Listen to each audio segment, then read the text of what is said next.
Alright, you and I are starting this story with a total dreamscape, a gorgeous blonde, whispering sweet, honey-like words. Hey, handsome, stop pretending to sleep and come play with us. More cheerful voices join in the sweet chorus. Yes, yes, come play. I dizzily wonder how on earth I ended up surrounded by so many beautiful girls. Could this be a dream?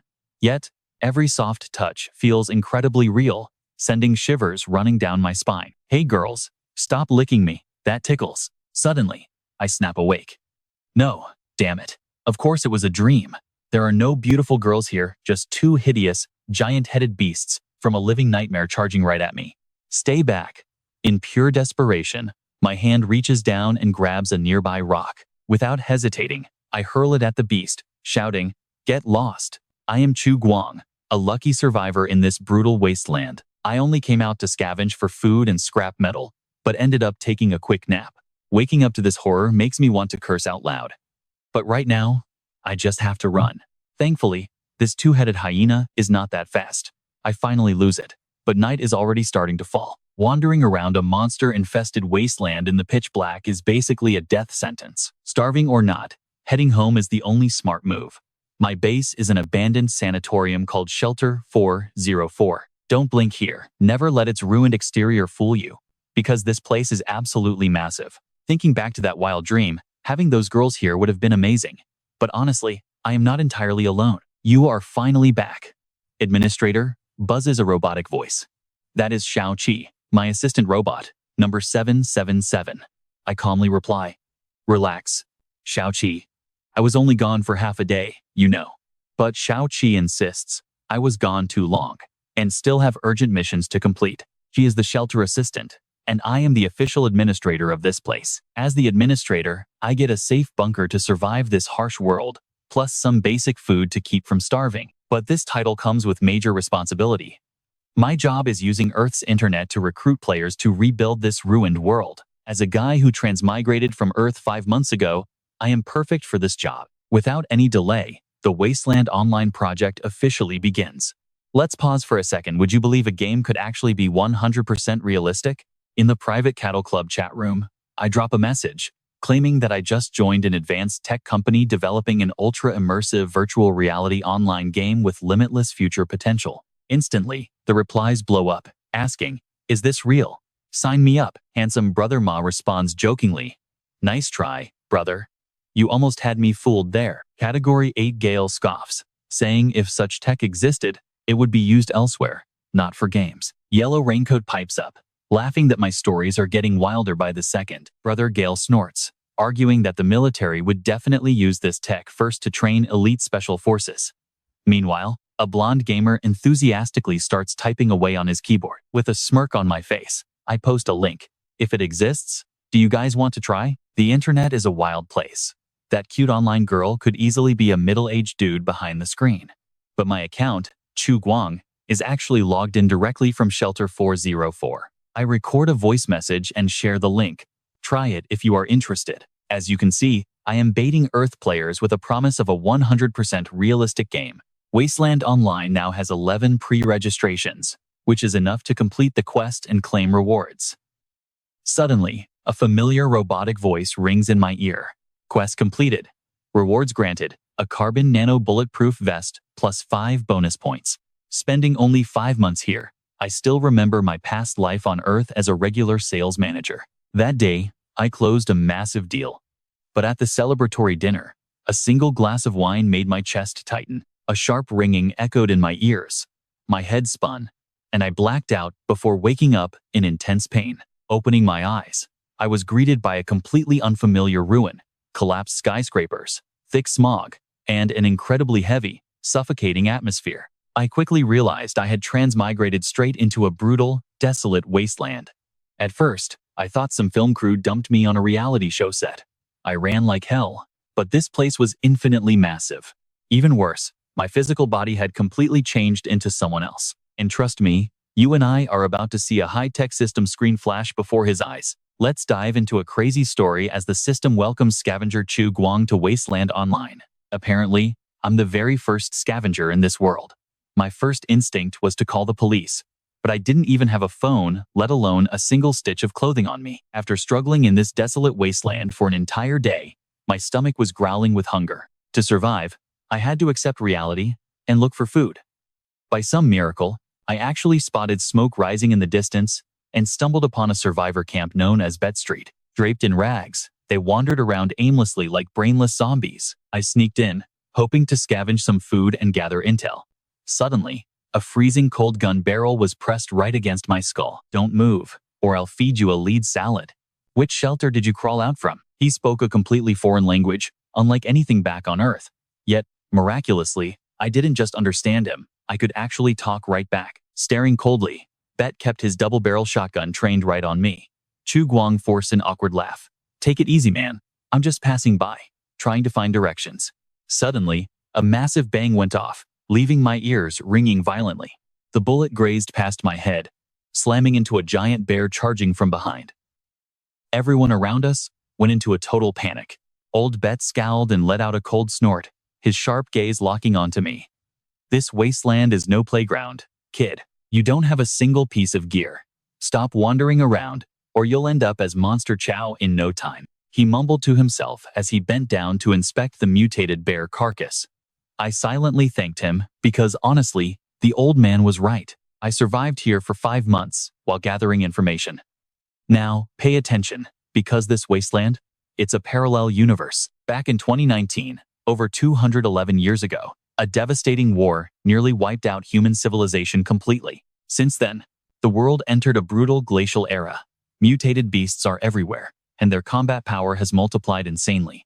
Humanity now has to deal with a constant threat of global mutations, while our already depleted resources are hunted by violent, ruthless raiders. By the year 2340, the Wasteland era officially began, making simple survival an incredibly harsh task. Even getting a full meal daily was a massive luxury. Although I've survived here for a while and understand this wasteland, one thing still completely puzzles me. Whenever I get close to the spot where I first transmigrated, a strange noise echoes in my head, urging me to discover the hidden truth. When I finally reach an abandoned sanatorium amidst the city ruins, that buzzing noise grows intensely loud and absolutely unmistakable. No doubt about it, the voice calling me is coming from inside. Stealing my resolve, I step inside. The deeper I go, the louder the static in my brain gets, guiding me forward. Who knew such a facility was hidden right beneath the old sanatorium? Too bad I didn't find any useful loot along the way. Suddenly I freeze, completely stunned. Watch closely, because right in front of me is an actual underground shelter. The mysterious voice seems to be coming from behind this giant heavy door. It's calling out, practically pulling me in. The door starts vibrating as futuristic energy lines hum to life. I have to activate it. I place my hand onto the scanner, a perfect fit, and it works. The door actually slides open, and instantly, a thick cloud of white smoke pours out, freezing me dead in my tracks. A strange silhouette slowly emerges, its twin eyes glowing like bright headlights. With mechanical whirs, it slowly rolls right toward me. Oh crap, did I just accidentally trigger some insanely overpowered boss? I panic, sweating bullets. But the creature suddenly rushes forward, revealing a shape that isn't terrifying at all, it's actually kind of adorable. A tiny little robot chirps excitedly. "I am no boss, you are my boss. I'm just your little assistant. Serial number 777, respected administrator. Welcome, and congratulations on becoming the administrator of Shelter 404. Chu Guang stands there, absolutely dazed. My status just changed to administrator? Talk about a rapid promotion, I muttered to myself. Wait, does this mean I have to run this entire shelter? The little robot beeps, saying the scavenger character has leveled up to Game Master. Bingo, my respected administrator. I will do my absolute best to assist you with all of your future duties. My duties? I frown. Exactly.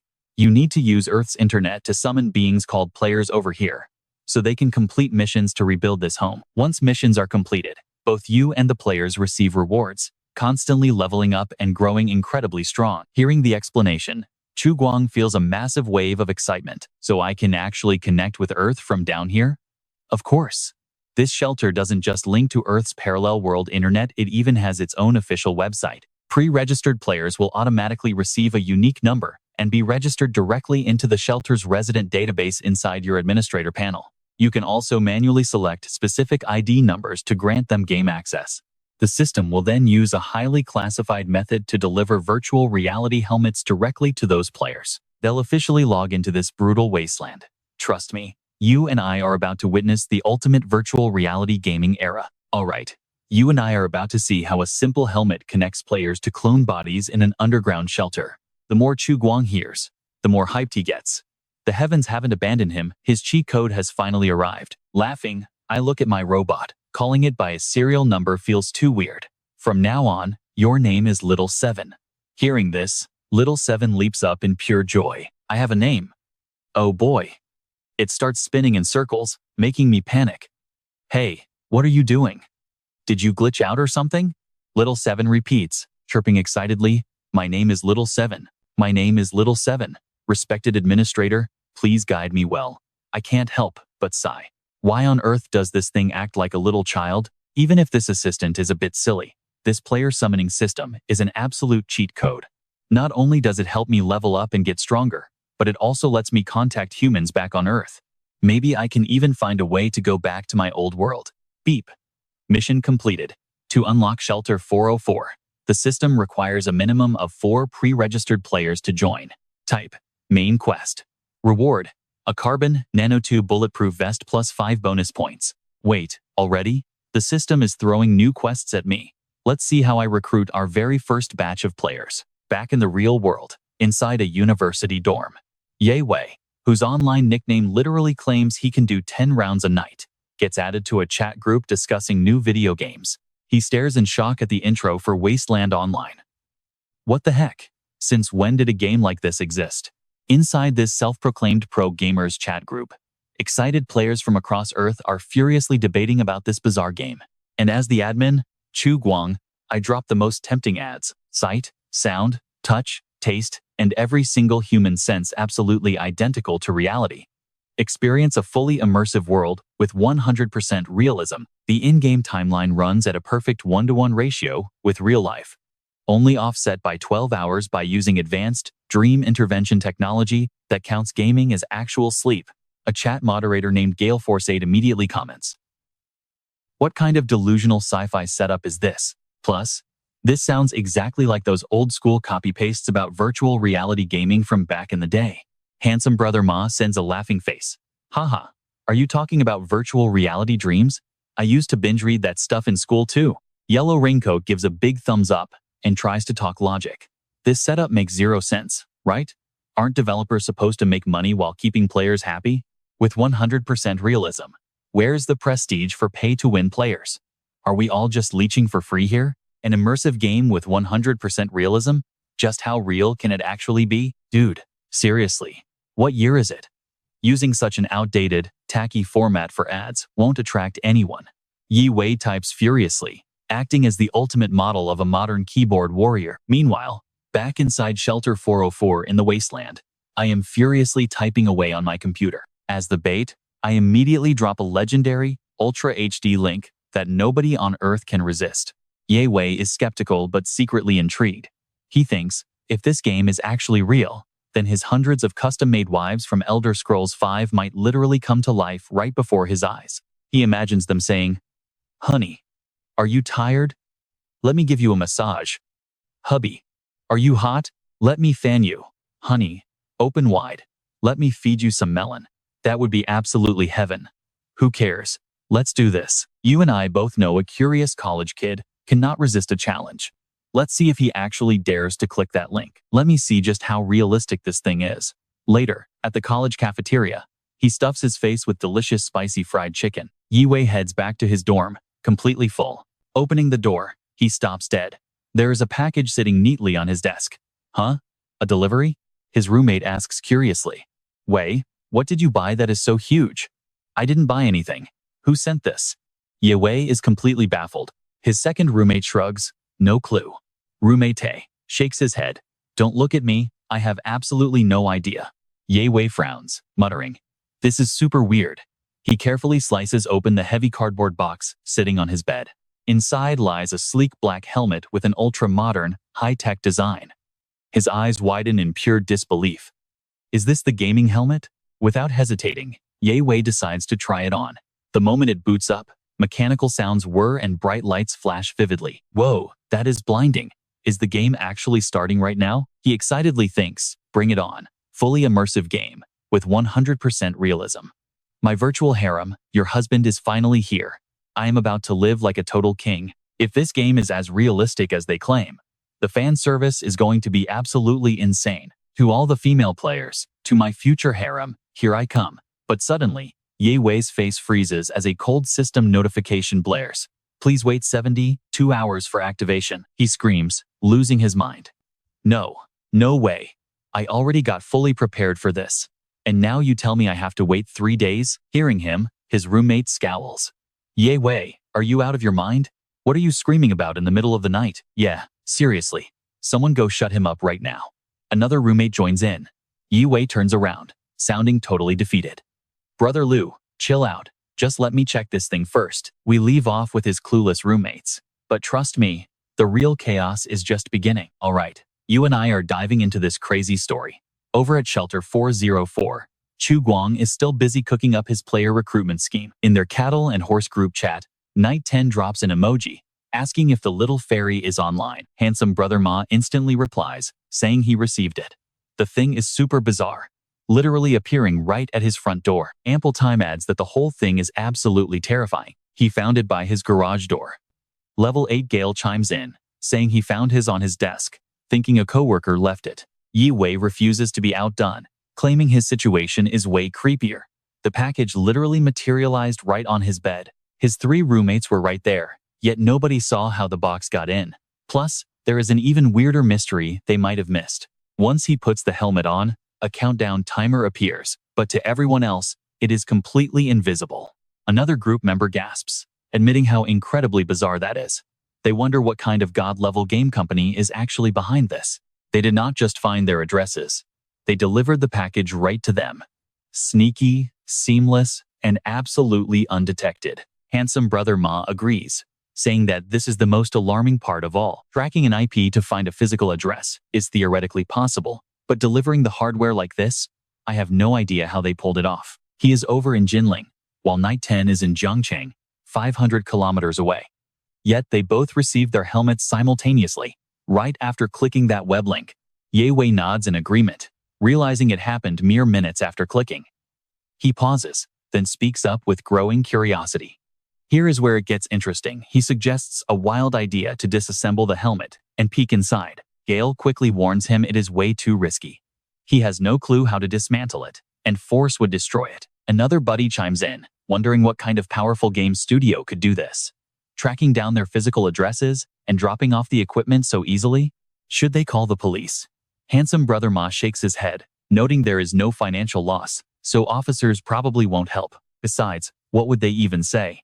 How do you explain a mysterious helmet? Ye Wei sighs, admitting it is impossible to explain. He tried wearing the gear while holding his phone camera inside, but the screen recorded absolutely nothing of what he saw. Down inside Shelter 404, Chu Guang sends a voice message, sounding extremely confident. He tells them his studio's tech is a top-secret business mystery. Since they are old buddies, he pulled some strings to grab 4 exclusive beta test slots and sent the helmets straight to them. The hardware is just on loan, so do not break or lose it. Otherwise, he cannot answer to his bosses. Each helmet binds directly to the player's identity, meaning 1 device per account, and only 1 person can use it. Handsome Brother Ma agrees, saying they cannot let Chu Guang get in trouble. They should just test the game first and see. Another member eagerly asks if the game costs money. Chu Guang replies that the beta is free, though, due to low budgets, players will not get paid. The group quickly sends 1,000 hearts to Chu Guang. One player vows to do a handstand, if this is real VR. You know we would too. Seeing their hype, Chu Guang smiles with deep satisfaction. Finding his old nocturnal gaming buddies was definitely the right move. Ever since transmigrating, he lost all contact with his family and friends. After 5 long years, they probably think he is dead. It seems he can only rely on himself in this world. Time to get to work. Their official game website looks way too basic. He turns to his robotic assistant, Xiao Qi. He orders her to add forums, databases, and image galleries. Xiao Qi nods her head eagerly, saying she can absolutely do it. She awaits his next command. In the early stages of building, physical labor is key. making male players more critical. The landing page must look amazing to bait them. It needs to explain the game while boosting player interaction and engagement. They will use an AI to pose as a female gamer, chatting with real male players. Suddenly, a new girl profile joins the group. She asks if anyone can carry her in Wasteland Online. Ye Wei quickly replies, offering to carry his new little sister straight to the top. He chuckles, telling Xiao Qi to spend the next 3 days optimizing the website. Suddenly, Xiao Qi asks her respected administrator why he only opened 4 slots when 11 players had pre-registered on their page. He explains that those players only occupy a fraction of the 100 incubation pods inside Sector B1. Resources are extremely tight, and fewer players mean saving on rations. Besides, those administrative tools like banning and revoking access are meant to deal with troublemakers, but he cannot force them to put the helmets on and start working. Haste makes waste, so training 4 pioneers first is best. Old White, Gale, Knight 10, and ample time are more than enough. Xiao Qi nods in agreement, realizing that recruiting these 4 is perfect to complete their current quest. Right then, the system chimes to announce quest completion. 4 out of 11 target players have been successfully recruited, and a reward awaits. The reward is a carbon nanotube bulletproof vest, plus 5 bonus points. He clicks claim, and a futuristic tactical suit instantly materializes, automatically fitting itself onto his body. He is stunned by how insanely epic this looks. Mind-blowing, right? This high-tech carbon nano bulletproof vest is designed to absorb kinetic energy and disperse impact force within its durability limits, keeping the wearer safe from critical damage. With its durability sitting at 100%, you and I can easily see why going outside now feels way safer for him, bringing a massive wave of relief. Xiao Qi cheers with a robotic but excited voice, saying, "Respected administrator, that tactical vest is not even the coolest part, because an amazing mystery box reward is still waiting for you. As for the administrator welfare, a basic mystery box costs 1 reward point. An intermediate box requires 10 reward points, while a high-level mystery box costs 100 reward points. These different tiers of boxes decide the minimum quality of your loot. Even the lowest, basic mystery box is guaranteed to give you basic food supplies at the very least. An intermediate mystery box guarantees medicine, while the high-level one can even drop powerful weapons." Chu Guang rubs his chin in deep thought. Should I spend these 5 reward points on basic mystery boxes right away? Or save up to 100 points to get a much better, high-tier weapon instead? Right then, Xiao Qi chimes in, announcing that a brand new mission has just been updated in his administrator log, and asks him to check it out immediately. Chu Guang opens his quest log and sees that Shelter 404 has officially met the conditions to unlock its very first batch of supplies. The requirement is to have at least 1 player log into the game. This main quest reward is a biological matter purifier. The next mission is, prepare a power generator with an output greater than 19 kilowatts. This side quest offers an incredible reward of 100 bonus points. Whoa, 100 reward points? Let's take a second to look at this with him. Chu Guang gasps, wondering if this purifier works like a respawn coin to clone and recreate player bodies. Should I just save the weapon upgrade for later? Once I have accumulated 100 points, turning to Xiao Qi, he orders, spend all 5 of my reward points to open basic mystery boxes. Understood, she replies. Xiao Qi gets to work. First box, opened. Second, third, and fourth, all opened. Looking at the pathetic pile of rewards on the table, Chu Guang wants to scream. Are these really mystery boxes? An apple lollipop weighing 25 grams, a grape lollipop at 25 grams, and 100 grams of dry emergency rations, and a mango lollipop weighing 25 grams. He screams in frustration. This cheap system is totally treating me like a little kid. It just threw in a couple of cheap children lollipops, and to make things worse, it completely skipped one of my rewards. Suddenly, he notices a small piece of paper hidden beneath the lollipops. Curiously, Chu Guang picks it up. What is this? Could it actually be my 5th reward? He unfolds and reads it. The letter is written in the native tongue of this ruined world, but luckily, after 5 months here, he is completely fluent. As Chu Guang translates the text, the meaning becomes clear. In this harsh world, is there any creature more perfect to exploit than players? They are not only endlessly curious and passionate, but they also face tough obstacles with insane resilience, never giving up when things get rough. Most importantly, they even think from the perspective of the developers, happily playing along and doing all the hard work themselves. I packaged this entire bunker device as a game. I am an absolute genius. To the first actual administrator of Shelter 404, please leave this letter inside the 5th basic mystery box. Consider it my special gift to my successor. Now, I know what you're thinking. A gift?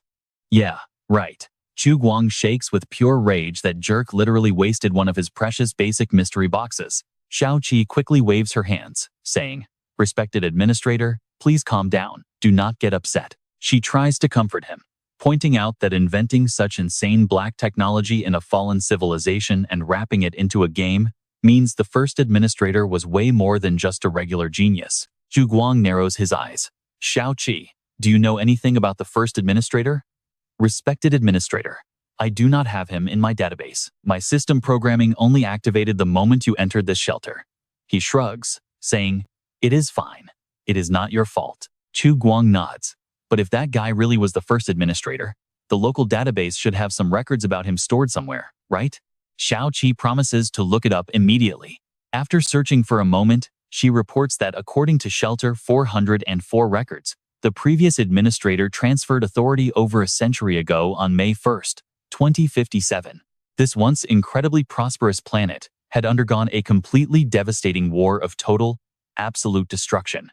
From 2012 to 2029, both factions used every brutal method to wipe each other out, ruining everything on the surface. Both sides successfully dragged their enemies straight to hell, but in doing so, they also buried themselves. From that dark point on, a bleak wasteland era began, far more primitive than the dawn of civilization. Data indicates that long-term nuclear fallout, post-war, wiped out almost all human civilization, but there are no details remaining about the first administrator, as they were likely completely erased from existence. Chu Guang sighs, realizing how things are. Well, in that case, let us just put this mystery aside for now. Players will log in 3 days from now, so I will prepare a bit and head over to the local scrapyard while I am at it. The main issue is this shelter has absolutely zero food and water. Be a good girl and wait here for me. Xiao Qi asks, when will you return? 3 days at the latest. But if all goes well, I will be back tomorrow night. Chu Guang replies, to prep food and beds for players. I must visit a survivor camp. It is 8 a.m., with a 12-hour difference from Eastern Standard Time. The path from Shelter 404 to the giant city is packed with lethal threats. Ravenous two-headed hyenas roam the area, ready to shred anyone who gets close. And that is where we leave it today, as those snarling monsters jump Chu Guang, startling him. Trust me, you will want to see what happens next. Wait, has he been spotted already? Stick with me, because we're diving straight into a post-apocalyptic nightmare. Chu Guang remembers that these two-headed hyenas are gamma-ray mutants, far weaker than their pre-mutation ancestors. With a cold smirk, Chu Guang quietly grabs a sharp metal pipe from a nearby pile of scrap, an easy kill with a weapon. But he tells himself there's no need to seek out trouble if he remains undetected. These mutated beasts are the main threat survivors have to face out here, highly similar to creepers or terrible monsters born from bioweapons. These two-headed hyenas are incredibly smart, always sending out scouts first, much like mutated cockroaches. Spot one, and the entire pack instantly swarms to surround you. Watch closely here.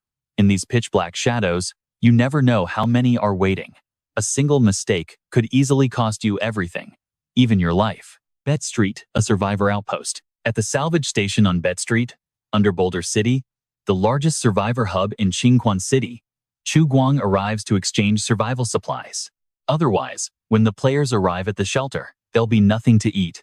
He enters the station where survivors trade Boulder City coins for food and gear. Chu Guang places some batteries and glue on the counter. The electric scale here is always rigged, as usual. Right next to it is a sign reading honest prices for all. The owner, Old Charlie, smiles at him, saying that's 3 coins total for your haul. The batteries are good, but the glue is average, so it's half price. Want to buy anything? I have new stock fresh from Boulder City. Chu Guang asks him, do you have guns? Old Charlie laughs out loud. This salvage station is the mayor's own business, strictly buying old parts, scrap metal, and mutant beast hides on Bet Street. You're asking for guns? Even if I had some, you couldn't afford them. But I do have food and fuel. If I were you, I'd stock up before winter hits. Prices will skyrocket then. Chu Guang frowns, asking, are you saying winter is already coming? Old Charlie scratches his head. I forgot you only arrived 5 months ago, so you haven't experienced it.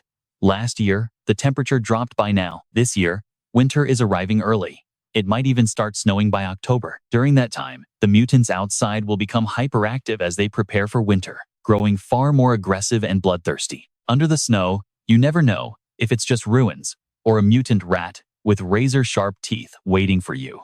Chu Guang sighs. Damn this weather, he mutters. We'll just have to gather what we can, wrap up this trading, and wait for spring to start business again. Old Charlie nods. Once winter sets in with this terrible weather, the caravans won't come here anymore. Even if you find good scrap, you can only pile it up at home and wait until spring to sell it. Unless you risk traveling 10 kilometers to Boulder City, where the market never closes. I know what you're thinking, this old guy talks too much, but his advice is exactly what helped Chu Guang adapt to this harsh wasteland. Old Charlie actually used to belong to a shelter, but was later enslaved before the mayor of Bet Street bought him to handle dealings with local scavengers. If the old world hadn't collapsed into ruin, he might have been an architect, doctor, or scholar, instead of sitting here balancing these ledger books. Chu Guang turns to leave with a casual wave. Thanks. I'll be heading back now. Old Charlie laughs.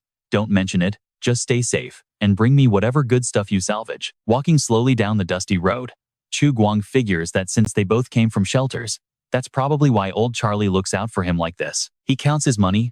3 coins won't buy much of anything. I should check my stash at home. With these 3 coins, it should total 50.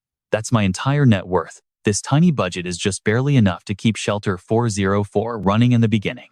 First, he needs to repair the base, using his coins to buy work tools so his players can gather materials and reinforce the concrete walls of the old sanatorium. If this really is a fully immersive survival game, they have to start with the basics. Aside from tools, food is absolutely vital. Since clone bodies still need real nutrition to maintain energy, the player's consciousness will feel hunger just like normal humans. If he lets these players starve, they'll definitely do some wild things or completely lose control. Chu Guang grimaces, knowing that as the administrator, he'll be held responsible if starving players trigger a disaster. He calculates enough food to feed 5 adults for a week, 2 meals a day, 1 bread loaf per meal, making 70 loaves in total. Bread is the most common food on Bet Street, costing 1 coin per loaf.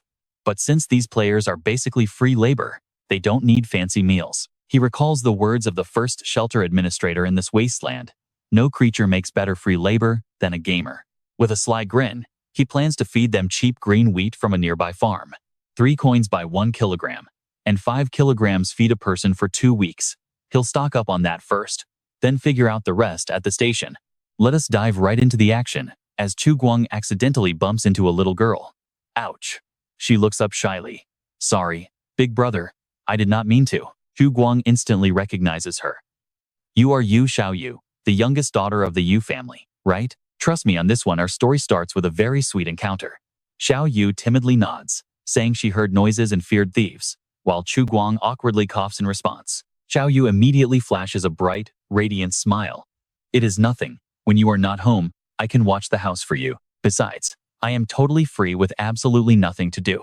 Chu Guang frowns, speaking seriously, telling her kids shouldn't talk to strangers, or they might get hurt. Xiaoyu pouts, looking completely annoyed, insisting that she is definitely not a little kid anymore. Sister Hong even said I am old enough to marry.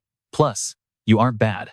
You even shared some delicious hot soup with me when I was starving. Chu Guang gasps, suddenly realizing the truth. So that is why she keeps hanging around his house. She is just hoping for another free meal. He pulls a sweet lollipop from his pocket and hands it to her. Fine, stop being angry. Just take this and eat it. Xiao Yu's eyes go wide. Wow, can I really eat this? Just don't tell anyone I gave it to you, or there won't be any next time. Chu Guang warns her. Thank you so much. I have never eaten this before, Xiao Yu says, staring closely at the candy. Why can't I bite this? This tastes so strange. Chu Guang bursts out laughing. You silly little girl, let me unwrap it for you. Under the warm sunlight, the bright red lollipop sparkles beautifully. Here, take it. Looking at Xiao Yu, his heart aches for this poor child. In his old world, a kid her age would still be in school. Xiao Yu takes a tiny bite, her eyes shining bright like stars. What is this taste? Now, pay attention to her reaction here. She is completely mesmerized by the sweet taste of this simple gift. Despite her tattered clothes, Xiao Yu is a total beauty, with pale skin, a cute face, and a soft voice. This is so sweet, truly delicious. I really love it. Chu Guang smiles back. As long as you like it, this is called a lollipop. Xiao Yu is surprised. Oh, so you actually know how to smile. She holds out the candy, begging him to try a bite of this super sweet treat. Chu Guang chuckles softly. All right, stop playing around. I have to go to work. Be a good girl and watch the house for me. Xiao Yu insists she isn't joking around. But Chu Guang vanishes in a flash, leaving the confused little girl staring at the empty space in shock. Where did he go? Xiao Yu mumbles to herself, but promises that she will definitely keep his house completely safe. Area B1, Shelter 404. 3 days fly by, and the player connection time finally arrives. Chu Guang stands inside, highly excited. Step right up, my little newbies. Let's rebuild this ruined wasteland of a world together. Player 10 times. A night, a perception class, suddenly wakes up as his consciousness successfully merges into his brand new clone body. Let's pause here. Just imagine taking your first steps into a desolate wasteland. Welcome to Shelter 404. Handsome brother Ma, a strength class player, pinches himself and winces in pain. Damn, this actually hurts. Are we really inside a game? Am I really going to have to livestream a handstand poop now? Meanwhile, Long Future, an agility class player, examines his body and grumbles that he wanted a female character, but the game locked his real gender. He hoped to play a girl just to test things out. He never expected this gaming experience to feel so incredibly real. Gale Force 8, an intelligence class player, cleans his glasses and remarks that putting on the helmet felt like transporting to another dimension. Even the dry feeling of these clothes is completely realistic. Suddenly, 2 figures, one tall and one short, step forward as a deep, booming voice echoes out. The war is over, and our world lies in complete ruins.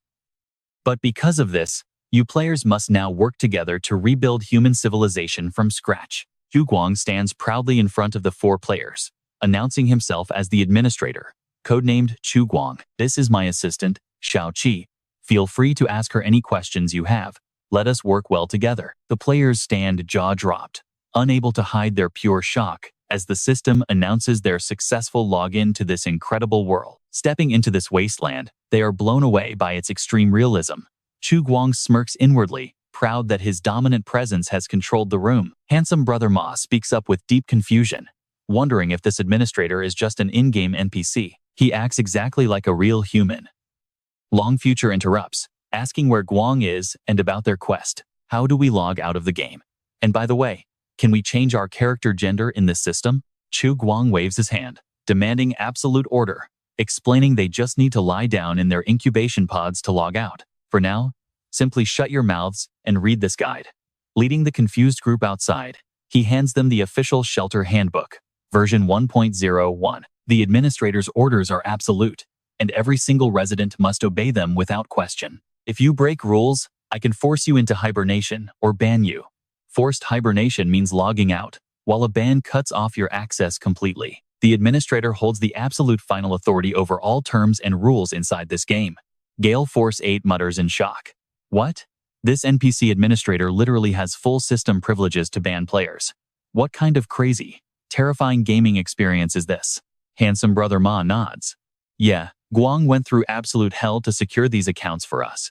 Getting banned right at the start would be devastating, and that's where we leave it absolute chills. All right, you and I are starting 2 years after the war, where those standing here are luckier than 12 billion people. I will show everyone the harsh reality, then pledge under the People's Federation flag to rebuild our broken society. He points toward the forest ahead, explaining this is the northern outskirts of Lucent Spring City, far from nuclear craters, with absolutely zero risk of radiation. Your first mission is simple: grab the axes on the ground and head out to collect some wood. Before winter hits, we do not just need to stockpile enough fuel, but also repair this sanatorium and build an outpost on this ruined land. Now, let us rebuild our empire.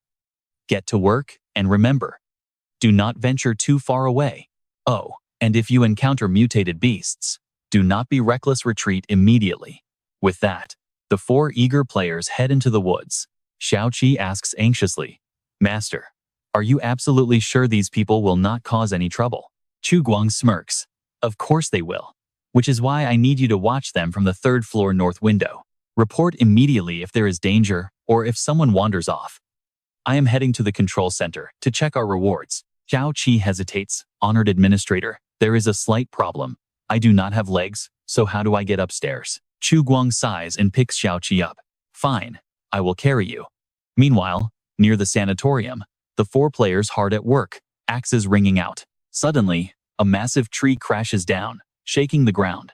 Now watch this, the other 3 spin around to Lao Bai, asking if he did that. The future is long sighs. How are Lao Bai's muscles so toned like a pro, while just holding this axe makes me exhausted?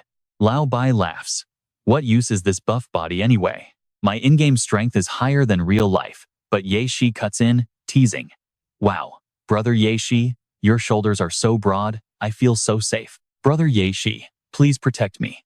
Lao Bai bursts out laughing, sighing that without any girls around, this buff body is totally wasted. Adjusting his glasses, Gale analyzes that there must be distinct differences in their character attributes. Based on this post-apocalyptic genre, there are 2 possibilities. 1. We were cryogenically frozen before the war. 2. We are clones. Personally, I lean toward the second theory, which means they can use incubator resources to spawn entirely new bodies. I am really looking forward to a game mechanic that combines class systems and diverse stats, offering both high freedom and rich gameplay. Handsome Ma shakes his head. Here he goes again. Once this guy starts talking about gaming, he completely loses himself. Ye Shi continues to daydream, asking if they might run into cute elf girls in the forest if they keep walking this way. Chuckling, Gale smirks and reminds him that the setting of this game is a harsh, desolate wasteland. It is set 200 years after nuclear bombs destroyed Earth. Reminds me of that documentary about Nobel's return. There are probably no cute elves, but expect to find brain-eating zombies or nasty parasitic fungi instead. Handsome Ma warns him. I know what you're thinking, but they only have 1 axe, so fighting beasts is suicide. Ye Shi reluctantly nods in agreement. Fine, fine, I will behave. Chu Guang's words are still fresh in their minds, his voice echoing. On my territory, you all must obey my rules. His commanding words, but the blonde-haired Ye Shi is clearly not convinced. Why on earth should I take orders from some NPC? He mutters. But figures since the game is free, he will just enjoy the experience first and avoid trolling Brother Guang. Suddenly, Ye Shi's face twists in pain, dropping the axe from his hands onto the floor. What is going on? Why do I suddenly feel this terrible sense of dread? Right then, a massive dark shadow flashes by, slamming into the half-cut tree. Boom! Ye Shi falls back, trembling in pure terror. What is that thing? If that hit me, I would definitely be dead. Stuttering, he realizes he almost lost his life. Looking closer, Ye Shi gasps as he finally recognizes a giant mutant eagle with a 4 to 5 meter wingspan. The ferocious beast bared its sharp talons, diving straight for him. Ye Shi screams, "Help! This bird is absolutely insane. Mr. Giant Bird, can you please go find someone else?" Meanwhile, Xiao Qi rushes back into the shelter, her robotic voice filled with panic. We have a major problem, Administrator. At this moment, Chu Guang is sitting inside, checking his rewards. The system just notified him that his main quest recruiting players is officially complete. His reward is an active matter purifier, along with its instruction manual. He flips open the booklet, quickly skimming the guide on how to operate it. Active matter serves as the main material to create cloned bodies, consisting of, but not limited to, 20 common amino acids and 2 rare ones that construct a human body. The device processes mammalian and primate carcasses, boasting an active matter extraction efficiency of up to 90%. For non-primates or invertebrates, the purification efficiency drops to its lowest, falling way below 10%. The extraction efficiency depends directly on the material's decay level. So, what do you and I make of this? Chu Guang mutters, staring at this active matter purifier. Alright, let us dive into this wild world where Chu Guang uses this recycler to harvest mutant corpses and start cloning new players. Just then, Xiao Qi rushes in panicking. Administrator, we have a massive emergency. A really big problem has just come up. A giant bird is attacking our players in the northern sanatorium. Chu Guang is completely stunned, blankly asking what is going on. A giant bird? Over at the northern site, a massive white-headed mutant eagle is about to tear our 4 players to shreds. Under the trees, the other 3 players show no fear, rushing over to rescue Ye Shi, who was just knocked down. Ye Shi gasps for air, cursing that he almost died, while Handsome Horse praises his insane, god-tier dodge move from earlier. Ample Time stares at the creature, muttering that this weird, crow-like beast must be one of those deadly post-apocalyptic mutants. Adjusting his glasses, Gale level 8 asks how he knows. Ample Time explains that the official website says mutants are creatures altered by gamma, radiation, or other unknown factors. Handsome Horse is completely shocked by this. There is actual lore on the site? Is not it just a pre-registration page? Ample Time nods, saying it was added yesterday. The database lists common mutants like two-headed hyenas, mutated bears, giant leeches, mutant rats, zombie fish, and lastly, the beast standing right in front of us, the mutant eagle. Lao Bai tells everyone to shut up and focus on defeating this monster. They try to hold their ground, but when Lao Bai turns around, Ye Shi has completely disappeared. Who ditches their allies like that? But pay attention, because right here, a flying rock suddenly attacks the mutant beast. The beast moves just in time, glaring down with furious red eyes. Handsome Horse screams, asking who threw that rock. Not me, Ample Time replies. Same here. Gale level 8 shakes his head. Is there someone else out here with us? The mystery thrower standing under the tree is Chu Guang. He smirks, launching another heavy rock with even greater force. The rock flies fast, but the eagle swats it away, diving down like a deadly arrow straight at Chu Guang. Completely unfazed, he grabs a sharp iron bar nearby and scoffs, calling it a dumb beast, begging it to try him. Raising the iron bar high, he waits for the beast to close in. With one decisive throw, he launches it like a javelin, impaling the mutant eagle midair. The monster shrieks as feathers fly everywhere, crashing down hard to the ground. The 4 players watch this in absolute shock, collectively gasping at how overpowered this non-player character is. I know what you are thinking. This guy is a beast. Handsome Horse and Ample Time are fully fangirling over their overpowered administrator right now. Our boss is way stronger than any bird. Gale level 8 laughs, declaring that the administrator is the absolute best. The players quickly build a campfire, and Lao Bai excitedly makes a grand announcement. Ladies and gentlemen, with absolute pride and ultimate joy, we are incredibly thrilled to present tonight's delicious main course, roasted mutant eagle. Ye Shi grimaces, doubting if this crow is even edible. Chu Guang responds, as long as it is cooked, you can eat it. I will tell you what is poisonous later. He looks at the carcass and adds, also, the scientific name for this is an eagle. How is an eagle this huge? Is it gamma radiation? Not just that, but viruses, bacteria, and genetic weapons created these monsters. Mutants are only one of the many dangers we will have to face out here. Sometimes, humans are even more dangerous than beasts. He sighs, wishing they had salt to make it taste better. But in an inland city like Thon Tuyen, salt is an absolute luxury. Handsome Horse asks if there is any way to preserve the leftover meat since they cannot eat it all. Chu Guang smiles wryly, telling them that even the mayor, who owns the castle in Boulder City, only has one single refrigerator. In this era, that machine is a legendary luxury for the ultra-rich, and money alone cannot buy it. Hearing this, all 4 players gasp, their eyes widening in shock. Ye Shi starts daydreaming, imagining the fancy mayor returning home to a grand, luxurious welcome. Would you like a bath, dinner, or sleep first? Please make your choice, master. He laughs, joking about going to serve him in bed, saying he will not hold back. Lao Bai slaps Ye Shi on the head, telling his brother to wake up and stop daydreaming. But Ye Shi refuses to back down. I want to be the mayor. I will become the mayor. Chu Guang coldly cuts him off, asking how much firewood he chopped, demanding he chop as much as possible. He looks at the 4, thinking that unlike him, these players can log off anytime.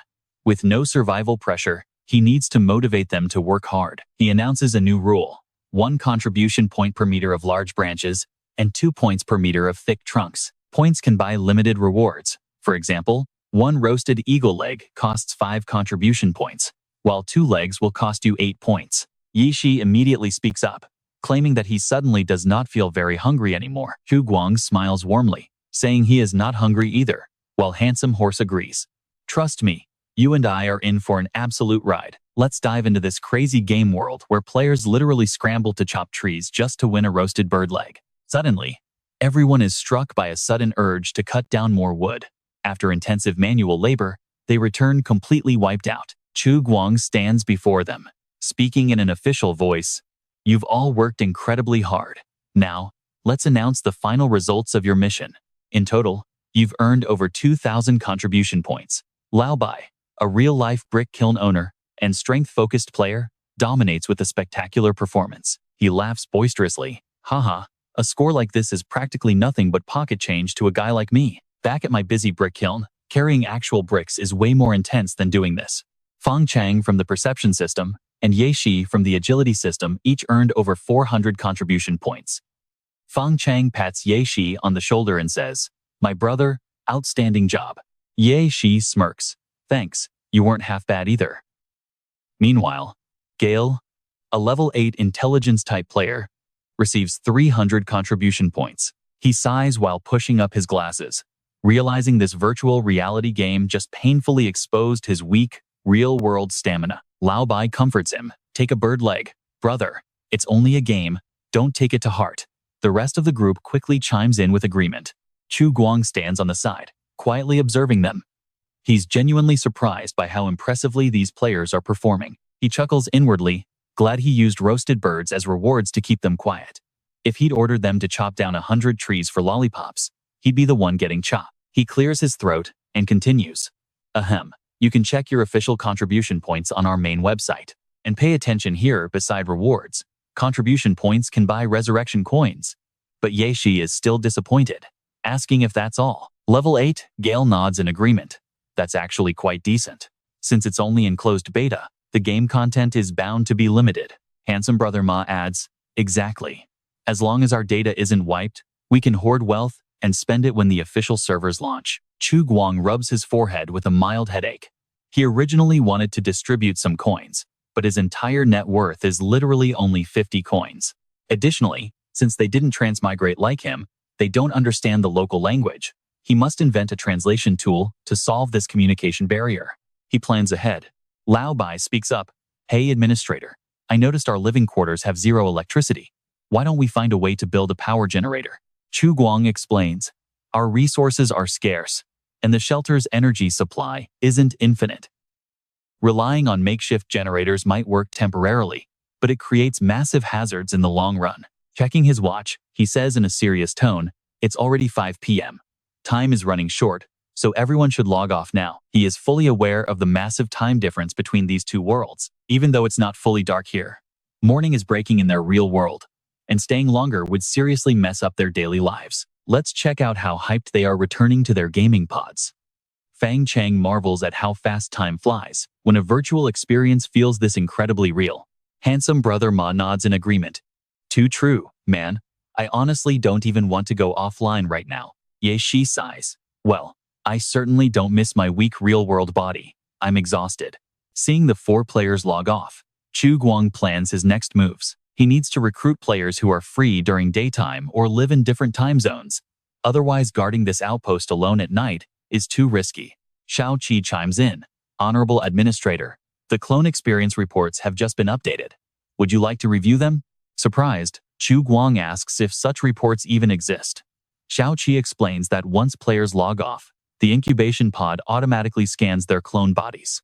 It records their functional vitals and extracts a small batch of embryonic stem cells for long-term storage. This tracks their genetic sequence progress.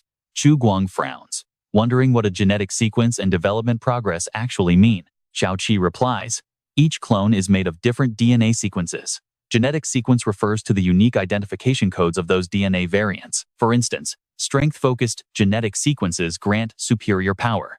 Knowing this, it is no surprise that Lao Bai has such an overwhelmingly dominant physical advantage compared to the rest. Development progress measures the active expression level of specific dominant genetic traits, which is typically represented to the player as a clear percentage. For example, reaching 100% development means the body has unlocked its genetic limits, a flawless state that is practically impossible to achieve. Essentially, the genetic sequence acts like a character class, while the development progress is just like their character level." Chu Guang nods in understanding. "So that's how it works. What is the current development progress of our 4 players?" Xiao Qi reports, "All 4 are currently between 0 and 1%. The highest is Strength Build Lao Bai, sitting at 0.3%. According to our data, pushing survival instincts and hard physical training will raise this stat. If they grind hard enough, they'll grow stronger day by day. As for that blonde troublemaker, Ye Shi, he's a special case." Hearing Xiao Qi's explanation, Chu Guang cannot contain his absolute excitement. This is fantastic. Turns out even these total newbies can level up and unlock unique talents. He immediately starts drafting a rigorous training regimen for them. Meanwhile, a spatial transition shifts away from Chu Guang back to Earth, specifically inside a dormitory at Jinling University. Our player Gale, who is actually Professor Yanfeng at this university, has just woken up from a long, deep slumber. His mind is completely consumed by that wild virtual adventure, and honestly, you and I can't wait to see what happens next. That is it, the generator. I need to ask Professor Wang for some pointers this afternoon. It is 12 noon at Jinling University. Let's see if Yanfeng survives this endless lunch line. Why is this taking forever? I am literally about to starve to death here. Nearby, a group of female students are chatting excitedly. One of them squeals, "Look, there is Professor Wang over there. Oh my gosh, he is so incredibly handsome. I cannot believe he is already 30 years old." Another girl chimes in, "Yeah, it is so rare to see him eating lunch here. Unlike that robot Yanfeng from the physics department, Professor Wang is so friendly." Hearing them, the popular professor flashes a warm smile and waves back at the three girls. "Hurry up and eat. Do not go hungry now." The girls chime back together. "Yes, Professor Wang. We are going right now." One girl whispers, "He is so gentle. I really wish I could talk with him just a bit longer." Age is just a number when you are that handsome.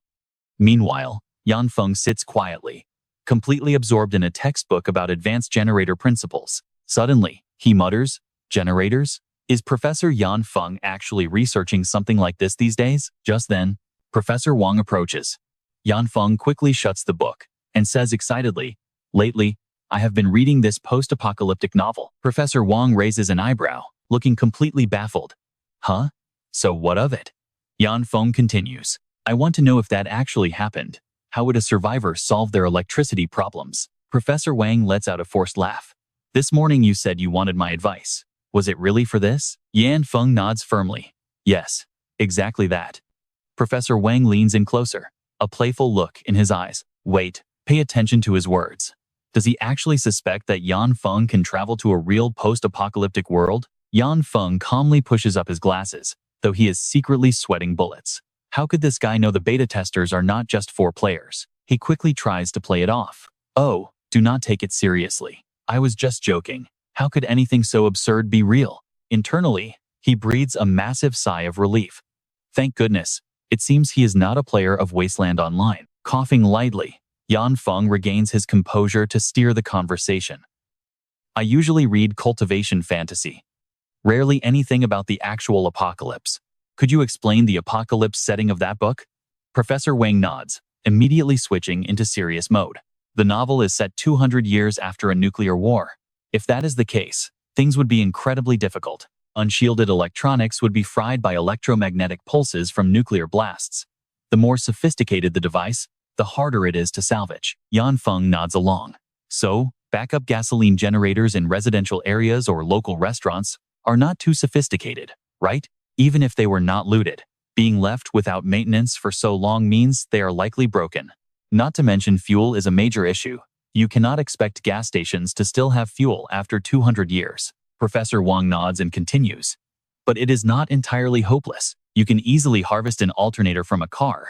Just get the rotor spinning, and it will produce a stable 12-volt direct current. With a few minor repairs, it can easily handle small-scale tasks like basic lighting, as 12 volts is plenty. If we add an inverter, could we not convert that direct current into 240-volt alternating current? And yeah, you and I both know Yanfeng is dead serious because he is actually playing that post-apocalyptic game.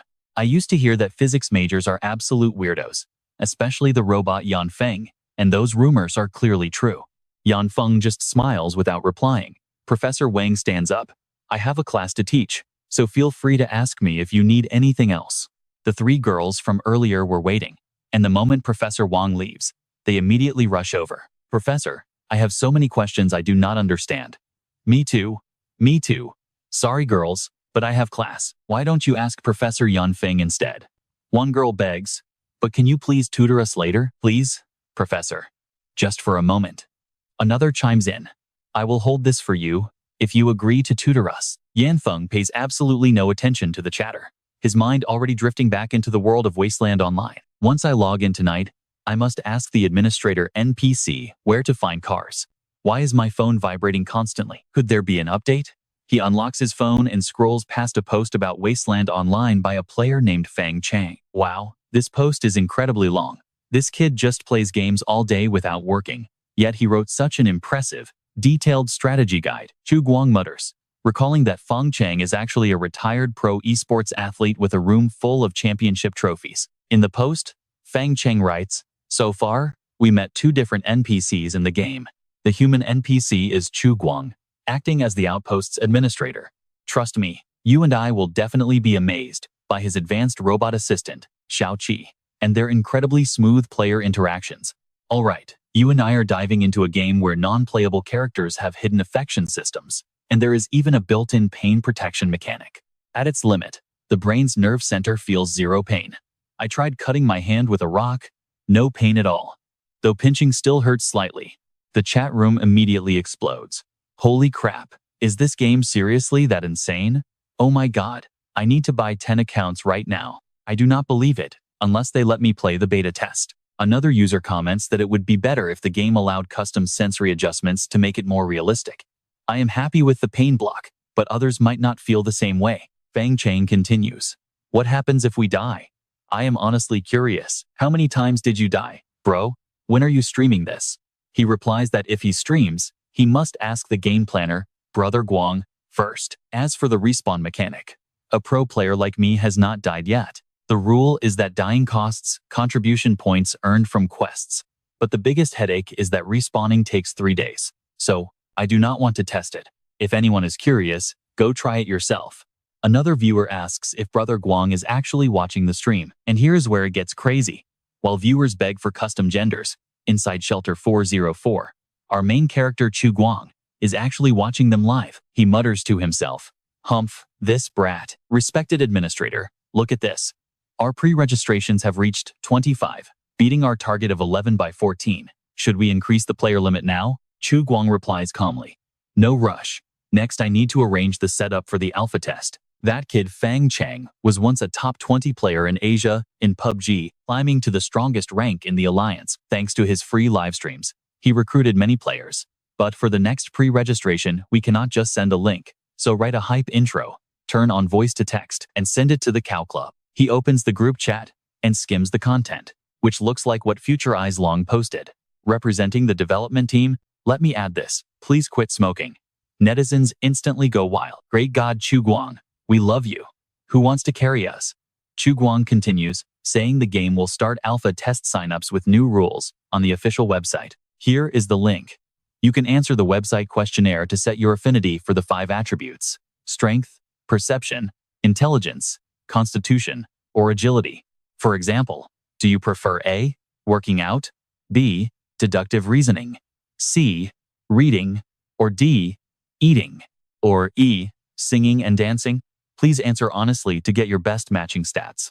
Additionally, the game does not offer gender options due to public decency and ethical guidelines. He explains further that non-playable characters have affection ratings, so your behavior will completely affect their attitude toward you. For instance, if you anger the female weapon shop owner with only 10 affection points, she will yell, "Go away. Nothing here is for a broke loser like you." I know what you are thinking. Hidden class routes and special rewards? Yeah, high relationship points with non-playable characters unlock exactly that. Netizens get super excited. "Honey, I love this new premium gun. Can you gift it to me? And, would you like to be the master here?" Hidden class quests are amazing. I want it.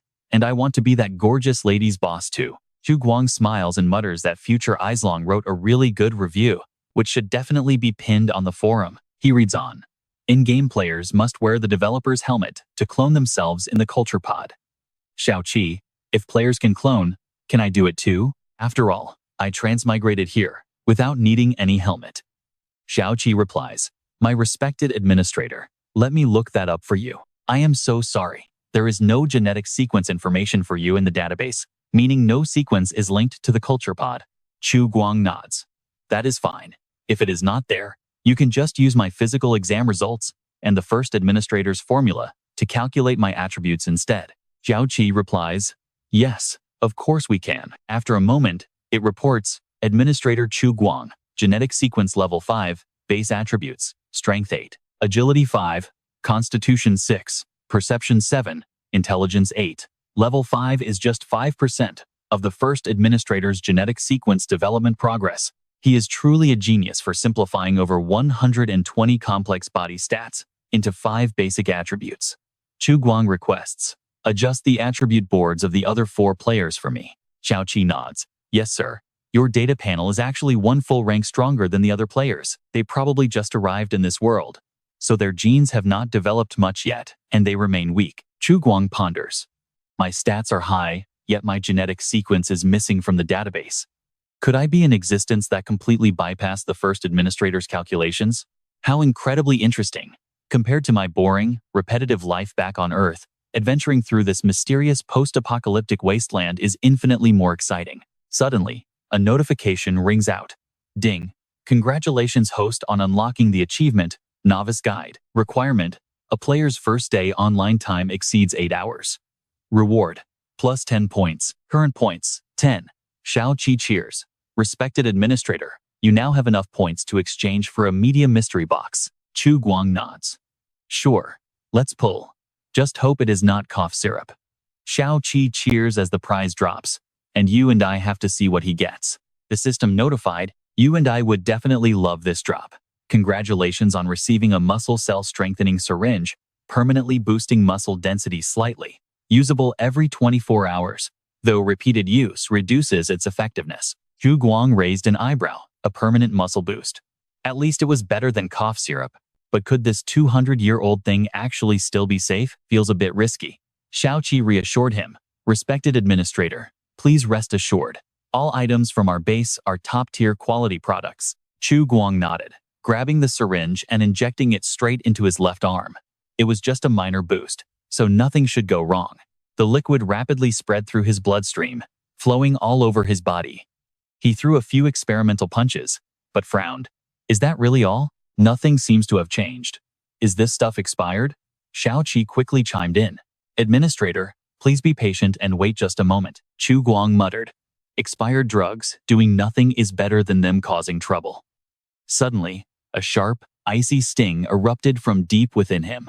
Hold on, watch closely. His body went completely numb as a surging hot wave rushed toward his heart, bringing an intense rush of power and excitement. But the feeling vanished just as fast. He groaned in disappointment.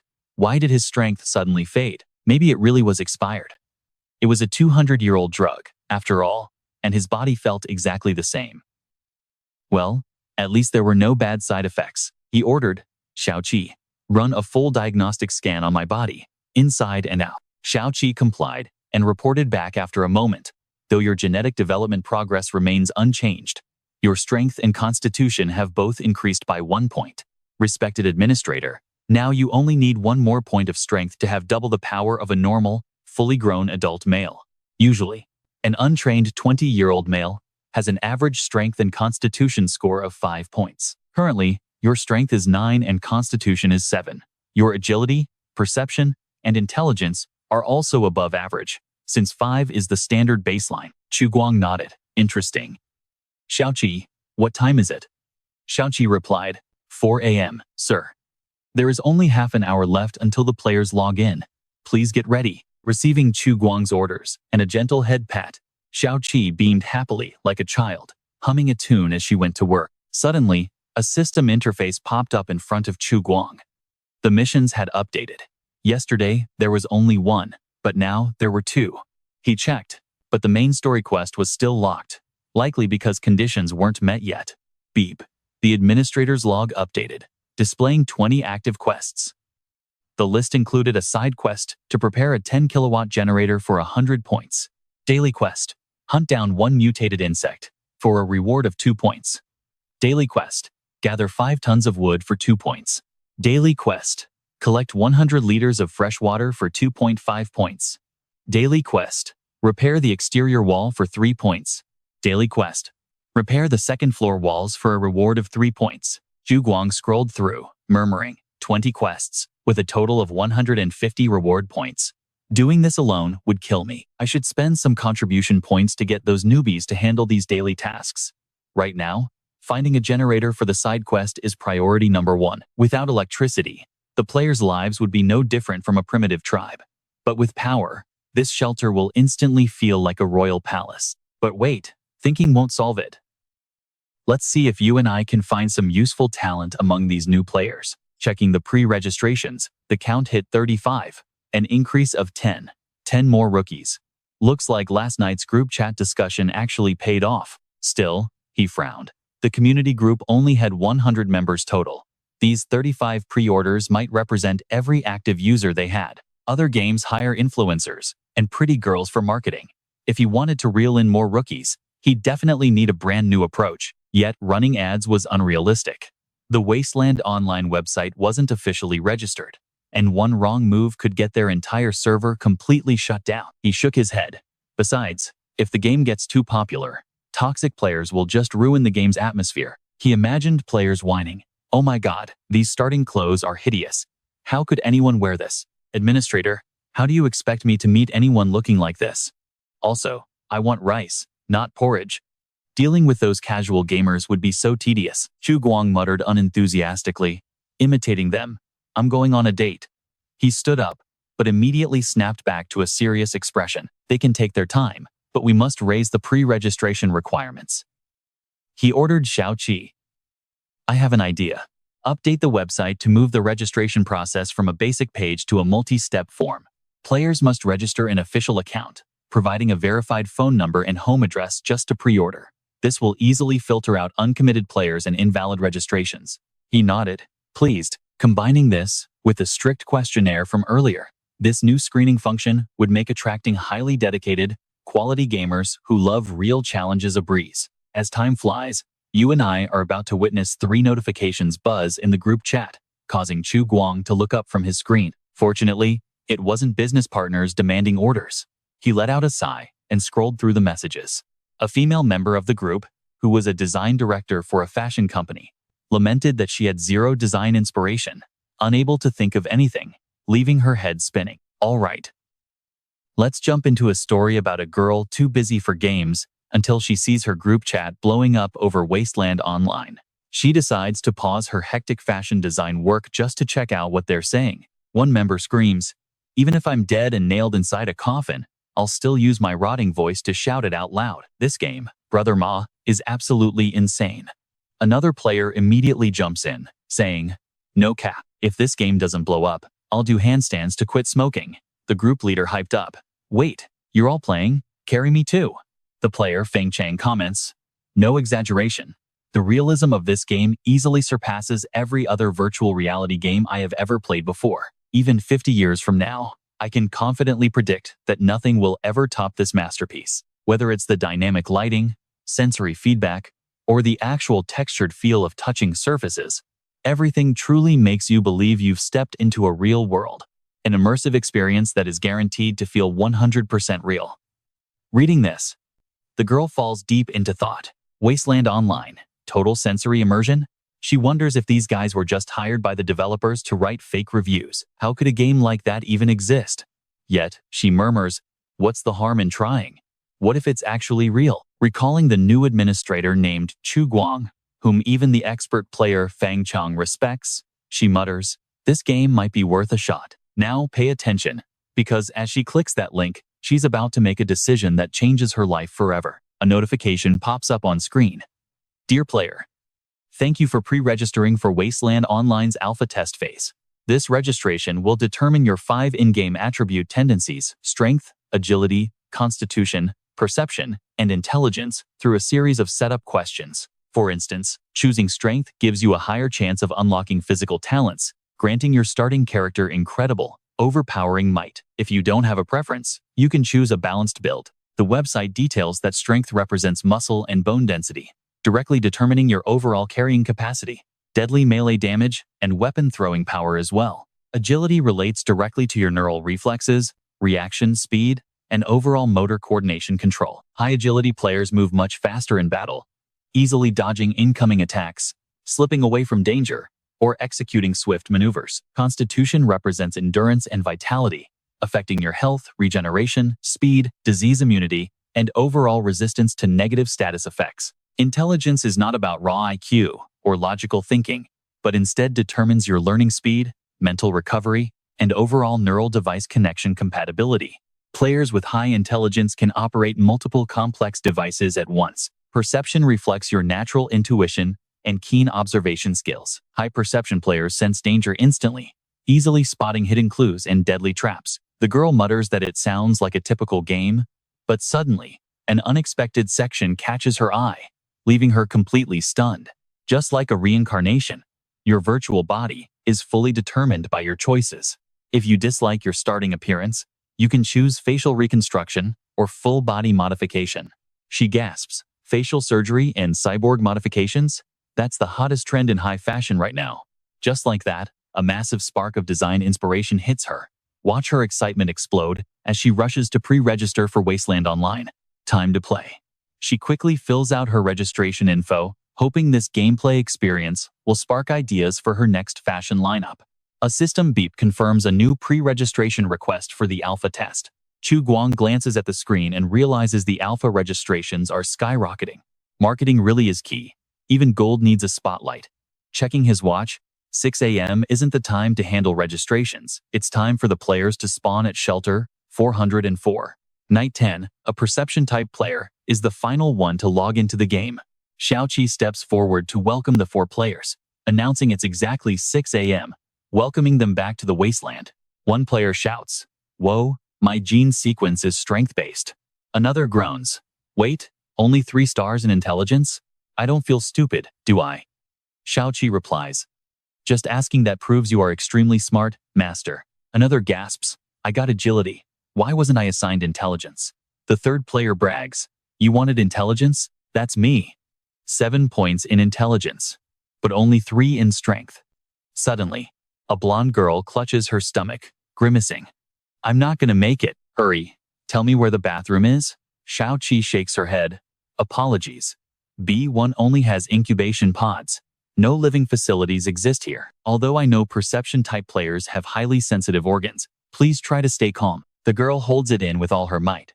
Who knew this clone body's muscles would actually be so strong? Good thing my starting strength attribute is 7. Another player whines, "Hey, stop using that word. I'm literally about to leak." The blonde girl screams, "Are you insane? You're going to ruin our reputation score with the NPCs. Shoot, something unspeakable is about to burst out. They have to endure it." Suddenly, Chu Guang steps forward with a commanding voice. "No fooling around. Line up immediately." They instantly fall in line. You and I would have done the same. All right, let's dive into this crazy wasteland where players are already lining up to suck up to our main character, Chu Guang, hoping to raise their favorability. Chu Guang silently reminds himself to maintain his strict, imposing leader persona. He calls out loudly, "Listen up. Time is short, and we have a ton of work ahead. To keep our future plans on track, we must build our surface outpost towers before winter sets in. That means we need to stockpile food, water, and fuel immediately. We also need defensive fortifications and surface shelters." You can find all the specific details posted on the bulletin board right by the sanatorium entrance. One player gets hyped, thinking it's his time to shine. Meanwhile, Chu Guang checks the system interface and wrinkles his brows. Why isn't there a quest to find a generator? He wonders, turning back to the group. All right, that is the basic situation. If there are no questions, let us head out right now. Suddenly, a player raises his hand, begging the administrator for a quick bathroom break. Chu Guang sighs. He only focused on survival before, never imagining that managing basic hygiene, food, and even farts for a growing player base would become such a headache. He orders him to follow, as the blonde player desperately rushes ahead. "Hold on, administrator. Don't walk so fast. It is already coming out." Suddenly, another player chimes in, crying that he needs to go too. A third one groans, saying the bird they ate last night definitely ruined their stomachs. Can you seriously poop in a video game? Watch closely. This hyper-realistic game literally forces 3 players to unleash a toxic fireworks show. It is absolutely foul. After finishing, the group regroups with miserable faces. No toilets, no toilet paper, just pure suffering in the wasteland. One guy screams that he used leaves and almost bled out, complaining about a burning sensation. He asks the others if they feel the same. "Did you seriously use stinging nettle leaves to wipe?" The player looks confused, while Chu Guang shakes his head, telling them the pain will pass. He actually wanted to suggest using soft moss. but the squad had dashed off the moment they stepped onto the surface. A few players approach, suggesting that their base urgently needs a proper restroom. Another player quickly jumps in to agree. Another player chimes in, eyes sparkling with excitement. I totally agree. With a toilet, we can dig a massive pit, collect all waste, and mix it with sawdust so aerobic bacteria and fungi can decompose it. The heat generated will kill off pathogens and create organic fertilizer, giving us a perfect win-win situation. Gao Yang nods thoughtfully. He heard Bet Street collects public waste and sells it to nearby Brown Farm. Could it also be for fertilizer? He turns to Chu Guang, urging him that they should definitely construct a proper toilet. Back home, they mix waste and organic matter in a sealed tank to make biogas. Anaerobic bacteria convert it into methane, which can power our generators. That makes the toilet basically a power station. Chu Guang nods, silently impressed by this brilliant idea. While Bet Street lacks a biogas digester, nearby Brown Farm has one. It seems collecting waste really is meant for generating power. He mutters to himself that, in theory, they could slowly build their own power station. You and I both know these players are wild, but Chu Guang is genuinely surprised by their genius. These rookies are actually useful. But he still frowns, knowing that building a biogas digester requires a lot of sealing materials and gas storage equipment. He reassures them, saying that the post-apocalyptic wasteland has no shortage of plastics, especially bottles and trash bags. Most survivors are terrified of toxic fumes from burning plastic, so they only use it to start fires. As long as we search the nearby outskirts thoroughly, we will find plenty. Pointing to the board, he explains he salvaged it nearby to write quests and rewards. He then reads out the wood-gathering quest, needing timber for building materials. The reward is 1 contribution point per cubic meter of timber. Next, find plastic or metal water storage containers. The larger, the better. Rewards range from 1 to 10 contribution points, depending on size. Finding recyclable scrap earns 1 or more points. Chu Guang then adds a new quest to gather plastic bags and bottles. A player marvels, whispering that this game is insanely realistic. The non-player character actually generates new quests based on real situations. Another player whispers, asking if anyone noticed something. I just saw the administrator smile. Yesterday, Chu Guang mentioned that building a good relationship with non-player characters unlocks hidden quests. The blonde girl player speaks up, telling the administrator that she has a much faster way to find a generator. Chu Guang raises his eyebrows, asking her to explain. She says abandoned cars nearby usually have working alternators inside them. There is a parking lot southeast of the wetland park, but I have already checked those cars. There is nothing valuable left. The player shakes her head, wanting to go search anyway just in case they find a working generator. Our surface outpost would have power immediately. The administrator nods, letting her go but on one condition. Mutated beasts are lurking everywhere. Stick with me to see who gets chosen to join this crazy mission next time. All right. Let's jump right into the action, as Chu Guang nods, pointing at an intelligence player, to go scout the area outside, before turning his gaze toward a hesitant blonde girl. Suddenly, the blonde girl felt a deep sense of unease. I want to pick one more person to go with Gale to the parking lot, to find a generator. Chu Guang nodded. Yi Shi, you go. You and Gale follow me to get the maps and gear first. Ye Shi was stunned. Me? Really? But he quickly nodded. All right, got it. I will make sure to get this job done tonight. Another player grumbled in frustration, wondering why he chose him. My combat power is clearly higher, making me way better for fighting enemies. But Chu Guang, as the administrator, had already analyzed everything. His perception stat is high, letting him sense danger, which is perfect for scouting. Hearing this, Ye Shi grinned. Haha, sorry pal, I am going to grab my gear and leave the starter village first. The other snorted, you brat, do not get cocky. Just focus on coming back alive. Another chimed in, yeah, try not to get carried back the second you step out. Following the map, it took Gale and Ye Shi over 30 minutes to reach the parking lot. The entire area was a complete wasteland, with most of the vehicles stripped bare and left to rust. Gale sighed. Damn, no wonder the admin said there is nothing worth taking here. It is completely cleaned out. Yi Shi shook his head. Well, we are already here. We cannot go back empty-handed. Gale walked around and tried to pry open a car hood, but no matter how hard he pulled, it would not budge. Helpless, he called out, Hey teammate, get over here and help. Yi Shi ran over. All right, hang on a second. Even though they had been gaming together for years, He still wondered what old Gale did for a living in real life. Straining with all their might, dripping with sweat, they finally popped the hood. Quick, see if anything works. Gale cheered, while Ye peered inside hesitantly. Is this the starter? It looks like it, but also, not quite. Gale frowned. Wait, did you not say you knew how to drive? Help me check it out. Ye blushed slightly, muttering, does flying elite fighter jets in a video game count? Now pay attention here. Gale almost lost it. He seriously wanted to shove a wrench down this guy's throat. Wait, do you not have your own car? Why are you asking me? Ye scratched his head. My car? I only have a bicycle at my unit's dorm. Does that count? Gale just sighed and kept searching. He crawled under the chassis, then started rummaging around the trunk. Weird. Why is it not here? He muttered. I found the starter, but still no power source. Well, after 200 years, it is pretty normal for survivors to have stripped everything. Ye suggested they stop wasting time and instead check out the ruins nearby to see if they could scavenge any good loot. Gale nodded. Although he was stubborn, the kid made a good point, but there was still another possibility. Pre-war tech here likely used wireless power instead of fixed batteries, making things tricky, so finding a working generator in these abandoned cars is probably going to be impossible. Suddenly, Ye shouts. You and I know that means he found something massive. Gale runs over right away. What did you find? The starter? Ye shook his head. No machine at all. I found a cave, and it turns out to be the entrance to a tunnel. Excitedly, he suggested, let us check it out. Besides, I do not sense any danger at all. Gale frowned. Hold on. The administrator never mentioned this place. Going in on our own is way too dangerous. Ye laughed out loud. Haha. The fact that he does not know about it makes it even more worth exploring. Did you not say we should not return empty-handed? There could be items or a non-player character who unlocks a hidden quest here. He began daydreaming about how many games design underground worlds as prisons for beautiful girls. He mimicked a high-pitched voice. Oh, strong big brother.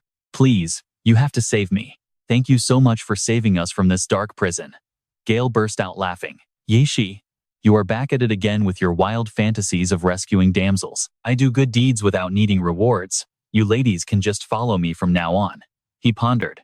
But do you really think there is a treasure chest with a generator down there? I do not buy your crazy fantasies, but hidden secrets in this game are definitely worth checking out. Maybe we will find some rare treasure. Ye nodded. Hey, all right, let us get ready. I will grab a bag to carry our loot first. Gale warned him. Do not forget what the administrator said. If we encounter any mutated beasts, avoid combat and run. If we are forced to fight, never let them get behind us, or it is instant suicide. The two stepped cautiously into the tunnel, where the mud was thick and messy. Ye pointed at a cluster of mushrooms. Are these mushrooms? What are they called? Probably wild mushrooms, but I have never seen anything like them in real life. They are small but unique, with glowing, multicolored patterns. Gale shook his head. We could bring some back, but we should make sure they are edible. Even in a game, we should not die so stupidly. Almost 8,000 people in the country died from mushroom poisoning this year. Ye nodded. Well, we harvested them all. This spot is safe. Let us keep moving inside. He excitedly charged ahead. Gale shouted after him. Wait for me. Suddenly, Ye froze in his tracks. Gale almost crashed into him. Hey, what are you doing? I almost hit you. Ye trembled. This is bad. This terrifying, suffocating pressure feels exactly like when we met that giant crow. From deep within the tunnel, strange sounds began to echo. Is it a monster? Gale yells out 36 strategies. Running is the best option. And just like that, Ye bolts. Trust me, you and I would have run even faster. What a wild end.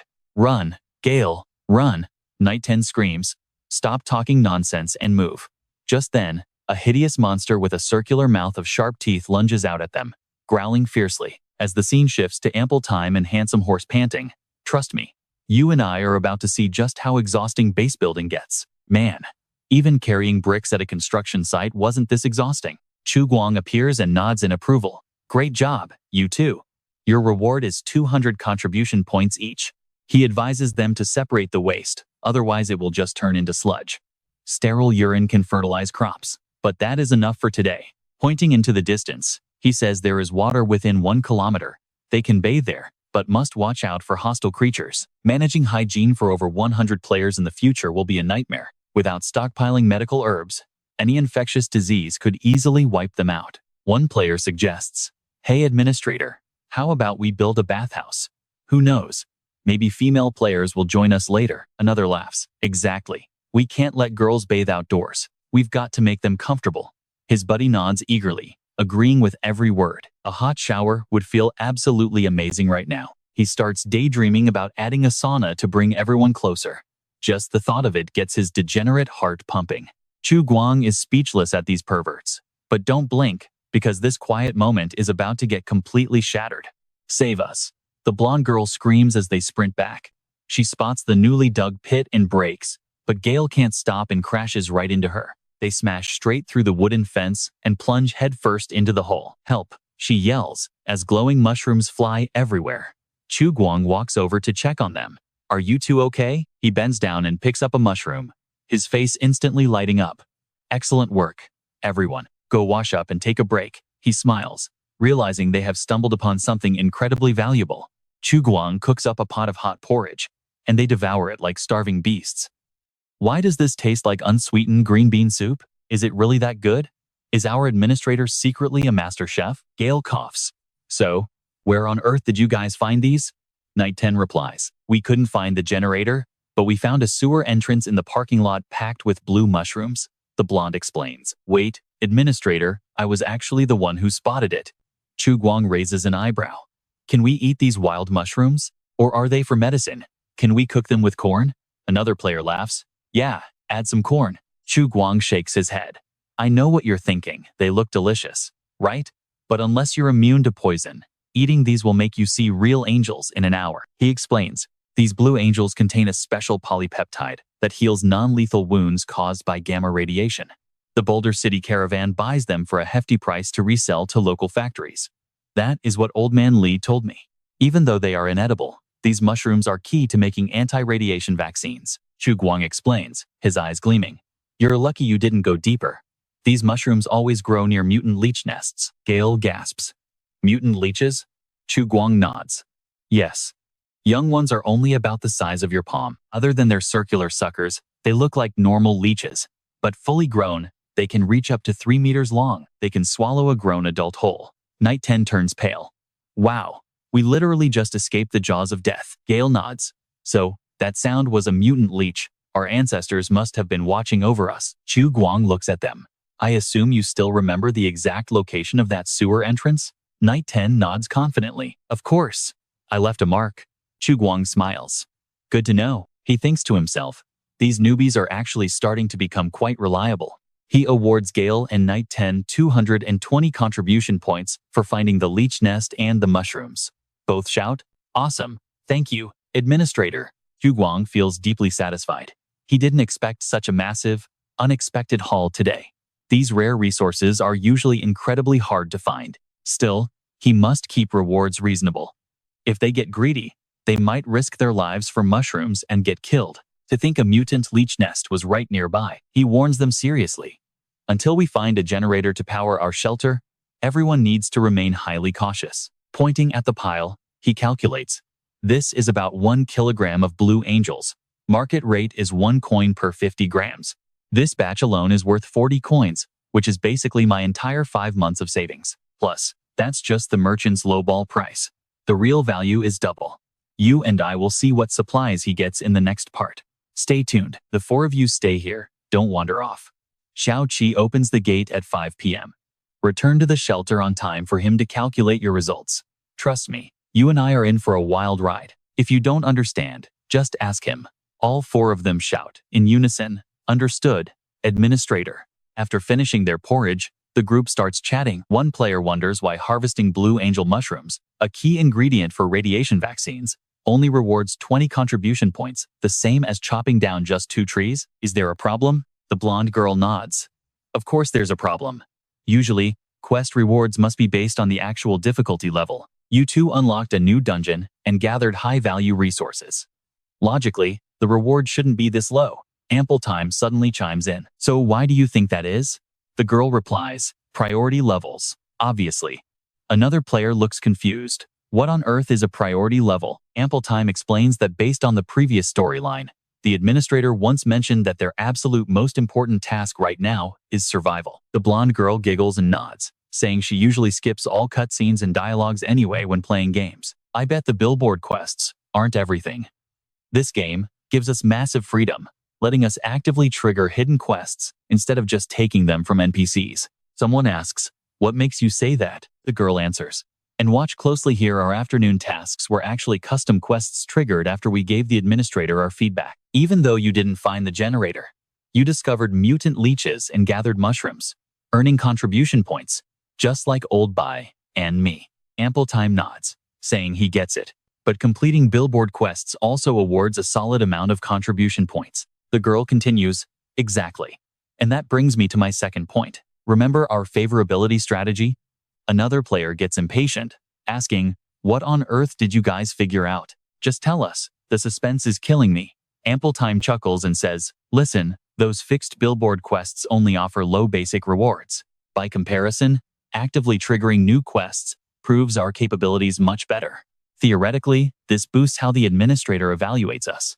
The blonde girl cheers, "Oh, that makes perfect sense. Your theory actually holds up." Ample Time suddenly falls silent.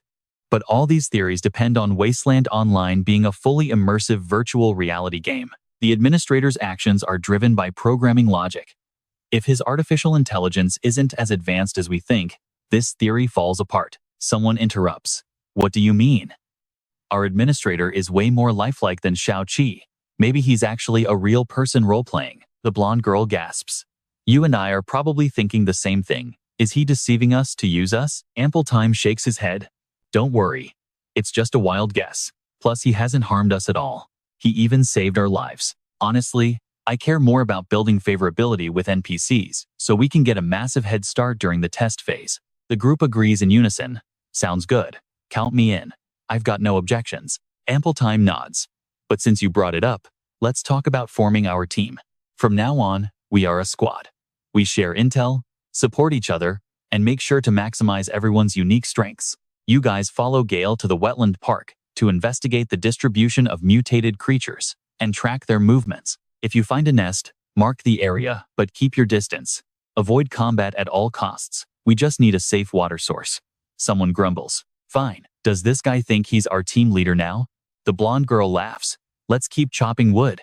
I'll search for tips online tonight, so we can use this timber tomorrow." As evening falls over the wasteland, a traveling merchant caravan slowly rolls into the residential area. Among them is a girl with long, mud-splattered legs. Her ankles are bound in heavy iron chains as she drags herself forward. Despite her tattered, filthy clothes, her face still radiates a striking, undeniable beauty that shines through the grime. A player gasps in awe. "Wow, look over there. Her body is absolutely insane. Too bad such a masterpiece is being thrown to the pigs." The caravan leader barks. "What are you looking at? Unload the cargo right now. Pick up the pace. Don't delay Boss Lee's schedule." Standing nearby, Wanter watches closely, but decides not to interfere. Old Man Lee bows respectfully, saying, "On behalf of the mayor, welcome to Bet Street.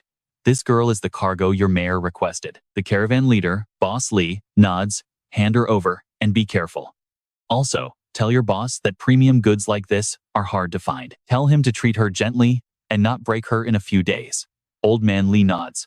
"Rest assured, I'll deliver her safely to the mayor." Right on cue, Chu Guang arrives just as the merchant caravan makes its entrance. This time, the caravan leader, Boss Lee, has brought a legendary blood-reared commodity, a human clone. Chu Guang previously heard rumors about the slave trade in Boulder Town, but thought it was a lie. He never expected to witness it firsthand today.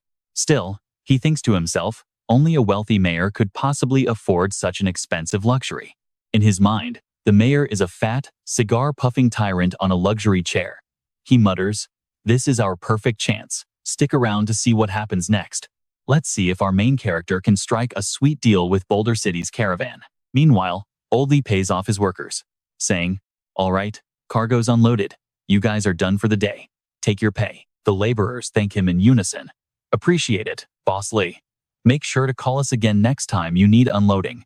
Chu Guang quietly steps in front of the caravan and says calmly, "Boss Lee, got a minute? I have something you need." Old Lee raises an eyebrow, looking him up and down. "Who are you?" Chu Guang smiles confidently and replies, No bad intentions here. I just want to make a trade with you. The carbon nanotube bulletproof vest he's wearing is enough to buy him at least 5 seconds if things go south. As long as he keeps his identity hidden, everything remains completely under control. The caravan guards burst out laughing. A trade? Are you some new scavenger from Bet Street? Chu Guang responds in a calm tone. My name is Chu Guang. Old Li waves his hand dismissively. I don't care about your name. We don't do petty deals with broke scavengers. Go sell it to Charlie instead. Now, watch closely. Instead of arguing, Chu Guang just smiles and opens up his bag to show him. You think these 2 kilograms of goods are absolute garbage? Old Li looks inside, his eyes widening. Oh? Where did you find these? Chu Guang replies. Right next to a mutant leech nest near the underground stream. Want to visit? Old Li laughs. No thanks, just curious. How much do you want? Chu Guang sets his price. 200 coins. He knows that although Bet Street buys them for 50 grams per coin, the real value of these blue angel mushrooms is way higher. Amazingly, Old Li immediately nods and accepts the deal. Chu Guang curses internally, realizing he quoted too low. He should have asked for twice as much. He glares at Old Li. That fat mayor must have resold these to merchants for way more. Damn it, he really wants to throw a punch right now. Old Li smiles slyly. All right, kid. I just hope Charlie doesn't find out about our little deal today. Chu Guang nods. Of course he won't. I don't want any trouble either. Old Li grunts in approval. Humph. You really are a smart fellow. I could hand you the 200 coins now, but you'll probably just use them to buy other gear anyway. Why not buy directly from me and skip the middleman's markup? I've got some spare supplies left here. How about a 20% discount? Chu Guang scoffed internally. A 20% discount? Yeah, right, absolute nonsense. But as long as it's cheaper than Bet Street, he has no reason to say no. He nods. I want to buy a gun. Got any in stock? Old Li laughs out loud. A gun? No problem at all. A 9mm bolt-action iron pipe rifle. Only 200 coins. How does that sound? I'll throw in 30 rounds for free. Ammo is normally 1 coin per bullet, so this is a steal.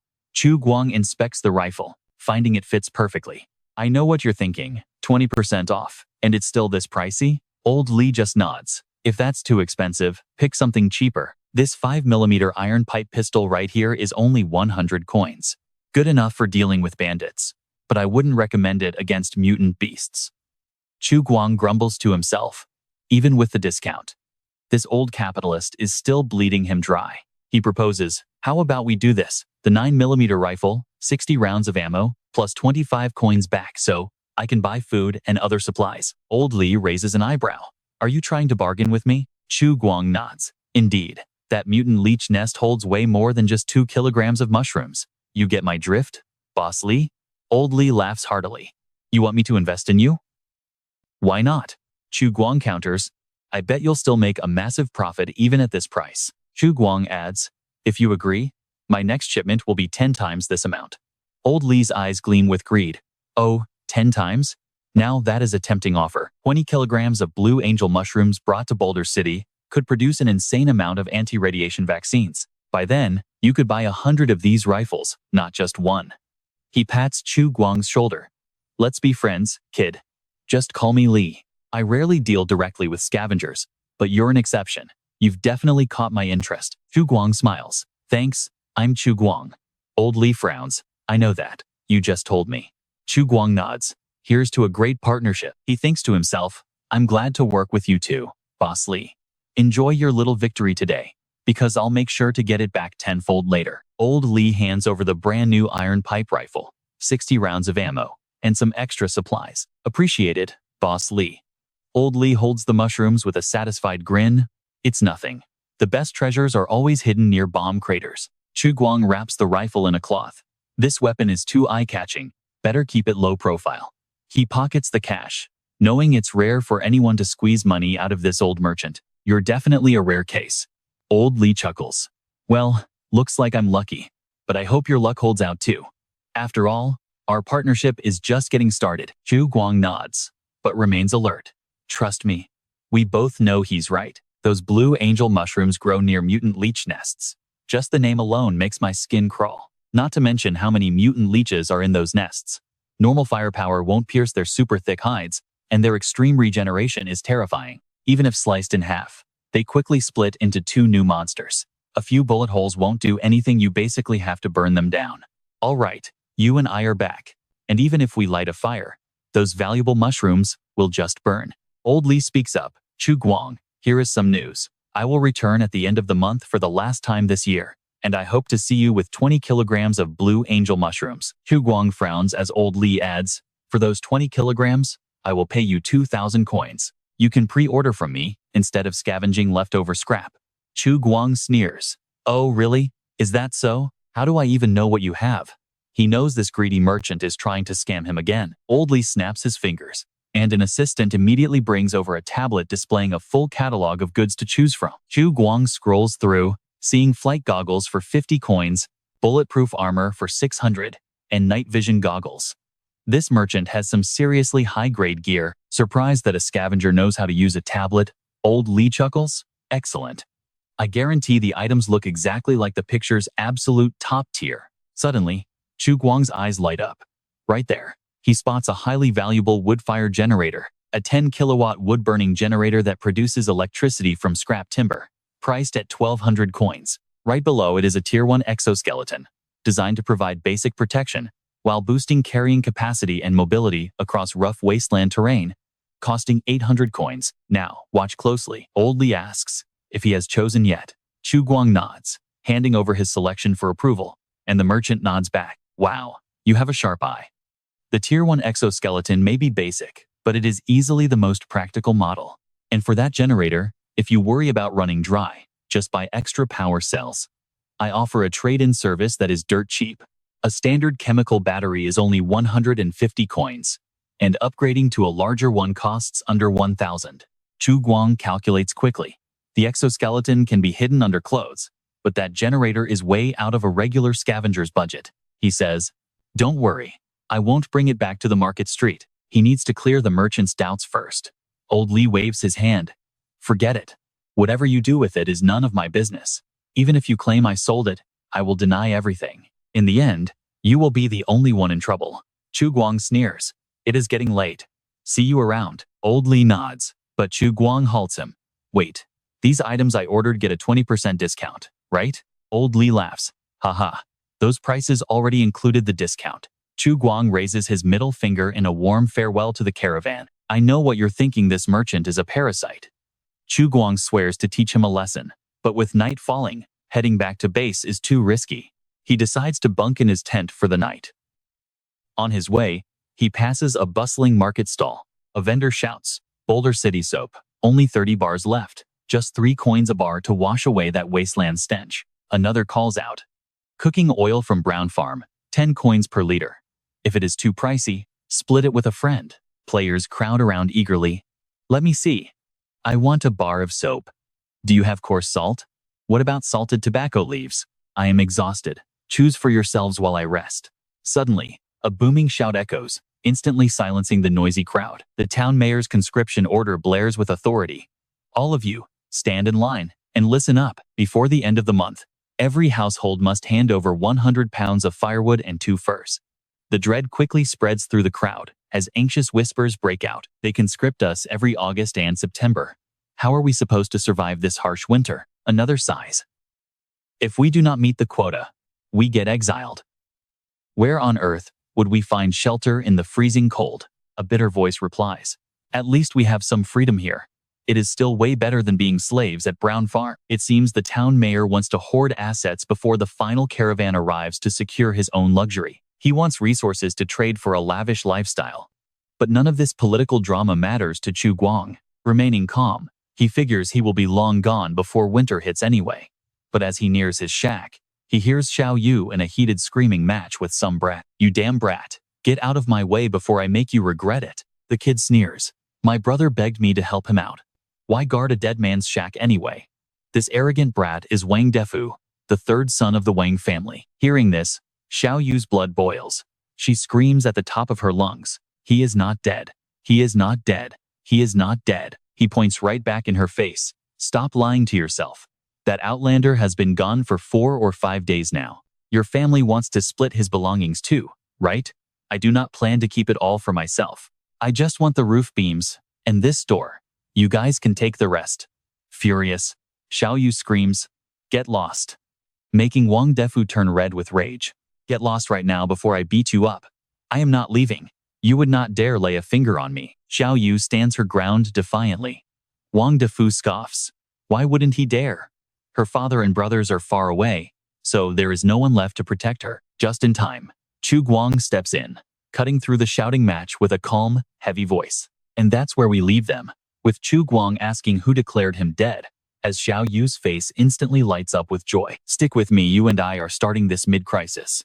She runs up, complaining a bully tried to take her house and even beat her up. Chu Guang smiles to reassure her, saying he appreciates her watching the house and promises that as long as he is here, no one will bully her. Turning to Wang Defu, he asks in a freezing tone if the kid is going to leave on his own or if he needs to be thrown out. Wang Defu just stands there frozen, making Chu Guang raise an eyebrow and ask if he really wants a physical escort out. Saying that, he slowly reaches behind his back, pretending to pull out a heavy iron pipe. This simple motion terrifies Wang Defu, turning his face completely pale with fear. He backs away shaking, stammering that they will regret this, and he will tell his father and brother.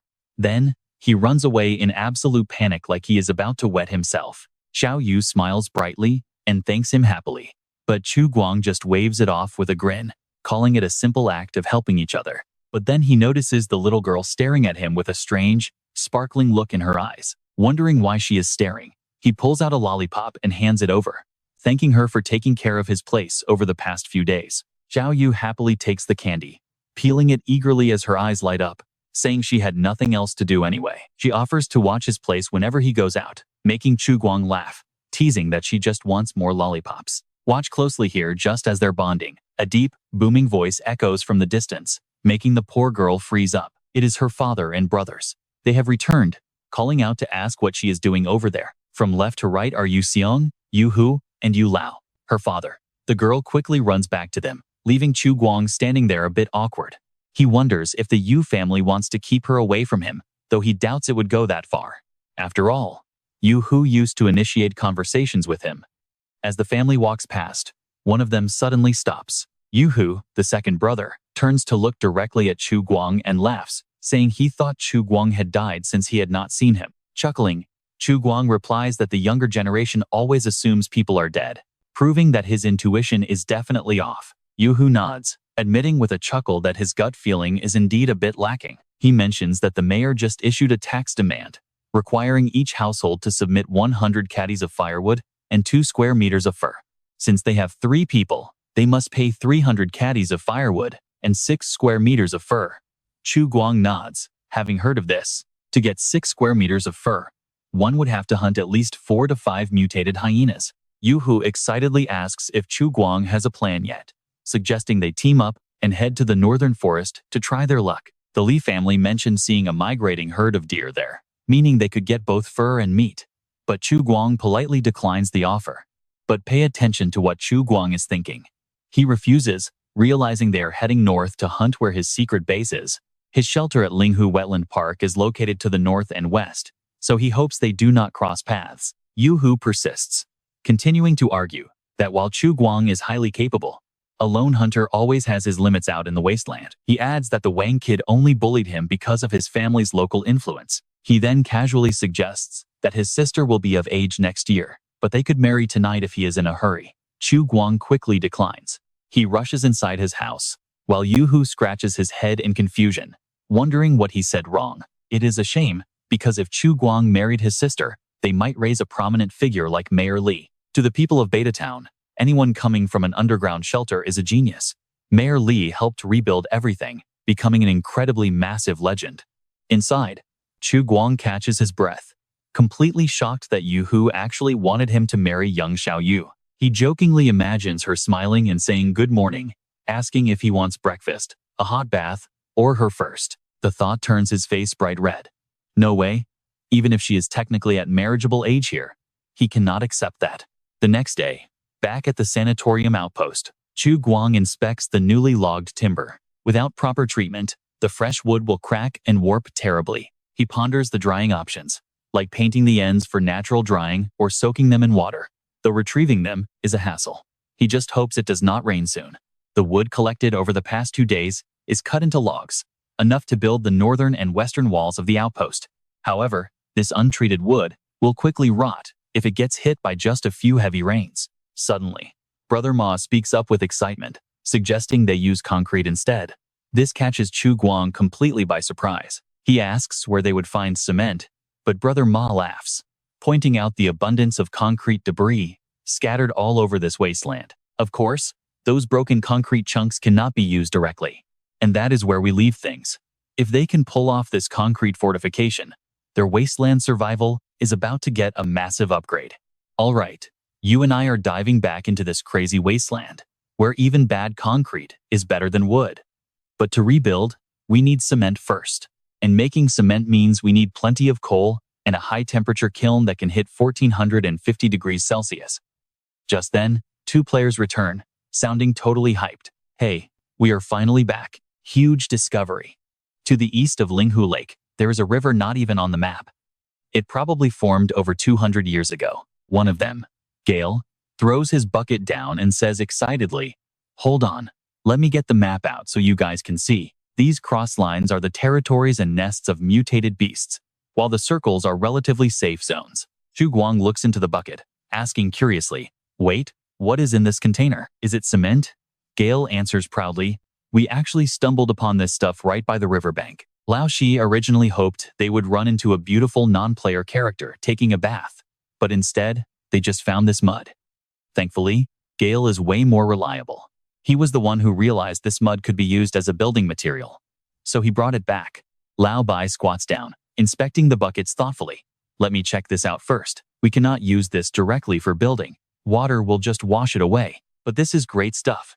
Now our kiln can finally make real cement." Chu Guang is genuinely surprised. "A kiln?" Lao Bai nods, eyes shining. "Exactly. Gale and I are already planning out how we can manufacture the cement. What do you think?" Gale laughs out loud. "Why not? Don't forget, we are playing a game here. Now, pay attention here. In a game this realistic, if you can dream it, you can build it. Let's get to work. This little bit of mud is not enough for a kiln. We need more buckets." "Got it." Lao Bai nods, standing up like a pro. He immediately starts delegating tasks, organizing everyone to carry bricks without a single second of hesitation. Super professional. "Gale, let's keep chopping trees over here." Gale nods in agreement. "I'm good to go. Let's do this. We need to give our administrator a massive surprise." Suddenly, the scene shifts deep into a dense forest. A terrifying scream echoes through the trees. "Help! Someone help us!" A mutated two-headed bear is chasing them down like crazy. Our two players, Lao, Bai, and Gale, are running for their lives. Chu Guang turns around and instantly frowns at the monstrous beast. Tragically, Gale trips, shouting, "No, guys, just run and save yourselves." But the bear leaps from behind, leaving absolutely no chance of survival.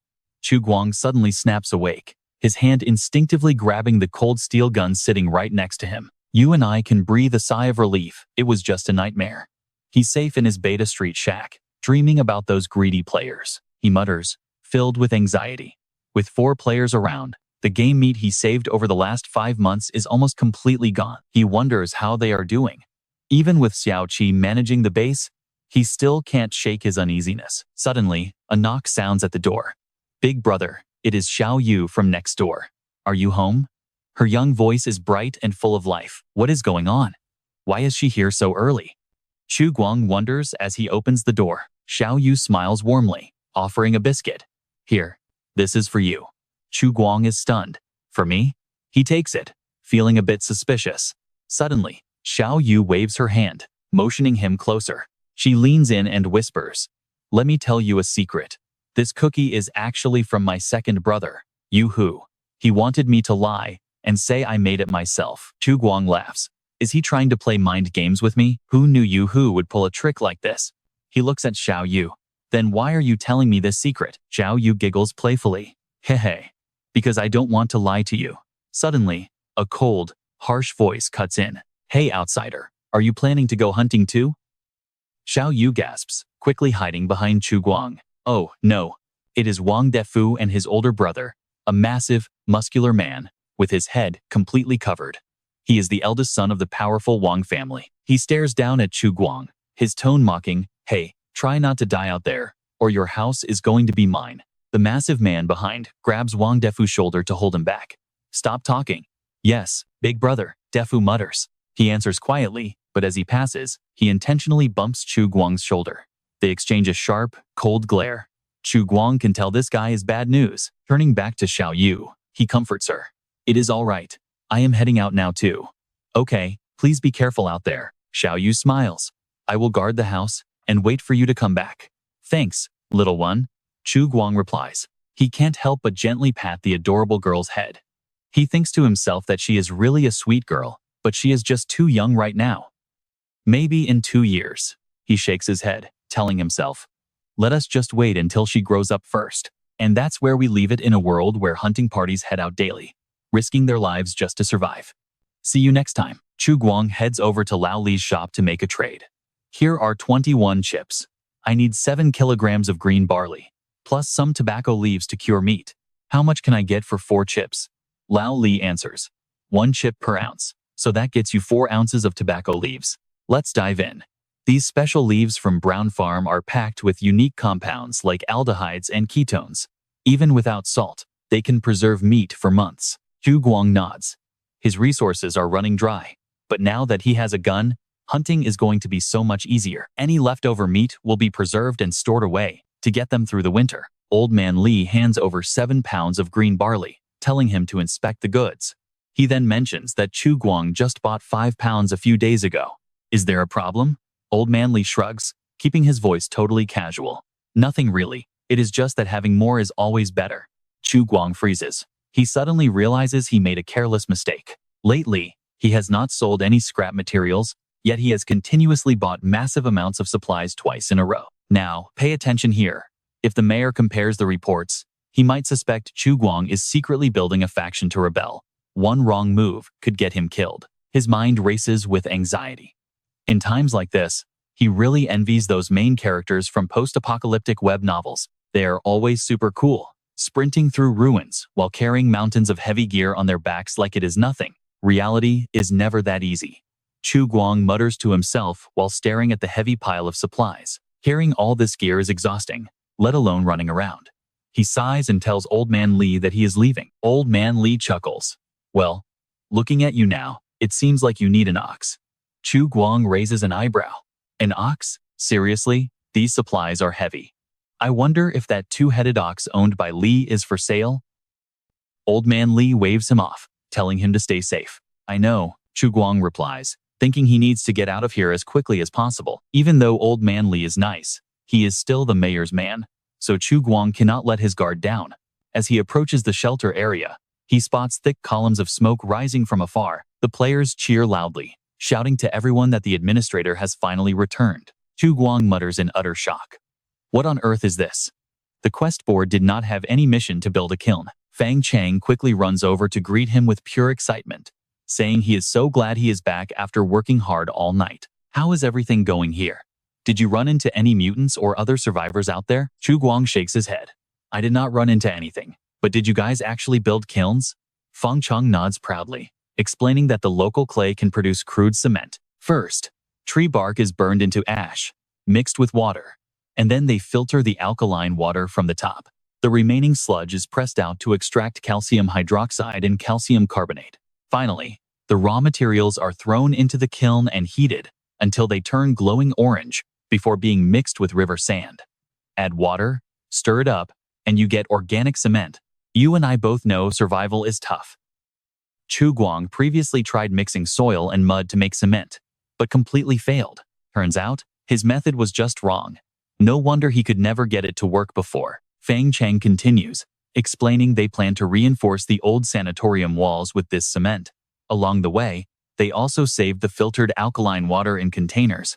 This stuff is perfect for processing leather, making it incredibly useful. Chu Guang coughs slightly to hide his immense shock. Cough, cough, you guys did an amazing job. Damn it, what kind of reward should I give them this time? Fang Chang's eyes light up as he laughs. Helping rebuild civilization and sharing your burdens is our ultimate honor, Administrator. Haha, our favorability must have gone up. Chu Guang smiles, realizing the players are progressing much faster, but suddenly Ye Shi runs over, throws his arm around Fang Chang, and yells, "Oh great! We agreed to form a team, and yet you hog all the credit for yourself." Gale chimes in, saying that taking all the team's credit and achievements for yourself is totally uncool. Fang Chang quickly waves his hands, telling them not to misunderstand since he did not mean that at all. Chu Guang chuckles to calm them down, saying that since everyone worked so hard, he will reward them with extra help. It seems heavy physical labor, like chopping wood, helps boost the player's strength. Maybe he should bring in some physically strong players to assist them? Yi Shi immediately speaks up in absolute excitement, begging the administrator to make sure they are female players. The other two nod in agreement, and if possible, they should ideally be young and beautiful. Chu Guang is completely speechless, shaking his head because these young guys get so hyper over girls, even though they actually need strong, healthy workers. He nods, telling them he will consider their suggestion, so they should keep working hard.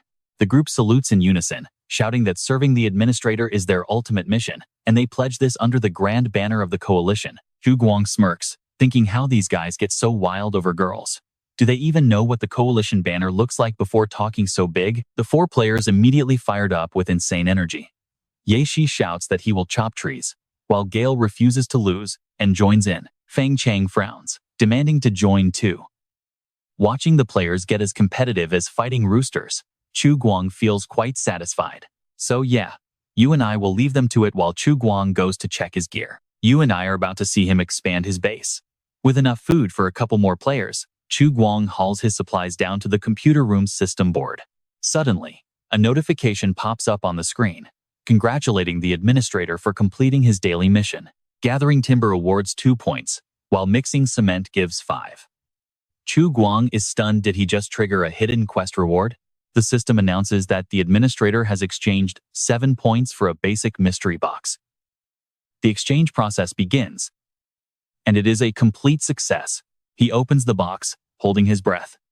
Inside are 5 fruit-flavored lollipops, a sweet little sugar boost. Next is a 200-gram chocolate bar, providing some much-needed energy for his body. Finally, a 500-gram bag of high-quality table salt, a luxury ordinary wasteland survivors can barely afford. Chu Guang sighs, wishing he had gotten more of it. Half a kilogram of salt is perfect for cooking or curing meats, but trading refined salt could easily net him 20 to 30 times its weight in raw salt. He shakes his head, saying, "No way. Salt is the second most profitable trade in the River Valley province, right behind weapons. Without enough power, trying to sell it is just asking for trouble." He decides to focus on building solid infrastructure first. Checking the player group chat, he finds everyone actively gossiping and discussing the game. Quit Smoking asks why there are so many newbies, wondering how the game is and if it costs anything. Watch their chat closely. Knight 10 drops a smirking emoji, asking if everyone is here for Wasteland Online. He adds that the group name is literally the useless online players. The game is free, just register and queue up. Selection depends entirely on luck. Quit Smoking asks, "Bro Knight 10, why weren't you online last night? Any new beta content?" Knight 10 replies, "Me? I spent the day logging and the night mixing concrete." Quit Smoking asks, "A mason? With concrete?" Knight 10 tells him to ask Fang Chang, saying, "Gotta go to class, talk later. Remember to clean up." Quit Smoking jokes that he thought they were just scavengers. Scrolling through, Chu Guang thinks these new guys do not seem very promising. Still, those first 4 players are working incredibly hard for him. Fang Chang leaves a like, commenting that this game is basically real life. For example, you cannot just craft charcoal with a single click. You have to build a kiln first, and the firing method is exactly like real-world crafting. Brother Horse chimed in, saying the worst part is having to craft everything by hand without machinery.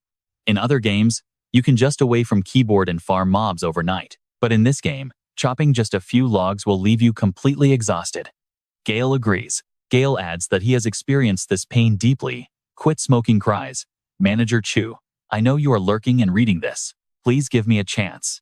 Then, new member WC Mosquito suddenly joins the discussion. "I know what you are thinking, but this newbie actually knows wood." He explains how pyrolyzing timber can yield acetic acid and acetone. He shares a chart of wood byproducts. Reading this, Chu Guang's eyes instantly light up. This WC Mosquito guy is a hidden treasure. Ethanol and methanol aside, acetic acid is incredibly useful for making smokeless gunpowder.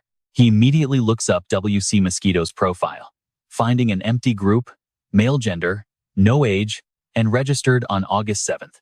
His profile shows photos of a carpentry workshop, Since he sells furniture, his knowledge is perfect for managing the piled-up timber. Chu Guang sends a direct message. Hey there, interested in joining us?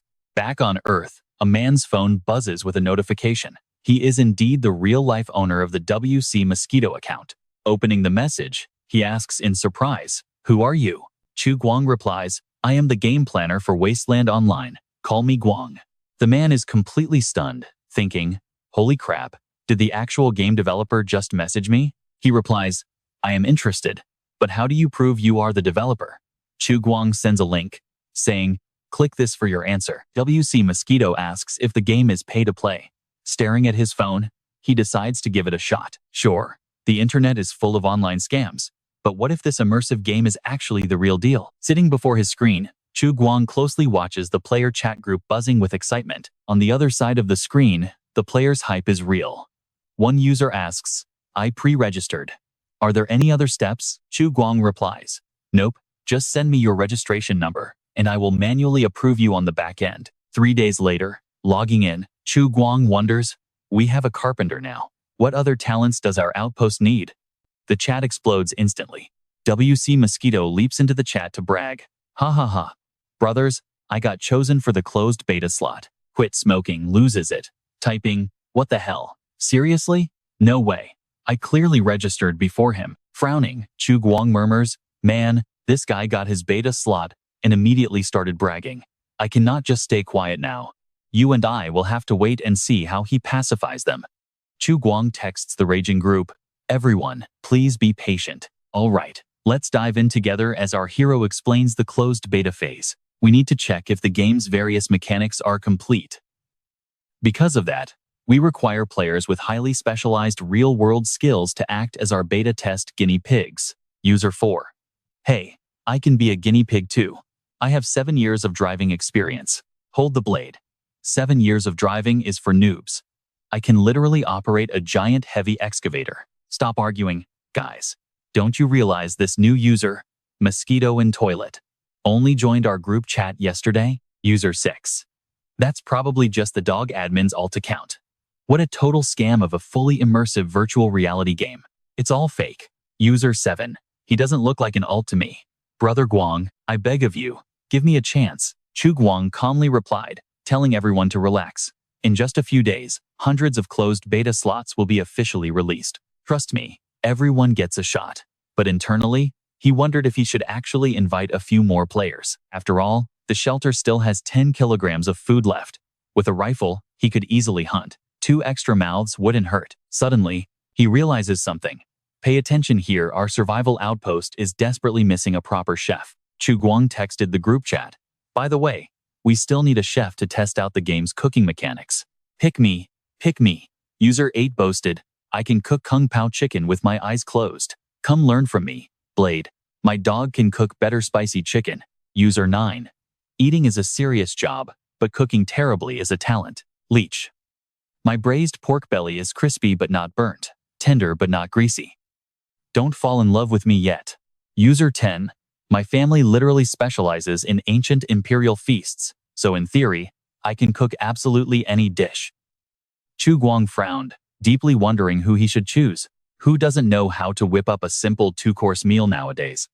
Honestly, anyone with hands can do it. User 11. "Aha! Found him. Tomato scrambled egg. Get out of the way. The new chef has arrived." User 12. "Capitalist, come quick. We are on the 3rd floor of the abandoned sanatorium." Just then, Little 7 rushed in looking absolutely terrified, sobbing loudly. "Master, you finally came to find me." Chu Guang looked surprised. "What's the huge rush?" Little 7 whimpered. "Master, my battery is down to only 1%. Chu Guang burst out laughing. "Is that all? But wait, where on earth am I supposed to charge you?" Little 7 replied, "I have wireless charging, so I just need to head back to the shelter and sit there for a bit." Chu Guang nodded, realizing why he hadn't seen a single electrical outlet inside the entire shelter. No computers, and the main desk server never runs out of power, all wireless. "All right, lead the way. Let's go charge you up." Now, here's where it gets interesting. His voice suddenly turns dead serious. "Wait, Little 7, I recall that the entire power system of our shelter is supplied by a high-tech nuclear fusion reactor core." Little 7 tilted its head. "Huh? Did you just say nuclear fusion?" "Yes, Because that power source lasts an incredibly long time.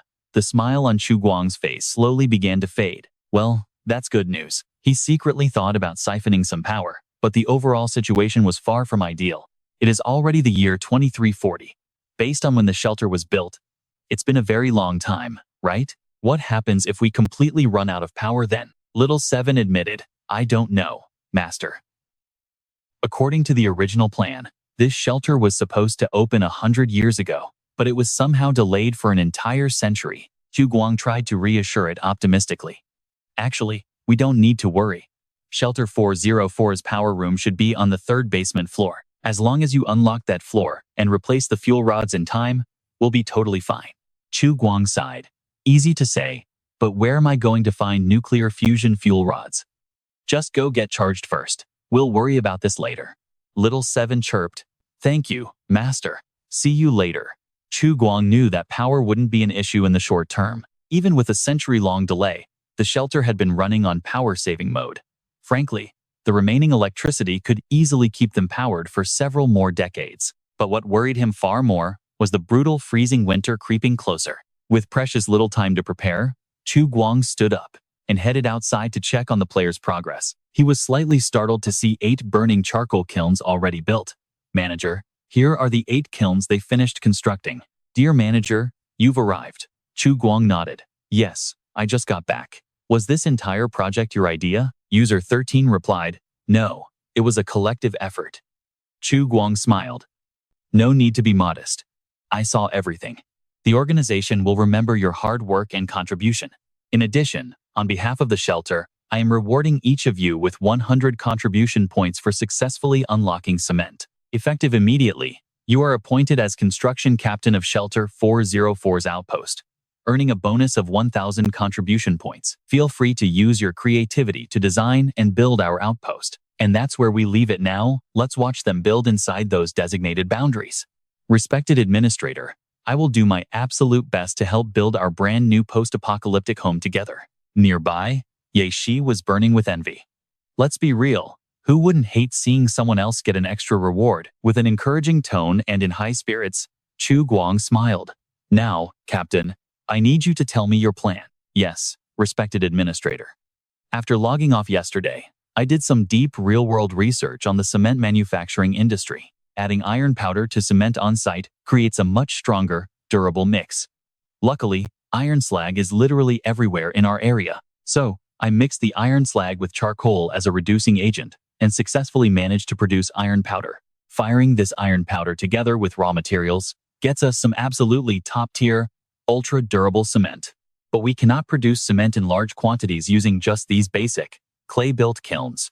Therefore, I plan to invest all the cement produced in this early stage into building a proper production facility to boost our overall output. Chu Guang nodded, thinking it was an excellent plan. But how much cement can we realistically produce using only tree bark? Exactly, Captain. And that is why we need to build much more professional, high-grade kilns. The kind that can easily reach 1450 degrees. By doing this, we can make high-quality calcium carbonate cement by firing limestone and clay, completely replacing tree bark as our raw material. Now, pay attention here because our community is about to expand. Highly satisfied, Chu Guang told him to proceed, adding that 2 more players are finally waking up from hibernation to join their team. I want to host a small welcoming party, so we need to bring back some fresh, wild game. We cannot just serve them plain porridge. Who wants to go hunting with me? All 4 players eagerly volunteered. Pick me, Chu Guang laughed. We do not need that many people. Xi, you should come along. Since you are sensory class, you will actually be useful. While the others lamented, Xi happily accepted. Yes, sir. Your wish is my command, Lord Administrator. Before leaving the shelter, Chu Guang looked at his enthusiastic squad, thinking to himself, Outpost 404. We will definitely build a glorious future. Chu Guang then asked Xi to lead the way to the mutant leech's den. The area was desolate, ruined, and completely empty. The surrounding landscape was covered in scars of total destruction, as if time itself had slowly devoured everything left. Pointing toward a deep pit, Xi said excitedly, Administrator, this hole is where we found those mushrooms. It is a good thing you guys did not go inside. Well, let us get moving. But Chu Guang looked serious and replied, Our target today is not that pit. Ye Shi was shocked. Wait, Administrator, aren't we going hunting? Yes. Chu Guang nodded with a mysterious look. I know what you are thinking. Why are they walking further away from the forest? Reaching behind his back, he drew his gun and whispered, what lies ahead of us is the real forest. Ye Shi stood completely stunned by the view. They were in the northern outskirts of Qingquan City, where the old infrastructure had severely deteriorated. Thick trees grew everywhere, turning the complex terrain into a natural maze. Indeed, this was the true concrete jungle. Chu Guang signaled, warning him in a low voice, Ye Shi, be careful from here on, stay close. Since the apocalypse, this place has turned into a haven for fungi and plants. Wild beasts slowly took over the entire city. Over a very long period, under the triple threat of heavy radiation, genetic weapons, and time, they evolved into highly aggressive mutants known collectively as the xenomorphs. But mutants are not the only threat here. There are far more terrifying things out there. Getting goosebumps all over, Ye Shi muttered in disbelief. Is there really something that scary here? Then, his eyes suddenly lit up as a thought struck him. With extreme excitement, he realized he was finally encountering new in-game monsters. This is so cool. Frowning, Chu Guang hissed at him, keep close and do not get lost. Ye Shi quickly replied, yes, sir. Suddenly, a series of strange noises in the distance made Chu Guang freeze. He listened carefully, instantly realizing something was wrong. Moving swiftly, he raised a hand to signal, Ye Shi, careful, there is trouble ahead. Ye Shi whispered anxiously, Administrator, what is it? With a serious face, Chu Guang whispered, there are traces of survivor activity nearby. Ye Shi's eyes widened. Wait, other survivors? Wasteland natives? Nice. I am finally going to meet some actual NPC characters in this game. Chu Guang glared at him. Do not get too excited. This is definitely not good news. Ye Shi looked confused. But why not? Because in this wasteland, strangers are far more dangerous than mutants, Chu Guang replied in a chilling tone. He quickly dragged Ye Shi into a hidden corner and began inspecting the ground, discovering traces of sulfur-rich gunpowder, sharp tacks, and broken glass shards. This is a bomb that was recently detonated, he muttered under his breath. Whoever built this bomb is likely a scavenger or a predator. Ordinary survivors would never set landmines so close to their own settlements. This kind of trap can easily be detected by the sharp senses of mutants. In other words, this was meant for humans. Sniffing the residue, he estimated the blast happened less than 5 hours ago. Trust me, you and I are about to see things get insane. All right, stick with me here as Chu Guang turns to Ye Shi, asking if he heard those explosions from the east. Ye Shi shakes his head, stammering that he did not. Chu Guang commands him to wait there, making Ye Shi ask anxiously where he is going. To scout ahead, Chu Guang replies with a sharp, cold gaze. Can I come with you? Ye Shi asks, but Chu Guang's murderous glare makes him shiver. You wait right here, the leader commands, leaving absolutely no room for argument. Ye Shi stammers and quickly agrees to wait. Secretly, he worries that since the manager holds all the power, any mistake might get him kicked offline for good. Ye Shi obediently hides away, while Chu Guang cautiously ventures alone into the ruins of the abandoned commercial district. He calculates his moves, knowing that although he originally planned to use that guy as bait, the situation has completely changed now. They might be facing predator tribes or dangerous mutants. That kind of bait is useless and would only alert the enemy. This place is way too close to their shelter. Now pay attention, because with all their massive construction going on, the smoke and noise will get them noticed soon. In this wasteland, a bigger threat is always lurking. If the enemy poses any real threat, he will not hesitate to strike first. Suddenly, a pack of red-eyed mutant rats appears, staring right at Chu Guang. Gripping his iron pipe, he swings it hard. Yeah, these pests do not know when to run. Switching to battle mode, he swiftly wipes them out. There are only about 20 of them here. It is not a massive nest, he mutters, though larger numbers would be trouble. He climbs onto a rooftop to get a better view of the area. Not long after reaching the top, he spots a camp fenced off with wooden barricades and watchtowers. This is a survivor outpost. Such strongholds are usually divided into two distinct categories. Some survivors live directly inside pre-war buildings that somehow survived the global destruction. Others must start completely from scratch, building their homes right on the empty, unforgiving wasteland. The builders of these wooden tents can only be mutants, averaging 2 meters tall and weighing over 150 kilograms. They eat absolutely anything, from wild mushrooms and fruits to the flesh of mutant flies, rats, and snakes. And their absolute favorite meal? Human flesh. I know what you are thinking. That is brutal. Meanwhile, Chu Guang spots a figure on a nearby rooftop. Just as I thought, he mutters. The figure is wearing armor with a bow on his back, a mutant sentry. If Ye Shi and I had kept moving forward, we would have walked straight into an ambush at the intersection. He observes closer, muttering, "Damn it. There are too many obstacles to see how many mutants are actually inside. But judging by the scale of this camp, there must be 20 to 30 of them. A small mutant colony that is not easy to handle." Suddenly, a loud beep echoes in his head. A bright quest notification screen pops up right in front of Chu Guang. Mission: eliminate the mutant tribe on Route 76. Side quest type: reward, 200 points. He mutters in complete disbelief. Who on earth would take a quest like this unless they wanted a quick death? Is this system actively trying to kill me? Asking me to fight a horde of mutants is literally sending me on a suicide mission. Still, he quickly calms down. This trip is not a total waste, since it confirms that quests can indeed be triggered even when far outside the shelter. He frowns, trying to access it again. Wait, why can I not open the system interface anymore? It seems the system only functions near the shelter, but quests can trigger anywhere. Even so, a reward of 200 points feels way too small for this. After carefully surveying the surrounding area, Chu Guang decides it is time to retreat. Summoning 100 players only awards 100 points, yet this gives 200. Clearly, this task is extremely difficult. As they head back, a completely breathless Ye Shi struggles to catch up, asking with pure curiosity, "Manager, what did you actually see over there?" Chu Guang replies quietly, "I saw a mutant camp." Startled, Ye Shi asks if they are just going to leave it alone and walk away. "Yeah, what else would we do?" Chu Guang asks coldly. "Fight them right now? If we lose, we will end up in a boiling pot as their dinner." "Use your head. We only have one gun, and I am the only fighter here." Ye Shi nods as realization hits him. "I did not think about that.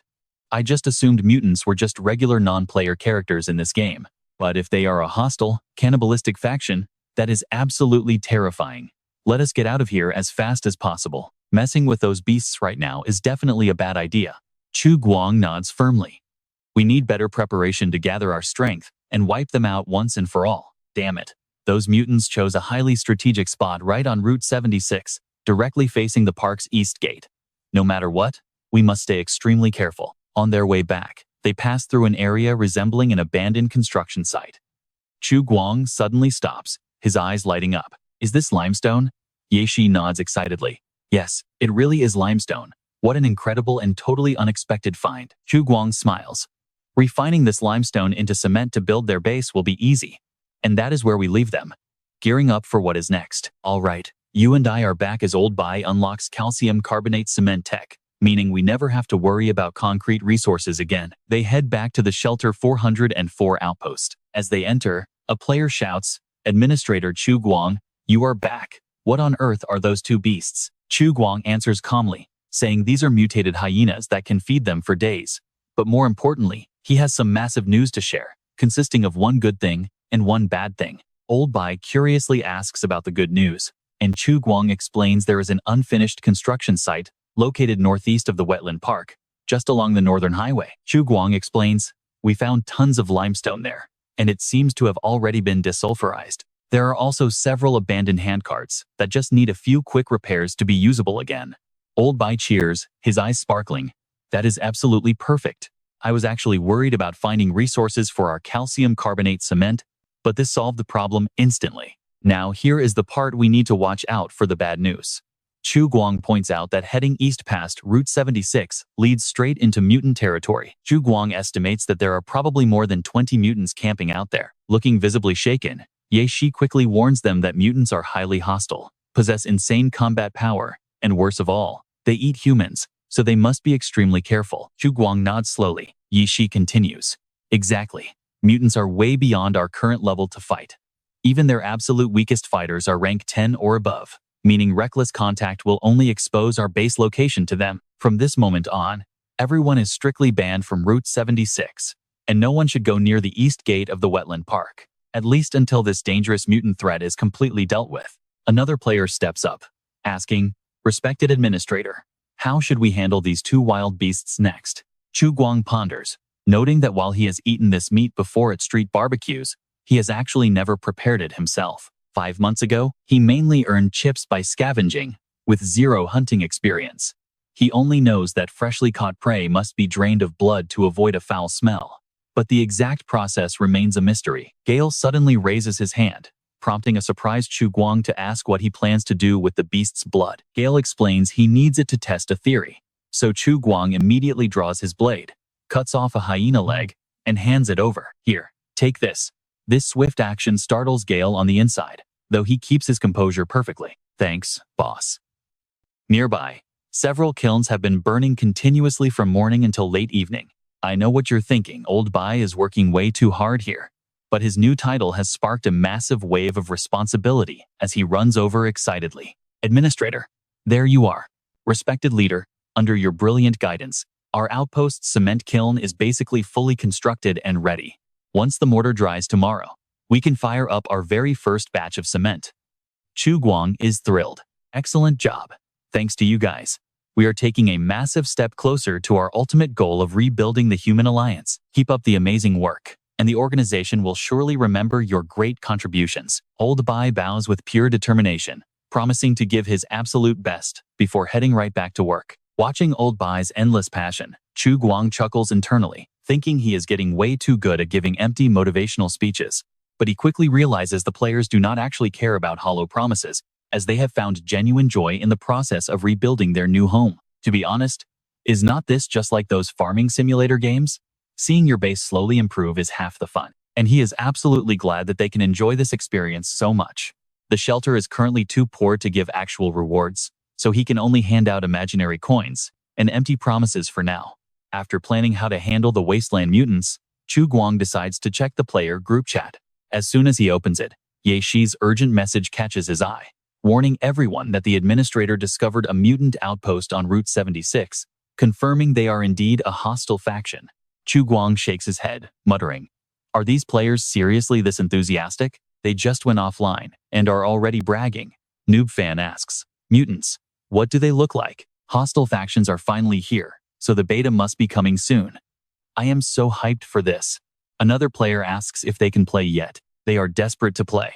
Chu Guang chuckles, thinking this passion is great since more people are rushing to sign up. Ye Shi replies, "I do not know exactly what they look like, and I have not seen them yet. But do not worry, the official website will definitely update mutant details soon."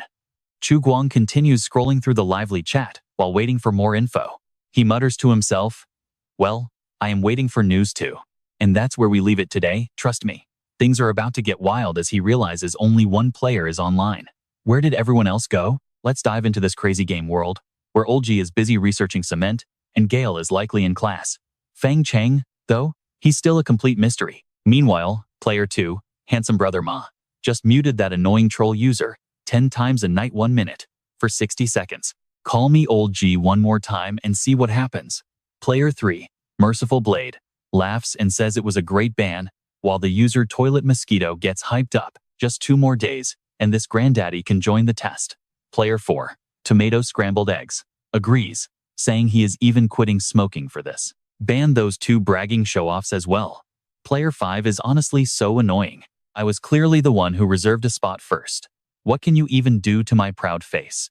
Chu Guang reads this with a bitter smile, wanting to bury them all. These guys are totally beyond saving. Who even needs all this drama? Still, he knows exactly who that proud gamer really is. I still do not believe a fully immersive, virtual reality game actually exists. He mutters to himself, then suddenly pauses. Feng Cheng still has not posted in the group chat. Where on earth did he go? Suddenly, an idea hits him. Check the official website forum. All the active users hang out there, so Feng Cheng is bound to show up. Now, pay attention here. Feng Cheng just uploaded a massive new post.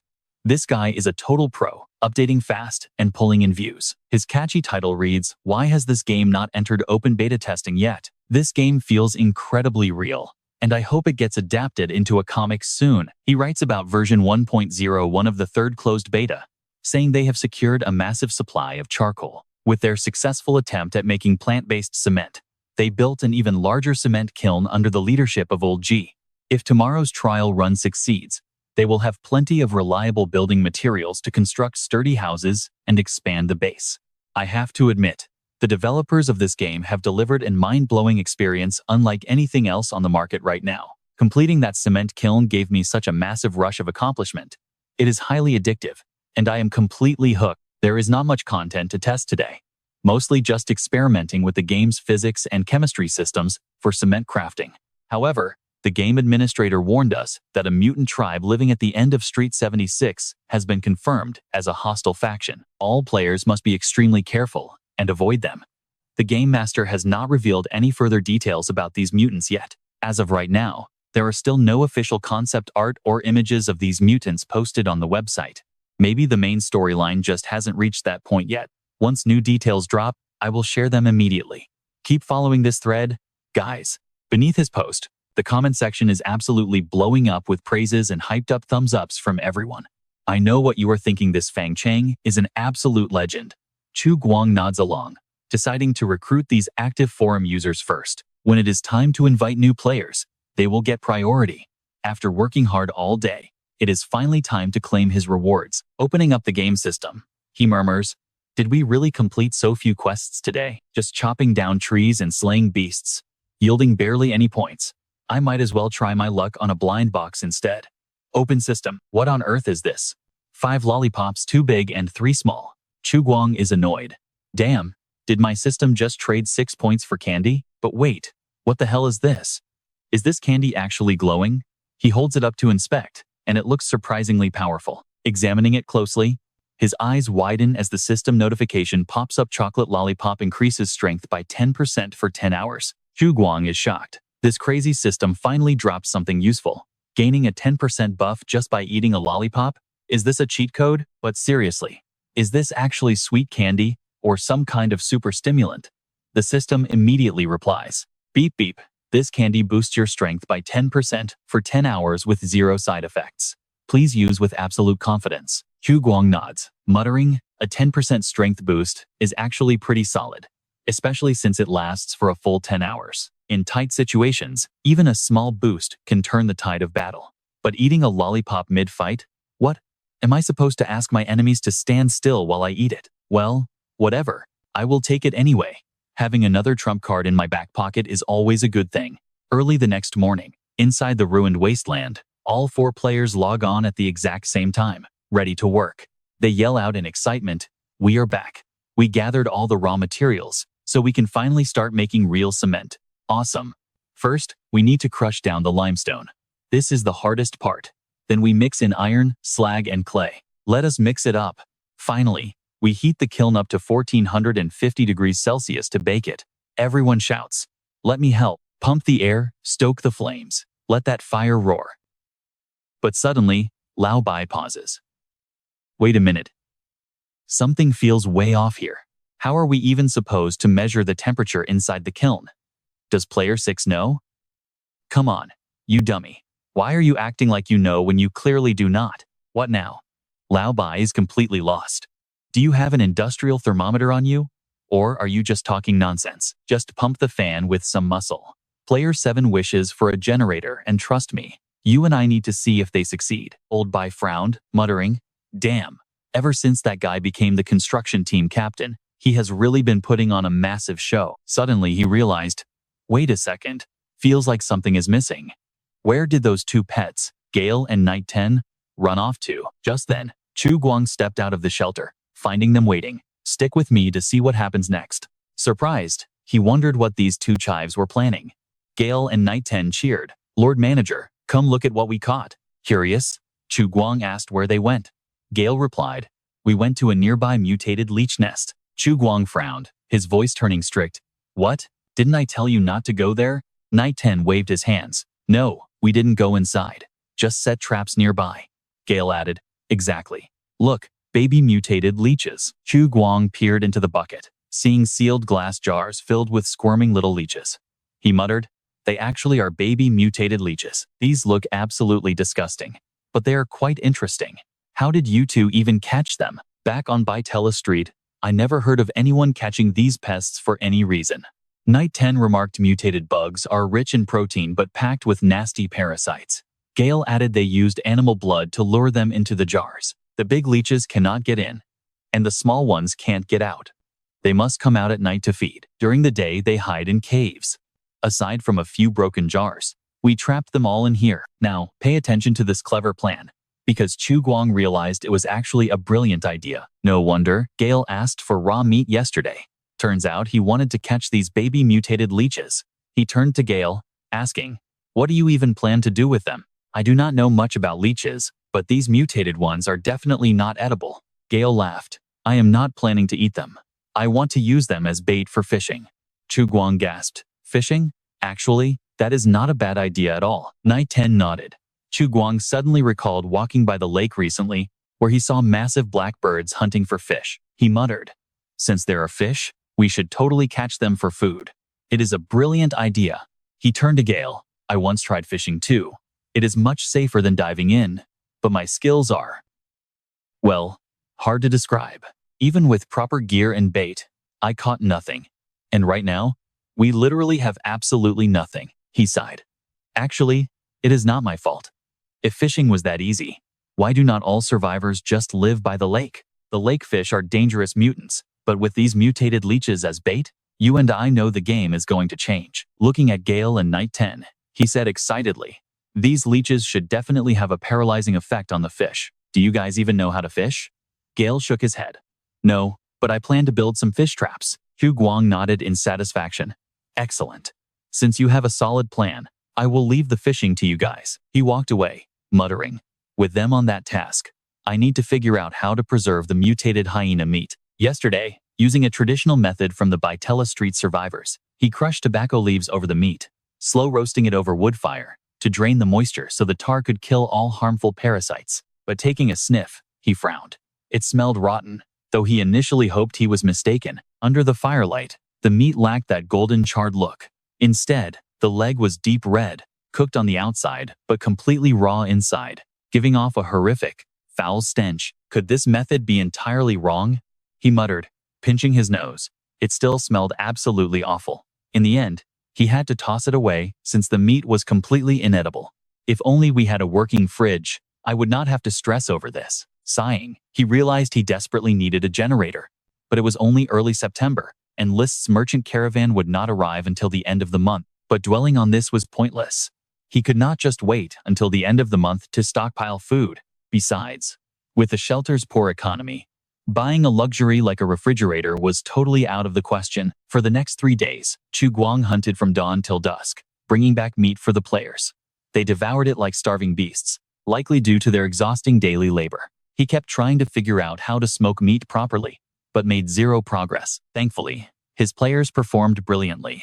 Over those 3 days, he managed to secure 7 reward points. After saving up 10 reward points, he decided to gamble them all on a basic mystery box. Fortunately, along with a lollipop, he pulled a random bottle of unlabeled fish sauce. He muttered, "At least this might make our meals taste a bit better. Hopefully." Meanwhile, the 4 players huddled around a boiling pot on the stove, looking completely miserable. One sighed, "I am so sick of eating this stew every single day.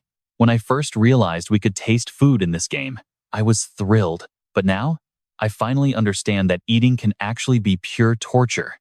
Another added, "It is always meat, bland, grain, porridge, or green noodles. Even if my mouth can take it, my digestion is done. You and I know that pain. All right, you and I are about to dive into the wildest virtual survival game, where even the taste system is barely working. Honestly, with this lack of salt, it is just greasy, slightly bitter, and way worse than wheat porridge." The third player frowns, complaining that the fishy smell is too strong. He suggests adding cooking, wine, ginger, onion, and garlic to make it better. Lao Bai sighs, telling him to just eat up. They are in a post-apocalyptic wasteland, so finding those ingredients is completely out of the question. This is what we get. Better food will come later. He mumbles to himself that ever since that bastard became the construction team leader, he keeps thinking like a capitalist, even going out of his way to please them. But he has to admit, it makes sense. In this market, besides salt, other spices are luxury items, so it is not really a big deal. If things go wrong, we might even have to pay for salt later. Another player chimed in, hoping the next game update adds some real spices. I would happily use my reward points to buy them, or even pay real money. Gale speaks up, saying he is trying to figure out how to improve his fish traps. Can we buy ready-made fishing gear with points? Suddenly, the mood gets awkward, and the conversation hits a dead end. Someone quickly shifts topics. Pay attention here, as Lao Bai claims they are finally getting closer to successfully making cement. Are you serious? No way. Do not lie to us. But Lao Bai looks incredibly confident. Of course it is real. No joke. Besides cement, Feng Cheng and I are also trying to bake bricks, but doing it without proper molds is a real pain. The finished bricks do not look great, but they should still be highly usable. Player 7 suggests wooden molds. Lao Bai sighs, and Feng Chong laughs, asking if they think it is that simple. This is not like chopping down trees.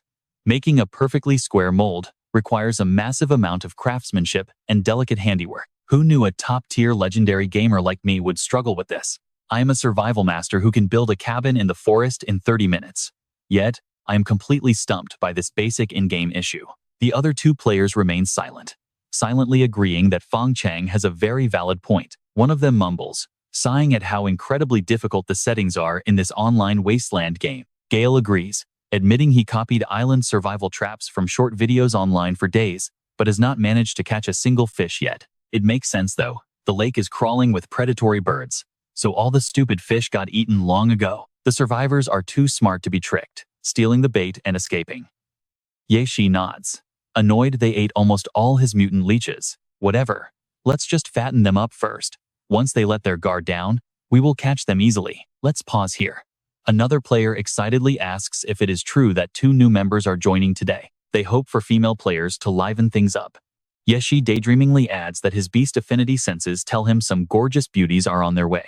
Suddenly, the entire group freezes and stares in the exact same direction. Chu Guang steps out of the shelter, greeting them. He introduces the 2 newcomers as tomato scrambled eggs and mosquito in the toilet. The other players collapse in disappointment. Why are they both men? Chu Guang smiles and introduces them to the group. Tomato scrambled eggs politely steps forward to say hello and greet everyone. The 2 newbies suddenly catch a strange, savory scent, noticing the steam and rich aroma of meat wafting from the pot over the fire. Mosquito in the toilet gasps, shocked by how realistic the game is, wondering if they can actually taste the food in the pot. Lao Bai laughs and asks for their character stats. Mosquito in the toilet replies that he is an agility type. Tomato scrambled eggs adds that he chose the strength type, then asks if everyone is actually eating what is in the pot. Lao Bai nods, explaining that the administrator originally planned a welcoming ceremony, but since it fell through, he told them to eat first. You 2 just got here, right? Come grab some food. Staring at the bubbling pot, Mosquito secretly thinks it looks like a pile of toxic garbage. But since it is just a game, taking a bite is fine. Worst case scenario, he dies and respawns. This is his first chance to eat virtual food, so he cannot miss out. He takes a big gulp, moved to tears by the incredible taste. This game is ridiculously realistic. You can actually eat. Ye Shi chuckles, explaining that if they do not eat, they will literally starve and experience low blood pressure, just like real life. But honestly, it does not need to be this realistic, unless there are female players around. He turns to Feng Chang, asking to have dinner together. Tomato scrambled eggs. A real chef sniffs the bowl, wondering what this dish is. Lao Bai replies it is meat. Tomato scrambled eggs asks what kind, and Lao Bai shrugs, saying it is mutant hyena. We do not really know if it is a wolf or a dog. It is basically a mutated beast anyway. He tastes it, grimacing. Trust me, you and I would also gag at how fishy it is. Did they use blood? You and I are jumping right back into the madness as Old Bai explains that the game's NPCs do all the hunting. Hearing this, Scrambled Eggs whispers that if you have any real-world skills, like cooking, the administrator might give you a sweet job. Scrambled Eggs was completely stunned. Really? Then I will try later. But what about Mosquito over there? Can carpentry get him a job too? I actually know carpentry. Old Bai gasped in surprise. What? Carpentry? Are you telling me you know woodwork, Mosquito? Yeah, my family sells handmade furniture, so I know a thing or two. If you guys want, I can hook you up with some cheap stuff. Hearing this, Feng Chang and Old Bai treated him like a jackpot, dragging him off immediately. Awesome! I desperately need someone to make molds. Come help me out. Mosquito yelled as he was dragged away. Wait, let me finish my soup first. Ye Shi just burst out laughing. Forget the soup. The chef will make a fresh batch this afternoon anyway. Feng Chang agreed, patting his back and warning him it tasted awful. We will show you around the game first. Scrambled Eggs watched them, feeling slightly unnerved. Is this game even normal? Shi just laughed. It is, but maybe the crazy features are just things we have never seen before. Scrambled eggs clung to Shi. Brother Shi, this game is so hard. Please carry me. Clinging tight, he begged. Blushing, Shi wondered why all his answers were questions. He sighed, letting it go. After all, getting a beta tester slot was extremely difficult. Time to explore the base first. Meanwhile, Mosquito was already working and complaining about how they processed the wood. Look here, mushrooms are literally about to grow. Old Bai and Fang Cheng stared in awe at his legendary carpentry skills. Is this enough? Mosquito asked. Old Bai nodded eagerly, saying that he had just done them a massive favor. Mosquito smiled, telling them not to worry about it and to just shout if they needed anything else. Fang Cheng patted his shoulder, laughing. Got it, brother? Next time, I won't hold back at all. Now watch this. With the mold ready, the duo aggressively starts making bricks, their eyes glowing with raw passion until they have enough to build a brand new kiln. The fire is lit immediately, burning bright with intense energy. Old Bai stared at it, satisfied. This kiln looks perfect. Will we succeed? Feng Chang replied confidently. Lose the word will. Brother, we absolutely are succeeding. They kept watch, but Feng Chang still felt a little nervous, wondering if it would actually work. Old Bai patted his back, laughing. Come on, trust the process. Let's leave it to burn and check out the cement kiln instead. I can honestly feel that we are getting closer to absolute success. He yelled to the other players to pump the bellows harder, wanting to get a bucket of cement before logging off. Everything was playing out exactly as Chu Guang expected. These highly motivated players simply refused to sit idle, and our newest member, Mosquito, was already making huge moves by showing off his incredibly advanced fish trap. You are a genius. I swapped the cylinder shape for a rectangular cage, using steel instead of wood to reinforce the core. With this upgraded trap, absolutely nothing is getting away. Shi watched, his curiosity completely piqued. What exactly are you planning to catch with that? Mosquito laughed. Come on, let's go test it out. You probably noticed Chu Guang watching them like a proud parent. Thinking his players are working so hard he can't just idle around either, so he goes back to smoking hyena meat. But even after several attempts, it still smelled terrible. Just then, Scrambled Eggs walked over, looking quite hesitant. Respected administrator, what exactly are you doing? Chu Guang looked at him, wondering what his business was. If he remembered correctly, this guy was a culinary graduate. He decided to give him a little push. I'm figuring out how to smoke meat properly. And you arrived at the perfect time. From now on, you are our outpost chef, he continued with a serious face. Our current situation is incredibly severe. Besides building the outpost facilities, we must stockpile enough food for 100 people to survive the brutal winter ahead. I absolutely need your help, specifically your culinary skills, to pull this off. Scrambled Eggs thought back to real life. Cooking was simple since he was a chef. Before logging in, he had spent the whole day cooking. He never expected that inside a virtual world, he would still be stuck in the kitchen. Am I seriously working a double shift day and night? He sighed internally, then asked, How can I assist you, sir? Chu Guang nodded. Excellent question. My attempts at smoking meat have been less than ideal, as you can see. I need you to solve our food storage problem. I have read through your application profile. It says you have extensive experience with food preservation, right? Scrambled Eggs hesitated. And that's where we leave things today, with him doubting if his real-world culinary skills can actually survive this insanely realistic virtual wasteland. Chu Guang reassures him, and let's dive into this scene together, where he asks the expert why his smoked meat looks like garbage. Scrambled Eggs looks at the leg roasting over the fire, feeling completely hopeless. Honestly, instead of asking what's wrong with it, it's easier to say everything is wrong. First off, smoking meat requires an enclosed room. With your open grilling method, even burning it to a crisp is totally pointless. Also, what is that garbage seasoning on the surface? Chu Guang replies that it's tobacco leaves. Scrambled Eggs is stunned. What? Actual tobacco leaves? Chu Guang explains that out here in the inland wasteland, salt is extremely expensive. Locals use tobacco leaves rich in aromatic compounds to replace salt. They crush it, sprinkle it on food, and heat it up so the natural preservatives mix with the surface oil. That is how they prevent rotting. Scrambled Eggs listens with his mind utterly blown. People can actually do that? Some aromatic compounds can indeed preserve food, but I have never heard of anyone using them like this for actual cooking. He continues, explaining that even without salt, they can still smoke meat, though it won't taste very good. I don't understand your method. But smoking food over an open fire like this is terrible for your health. Chu Guang is shocked. And watch closely here. Scrambled eggs explains that microorganisms just need water to survive. The whole point of smoking meat is removing all the moisture, achieving complete dehydration so it can last a very long time. Using salt makes it much better, extending shelf life and improving taste. But even without it, simply following the correct steps will yield success. Of course, if the meat has a high fat content, dehydrating it gets tricky and depends entirely on the specific cut. But no matter the situation, you absolutely must do this in a sealed room to get a proper product. Chu Guang thinks it over, his eyes lighting up.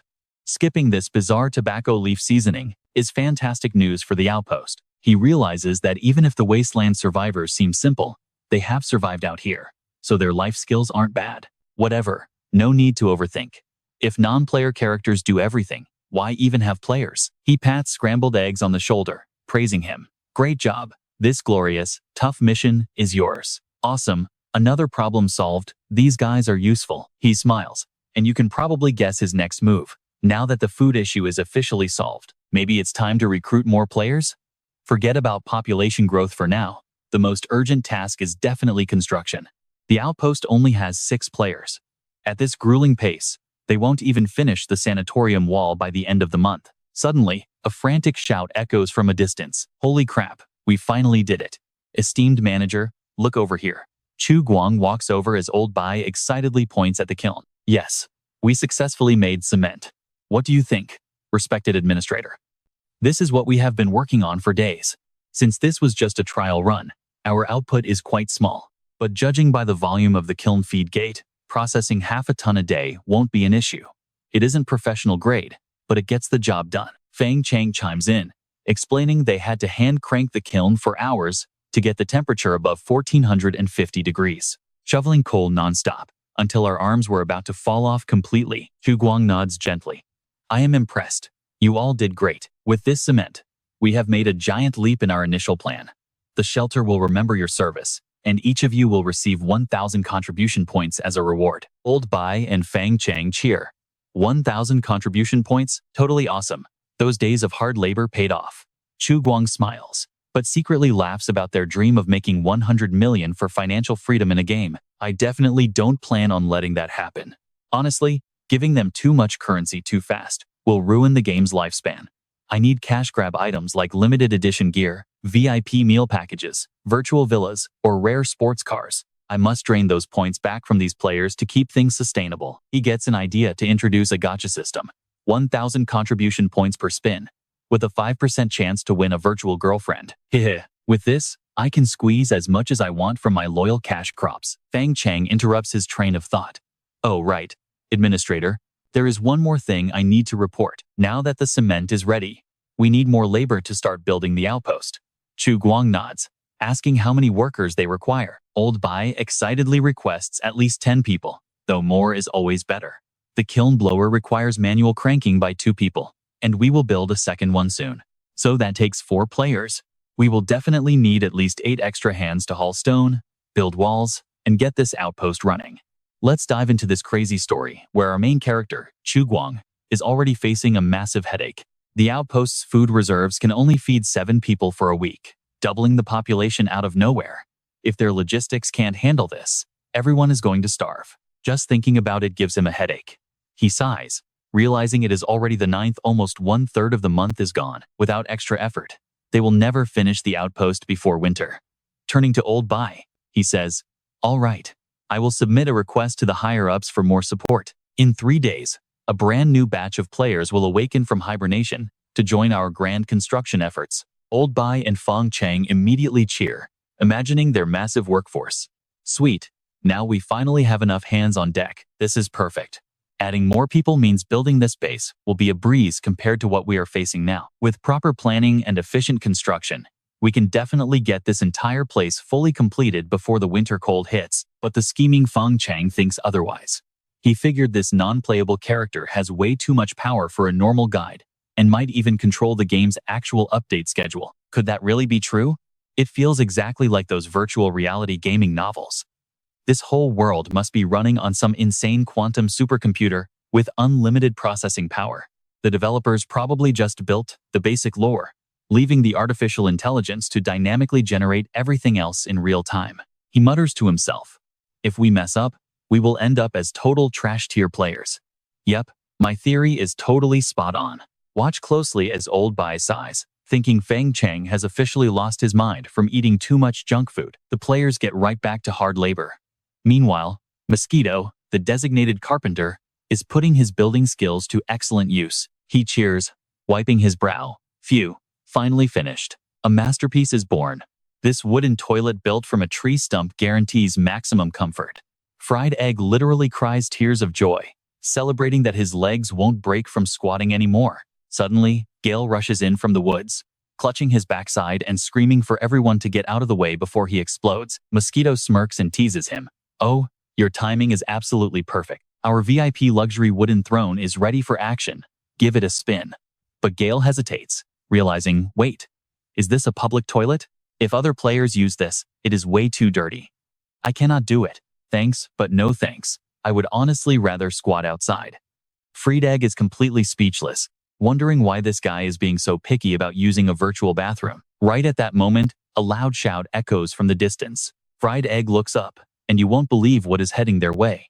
Through a massive cloud of dust, Xiao Qi is dragging a giant mutant fish, screaming that they actually did it. Stunned, Fried Egg asks, what on earth is that? Xiao Qi hypes everyone up, telling them to come take a look. Fried Egg interrupts. Wait, you still haven't explained what that thing is. Do you even need to ask? Just look at what we managed to catch. Xiao Qi slams the gigantic beast onto the dirt, completely overwhelmed with emotion. 3 long days, and we finally landed one. I could cry right now. Gale, freshly relieved from the bushes, walks over, in total shock. Wait, Xiao Qi, did you seriously drag this mutant catfish all the way back alone? Annoyed, Xiao Qi snaps. Only because you insisted on running back for a toilet emergency. Seriously, would it have killed you to just use a bush out there? Gale blushes, totally embarrassed, and mumbles, sorry, my bad.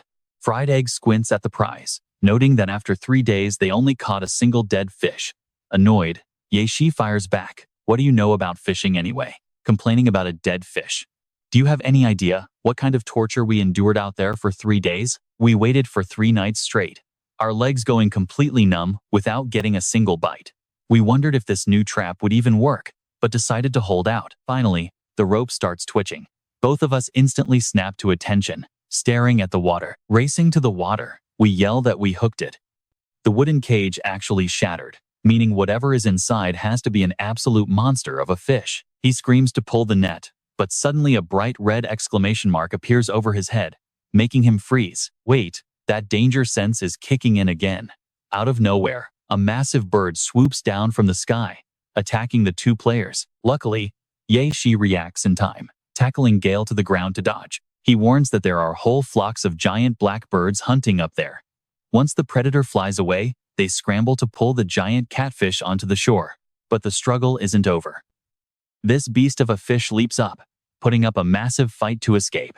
To avoid drawing those massive birds back down, we had to silence this monster permanently. It was incredibly powerful, taking both of us wrestling with it for a while before we finally dragged it back here. Turning to their chef, he asks, hey Fried Egg, is this safe to eat?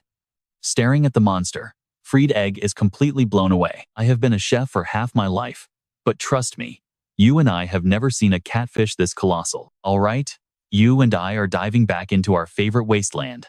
This giant fish must weigh over 50 kilograms, easily filling a tub. He ponders while looking at the giant catfish, wondering if it could be smoked. Xiao Qi quickly shakes his head. Smoke his head. Who smokes a catfish? It is incredibly fatty with a thick, slimy coating that makes it hard to handle.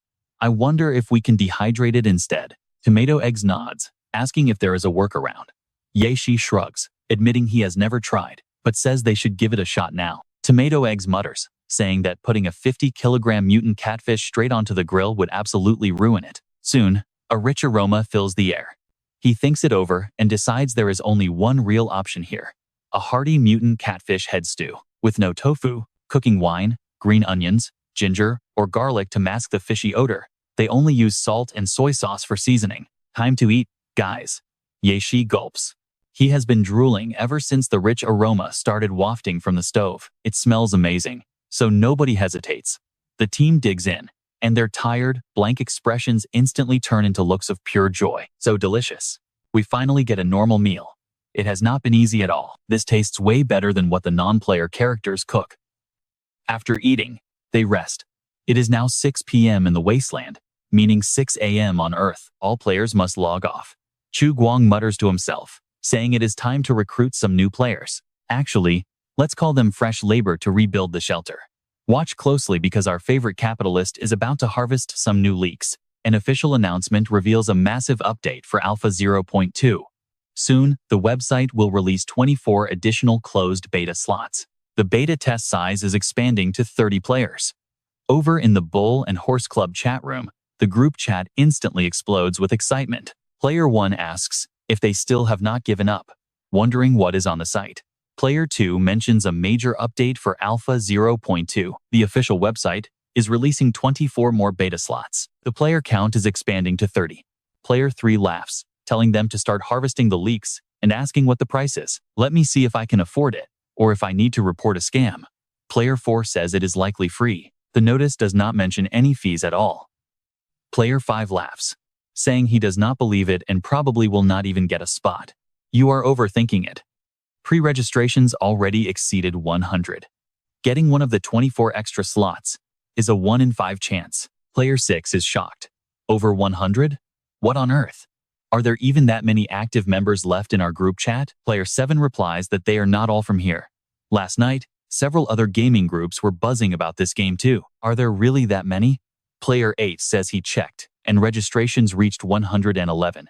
Damn it, I know what you are thinking. Poor players, right?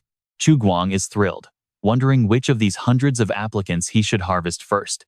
The official update for Wasteland Online Alpha 0.2 is live. The closed beta player limit is officially increased to 30.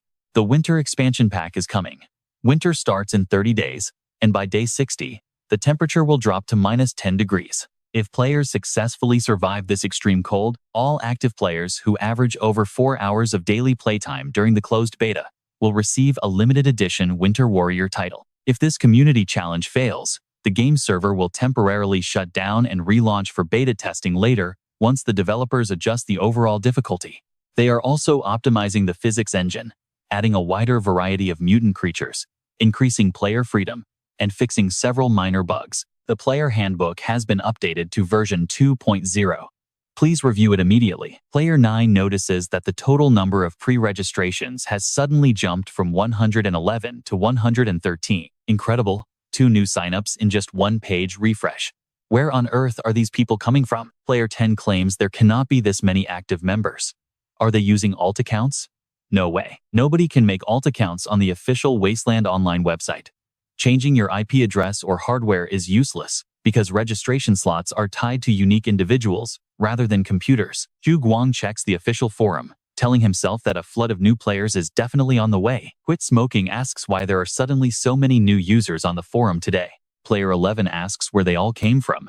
Kakarot replies he is from the future. Player 12 says he joined via a shared link. Arena says he is from a random chat group.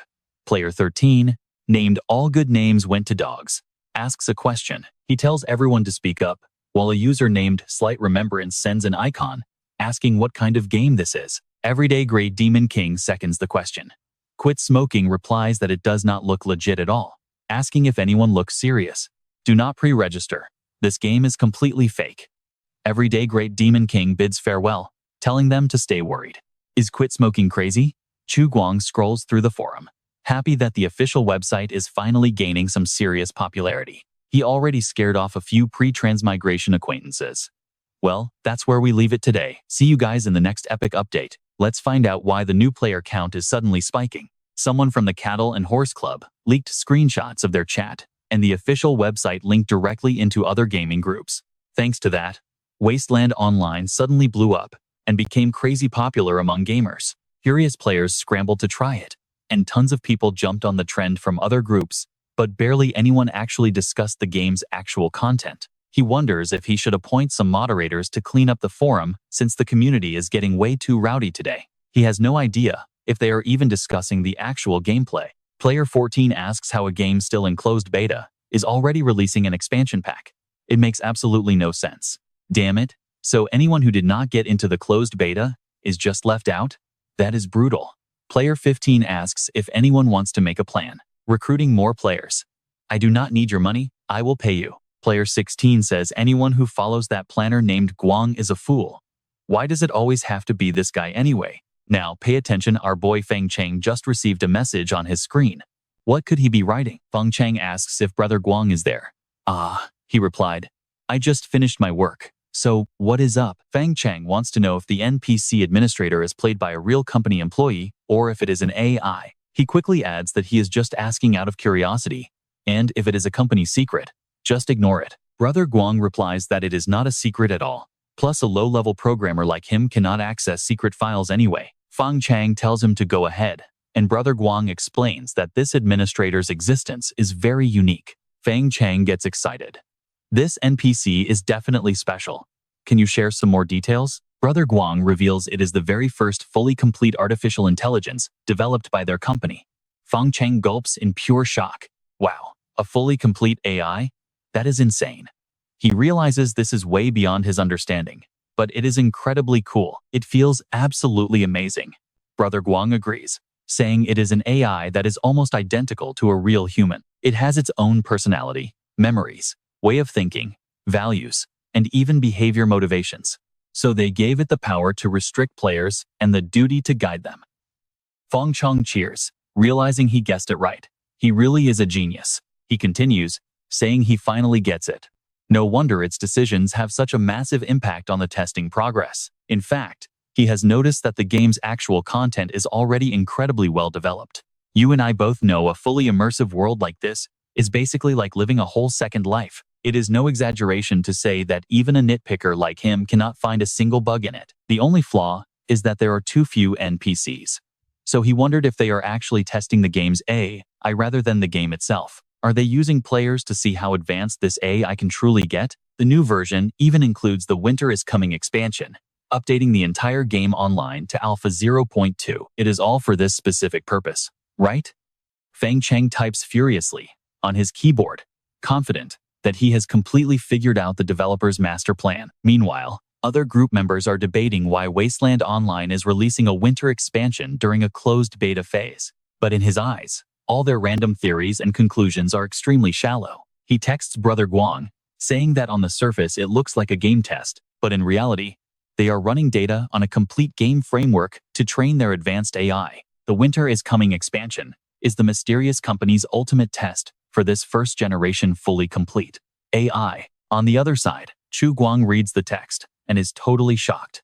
This guy is a certified genius. He immediately drags his mouse and deletes his own draft notes. His draft is useless now because Feng Cheng's logic is way more convincing. Feng Cheng smirks, feeling like everything is going perfectly to plan. Seeing no reply from Brother Guang for a while, he becomes even more convinced that his theory is absolutely correct. Brother Guang replies, calling him smart. The Winter is Coming expansion is indeed meant to test the performance of their first-generation fully complete AI. It is also a necessary step to unlock the next round of testing. Feng Cheng says he gets it, asking if the testing progress is heavily tied to the game's actual storyline. Guang confirms this. Feng Cheng then asks if the Shelter 404 administrator is the only one who can push the plot forward. Guang says yes, and Feng Cheng thanks him, apologizing for taking up his time. He texts back promising to keep this valuable insider information a secret, but that creepy grin on his face tells us a completely different story. Chu Guang mutters to himself that there is no insider info anyway, so keeping secrets does not really matter. No way. Manager Chu, I will absolutely keep this a secret. Do not worry. Everyone already knows I am extremely reliable. Feng Cheng chuckled. Was this the legendary corporate level overthinking? Honestly, stick with me here, because having such a perfect tool of a player actually saves so much trouble. Standing at the outpost, Chu Guang stared ahead with determination as leaves withered and temperatures plummeted, signaling an unprecedented crisis approaching. This winter will be far more brutal than the last, and it is coming early. We have very little time left to prepare. From this point on, we must seize every single minute and second before the situation gets even worse. Get ready to face the freezing cold. The mission board just updated, showing required supplies, construction plans, and their matching rewards. Chu Guang declared that only by uniting together can they survive the upcoming deadly frost. This is a true test of destiny for every single one of us. Facing the burning determination of his players, Chu Guang delivered an inspiring speech, officially launching the game's brutal winter update. As the first major expansion of this closed beta, a new chapter begins, shifting the outpost's atmosphere just like the official website did. Everyone worked like crazy. Now, pay attention, because even Chu Guang himself could feel the freezing tension creeping up on them. Their food reserves were already low, yet the population was about to skyrocket fivefold, jumping from 6 to 30 players. To keep 30 mouths fed and warm, I have to hustle from sunrise to sunset. Using his perception genetic sequence, Night 10 scouted everywhere to forage for food, and his efforts actually paid off. In just 3 days, he killed over 10 mutated hyenas and trapped countless wild rabbits and voles, which were mutated but still edible. Scrambled Egg stared at the massive pile of loot in pure shock. How did he get this much? Thanks to his tracking skills, Night 10 easily leveled up from 0 to level 1. He cheered. Oh my god. Leveling up without even trying is totally awesome. I can feel myself getting closer to a massive breakthrough, but the administrator's genetic sequence is too unique. For now, I must rely on Xiao Qi to run tests and confirm my upgrade. Even though gene development was slow, the other players performed exceptionally well, showcasing some seriously overpowered skills. Lao Bai and Feng Cheng used charcoal as a reducing agent, smelting rusted steel and scrap metal to recover iron slag. They mixed the iron slag with limestone and clay in a kiln, producing a much more durable cement. This work was exhausting, demanding heavy labor and manual pushcarts that drained a massive amount of physical energy. Thanks to this, Strength class Lao Bai upgraded his gene sequence to level 1, gaining 1 point in raw power. Feng Cheng, who took turns with him, also broke through to level 1, but his stat boost went into agility. Chu Guang noted that genetic development followed a use it or lose it rule, though actual stat growth worked a bit differently. Hard work built Lao Bai's strength, but if Feng Cheng just slacked off, his strength and agility stats would naturally decline. The most tragic player was Gale. Out of the 4 original beta testers, he was the only one stuck at level 0. Despite catching plenty of fish with his custom traps, he was still one single experience point away from level 1. You see, passive traps barely give any experience points. To level up fast, you and I know you have to fight those mutated monsters head-on. He grumbled in frustration, but right now, there was absolutely nothing he could do. The 2 newbies, Scrambled Egg and Mosquito, were also working their absolute hardest, with barely any rest. Mosquito was in no rush to level up, focusing on carpentry and helping Lao Bai, Feng Cheng, or fixing Gale's broken traps. He was also busy with a personal project, planning a small wooden cabin to serve as his chemistry lab. While hauling rocks from the site, he had gathered quite a collection of bottles and jars next to his shack. Chu Guang looked at the cabin, thinking, I highly doubt this place is safe. But since he is having so much fun, I probably should not interfere too much. Player freedom is always better anyway. While Mosquito worked hard on building, Scrambled Egg proved to be the ultimate outpost chef, not only running the kitchen but also helping Chu Guang prep all their hunted game. More importantly, they had to make smoked meat because salt at the outpost was simply too expensive to use. So, Scrambled Egg used the most primitive method possible, adding absolutely 0 salt. He hung thin slices on a steel rack inside a clay brick kiln, slow roasting them with firewood to dehydrate the meat before sealing the oven with leafy branches. This was more like cured jerky than actual smoked meat, but even without salt, it kept the food preserved for a while. Once winter hits, they can bury it in the snow using bags or bark, keeping it edible all the way until spring. The taste? Let us just say it was unspeakably awful. But hey, you and I can agree that at least those mutated skins did not go to waste. Scrambled Egg collected them to make leather, a highly complex process that required soaking, ash treatment, washing, scraping, vinegar baths, oiling, stretching, and finally coloring. Alright, let's dive back in, as our survivors find ways to simplify the tedious crafting process. Earlier, when Old White lit the fire, the filtered alkaline water was kept in a scavenged plastic bucket they found. Tomato Scrambled Eggs used this alkaline water to soak the raw hides, remove the fat, wash them, and dry them on a simple rack to make standard-grade leather. Sighing, he looked at Chu Guang and said, Respected administrator, I have to report that my station is completely overwhelmed, and we cannot go on like this. I desperately need help, even if it is just one person. Tomato scrambled eggs then glared bitterly at Night 10. To him, Night 10 was just a slacker tagging along with the administrator to leech free experience while doing absolutely nothing else. He wanted him to help, but Night 10 just shrugged with a smug smirk. Do not look at me, buddy. I am extremely busy. Seriously. Where else could he find a sweet deal like tagging along with a non-player character to easily leech experience? I am not about to waste my time learning how to cook from you, so do it yourself. This smug attitude made Tomato furious. Chu Guang quickly stepped in. Night 10 needs to help me track prey. His danger perception talent is crucial right now, so I cannot leave him behind to assist you, but I promise that your labor issues will be solved very soon. Reinforcements are already on their way, and they will arrive soon. Tomato scrambled eggs nodded, saying, "All right, thanks. If that is true, then that is wonderful," he continued. "There is one more thing. Although I made leather, I can only do the basic processing. How do we actually turn these hides into clothes? I really cannot do this part." Chu Guang reassured him, saying, "No need to worry. Someone specializing in tailoring is among the incoming reinforcements.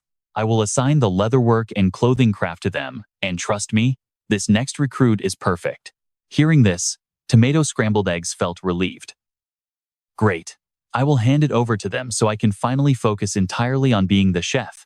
Chu Guang smiled, thinking how he had handpicked 24 new beta players from all kinds of professional backgrounds, even if they were not all experts, and some were just college students. Their unique real-world skills would still be incredibly useful here. With the internet at his disposal, he could recruit even greater talents later. He had total faith in these passionate, energetic players. As long as they worked hard, he would soon be sitting in a warm room, sipping tea, and enjoying the falling snow. 6 p.m. on the 12th, the server launch day finally arrived. The selected players cheered, having suffered through 3 long days of waiting. Following the official instructions, they put on their gaming helmets and lay down.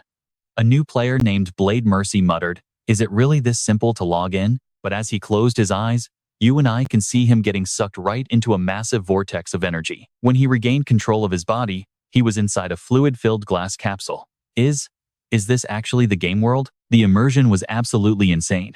But suddenly, a bizarre, foul stench hit his nose, making him freeze right in his tracks. Right in front of him stood a massive, upright reptilian creature, its dark eyes staring blankly.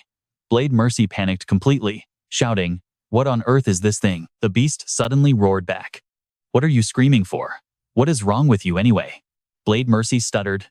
"Are you a non-player character?" The creature snapped. "What non-player character? I am player Scavenger 99. Damn it, I should be asking you. Who are you?" Blade Mercy stood stunned. Scavenger 99, a lizard man mutant. "As for me, I am Blade Mercy, and I am from the strength class. You are one of those brand new rookies, right? But why do you look so damn ugly?" Scavenger 99 snapped back. "Your whole family is ugly." He suddenly examined his new reptile body and freaked out. "Wait, why is my package completely gone?" Blade Mercy laughed. "You turned into a giant lizard, and that is still the first thing you check? It is gone. Everything is gone." Scavenger cried out in despair. "Damn those lying game developers. If they can let me become a lizard, why can they not let me choose to be female?" Blade Mercy burst out laughing.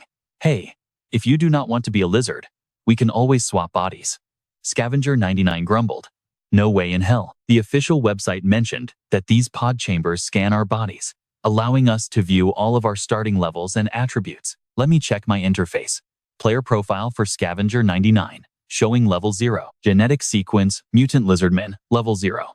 Basic stats are Strength 8, Agility 7, Constitution 8, Perception 8, Intelligence 2. Cold-blooded talent gives him high stealth in natural environments. However, low temperatures severely slow him down.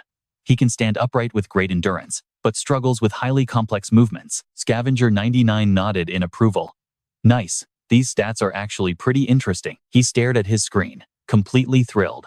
"I remember reading on the official wiki that an average adult human has 5 points across all stats. As for me, besides having extremely low intelligence, my physical stats are incredibly overpowered. Besides, I never claimed to be some genius, so having low brain power won't stop me from flexing on people. Haha, I am practically invincible." He then turned to Blade Mercy. "Are you doing all right over there?" Blade Mercy burst out laughing. "Haha, I could not be any better than this. Let us get out of this chamber and meet up with the others so we do not keep the administrator waiting. He strutted out, leaving you and I incredibly hyped for what comes next. All right, you and I are jumping right into a wild game where Dao Xiao Ren spots a weird note stuck to his teammate, Trash Collector 99's rear. This paper seems completely waterproof. What on earth is this? I cannot understand a single word written here. Dao Xiao Ren shrugged. Let's just go meet up with the others first. The two stepped outside, finding a crowd of players gathered together, chatting and laughing excitedly.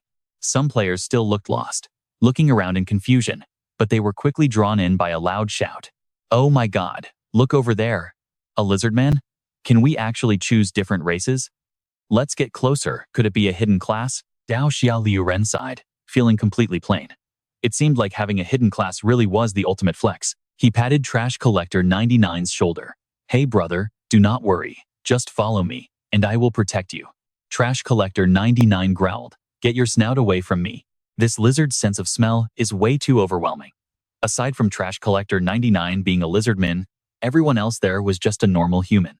Looking closely, Dao Xiao Ren noticed a lot of strength-type players like himself, along with constitution types, and a few sensory, agility, and intelligence types. Suddenly, he cried out, "Wait, look over there. This game actually has female players. Wow, this is awesome. This game is definitely number one." But then, he heard a heated argument nearby. Yaya mocked, "Kid, you look so small. Are you even weaned?" Dang Dang snapped. "So what if you are tall? I bet in the real world, you are actually shorter than me." 10 minutes earlier, inside her life capsule, Dung Dung, a pink-haired intelligence-type girl, logged into Wasteland Online for the first time. She was completely amazed. Is this really a game? Am I actually inside a virtual world right now? This feels incredibly real. I cannot wait to try customizing my character's appearance, just like the official website mentioned. Stepping out of the pod, Dang Dang was stunned. Wow, this place is absolutely huge. She suddenly noticed another female player. A rare female player, and so tall too she had to be at least 1.8 meters. She went over to start a chat. "Hey sister, I noticed you standing alone. It looks like we are the only female players here. I am Dang Dang." The other girl replied, "Hey there, I am Yaya, a sensory-type player." Dung Dung suddenly looked seriously at the crowd. "We are all wearing identical coats, so this must be our faction's rookie gear." Yaya nodded in agreement, asking, "Is it really that simple?" Drawing from her own experience in the fashion industry, one touch was enough to tell the quality was insane. It seemed like windproof, thermal material, far more advanced than any fabric she had ever seen. Pointing at a cord, she asked, "Wait, what's this?" "The material of this cord is different from the rest. What's the purpose of this design?" Ding Dang pulled the cord, and the outfit instantly tightened into a sleek, form-fitting suit. The sudden change made her face flush red instantly. Pay attention here, because Yaya looks at Dang Dang's flat chest and bursts out laughing. Even though she did not make a sound, her smirk gave it away. Dang Dang immediately got it, absolutely furious. She despised anyone making fun of her chest size. She snapped, "What are you laughing at? Is having a big chest really that special? You big-chested cow. All body and no brains." Yeah, shot back. "Who are you calling brainless? You do not even have a chest. Did it all go to your butt?" Dang Dang sneered. "Oh, wait, you do not even have a butt either. No chest, no butt. What a pitiful kid." Yaya pulled her own cord, instantly highlighting her incredibly curvy figure. "I have got curves, perfect offense and defense, and I am proud of it." "Shut your mouth, you flat-chested beanpole." Dang Dang refused to back down, yelling back furiously. "Haha, only a kid would say something like that. I bet your real-world age is tiny. Are you still in elementary school, or what? Are you serious?" Yaya laughed out loud. "Sorry to burst your bubble, but I am a director at a massive fashion firm. Unlike you boasting about in-game curves." Dung Dung sneered. "Just a minor director? I thought you were some big CEO.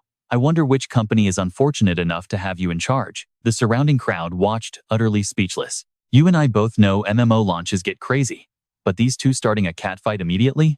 Pure comedy gold while others acted like complete fools. One player joked, "Can we even pee in this game?" While another yelled, "Hey bro, slap me hard to see if it hurts." Dao Xiao Ren muttered, wondering if he had logged into a game or a mental asylum. Right then, Chu Guang stepped forward, shouting, "Silence."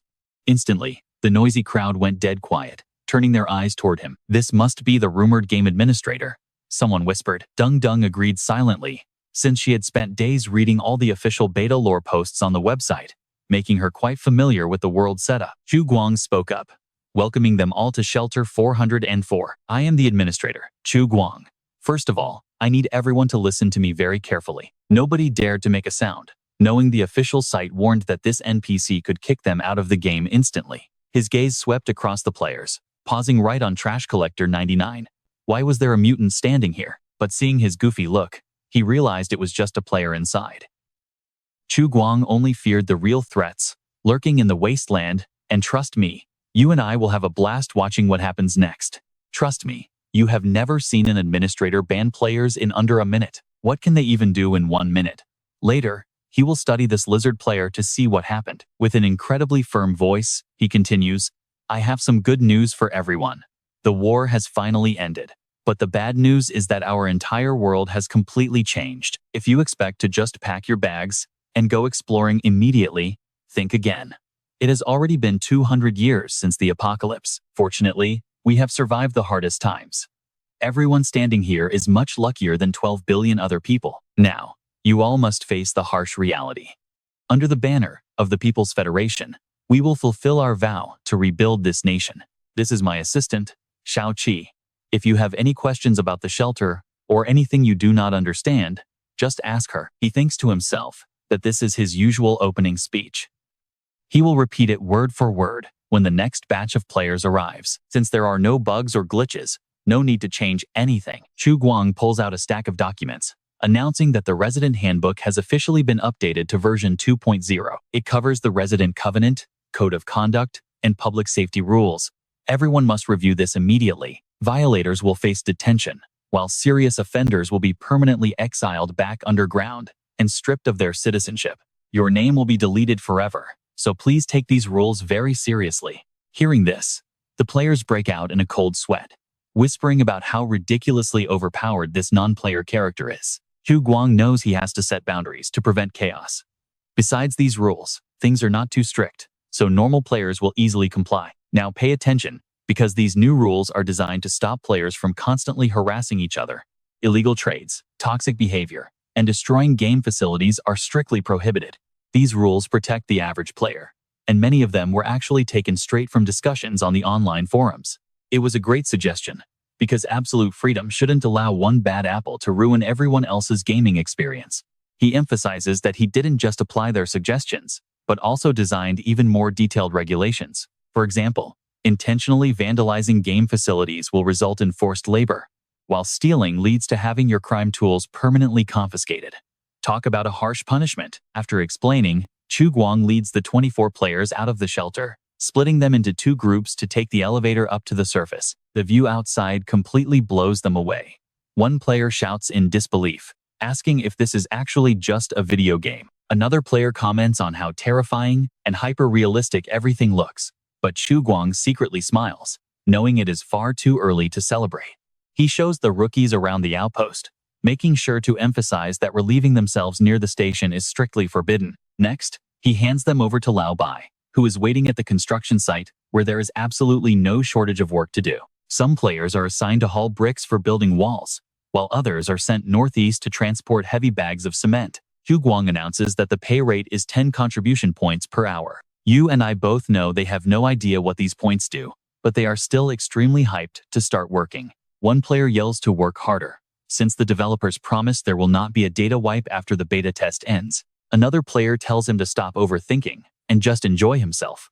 Not everyone is stuck construction working, as smoking meat, tanning hides, fishing, and hunting also need players. For example, Guagua K1M is assigned to harvesting because of her high perception stat. Her initial perception score is only 6, but her unique toxin intuition talent lets her instinctively detect poisons without any prior training or experience. However, before she unlocks poison resistance, getting poisoned will deal massive negative effects to her character. This unique talent scales directly with her perception stat, making her absolutely perfect for this gathering role. Chu Guang stares at the lizard player, muttering to himself, "Level 99 trash picker? What kind of ridiculous name is that?" The player laughs and proudly confirms his ridiculous name. before suddenly pulling a crumpled piece of paper from his backside to hand to the respected administrator. I found this note right when I woke up, but I cannot understand the writing on it. Can you tell me what it says? Chu Guang takes the paper and immediately grimaces, wondering what that horrible smell is. The paper is slightly damp, but completely waterproof, and the handwriting on it actually belongs to a language from this very world. His expression suddenly turns deadly serious, demanding to know where the lizard got it. The player stammers, admitting that the terrible smell is actually feces.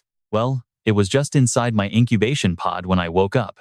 Let us see how Chu Guang reacts to this. It is fine, I was just asking.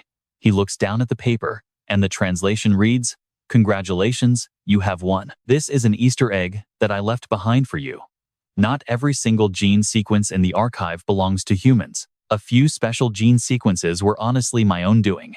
Though it was a bit of an accident, I have no regrets. How should I put it? Do you not think this is natural selection? Whatever, call it what you want. The choice is yours. Trust me." Chu Guang thinks the first administrator who registered this crazy name was insane. No point complaining about the dead. He checks Yaksha, 99 stats. Whoa, this is no joke. The guy's strength and physical build are absolutely incredible. Without his booster shot, this guy's raw power would easily match his at level 5. Plus, with high regeneration and cold-blooded traits, he's a perfect weapon. Sure, he levels up slowly, hates freezing cold, and struggles with complex tasks, but those aren't deal-breakers. He can totally overlook those minor flaws. He pats Yaksha, 99 on his shoulder, saying, "Hey big guy, from now on, you are hunting with me." Yaksha, 99 gets super excited, saying he is glad to be of service to his highly respected administrator. Chu Guang nods, praising his great spirit before telling him to wait at the nursing home gate while he finishes up some other arrangements. Yaksha, 99 heads to the designated spot, but suddenly, a soft female voice calls out from behind him, calling the administrator. Chu Guang turns around in shock. Out of everyone, only Teng Teng and Yaya are wearing tight, skin-fitting outfits. He wonders if this is custom gear for female characters, asking her where she got it and why it looks so different. Teng Teng explains that it was normal at first, but when she pulled a yellow string, the outfit instantly changed into this. Chu Guang takes a closer look, surprised that the blue jumpsuits actually had a hidden feature. Now watch this. The modified suit is lighter and fits perfectly. He nods, deciding to share this tip with other players. He checks Teng Teng's stats. She belongs to the intelligence class, possessing high dexterity and muscle memory, which lets her master familiar actions much faster. If he remembers correctly, back in the real world, her actual job was a fashion designer. This unique skill was tailor-made for her. He thinks for a moment, then asks if she can design clothing. Tung Tung nods eagerly, saying that with materials and tools she can try, as her real-life handcrafting skills are actually pretty solid. Chu Guang leads her to the animal hide drying area.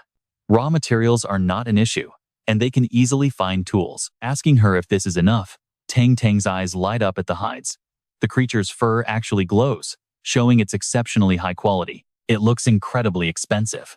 She is so thrilled she is practically drooling. She asks if they are all hers, and Chu Guang nods, saying she can use them. Most were processed by the cook, who didn't know what to do next. Asking about her styling preferences, Teng Teng shakes her head, prioritizing warmth. What about tools? A sewing machine is hard to find, but are there enough basic needles and scissors for her? Chu Guang replies that a machine is better, but since they only need warmth, these basic tools are enough, smiling warmly. You and I both love hardworking players, and so does he. Left alone, he mutters about heading north to check the highway. He heard there is a migrating deer herd nearby, and with luck, they will get a massive harvest. After assigning the task to Teng Teng, Chu Guang orders Xiao Qi to broadcast the uniform modification guide to everyone. The whole team excitedly resumes their work, with absolutely no one slacking off around the furnace. Chu Guang believes in solid principles and never wastes player labor. Even though they are poor and spend money on respawn coins, he still pays wages.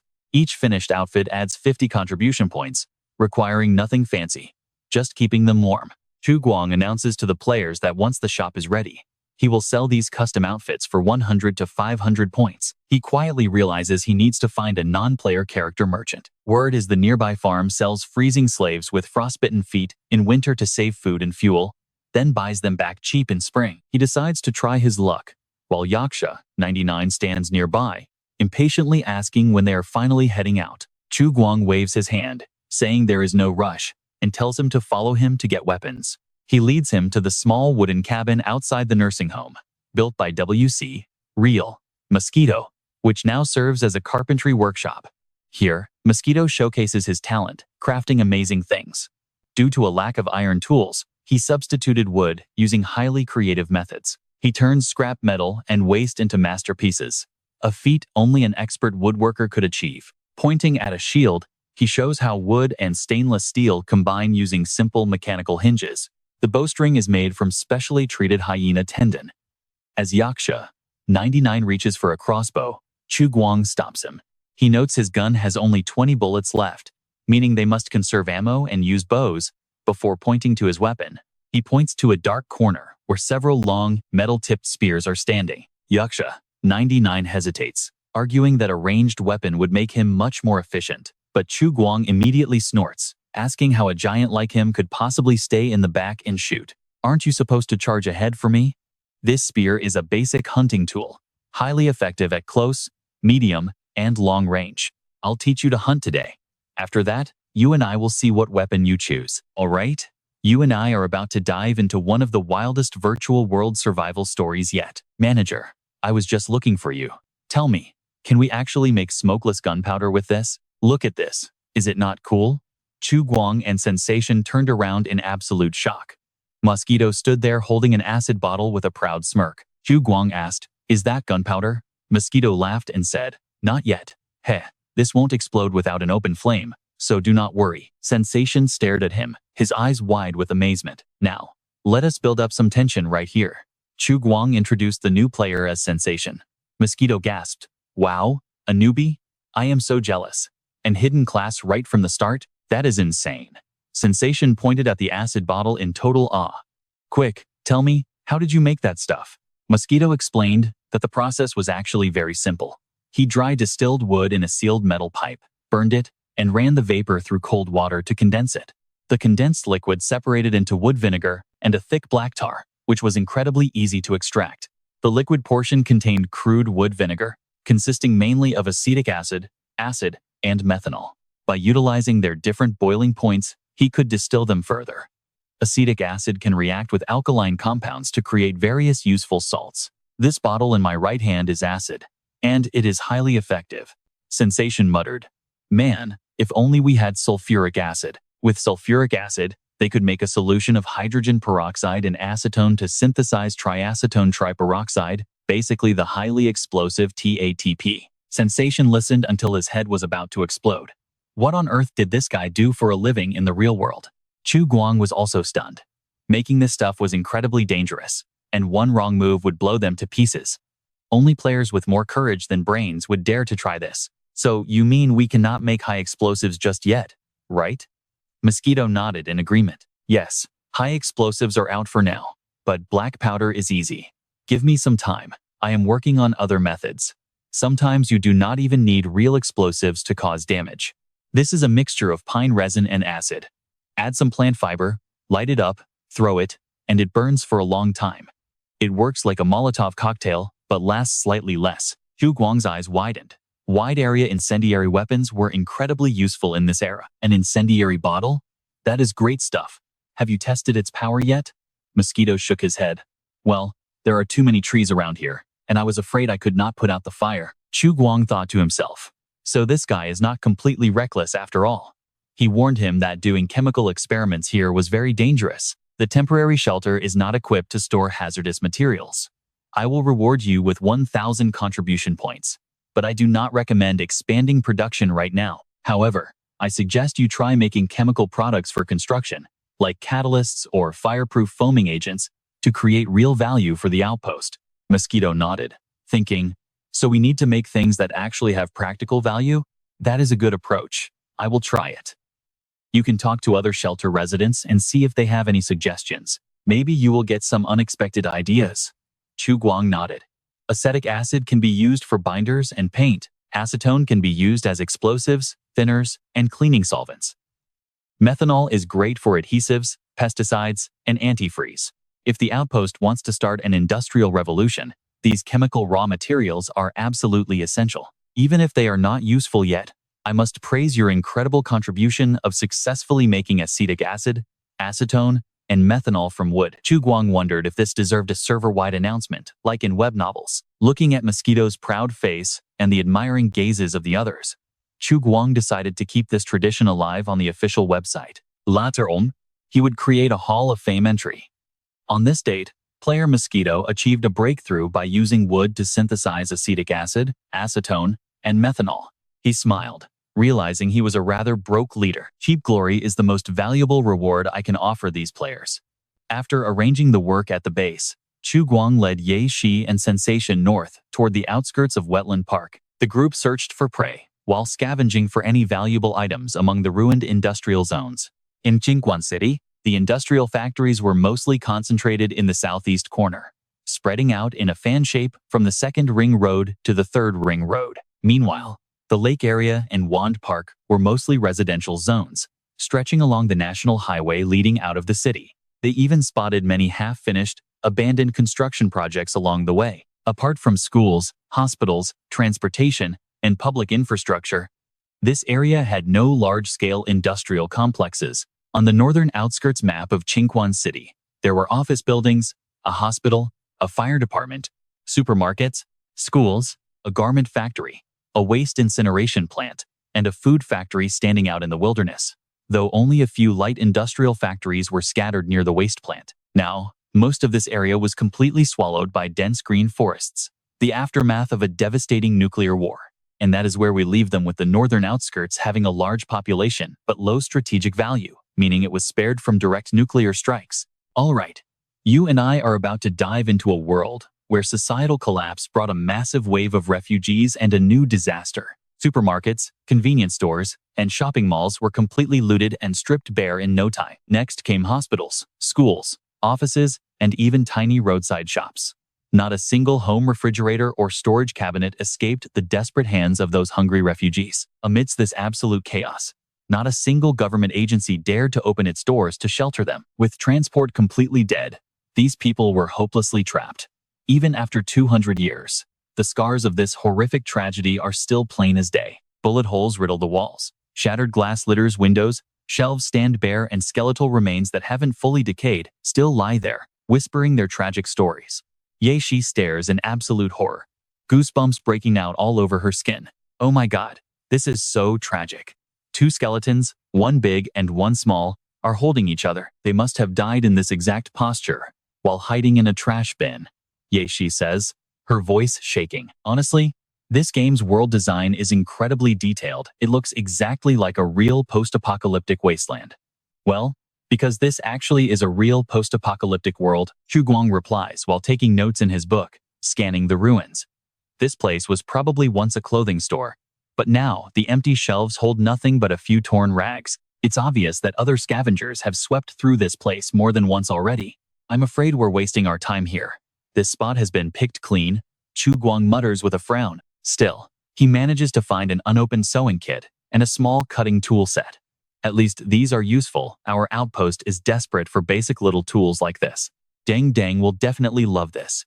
Nothing else left here. Let's move out. Scavenger nods with a sigh of regret. Suddenly, a loud explosion echoes from afar, followed by a gut-wrenching scream of absolute agony. Chu Guang immediately snaps an order, unslings his gun, and ducks into a corner. That sound, it's 5mm ammo, he whispers, his voice tense. But the other two? Unlike the cautious Chu Guang, pure excitement is written all over their faces. Finally, we get some real action in this game. Scavenger cheers, staring towards the gunshots. Judging by the clothes, Chu Guang realizes the victim is another scavenger. The killers are a pair of bandits and a mutated dog. Catching sight of Chu Guang's group, the bandits startle, their eyes flashing with savage malice. In this world, killers and thieves are known as marauders.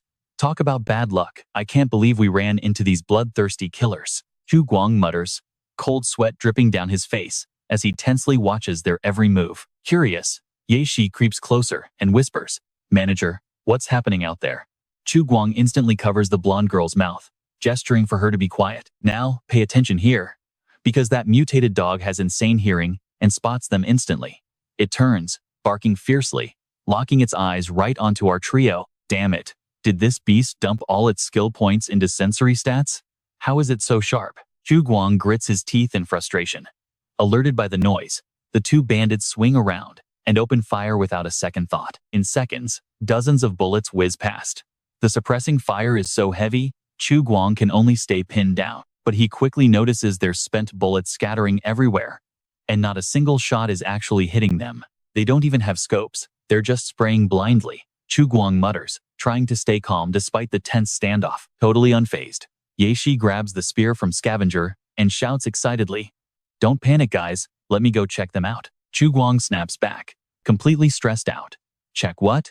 Those are raiders. Both have guns, and they have a dog. We need to fall back. Meet up at the bus station, 300 meters to the south." But his two fearless teammates are way too hyped for this and completely disagree with retreating. Ye Shi's eyes sparkle with excitement as she speaks up. "My esteemed manager, why on earth should we retreat?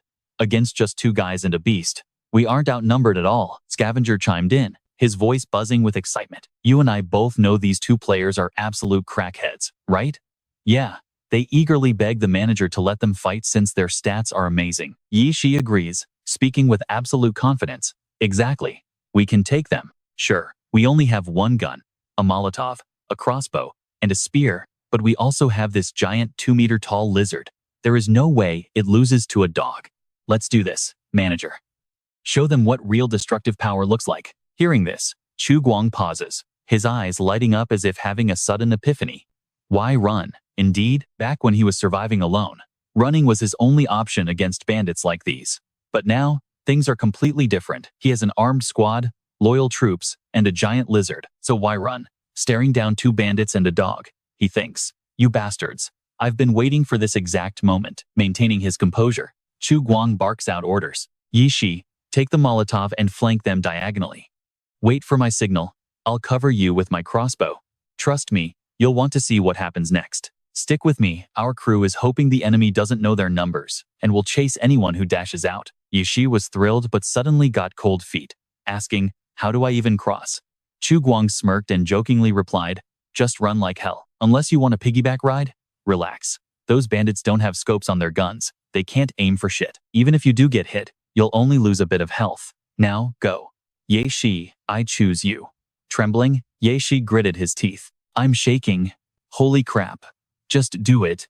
It's just a game. What am I scared of?" After a second of hesitation, he sprinted out toward the opposite wall. Pay attention now. The bandits immediately spot him and open fire, laughing with absolute contempt. "Haha, my little baby. Where are you running? Give up. You can't escape. Surrender now, and maybe we will spare your life." Ye Shi ran for his life, sprinting towards cover with everything he had. Fortunately, the bandits' aiming was terrible, and their bullets flew completely wide. Safe behind the corner, he panted heavily and muttered, "Damn, this game is scary realistic. If I actually get shot, I'm completely done for." The two bandits looked at each other, smirking and nodding in agreement. The long-haired bandit figured the kid had no gun, so he was likely just some local scavenger. He immediately released his chain, and a dark shadow leaped out from behind them. The mutated dog, now unleashed, charged crazily toward where Ye Shi was hiding. With its sharp sense of smell, tracking him down took only a few seconds. Bang! A sudden flash of fire erupts, and instantly, the mutated dog loses its footing, tumbles, and lies still in a pool of blood. Chu Guang muttered from his hiding spot, "That beast was fast. I was aiming right for its head, but only hit its torso."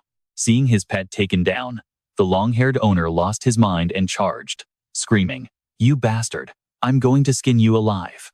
The other bandit quickly stopped him. "Calm down, they have backup." But before they could even move, both bandits looked up and saw something shiny flying through the air. The bottle thrown by Ye Shi landed, unleashing a sudden burst of fire that spread with terrifying speed. The bandits panicked, realizing too late they couldn't retreat. Out of nowhere, a massive lizardman scavenger standing over 2 meters tall charged at them with blinding speed. You and I both know he's done for. Facing a sharp spear and that terrifying lizardman aura, the long-haired bandit literally trembles in fear. "Monster." Those were his final words, before an absolute bloodbath unfolded, turning the battle into a completely one-sided slaughter. At the construction site outside the old sanatorium, players were working tirelessly. Those at the kiln weren't idle either, creating a lively atmosphere where everyone poured their hearts into the labor. Chu Guang returned from the hunt, looking quite pleased as he walked in.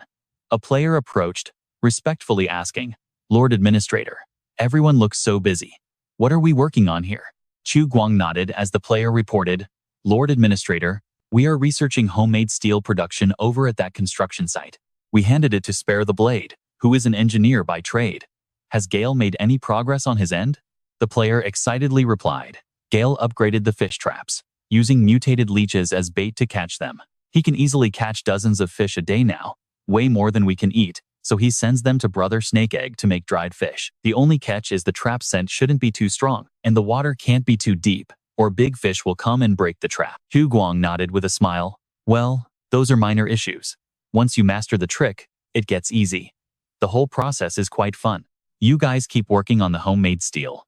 I have other duties to attend to."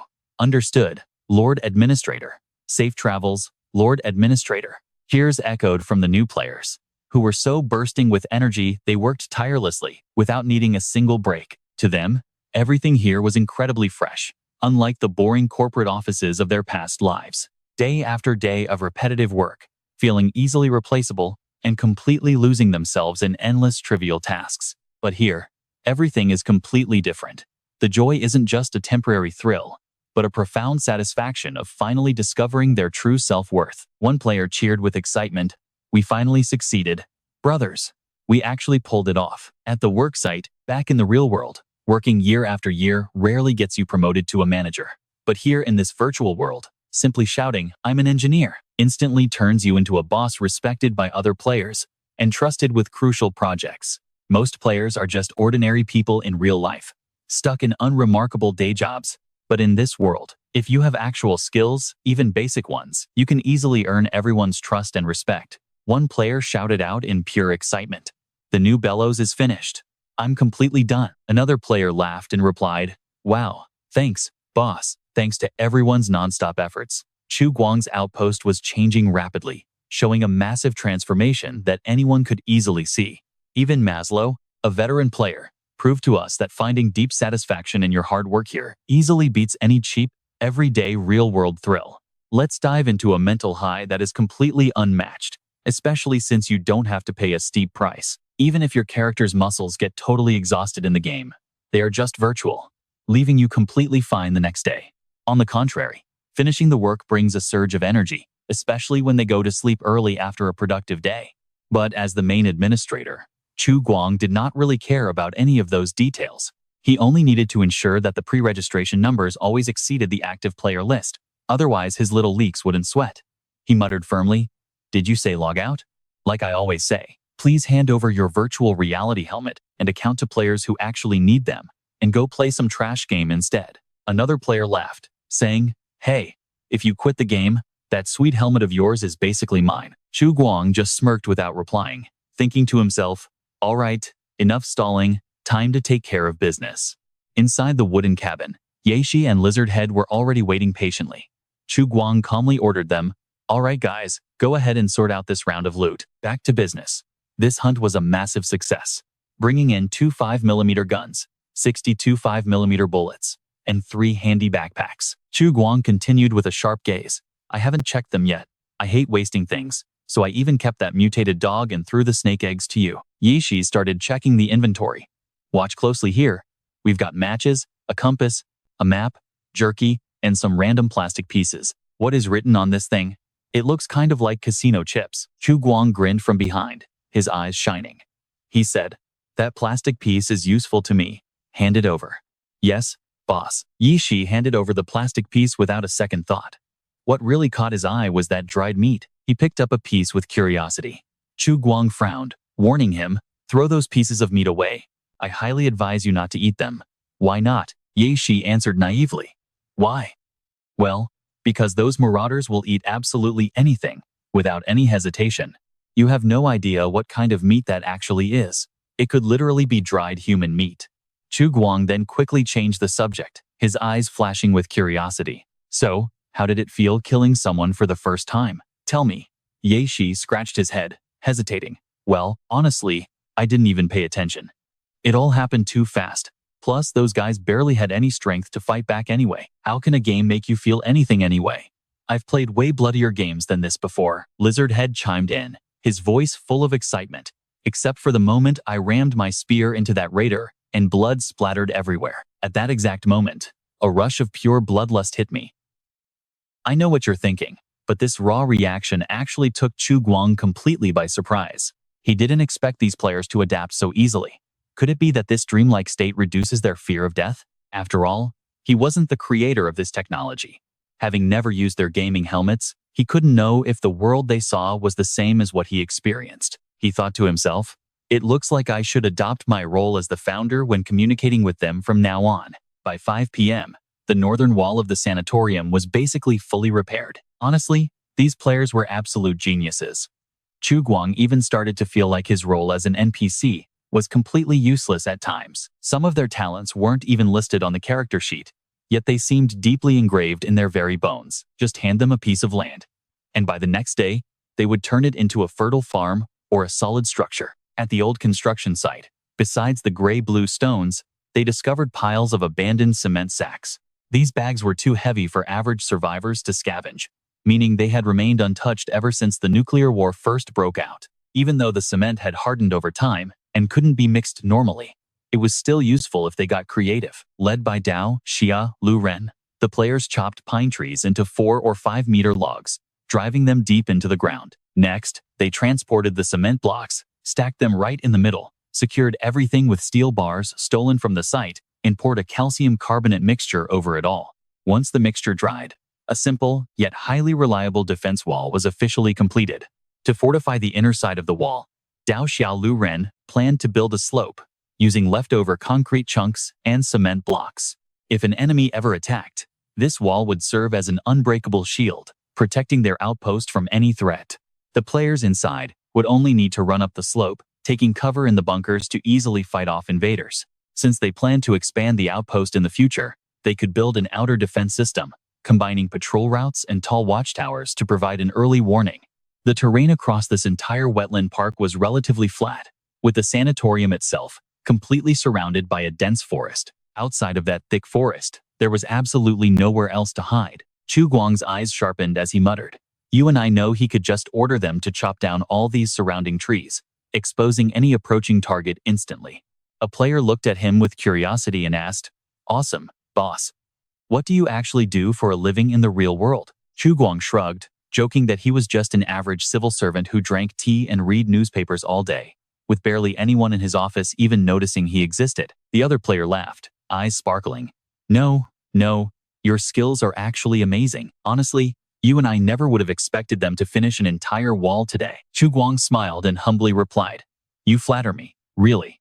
After a grueling day of labor, everyone gathered around, eager to enjoy a hot meal freshly prepared by their chef. A long day of hard work had everyone's stomach growling, and smelling the rich aroma of food, absolutely no one could resist. Plus, the sense of taste in this game was mind-blowingly realistic. Ding Dang, holding some pretty high standards, frowned and mumbled under her breath, "Ugh, this tastes way too fishy. Look, do you think I wanted this? We don't even have cooking wine here. I did my absolute best." Yi Shi immediately played the friendly neighbor, laughing, "Just eat up. If you don't eat in this game, you'll starve. Why don't you just pinch your nose and gulp it down? Want me to help you?" Ding Dang glared at him, snapping that it was totally unnecessary, while Chu Guang and Kuang Feng quietly walked over to the group who were eating and chatting. Lord Administrator, come over and eat with us," one of the players called out, his voice buzzing with pure excitement. But suddenly, Lao Bai and Feng Chang noticed that both of them looked incredibly gloomy, with dark expressions on their faces. Lao Bai asked with deep concern, "Brother Kuang Feng, what happened?" Kuang Feng replied in a heavy tone, "We just heard that someone might have died." "Watch closely here," Lao Bai gasped, breaking out in a cold sweat. "What? Someone died? Can you actually die in this game? Is the feeling absolutely terrifying?" Chu Guang could only frown deeply. The third batch of players had suffered non-combat casualties at least 2 weeks earlier than expected, and the deceased player was named Yan Ya. She belonged to the perception class, with a talent for toxin intuition, and he remembered assigning her to gather mushrooms and berries that morning. But for some strange reason, she wandered straight into a mutated leech nest. Checking the official player panel, Chu Guang confirmed that Yan Ya's final location was right behind that mutated leech nest, forcing him to completely give up on finding her body. Baby mutated leeches only have degenerated mouthparts, meaning they can only suck blood or eat rotting food, and are easily eaten by rats or caught by players as bait. But fully grown mutated leeches are a whole different story, capable of swallowing their prey in a single bite. Their numbing digestive juices paralyze the prey's muscles within a minute, quickly knocking them completely unconscious. There was no doubt that even her bones were gone by now. Chu Guang sighed deeply and gave the order for everyone to log out. He directed everyone back to their rest cabins, planning to return the players to the shelter in batches to lie inside the inactive pods before logging them out. Once they all logged out, let's follow Chu Guang as he walks to the active extractor. Ever since getting this machine, he had never used it due to lack of power. Interestingly, the training pod did not have any built-in wireless charging, and the shelter did not offer any electricity rewards, leaving behind nothing but a simple plug, with clearly marked positive and negative terminals. Clearly, whoever designed this machine had absolutely no intention of letting him steal power directly from the shelter. Chu Guang turned to Xiao Qi and asked in a curious tone, "Xiao Qi, what is it?" "Master, how do you think we inject the synthesized substance created by this thing into the culture chamber?" Xiao Qi replied softly, "It is actually very simple, as the active substance tanks in the chamber are completely detachable, so you can just pour the liquid straight in." Chu Guang frowned, muttering, "Which means we can just dismantle the tanks from the other pods." Xiao Qi teased back playfully, "Well, who knows? I certainly do not." "Master, are you planning to steal it?" Chu Guang chuckled softly, "Just borrowing. We still have to wait until the end of the month for our generator. I simply cannot wait that long to revive the players who have died. Besides, we still have 70 unopened cans of active substance lying around, so we might as well use them up." Xiao Qi then asked, "But what if we run out?" Chu Guang shrugged. "We will think of something then. First, let us solve the immediate problem." He pondered deeply, thinking of raising the death penalty by deducting favorability, docking contribution points, or extending the respawn timers to stop players from taking foolish risks. In the future, once more players arrive, he could establish a novice village where absolutely no one can leave until they reach level 5. That would be the best way to avoid wasting valuable resources. But what really puzzled Chu Guang was the case of Yanya. He still could not comprehend what she was thinking. Anyone else would make sense, but she belonged to the perception class. The real issue here was not how she died, but that as a complete newbie, she had absolutely zero contribution points to deduct. In other words, she could not pay the death penalty, which was tricky. He could not let her run a debt, either. Would they just end up acting completely reckless? Chu Guang sighed, deciding that he would simply have to design forced labor or difficult punitive missions to replace the standard death penalty for players who lacked sufficient contribution points. He could dock their favorability, temporarily ban their accounts, or continuously increase their respawn cooldown timers. And with that, you and I can watch as he begins tallying up today's work results. All right, you and I are stepping back into this insane game where our administrator must plan out every resource as player numbers explode. Current building supplies include 48 logs, 500 caddies of bricks, and solid cement. They burn through 220 logs and almost all cement, consuming 200 caddies daily. Food stock: 50 caddies of smoked meat, 10 of smoked fish, 2 of veggies, some berries, and 10 caddies of jerky consumed. Chu Guang rubs his temples, sighing, "What a massive headache. I seriously need to hire a warehouse manager and find some actually accurate measuring scales." Using data tracked by Xiao Qi, contribution points are distributed straight into each player's account based on their actual performance. Most points come from hauling bricks, earning 10 per hour, with players averaging 90 to 100 points. Tang Tang is sitting at 0 points because tailoring is highly specialized work, and these new materials are taking her some time to master. But Chu Guang is confident that once she gets the hang of it, her points will start snowballing like crazy. With that, he finally wraps up distributing the daily quest rewards. 10 logs chopped gets 1 point, killing a mutant gets 3, gathering a ton of stone or 10 caddies of food gets 1. This brings him 6 reward points today, putting his grand total at 17 points in total. Chu Guang smirks, muttering that it is time to gamble. He triggers the gacha system, trading 10 points for an intermediate mystery box. After pulling 7 beginner boxes, a brilliant purple light erupts.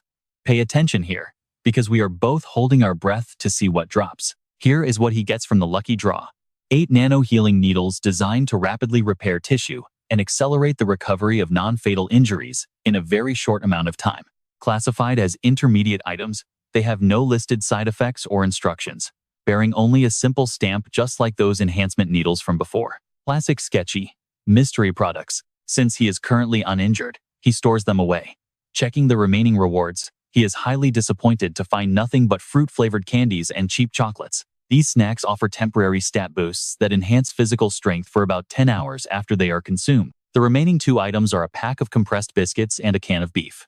Both work perfectly for fighting off hunger and restoring energy. But Chu Guang frowns, wondering if this canned beef is actually safe. If he is not mistaken, it was manufactured around 1800, right when the war started, but the faded text is unreadable. This can of meat is definitely older than the ancient antiques displayed in the museums of his previous world. Oh well, he will just find some player to eat it later. Next, he logs onto the forum to check on Yaya. You and I both know how gamers love to post, and as he opens the forum, he finds her trending thread. He scrolls down to read. Yaya's post pops up with a dramatic title, begging people not to call her cowardly. I should not have put myself in danger. Everyone, please plan carefully. I really did not mean to do it. Please do not ban me. Who even is Administrator Guang to ban her? Could this entire situation really be that serious? He keeps scrolling down to figure out what happened, and Yaya continues her explanation. I admit I am not a model player, but there is no other way. Blame that weird visual virus instead. Whenever I carry poison, everything highlights in bright green, triggering my obsessive-compulsive disorder. Is that even possible? He wonders what rules this strange poison actually has. Are there limits to it? And what is this bizarre insect-controlling ability she keeps talking about? According to her post, during the first quest from the administrator, she went to gather mushrooms and wild berries. Thanks to her character talent, she easily identified poisonous plants, keeping her efficiency high.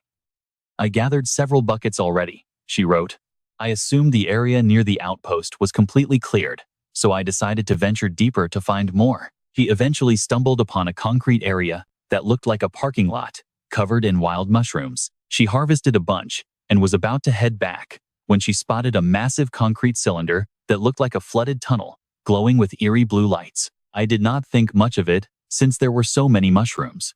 Since my talent lets me identify poison, I felt pretty confident, she explained. But once inside, she realized every single glowing blue mushroom was highly toxic. Right then, a bizarre, creepy sound echoed from deep within. Summoning her courage, she decided to peek.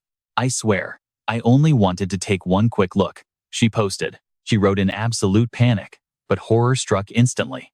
A massive lump of writhing flesh, some unknown beast, suddenly swallowed her whole. Yaya woke up in real life, holding her head in panic as a login ban message popped up. Even without pain, the experience was terrifying. She said waking up after losing consciousness felt like waking from an absolute nightmare. Trust me, you and I can agree she was incredibly brave, while other players comment without any hesitation. You and I are about to see a player literally begging the developer to let her off the hook. I really did not mean to do it. Help me out. By the way, what is your Penguin number? Can I add you? It is too hard to text here. Let us chat on Penguin. The guy replies with a firm tone. Rules are rules, and I cannot help you with this. Yaya pleads, can you not make an exception? But Chu Feng, who is answering her, completely shocks her with his next words. I am not finished yet. Besides the revival cooldown, a player dying for the first time loses 500 contribution points. Yaya holds her head in shock. Losing contribution points? But I do not even have that many points. Chu Feng replies, that is the problem. Right now, you only have 30 points from gathering quests. That is not enough to cover the death penalty. Yaya anxiously texts back. What happens if it is not enough? Just one reply from him utterly terrifies her. The current settings will affect how NPCs evaluate players. In other words, you will lose reputation. She quickly protests. Lose reputation? Please do not do this. Watch closely here, because his serious reply reveals how bad things really are. Imagine your role is to save an entire civilization. Yet, as an elite sent to the surface to help rebuild, instead of creating any real value, you end up causing nothing but trouble for absolutely everyone else around you. Do you not feel guilty at all? Reading this, she must be terrified now. Yaya sadly types back, her voice filled with deep regret. What was I thinking? Seeing those active substances disappear, I am so sad that tears are running down my face. I did not even make 500 coins, and wasted a huge jar of active substance. How shameful. She texts, "Yes, but this is a game." Chu Feng fires back bluntly. "It is a game, but not just for you. You should have played a murder mystery game instead." Yaya is completely confused, asking him, "But I did play it." Chu Feng explains, "This is like a team of 30 people where 29 play seriously, but one player just messes around and gets exposed. You should know how incredibly annoying your behavior is to other players." He says this for her own good, but adds that it is not actually that exaggerated in reality. She is just a newbie. Dying is just part of it, but without consequences. These players will never learn. They need a lesson. Yaya texts back sincerely, "I am sorry. It was my fault." Let us pause here. Do you also get the feeling she is being lectured by her dad? Chu Feng replies, "You do not need to apologize to me. I am only explaining the game's punishment mechanics and why they were designed this way. Now, go to your post and tell the other players what happened, and then I will unlock your account." His eyes show exhaustion as he texts next. In addition, I must emphasize once again that Wasteland is designed as a hardcore game. At least in the early stages, this game will not have too many casual elements. This was decided when we designed the entire game framework. If you really cannot accept these settings, I suggest you find another game, or simply wait until the open beta goes live with much more content before playing again. Yaya begs in absolute despair, "Please do not. I want to play. I will literally die if I lose my virtual reality helmet." "Mr. Planner, I do not mind the death penalty, but how do I restore the reputation I lost after I revive? Will actively apologizing help at all? Please let me know." Chu Feng replies immediately, his voice calm but firm. "It might help a little, but it will not mean much. The administrator's personality and behavioral logic are strictly neutral and lawful. In his system and evaluation, the primary factor is whether a player's behavior actually aligns with the collective interests of the shelter. So if you want to make up for it, let him see your hard work, and stop doing such thoughtless things. For example, gathering mushrooms will earn you reputation points, while failing to do so will cause you to lose points." Yaya texts back, sounding less panicked, "I understand now, but can I make a quick suggestion?" He replies immediately, "Go ahead, let us hear it." She excitedly suggests, "Could you add some Krypton gold purchase options as gifts in the future? The kind that increases player reputation. I have played many different games, like Big Nose Manor, where you can just buy your way through." Reading this, Chu Feng is completely speechless, looking angry enough to flip his desk over. "My friend, do not always think about using money to solve your problems. We are a serious company." Yaya repeats her idea, completely oblivious to how annoyed he is. "Could you please add some Krypton gold options to quickly boost a player's reputation in the future? I have played many different games, like Big Nose Manor, where you can buy everything with cash." Chu Feng texts back helplessly, his voice exhausted. "My friend, do not always think about using money to solve your problems. We are a serious company." He is so mad, his eyes bulge, muttering, "I told you," believing it is useless. "Go burn it like fireworks." Reading his text, Yaya gasps. A serious company? Are they not just trying to make money? Honestly, we are all thinking the exact same thing. Let's be real here. Anyone who says they don't want money is lying. Chu Feng sighed. Done with arguing, he had already said everything that needed to be said. He thought to himself, then opened the Cattle and Horse Club chat to see the buzz. Everyone in the group was excitedly discussing the latest post on the game's official website. Sped up by his fast typing, Long Future shared his thoughts, after reading the article, summarizing it into 3 key points. First, passing out or dying forces a disconnect. Second, the game actually blocks any extreme sensations of physical pain. This matches what I tested earlier. I have to admit, the developers of this game are incredibly smart. It does not feel fake at all. Actual pain would make me want to quit. It is great right now, but it would be awesome if we could adjust settings ourselves. Everyone wanted to know more, so Gale Force 8 sent another text. Just to add, if you do not actively seek death, you will not die. Long Future fully agreed with Gale Force 8. Reading those messages, Chu Feng just smiled. Quit smoking jumped in, annoyed, cursing about why he could not get a beta slot. I really want to play. Time Flies replied instantly. Why don't you ask Brother Guang Pai for some help? Quit Smoking replied that he tried, but was told to wait. Time Flies offered condolences, then asked if he was that guy. Jiang He. Quit Smoking instantly denied it, claiming he would never dare to offend him. I am Brother Guang's loyal follower.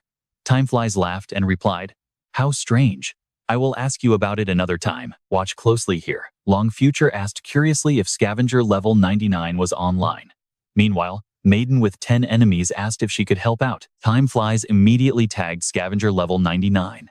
The player appeared, coughing, and asked what was going on in a low voice. I am still in the group. Long Future asked, I noticed your game avatar is actually a lizardman character. Did you feel anything weird after taking off the helmet and returning to reality? Like anything out of the ordinary? Hearing this, Chu Feng recalled the lizardman's looks and burst out laughing. Scavenger level 99 replied, No, not really. It feels great. I have insane physical abilities and lightning reflexes in the game, and I feel totally fine after logging out. But there is one weird thing I dislike. I always crave eating raw meat while playing. Seeing blood makes my whole body heat up, but the moment I take off the helmet, I feel fine. So weird. Long Future cursed. Damn it. Why couldn't I choose a non-human avatar instead of just getting a female character? Gale Force 8 offered some sober advice. Snap out of it, bro. Time Flies chimed in, saying the whole thing was starting to sound a bit creepy. Long Future snapped back. Get lost. I just wanted to experience that feeling out of pure curiosity. You know what I mean? Maiden with 10 enemies replied bluntly. Nope, we do not understand at all. Gale Force 8 then brought up the scavenger situation. Around 10 p.m. tonight, did you two hunt with the manager and run into predators? Scavenger level 99 replied. Yes, there were 2 predators and a mutated pet hyena. They were executing a bandit, and when we spotted them, they were already plotting to kill us. After a brief clash, we eliminated the 2 bandits and looted all of their gear. Now check this out. An intense battle broke out, and someone actually threw a Pokeball at the lizardman, catching everyone completely off guard. Gale Force 8 asked suspiciously if they just killed an NPC. Scavenger level 99 calmly replied, Wait, what? The manager ordered the attack. Isn't doing this considered a direct violation of the rules in our resident handbook? Go read it carefully later. It clearly states that only attacks on neutral and friendly NPCs are banned. Maiden with 10 enemies chimed in to comment, Well, I think those were just wild monsters spawning, not real NPCs, right? But the bleeding effect is insanely realistic. I almost thought they actually died. Their group defeated those 2 bandits in no time. Reading those messages, Chu Feng fell silent, his face turning serious. He wondered if the post-apocalyptic world the players see is actually being filtered or altered. Right now, it looks like this is highly likely. However, this sensory filter is not some simple beauty camera effect. It is much more likely a cognitive blurring process. Even at 1% health, players do not feel any pain. The pain management system operates exactly like how this device functions. Any pain exceeding a certain limit gets blocked by their brain. Sensory shocks beyond endurance are managed by matching emotional stress. He imagined what it would be like if players actually experienced total, agonizing pain. Otherwise, the brain's natural circuit breaker would trigger, instantly waking them up from this nightmare. The game connection would stay solid, right?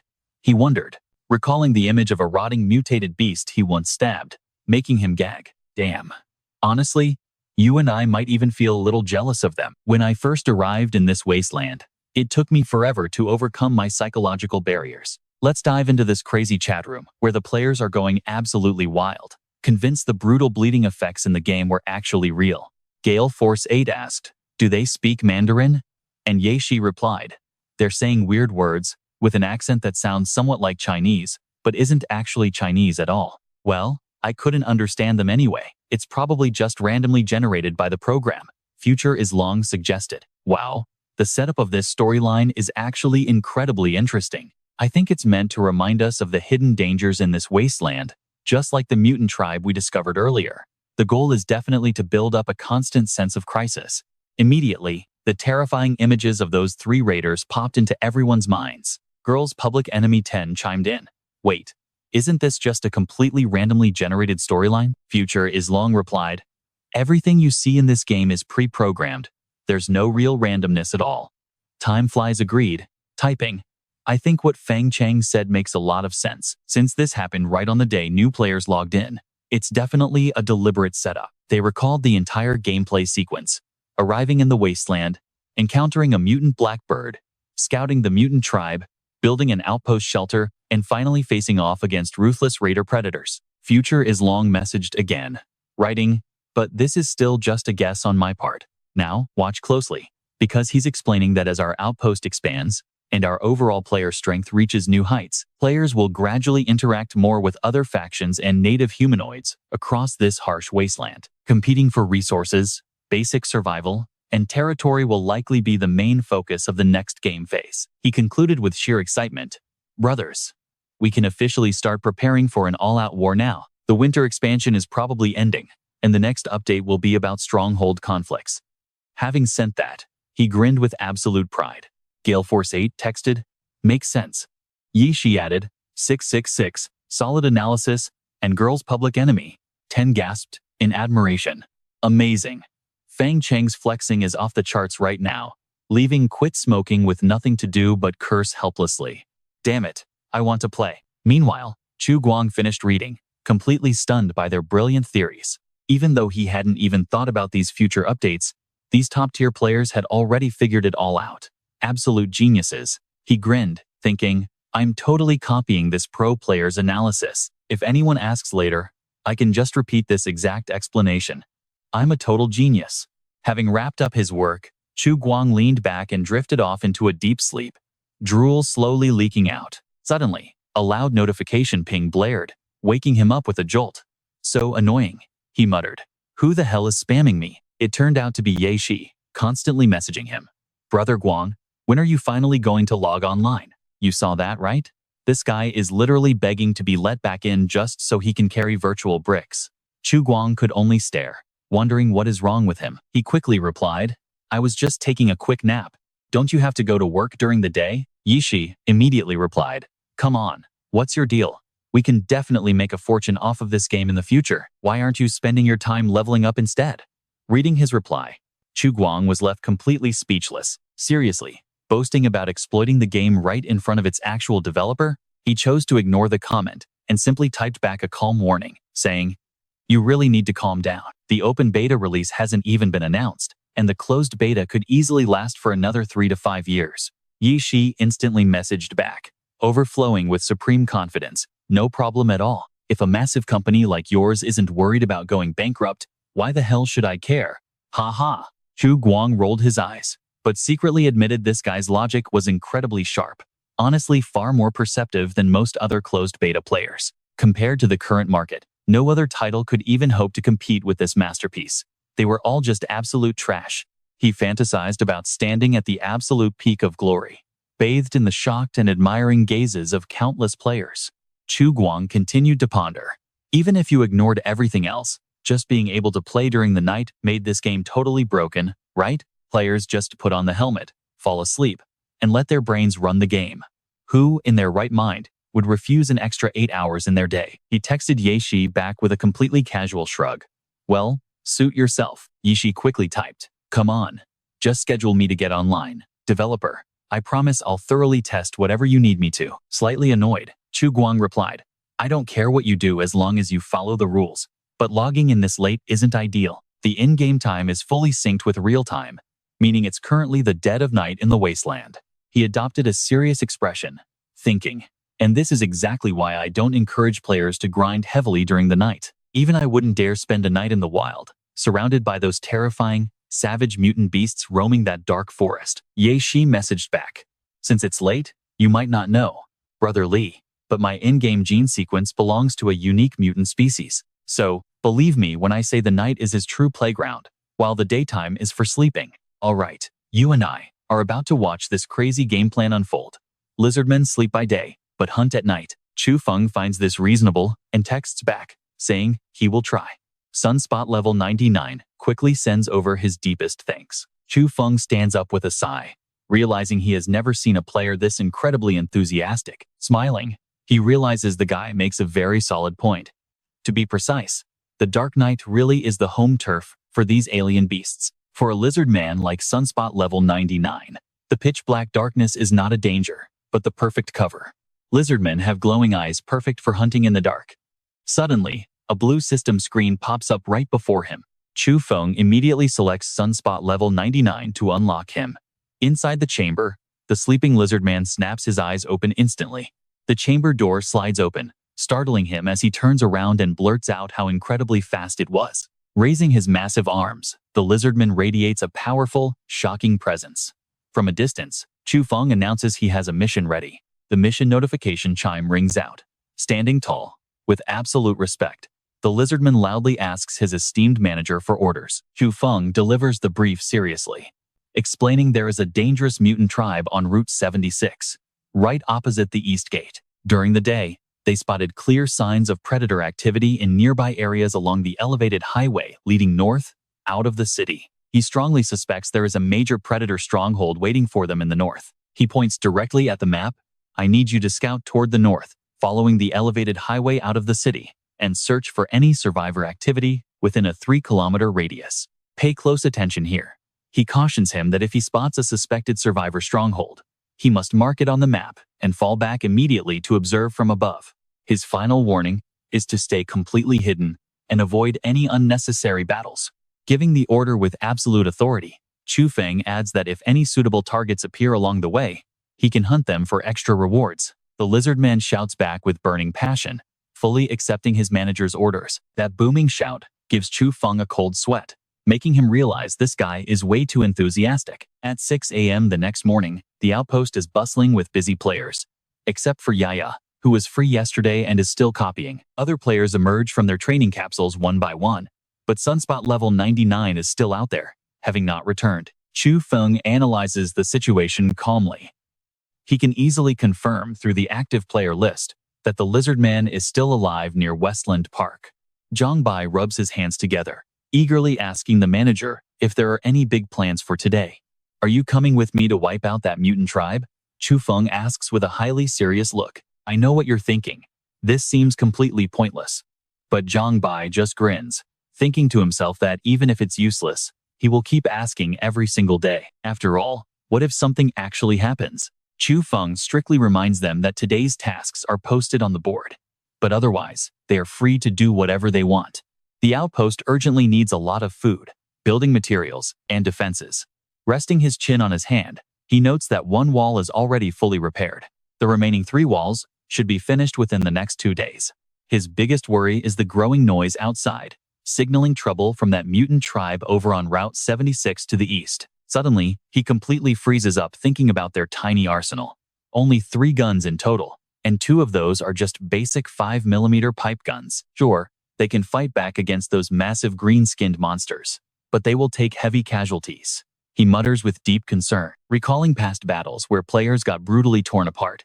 He shudders knowing that being captured by those beasts is a fate far worse than death. In his memory, Chu Feng pictures a captured player tied up tight, their face completely twisted with sheer terror and despair. Surrounded by bloodthirsty greenskins, his voice drops as he notes that in these situations, your mind always breaks before your body does. With a grim expression, he realizes that if any player gets caught, the system will probably force them to disconnect immediately, leaving them helplessly locked out of the action.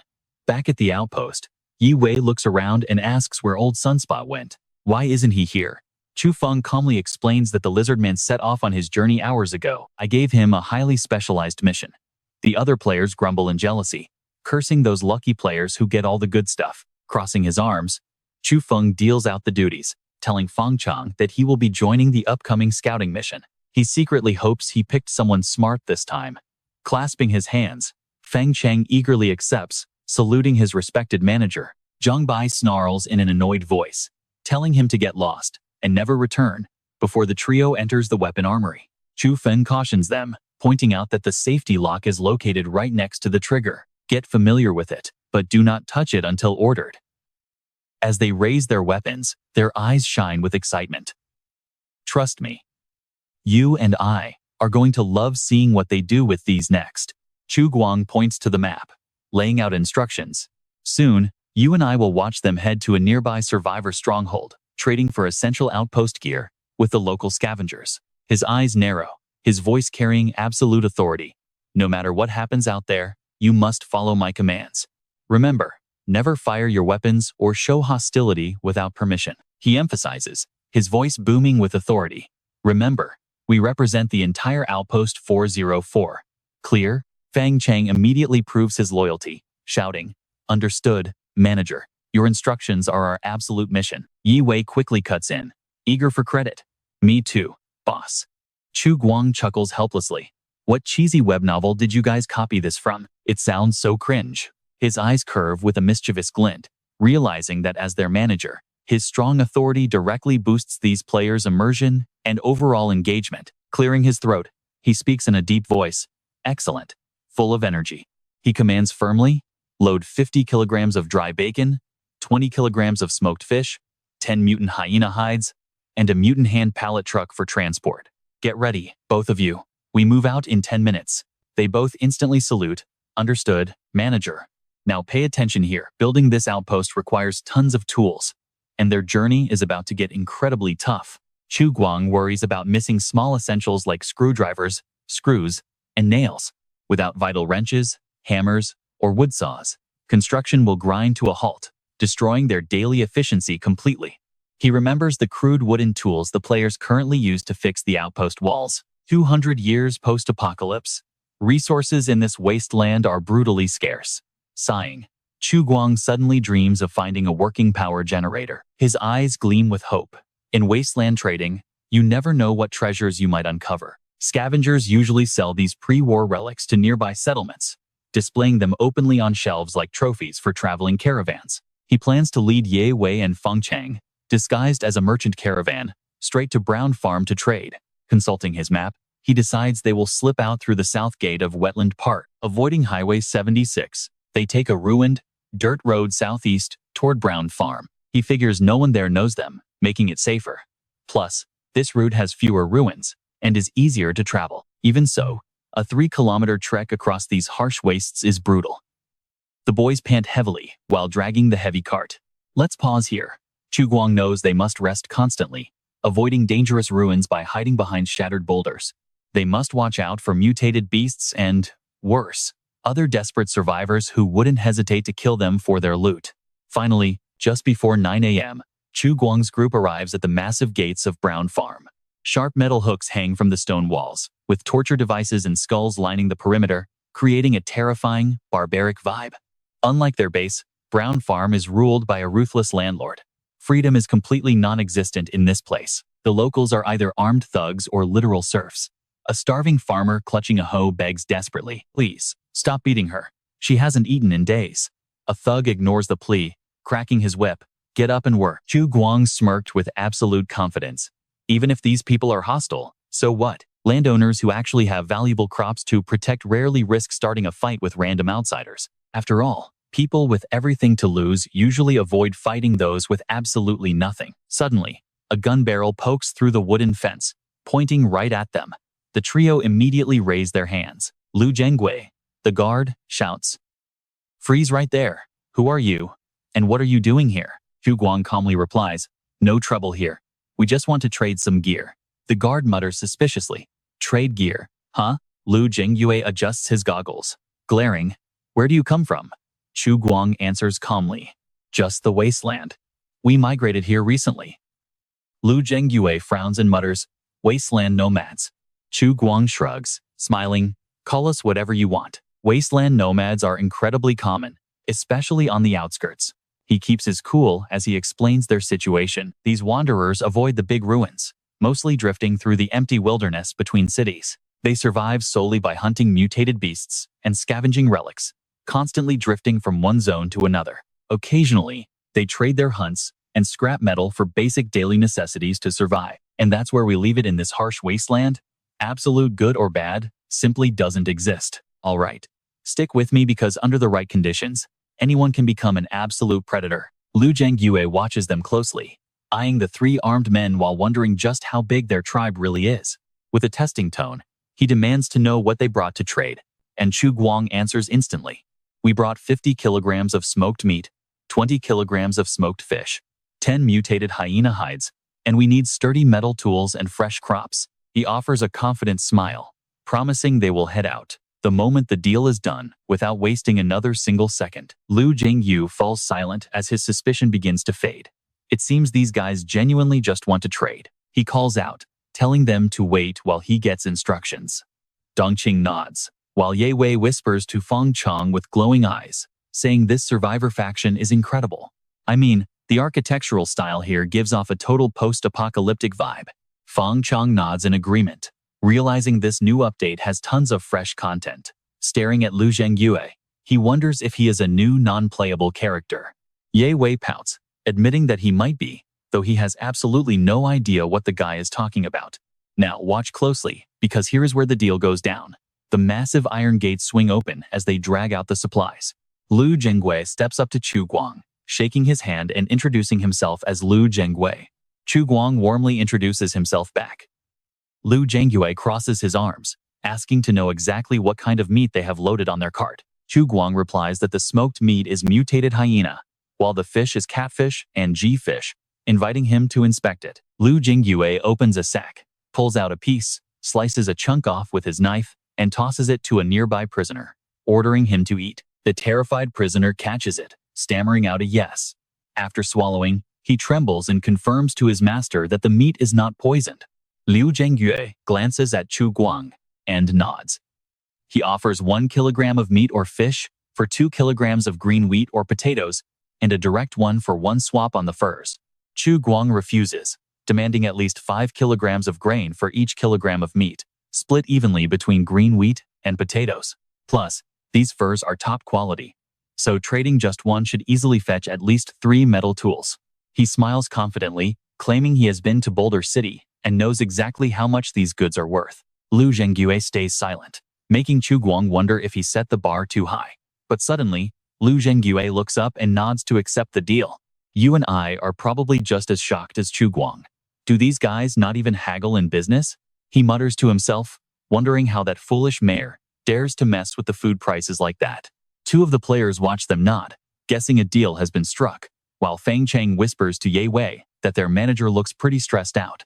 Chu Guang calculates that 50 kilograms of smoked meat and 20 kilograms of fish traded for 350 kilograms of wheat and potatoes. The 10 remaining furs bring in 30 tools. His eyes light up, realizing they are all high-quality alloy tools manufactured back before the apocalypse happened. We definitely should not underestimate these old relics. Quality-wise, they are far superior to the cheap iron and steel replicas made by the Wasteland natives. Lu Zhengyue tells him he is welcome to return, and Chu Guang smiles, promising that he will. Lu Zhengyue then adds, they also have mutated tobacco leaves available. Do you need any? It relieves fatigue and adds great flavor when wrapping food, making it extremely useful. Chu Guang politely declines, saying they will pass for now since they have nothing left to trade. Secretly, his eyes wander over to the female slaves. He wishes he could buy 1 or 2 to help out, but they really have nothing left to offer. Maybe next time. But Lu Zhengyue acts friendly, insisting these are free, just a small gift to seal the partnership. Chu Guang accepts them, thinking he definitely won't turn down a free gift. He calculates that even if he does not smoke, he can still get 1 or 2 chips if he sells them. Finally, Chu Guang and his team gather their supplies and head out. Yi Wei is still excited, realizing that place was Brown Farm, while Fang Chang's eyes gleam. Oh, I remember that name too. He grins, realizing today's quest is about the new trading system and discovering a fresh, neutral faction stronghold. He explains excitedly that the trading system in Wasteland Online is designed around realistic supply and demand. Trading goods with other survivors is absolutely essential for progress. Ye Wei is drooling, saying this makes him incredibly hyped for the open beta. Fang Chang replies that the public release is probably still far off. The developers have massive ambitions, so there is likely still a ton of content left to test. He smirks, adding that they do not even need to wait, since the closed beta will already have plenty of things to do. Yi Wei leans in and whispers, asking if he is absolutely sure the manager did not hear their plans to exploit the system here. Fang Chang flinches, totally freaked out. And that is where we leave them, with our players planning their next crazy move. Let's dive in as Chu Guang's team moves silently down the road, leaving their jokes behind. Leading the pack, he keeps watch while Fang Zheng pulls the cart and Ye Wei follows carelessly. Suddenly, Chu Guang freezes, pressing his back against the wall, his senses on high alert. His eyes widen in sheer horror as a hideous monster clings to the high wall right in front of him, with its razor-sharp fangs and glowing red eyes. One glance at this beast is enough to cause nightmares. Shocked, Chu Guang recognizes the crawling rodent beast and wonders why it is out in daylight. Without hesitation, he raises his gun, fires, and yells for everyone to scatter. The missed shot strikes the wall, startling the creature. He frowns in frustration, cursing the distance for ruining his aim. The beast shrieks and lunges forward. Behind him, Ye Wei and Fang Zhang are momentarily paralyzed by the terrifying sound. But a second later, they actually look excited. They shout, "Damn, a new monster. This one looks way more insane than the meat eater." Furious, Chu Guang turns and snaps. "How many times do I have to tell you? Get back." The beast swiftly dodges the bullets and retreats inside the building, forcing the team to hold their fire. Ye Wei cheerfully declares, "We are not leaving you, manager," and Fang Zhang nods, swearing to protect him to the very end. Chu Guang snaps back to clarify his actual point.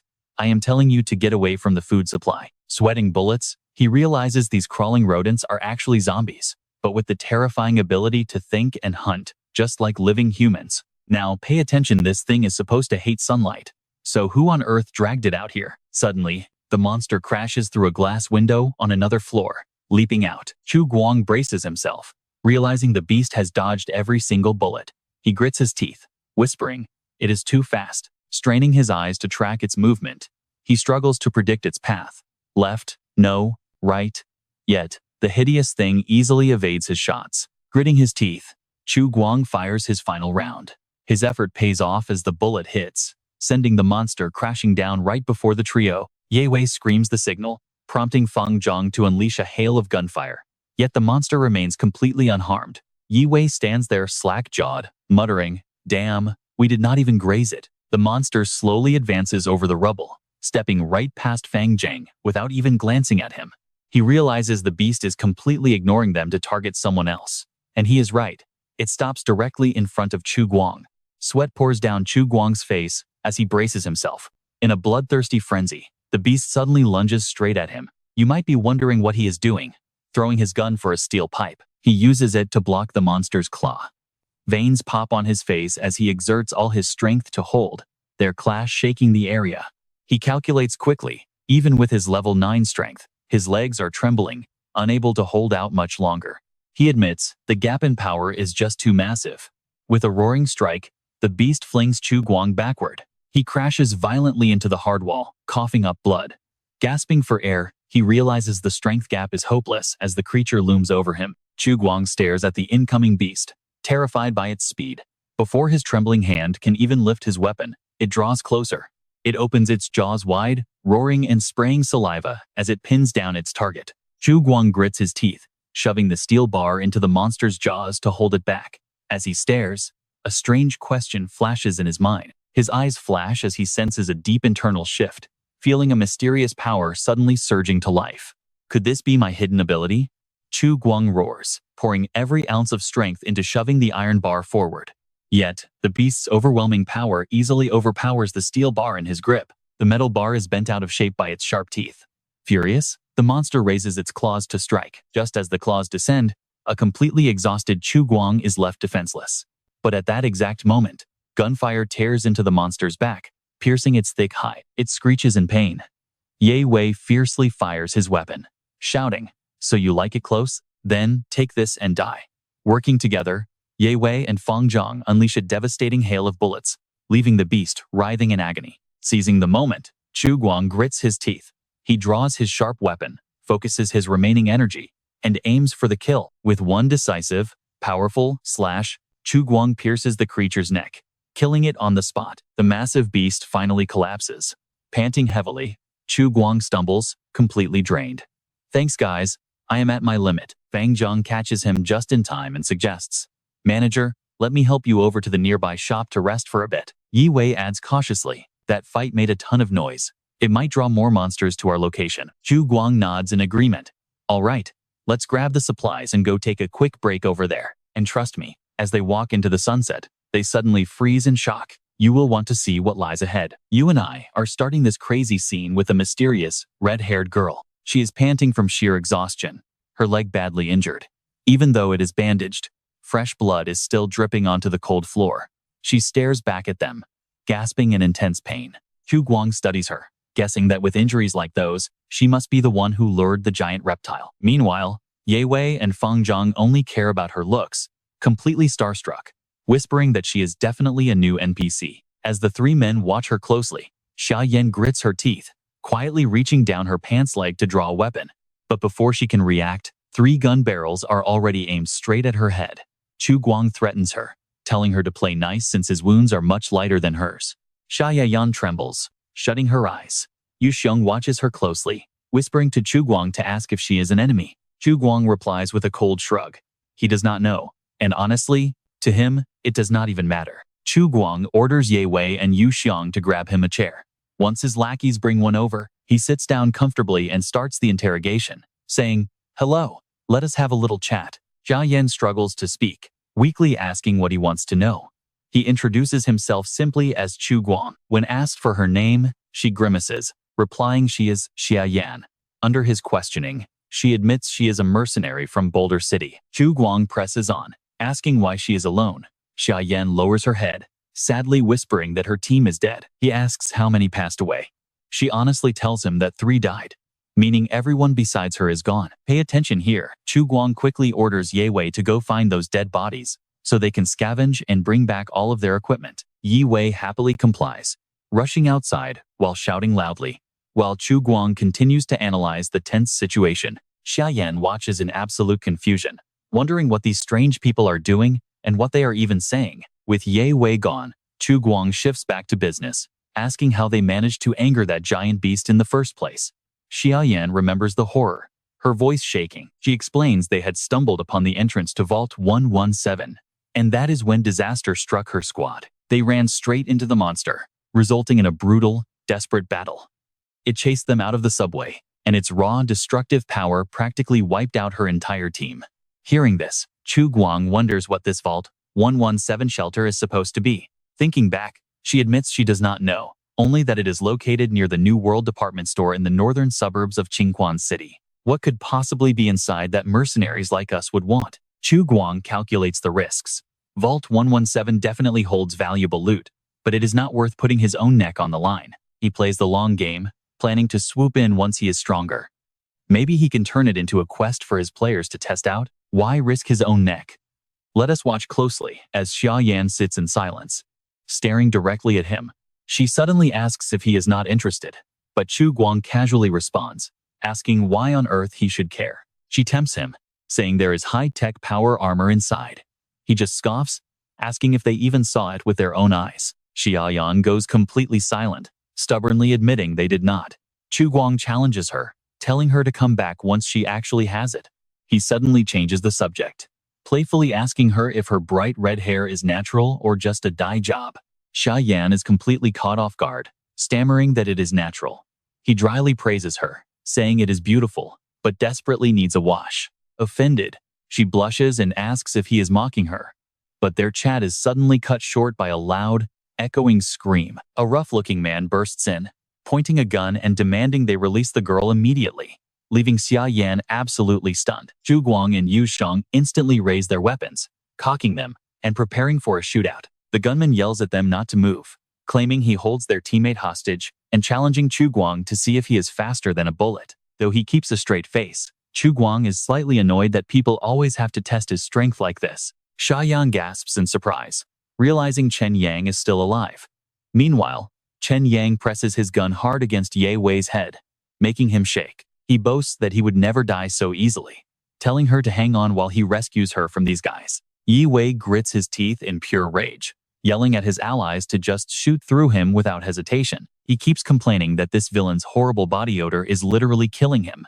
Furious, Chen Yang grabs his collar and shakes him, telling him to shut up. Ye Wei desperately begs his leader to just open fire, shouting that he is not afraid to die and they should not worry about him. Chu Guang just sighs.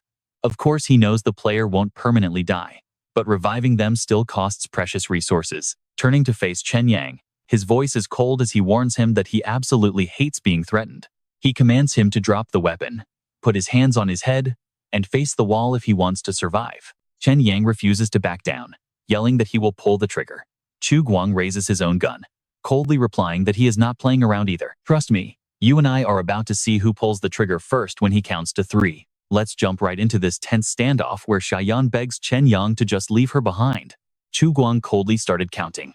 1, 2. Chen Yang panicked, wondering if this crazy bastard really did not care about his ally's life at all. Staring at Ye Wei only made him angrier.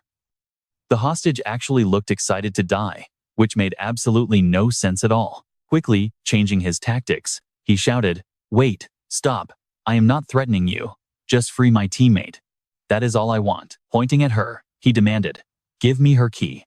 I will release your guy as soon as I get that key." Chu Guang narrowed his eyes and looked at Xiaoyan, silently asking, "What key?" Chen Yang blurted out, "The key card. She knows exactly what I mean." Xiaoyan's face fell as she whispered, "So, you only wanted the key." Chen Yang sneered, "Say whatever you want. Survival out here does not need an explanation. I just need to get my commission." Secretly, he schemed. "I originally planned to wait for that beast to leave, then loot their corpses. If not for that, I would not have faked my death to escape, only to help her now." He put on a fake friendly tone. "How about it, friend? She is just a woman, but your teammate is worth more than a keycard that is useless to you anyway, so hand it over. Now, pay attention here." Chu Guang smiles, while Xiaoyan sits there in absolute despair, casually replying, "Fair point. Why threaten me with Ye Wei? I only want that keycard." Chu Guang gestured for Xiaoyan to hand it over. Inside, Ye Wei grumbled, "Manager, why are you negotiating instead of just shooting these guys? I am a player anyway, so why should I be scared? Dying heroically here will probably boost my favorability score like crazy." He yelled out, "Do not worry about me.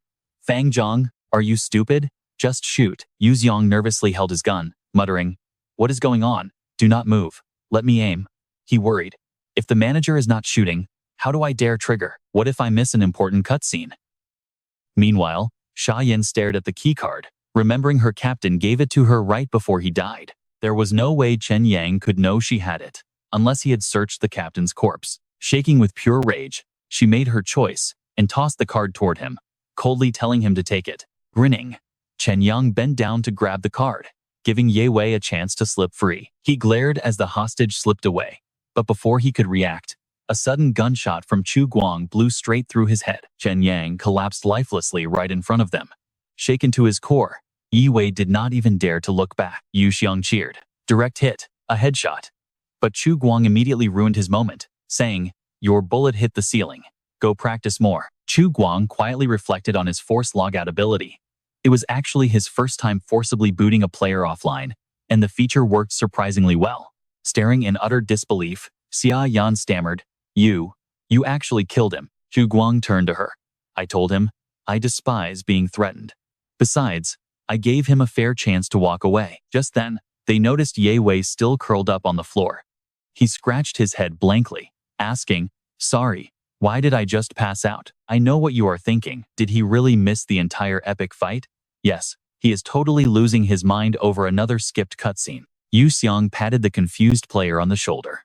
"Probably a lag spike. Glad you logged back in. Pretty cool headshot, right?" Ye Wei offered a half-hearted compliment. "Yeah, epic." All four of them stared at the corpse. Chu Guang walked over to pick up Xiaoyan's card, thinking it was useless for now.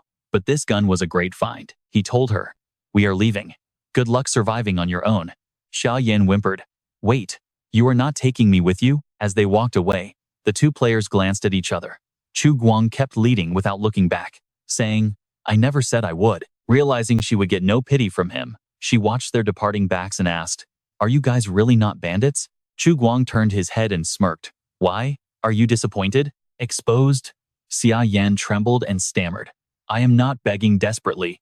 I just thought, since you are survivors from around here, could you possibly take me with you to your shelter?" Ye Wei whispered to Yu Xiong, "Is she a new non-player character?" Yu Xiong replied, "Probably, but the manager does not seem interested in bringing her." Still, Ye Wei insisted, "I think we can still save her." Yu Xiong agreed, noting she looked like a mercenary.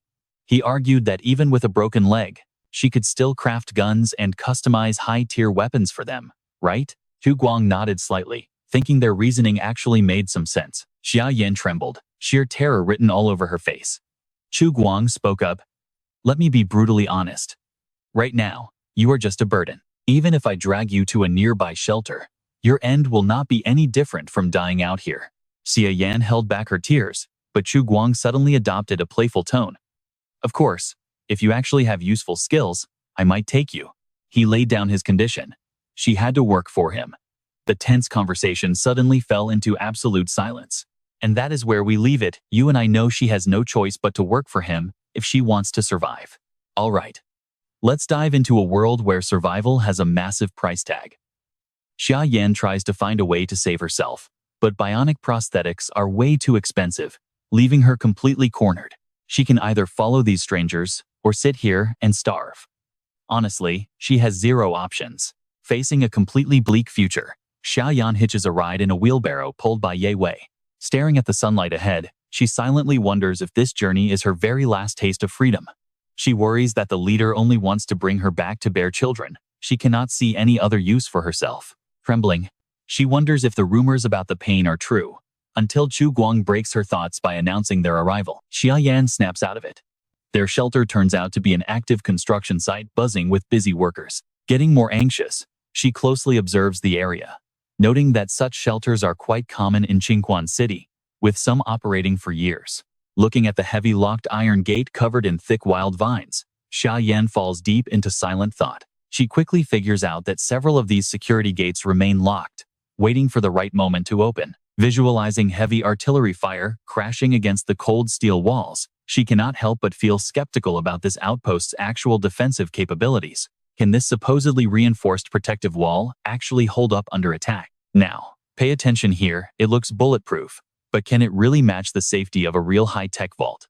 How can they confidently claim that even gamma rays cannot pierce these walls? Suddenly, Xia Yan turns to the three men standing nearby and asks directly, "Are you all actually from the vault?" Chu Guang is taken aback by her sudden voice.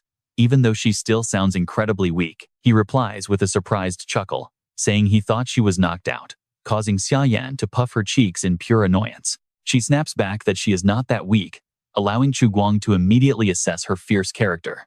Her physical recovery rate is far beyond any ordinary human. He analyzes her condition silently. Anyone else would be burning up with a fever by now, but she is standing strong despite the pale face and cold sweat. Keeping her around will definitely pay off later. Turning to Ye Wei and Yu Xiang, Chu Guang orders them to bring the food supplies to scrambled eggs for proper storage. Both of them salute and shout out their acknowledgement, which suddenly reminds Chu Guang of another pending task. A few days ago, he instructed scrambled eggs to construct a reliable food storage unit for their meat and crops. It should be finished by now, which makes him quite excited. He deeply values this player, especially because of his incredible reliability. Whether it is drying meat or stacking food crates all night, scrambled eggs always gets the job done. Chu Guang smirks to himself. Suddenly, he draws his sword, making Xia Yan jump back with her heart pounding in fear, though he remains completely calm and collected. With a swift motion, he grabs her by the waist, making her let out a panicked cry. Before she can even process what is happening, he coldly scoops her up and flings her right over his shoulder. "I know what you are thinking, and yeah, both players watching this are totally amazed by how alpha their manager is." Suddenly, Zhang Bai runs up panting and asks what happened.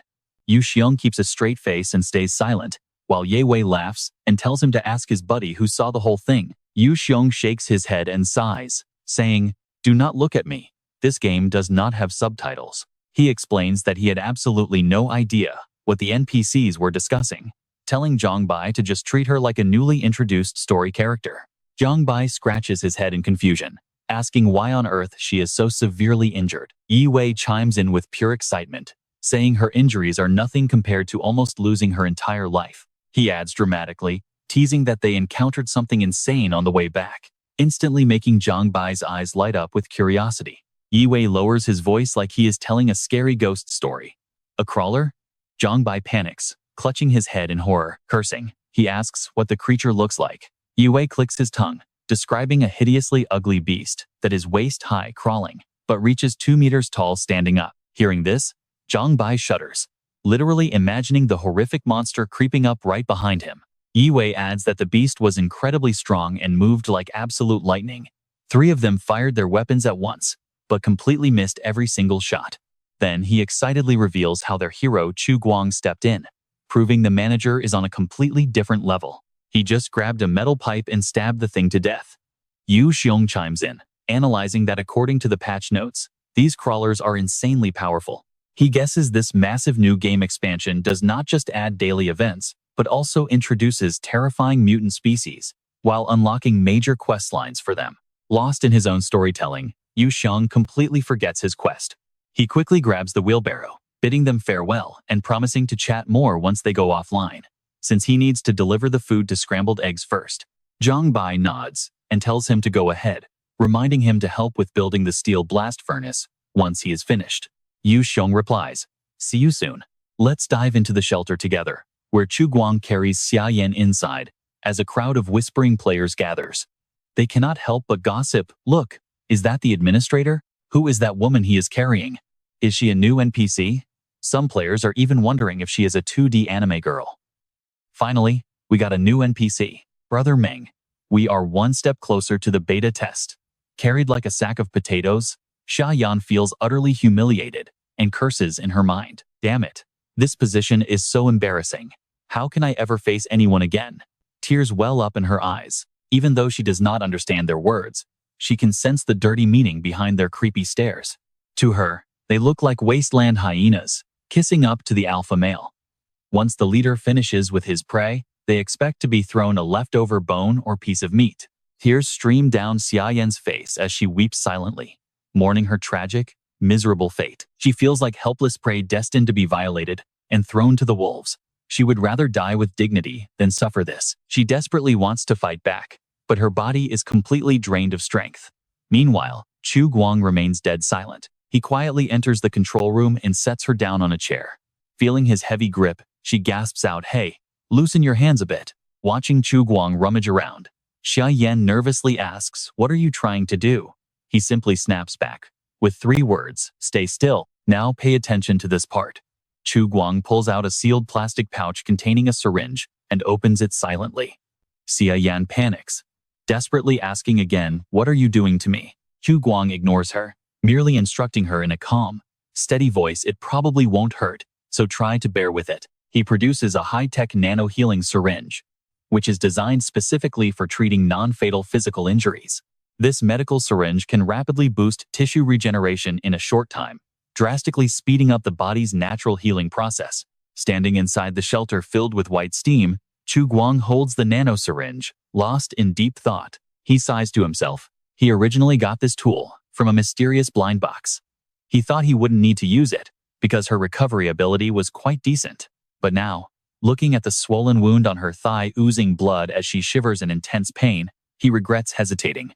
Her condition cannot wait any longer. Her poorly bandaged knee is trembling uncontrollably from the pain, forcing Chu Guang to tightly grip the nano syringe and disinfectant spray. The underground shelter currently lacks everything. There are no surgeons, no anesthetics, and not even basic rubbing alcohol for medical disinfection. He frowns deeply, muttering in frustration.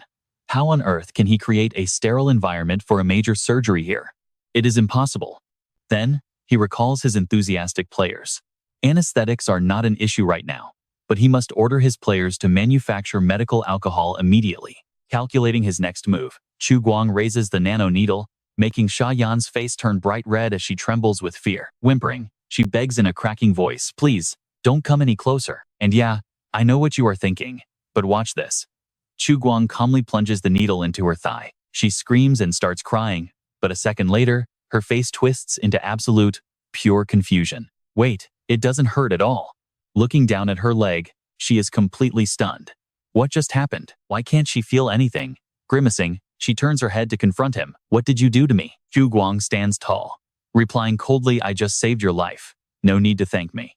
Though, in his head, he chuckles, "If you really want to thank me, just work hard." Suddenly, Chu Guang stops talking, a look of pure confusion crossing his eyes. Xia Yan is already fast asleep in the chair. His face darkens with annoyance as irritation washes over him. He never expected this syringe to have a sedative effect, muttering that he is lucky he did not use this item mid-battle. Seriously, he notes down the side effects. Nano-healing syringes induce extreme drowsiness, potentially causing a hypnotic state, and are highly dangerous to use during active combat. Sometime later, Chu Guang carries Xia Yan like a sack of potatoes on his shoulder and enters a dark room. He plans to let her rest inside this inactive culture chamber. The temperature and air quality inside the shelter are stable enough for human survival. He gently places her on the cold floor, though he feels slightly guilty, knowing it is still far warmer than the frozen wasteland outside. Having finished his task, Chu Guang turns around to leave. As soon as he steps out, the automatic door slides shut behind him. Suddenly, a crucial thought hits him. Wait, Did his stats increase from that intense battle? He quickly opens his interface to check. He opens the system screen, checking the profile stats for Chu Guang. Administrator genetic sequence level 7 basic stats are Strength 10, Agility 6, Constitution 8, Perception 7, Intelligence 6, Talent Primal Instinct, which can trigger wild instincts in extreme survival states. Chu Guang celebrates silently in his mind. 2 level ups. He never expected that facing such deadly danger would boost his rank. He jumped from level 5 directly to level 7. Thinking back to his previous battles, he analyzes the stat changes of his genetic sequence. There are no clear patterns. Strength rose from 9 to 10, and Constitution from 7 to 8. Recalling Yi Wei's growth rate, he scratches his chin thoughtfully. Other players have a primary attribute focused on one path, yet he does not. His level-up points seem to be distributed randomly and evenly. Assessing his physical state with 10 points in his strength attribute, he now has double the strength of a normal man, plus poison immunity. And that is where we leave it, trust me. His journey is just starting. Alright, you and I are about to watch Chu Guang get a massive upgrade that completely blows his mind, boosting his health and debuff resistance. He stares at his newly unlocked talent, Wild Instinct, a broken ability that awakens his primal nature under extreme conditions. It boosts all his attributes by 10 to 15% for a limited time, but at the cost of 20 to 30% extra fatigue. A whole new talent. Chu Guang is absolutely stunned. He even imagines himself swinging through the jungle like Tarzan, crossing his arms with a smug grin. The talent is actually solid, despite the bizarre name. Quickly channeling his inner biologist, he realizes its core mechanism probably involves rapid cell stimulation or a sudden, massive surge of adrenaline. Reflecting on his brutal battle with the red-eyed crawler, he grows serious. On paper, that beast's overpowered stats should have easily crushed him, yet he somehow survived and put it down. Smirking arrogantly, he thinks to himself, did that mindless beast really think killing him would be that easy? Victory is sweet. Sometime later, Chu Guang heads back into the shelter's storage room. He eagerly tears open 3 bags of loot to see what treasures he won. As he unzips them, his jaw hits the floor. It is nothing but weapons and ammunition. Lifting a sniper rifle, Chu Guang celebrates, shouting that he has hit the jackpot. He plops down on the cold floor, cataloging his new arsenal with pure, unadulterated joy. Night 10 packed this loot incredibly well, even making sure to save and stuff the empty magazines inside. He nods. But pay attention here, what he sees next ruins his excitement. The bullet quality is painfully average, mostly forged from basic steel and showing heavy signs of rust. Only a handful actually feature proper steel or solid copper cores. Examining one unique bullet, his mind wanders. With its bright red tip and strange composite material, this must be some kind of specialized ammunition. Remembering Xia Yan and Chen Yang's mercenary squad, he realizes that while they are poor, they carry serious heat. The military might of Boulder City is no joke. Scratching his chin, Chu Guang happily plots his next move. Since his outpost is rapidly expanding, trading with remnant human sanctuaries is essential, and collaborating with Boulder City sounds incredibly lucrative. He notes that once the harsh winter passes, he absolutely must lead a caravan there to investigate. But then, his smile fades into a deep frown. With List's hypocritical smile and Liu Yue's secretive nature, he knows better than to rely on unscrupulous merchants for direct deliveries. To ensure he does not get scammed, he has to establish a direct presence himself. Meanwhile, elsewhere in the wasteland, white smoke rises from a decaying concrete building as a steaming bowl piled high with salted potatoes and smoked meat is served. A girl dressed in a vibrant blue suit with sparkling pink hair carefully places the bowl down. A heavy-set player glares at her, complaining that they are out of food. The sauce is dry, and if she wants mashed potatoes, she should order takeout. Tomato scrambled eggs sighs in frustration, reflecting on his struggle. Despite years of professional culinary experience, he has never had to ration cheap ingredients like this for any boss. He literally wishes he could split a single grain of salt in half. Behind him, a group of lively players are eating and laughing together. Pointing to the sky, Ye Wei starts boasting, and trust me, this story about the giant beast is pure hype. He dramatically brags about walking down the road when a sudden, icy shiver ran down his spine, putting his entire body on red alert. He claims he grabbed a rifle and charged, but Fang Cheng immediately shuts him down, asking if it was empty. He jokes that Ye Wei looked like he was holding a useless stick. Caught red-handed, Ye Wei coughs awkwardly and mutters that details do not matter. The other players listen with food stuffed in their mouths. Suddenly, two of them lean in with glowing eyes, begging for more details. They shout for him to keep going and explain how he defeated that monster, telling the others to stop interrupting him. Fueled by having fans, Ye Wei continues bragging, telling them to hold on. He claims that right when the giant worm lunged, he executed a perfect slide like a shovel to escape. Annoyed, Feng Chang takes his bowl and walks away. Meanwhile, under the pitch-black night sky, Chu Guang carries his heavy loot through the shelter, mentally reviewing the status of his players. Almost everyone has safely returned to their virtual sleep cabins, except for Garbage King. He recalls seeing a system notification that the level 99 player was active 2 hours ago. Growing worried, he pulls up the active roster. It confirms the guy is still alive, but he has been completely disconnected for 2 hours now. As he weighs the dangerous possibilities, he pictures Feng Chang standing inside his cabin, deeply lost in thought.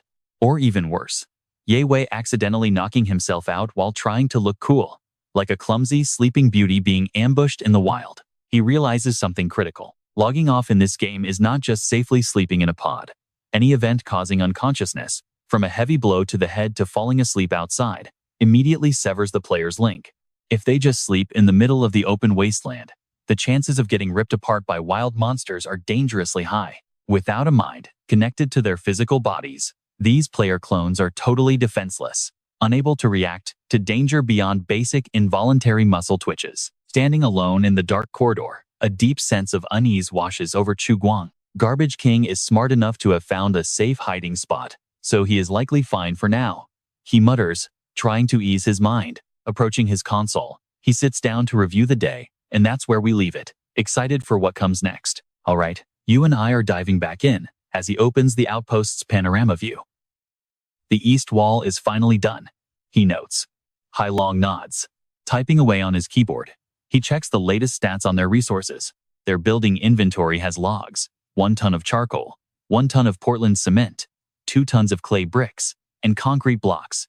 But as he scrolls through the consumption data, his eyebrows furrow. 240 logs and 800 kilograms of cement are gone.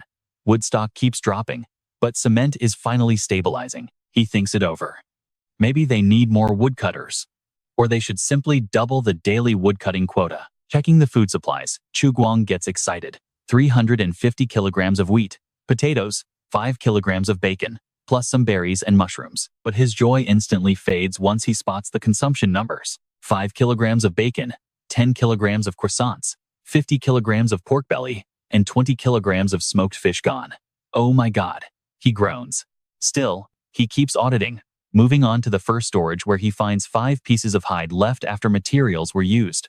Stunned, he realizes Deng Deng made 5 outfits today. Impressive. Grinning, he calculates that she deserves 250 contribution points. Then he remembers the armory. Stroking his chin, he notes its inventory is growing too. Time to plan a new warehouse. Pointing happily at his screen, he cheers. He earned 7 reward points today, meaning he can open another blind box. Now, pay attention here because Xiao Qi suddenly yells from behind. Master!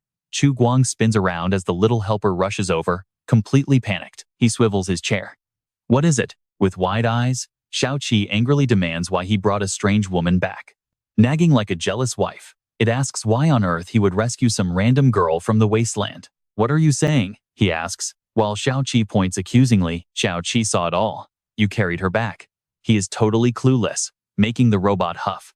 Fine. I just wanted to warn you about something. Unlike clones who are easy to control, the wasteland natives are much harder to manage. To illustrate, it crosses its arms, showing a warning sign while recounting some guy begging for mercy.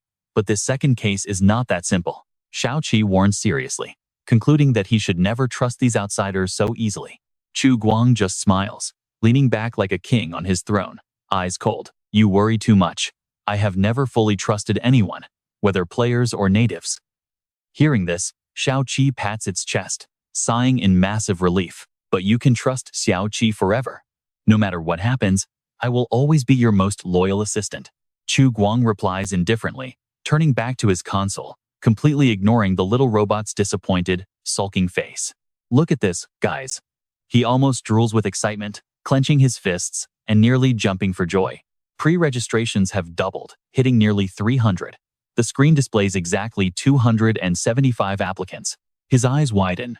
He set a high bar, requiring them to answer a questionnaire instead of just signing up. Even though they are basic questions, they filter out the casuals. On screen, an anime girl with a massive chest blushes shyly. Please carry me. Big bro. I am just a newbie. Meanwhile, keyboard warriors boast they will lead everyone to victory. Chu Guang keeps scrolling, stunned to see their website traffic surging to an average of 1,000 daily visits. Staring at the warning, marking the site as unsafe, he chuckles, amazed that a sketchy pirated site is pulling in so many people. He daydreams of lounging under a colorful umbrella, sunbathing while thinking how great it is that players gladly work hard for him in-game, instead of slaving away in real life. Switching to the forum, the first post he spots is by Slighthorn level 99, complaining about the grind but celebrating his loot. 2 kilometers from the northern construction site is a tire factory. Armed scouts with dogs patrol nearby, likely a bandit outpost. I am not sure yet, so I will sneak closer at night. Once confirmed, I will report back here. Chu Guang smirked. Slighthorn not only logged off safely but found a golden lead. Below is a flood of chaotic player comments. Gale666 asks where Lao Bai went after logging off. Slighthorn level 99 replies he is going to nap before returning. Meanwhile, did Yeshi visit that sketchy site again? Quit that bad habit. Just give me a test slot. I would die happy just to log in once. Slighthorn laughs it off. Chu Guang chuckles at the constant forum chaos. But then, his eyes widen in surprise. Fang Chang posted another thread. Against a background of a roaring red-eyed beast, he praises the Alpha 0.2 update for being incredibly generous, upgrading the player roster, adding faction bases, and more. Including fresh monster models and maps, it has way more content than expected. Honestly, you and I can see why. When he approached the concrete walls of Brown Farm, the stunning post-apocalyptic designs and realistic NPC outfits absolutely blew his mind. The developer's dedication is unreal. Alright, let's watch Chu Guang crack up, because his players actually think this brutal game is generous. Fang Cheng continued, explaining that they were attacked by reptiles on their way back and fought intensely. I used to think combat was just a basic system, but this version is absolutely top tier. Our manager is a legendary guide. His combat power is completely broken. When those creepers lunged, Ye Wei and I couldn't react in time and almost died. He wiped out the whole pack with just a small pipe, totally firing me up. Then, he mentioned meeting Xia Yan. Personally, I'm most excited about a new non-playable character joining the outpost. Her unique background might unlock fresh features like weapon customization and side quests, which I'm highly anticipating. I will keep providing constant updates on this Alpha 0.2 version. Hit follow if you're interested. After reading, Chu Guang was deeply moved, feeling praised for his kindness. Let's reward Fang Chang with a little bonus, he thought, pinning the player's post as a featured thread. Now, pay attention here. Xiao Qi suddenly interrupts Chu Guang to report that the rescued woman has finally woken up. Meanwhile, in another room, Xia Yan was asleep on the floor. She slowly opened her eyes, desperately gasping for water. Suddenly, she spotted a black bag containing water and food. To Xia Yan, it looked like pure salvation. She lunged, gulping down the water as if she were dying of thirst. Draining it in one breath, she crushed the bottle in satisfaction. Then she picked up the food package, wondering what it was. Her stomach growled, and salivating heavily, she decided to eat it all, regardless of the consequences. It smelled a bit strange, but not rotten. Overcome by hunger, she took a bite, thinking, whatever, eat now, think later. The taste made her eyes light up. Xia Yan felt like she was floating in heaven, exclaiming happily, wow, this is amazing. She was so focused on eating that she didn't hear Chu Guang enter. As his shadow fell over her, she looked up in shock. Chu Guang folded his arms and asked, awake? Is it good? Blushing, she muttered, yes. Chu Guang threw the bait, wanting more. She nodded shyly, yes. He narrowed his eyes, pulling his trap close. What you just ate is called chocolate. From now on, you work for me and do whatever I say. In exchange, I will provide you with a safe shelter and food. Do a good job, and I will give you more of that chocolate. He closed the deal. Xia Yan bit her lip, trembling but unable to resist the temptation of chocolate, replying, I agree, I'll do it. But deep down, she was miserable, knowing she had no other choice. She sadly recalled struggling on the streets, having nearly lost her leg. Even if she returned to Bait City, she would only survive in a filthy, decaying alley.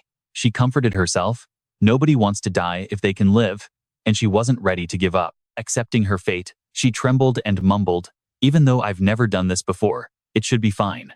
We see her misunderstanding, but Chu Guang is just completely clueless right now. He cleared his throat, warning her seriously, "Miss, please respect yourself. I am discussing actual work here." Jia Yan froze like a bewildered cat, screaming internally, "What on earth is going on?" Blushing in shame, she wondered, "Didn't this guy bring me back to bear his children?" Overwhelmed by embarrassment, her soul almost left her body as she cried, "Just kill me." A moment later, Chu Guang squatted in front of her and explained simply, "My people and I are building a survival settlement on the surface, driving out mutant beasts, accepting refugees, and restoring order in this region." Xia Yan frowned, scoffing. "Do you think restoring order is as simple as building a wall? Why are you so confident?" She pointed upward, mocking, "You should seriously go visit Bait City and see for yourself. There are countless strong fighters there, even surviving on the edge of the Third Ring Road. What makes you think you can succeed?"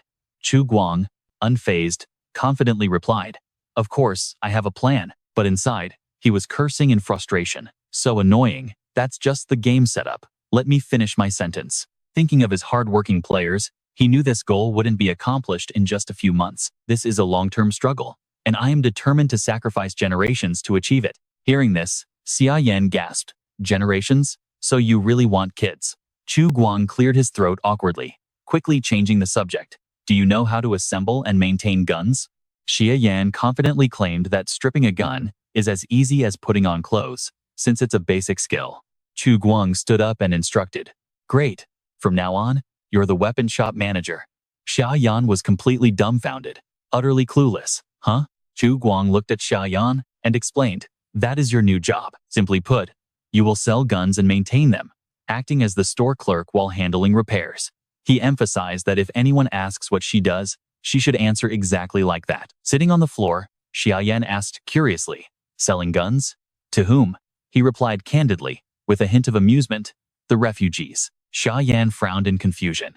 "But aren't those people supposed to be your subordinates?" Chu Guang folded his arms and explained, "Yes, but they're different from the subordinates you know. Put simply, we just emerged from underground, so we need to focus on big projects, and that's where we leave it." With Chu Guang happily picturing his hard-working players, hauling rocks, and mixing cement, you and I are about to watch him set up a crazy survival plan. Everyone works together and eats from the same pot, while Chu Guang, acting as the strategist, paints their future. Once this survival crisis is solved, he plans to motivate his people with surplus resources to boost production. His mind races as he calculates his next move, deciding to sell food, weapons, and medicine through contribution points, no matter how shocked people are. He lists them out: croissants for 10 contribution points, and bacon for 30 points, smoked river fish for 20, canned beef for 50, and a nano-healing syringe for 300. Iron pipe rifles are 500, shotguns are 800, and bayonets go for 100 points. Chu Guang keeps lecturing with absolute determination, insisting they must step out of their comfort zone. Once that happens, new settlement rules will take over, and survival items won't be free. To help Xia Yan understand, he compares his system to the chips used in Boulder City she knows well. Contribution points work the exact same way here, but Xia Yan looks completely lost in a maze. Chu Guang is raging inside, realizing he just spent hours explaining this and she still has no clue. Now, here's the harsh truth you and I know about the Wasteland. Educated survivors always end up serving the rich. The smart-looking guys usually just gather around Old Charlie on Bet Street to brag all day long. Thinking of Old Charlie, he frowns, picturing a senile old man just waiting to die on Bet Street. Then, looking at Xia Yan's completely clueless face, he silently assumes only the poor and ignorant would risk their lives for cash like this. But he quickly lets it go. He just needs an obedient gunsmith. He seriously tells her their language is a bit different from outsiders. They speak Mandarin. That's not a deal breaker, though. I'll teach you some basic phrases for daily use. Xia Yan's face twists in agony. Chu Guang stands before her, arms crossed, and tells her she only needs to obey. He smirks, fully confident that a simple language barrier won't stand in his way. He views her as a basic tool who only needs enough skills to serve his players' needs. All this character has to do is repeat basic mechanical lines like 800 points to make simple trading work. Chu Guang squats down, pointing at her paper and ordering her to write down every single new word and phrase. Sweat pours down Xia Yan's face as she struggles to read the script. "Hello, I'm Xia Yan. The weapon shop owner. How can I help you? When they want to buy, point to the menu and say, please have a look. You can probably feel her pain here. The script says to grab the weapon and say, I'll fix it. But she has no clue what she's saying. Even with pronunciation guides, the sounds are incredibly weird. She looks at Chu Guang, desperately pleading for help with her eyes. Save me? Who will save me? Chu Guang just stares with his dark under-eye circles and asks if there is a problem. He snaps, asking why she is staring and telling her to keep reading. She clutches her head in absolute terror, sweating bullets, wondering if giving birth would be easier than this. But this terrifying guy clearly has zero romantic interest in her. She recalls when Charlie gave her flowers, wondering if she is really that ugly, blushing as she remembers her captain pursuing her. A mercenary's life is just brutal, always acting as cannon fodder and facing death daily. Like any young girl, she once dreamed of a prince charming and marrying into a wealthy family in Boulder City. She imagines saving a wealthy heir from a mutant bear, carrying him away in a classic hero moment. Maybe she would escort some high-status lord and pull off a beauty saves hero rescue. But with her leg gone, those sweet dreams are completely shattered. Who would ever want a disabled mercenary? Suddenly, Chu Guang leans right into her face and asks why she is so distracted. Xia Yan jumps out of her skin, yelping loudly. Chu Guang sighs in utter disappointment at her complete lack of focus. He turns to leave, warning her that he will return to check her progress every 2 hours. If she fails, she is going straight to the neighboring brown farm as a serf, leaving her crying silently in despair. She mumbles that working there might earn her some cash. Meanwhile, Chu Guang knows the farm doesn't even need winter serfs. A disabled mercenary? Even for free, nobody would want her. He huffs, realizing that even if she fails to memorize the script, he won't sell her. At worst, he'll just kick her out. The next morning, outside the outpost, a player named Fang Cheng approaches to ask where the new girl is. Chu Guang acts oblivious, telling him that Xia Yan was badly hurt and needs some time to recover. He tells him they reached an agreement last night, and she will officially be joining their survival plan. Once she recovers, she'll run their armory. Trust me, you and I are going to love seeing how this wild partnership unfolds. You and I are starting with this absolute idiot who studied notes for hours, only for me to carry them next door. This intel makes Fang Cheng ecstatic, his eyes shining like stars as he silently realizes that a new non-player character named Xia Yan is likely a weapon shop owner or something similar. Suddenly, Ye Wei pops up with the sparkling eyes of an eager student, raising his hand to ask if they are heading out to hunt again today. When will they start? Chu Guang replies automatically like a machine, then instantly blanks out, cursing himself internally. Perfect. The players are actually organizing their own tasks now. Fully geared up, he reaches down to the pistol strapped to his calf, pulls it out, and hands it to Ye Wei. Keep this on you. Ye Wei is absolutely thrilled, looking like an excited puppy as he holds both guns, completely starstruck but trying to act cool. Administrator, are you really sure you want to give me this? Chu Guang slaps his shoulder and sharply reminds him that they are hunters, not mutants, telling him to get familiar with those two weapons first, while he coordinates the others. Meanwhile, out among the decaying ruins of the city, plumes of thick white smoke begin to rise. Zhang Bai grits his teeth, breathing heavily like an ox while working with a metal bar, as he and another player manually stoke the roaring furnace. Standing nearby, Fang Cheng clenches his fists, doing absolutely nothing but panting dramatically, showing intense determination to finally succeed in melting down the iron this time. Now, watch closely, because both of their eyes suddenly widen. Zhang Bai is stunned, and Fang Cheng screams in pure excitement that they succeeded, both shedding tears of joy after waiting 3 whole days to finally smelt this molten iron. Now that they have molten iron, Zhang Bai wonders what they should forge first. Should it be an axe, a knife, or something completely different? Rubbing his chin thoughtfully, Fang Cheng pitches an unexpected idea, saying they should make a giant frying pan first, because he is sick of eating stew every single day. He painfully remembers how good yesterday's mashed potatoes were, but fried egg warned him that the soy sauce is gone, meaning today's meal is definitely pine nut fish soup again. That fish is not fresh at all, tasting like muddy catfish with every bite, and just thinking about it makes his face turn pale. Fully understanding the trauma, Zhang Bai hugs a weeping Fang Cheng in comfort, agreeing that a solid iron pan will make everything taste so much better. Meanwhile, in a wooden cabin, Junyu Yunzi is busy crafting a weapon, a customized handmade turbocharged flamethrower, raising it high in the air and admiring his masterwork with extreme pride. He starts imagining the absolute chaos of terrifying mutants running for their lives as roaring flames erupt from his weapon, filling his heart with sheer excitement. He just needs to pump wood tar into the tank, then stuff ignition cotton into the muzzle, and within a 5-meter radius, this beast will become a living nightmare for any mutant or beast. He proudly names his masterpiece Hellfire 0.1, a truly majestic name.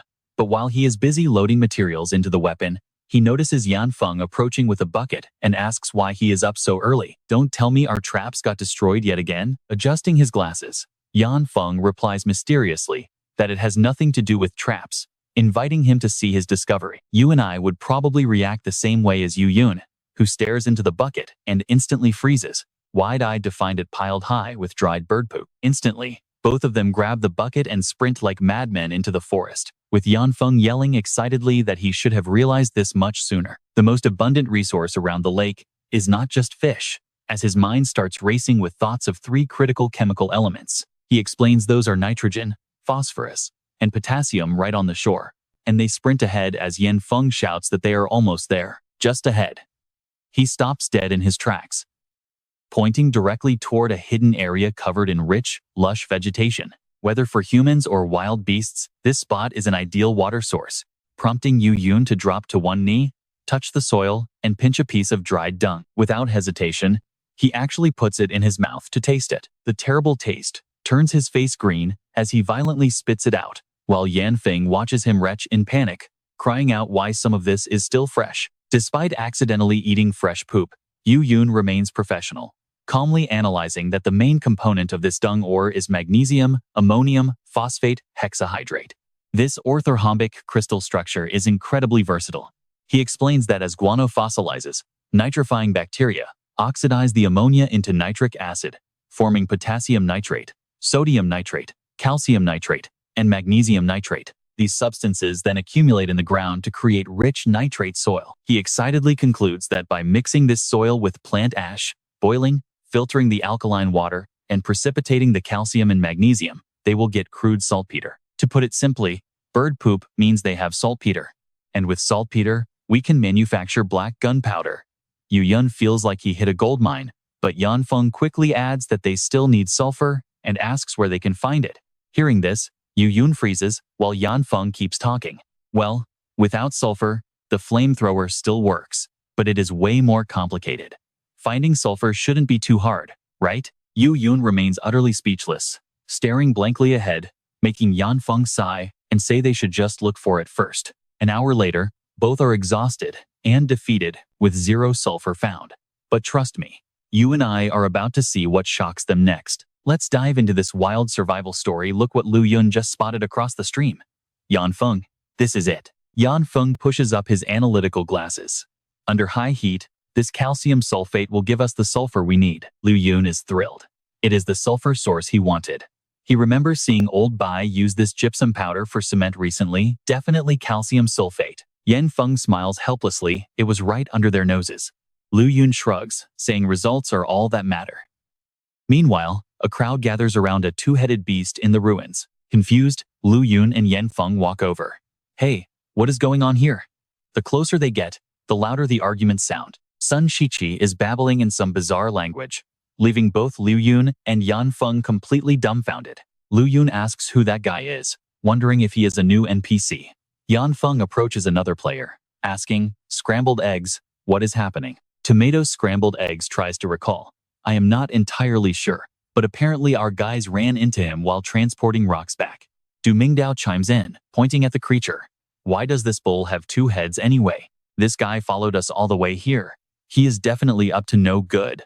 Did he domesticate this thing?" Another player adds, "If he is really an NPC, we should be able to talk to him." They glare at Sun Shiqi like predators. Did they miss a quest trigger? Let's lock him up until the administrator returns.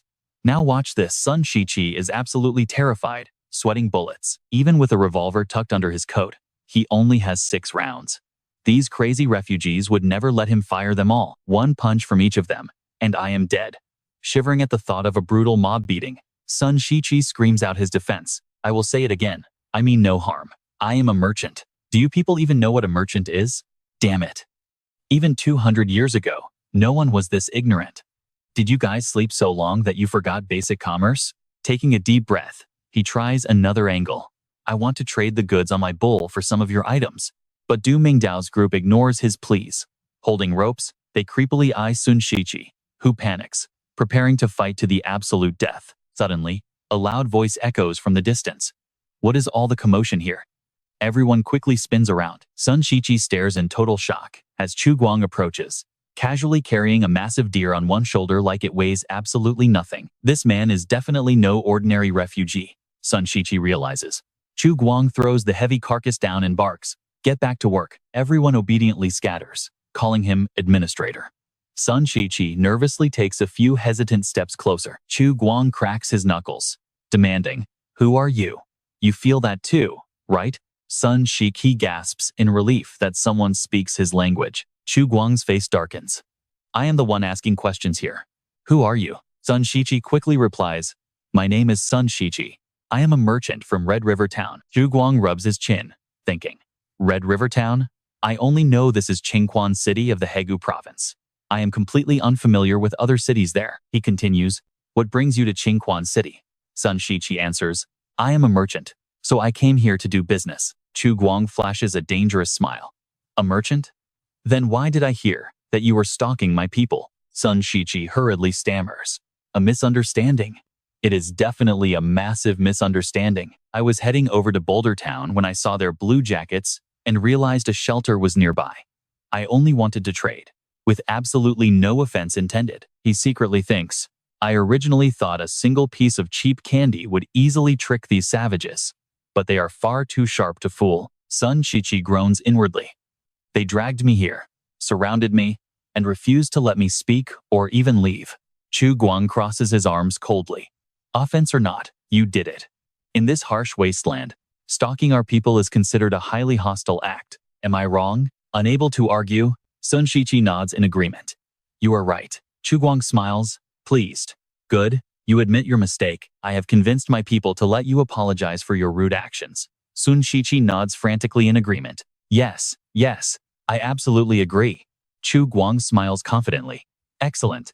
Then you won't mind if we pick our own apology gift?" Panicking, Sun Shiqi stammers. "Wait, what do you mean pick our own?" Chu Guang smirks. "Well, you cannot apologize empty-handed, right? Show some sincerity. We are not extorting you. We will just grab a little something from your bull." Sun Shiqi's expression darkens. Terrified, Sun Shiqi quickly backtracks. "Oh, no, please, help yourself to anything on the cart." Chu Guang instantly brightens up, clapping Sun Shiqi on the shoulder. "Then I will not be polite." As he sits down to rummage through the crates, Sun Shiqi watches in horror, noticing the administrator's greedy and cunning gaze. Who knew this bull was hauling so much incredible loot? Chu Guang spots a cavalry revolver resting right on top. Although it is not a fully automatic weapon, firing all 6 shots in rapid succession provides excellent suppression. This is not bad at all. He notes that if his players use these firearms properly, their combat efficiency and kill rate against enemies will skyrocket. Suddenly, his eyes light up.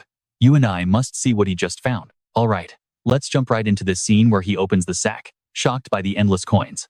Is this pre-war money? He mutters, then frowns. Looking closely at the golden coins with a number 1 and tiny text, Chu Guang is shocked. Is this really from an arcade city? These are actually game tokens. He looks up at Sun Shiqi and asks, "Where on earth did you find these?" Sun Shiqi replies, "I found them in an old arcade basement. I figured I could melt them down for copper and steel, so I decided to pack them up and bring them here." Chu Guang asks if there are more. Sun Shiqi nods, saying there are probably 2 more cabinets left over there. They could easily fill 4 or 5 more sacks. Chu Guang stands up abruptly, shouting with absolute joy, "Great, I want all of them. These 2 sacks and the tokens inside will serve as your compensation to us. Next time you come, make sure to bring the rest." Being a reasonable man, Chu Guang proposes a win-win deal where they can trade resources directly instead. For every 100 kilograms of coins, I will give you 4 kilograms of dried meat. In his head, 100 kilograms is about 30 to 40,000 coins. Business needs steady flow, so he avoids squeezing him dry. He hides his desperate need for weapons, making it easy for Sun Shiqi to return later. Watch closely right here with this slick attitude. Chu Guang is a total scam merchant. Sun Shiqi happily agrees, saying no problem. As long as you need them, I will definitely bring them next time. I originally planned to take these coins to Bao City to melt down and sell, But if they can open a market here in the shelter, then this deal is highly profitable either way. Chu Guang speaks up, saying, "Oh, by the way, I would also like those guns in this box." Sun Shiqi immediately tries to please him, asking for a price.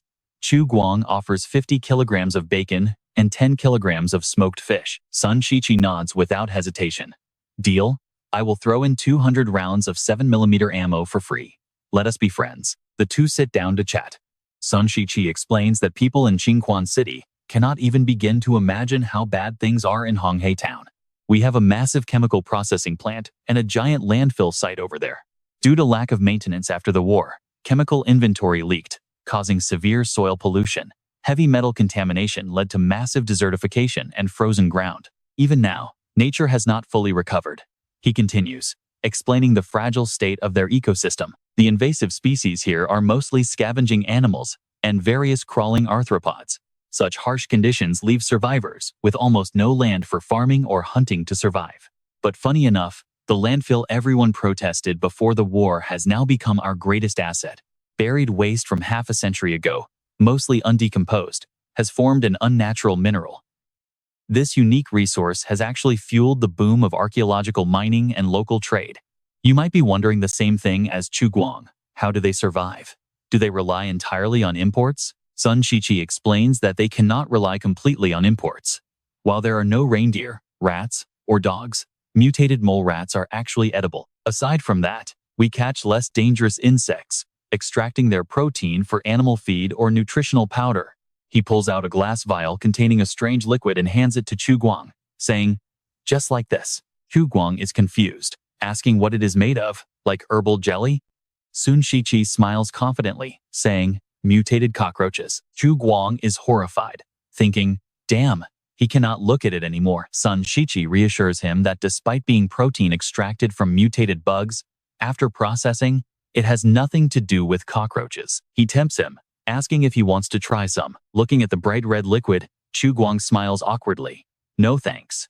He quickly changes the subject, saying, "You seem to know a lot about insects." Sun Shiqi nods, saying, "Of course, we deal with them on a daily basis." Chu Guang takes the opportunity to ask if he has ways to deal with leeches. Sun Shiqi's face shifts, asking if he means mutated leeches. Resting his chin in thought, he says it is rare in Honghe Town, probably because they have more ants. Chu Guang wonders, "Ants?" Sun Shiqi explains, "We have iron-backed ants. Average ones are thumb-sized, and the largest can grow up to the size of a fist. Their shells are incredibly hard and corrosion-resistant. They eat almost anything, making soft-bodied creatures no match for them at all." Chu Guang's curiosity piques. "Can you bring me some to look at next time?" Sun Shiqi replies excitedly, "No problem. Leave it to me." Chu Guang returns to the shelter, carrying 2 heavy sacks on his shoulders, his eyes full of joy as a bold idea sparks. If plastic chips can be used as currency, then why can't metal ones do the exact same thing? Thinking about the 60 to 70,000 coins inside the sacks from Sun Shiqi, he knows it won't take long for him to bring the remaining half. He imagines a currency system where brass is copper, white silver is silver, establishing a steady 10-to-1 conversion rate. This trio will turn him into a wealthy lord. And trust me, you and I are going to love watching his rise. The original contribution points will integrate into a new honor system, allowing players to purchase titles, status, and even private land. The mercenary guilds, caravans, and military legions will also tie directly to this contribution system. You and I are about to see how only elite players get to lead in this crazy wasteland. It keeps griefers in check, and Chu Guang is absolutely loving this new setup. The more valuable their accounts, the more players cherish their hard work, invest deeply, and naturally start maintaining order themselves. He silently resolves to make things even more wild. Back in his command room, Chu Guang drops 2 heavy bags of copper coins, sits down, and starts planning. With so many great ideas copied from the forums, it was finally time to use them. Suddenly, the system rolls out the new Alpha 0.3 update for the Wasteland test server, focusing on 2 major features and optimizations. Sitting at her computer, our girl Yaya is crying. What just happened? A new update? She literally missed out on the entire version 0.2. She scrolls down to read the patch notes. The Alpha 0.3 development log. Hello everyone. I am your beloved game planner. Thanks to working day and night alongside our dedicated closed beta testers, development on Wasteland has taken a massive, Incredible leap forward. I am not bragging, but this new Alpha 0.3 patch is the biggest update since our closed beta began. Yeah, panics. A major update? The patch notes continue, explaining how the new version will finally overhaul the contribution point system. Many players complained that tracking contribution points was too tedious, requiring them to go offline, totally killing the joy of counting actual money in-game. They worried about pay cuts. Honestly, there is absolutely no need to worry. As the manager of Vault 404 and your guide, I am completely honest and will never cheat you out of a single penny. I guarantee this on my honor. Ya sighs, realizing her own contribution score is still in the negatives, but she quickly cheers up since she won't get fined. The system explains that even without pay cuts, tracking contribution points is still way too tedious. After reading your feedback, the dev team debated for 3 whole days, deciding they absolutely cannot compromise on the realism of the game. Therefore, we have designed a brand new physical currency to replace contribution points as the main reward for all quests. Ya squeals in excitement. Real currency. Now she can finally count cash in-game. The notes explain that the coins come in denominations of 1 and 10, made of copper and silver, used to purchase food, gear, and paid services. That is right. After this update, food is no longer free. Players must use copper or silver coins to eat, earned straight from missions. Doesn't that sound exciting? It adds so much depth, but watch closely as poor Yaya holds her head in utter agony. She has not even tasted the free food yet, and they are already charging for it. Reading on, the update now allows players to own private property. Any junk or gear scavenged from the Wasteland now fully belongs to the players. They can trade with each other or sell it back to the vault. Yaya is already dreaming about trading, plotting to sell her freshly picked mushrooms for a quick, cheap profit. Who wouldn't be thrilled to trade with other players? This amazing feature is finally launching, all thanks to the clever system. The system further explains that they are launching a secure warehouse storage system, adding buffer rooms at the vault entrance with password-protected lockers, where players can store cash and weapons, excluding banned hazardous items. But is it actually free, you ask? Of course there is a fee, but the rent is incredibly cheap. Ya nods. Reading on that high-ranking players should not be discouraged at all. Even though contribution points are no longer currency, your achievements for the shelter and civilization will still be fully recorded by non-player characters. After careful research, contribution points are now merged into a brand new honor system, completely separate from the economy, granting special vault privileges. Simply put, it is used to unlock unique titles and social identities. Yaya is suddenly filled with ambition, wondering if she can just buy these titles. That would be absolutely amazing. The system explains that everyone starts as a basic resident. Upgrading to a full citizen requires spending 2,000 contribution points inside Vault 404. Residents only have basic rights, while citizens can actually own private land.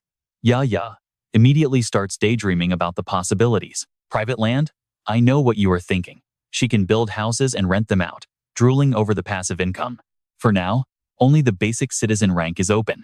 The lowest tier allows players to buy 5 square meters of land, which increases as they upgrade. Plenty of other unique titles and identities will be introduced in future updates based on playtest feedback.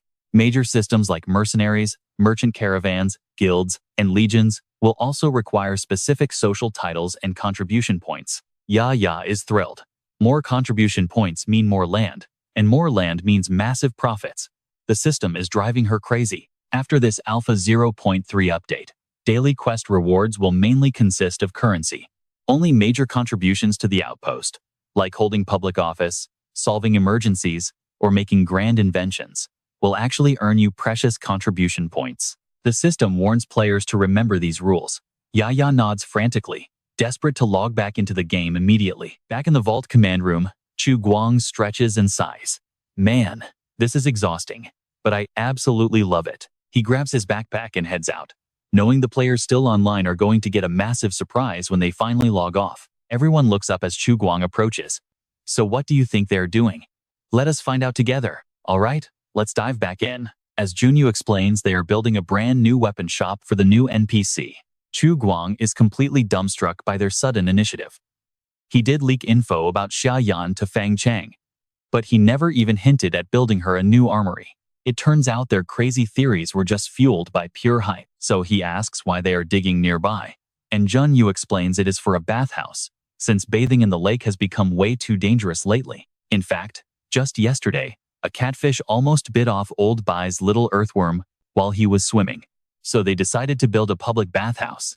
Hearing this, Chu Guang shivers, desperately trying to hold in his laughter. Keeping a straight face, he praises their hygiene before Jun Yu heads back to work. Meanwhile, over at Outpost 404, the chef is busy stir-frying potatoes. Curious, Chu Guang asks where on earth they managed to get that iron wok. Zhang Bai proudly reveals that he and Fang Chang made it, shocking Chu Guang with their successful manual steelmaking. Zhang Bai boasts that while the steel quality is just average, it is more than good enough to forge basic tools. He chuckles, mentioning he wanted to report this earlier but could not find him.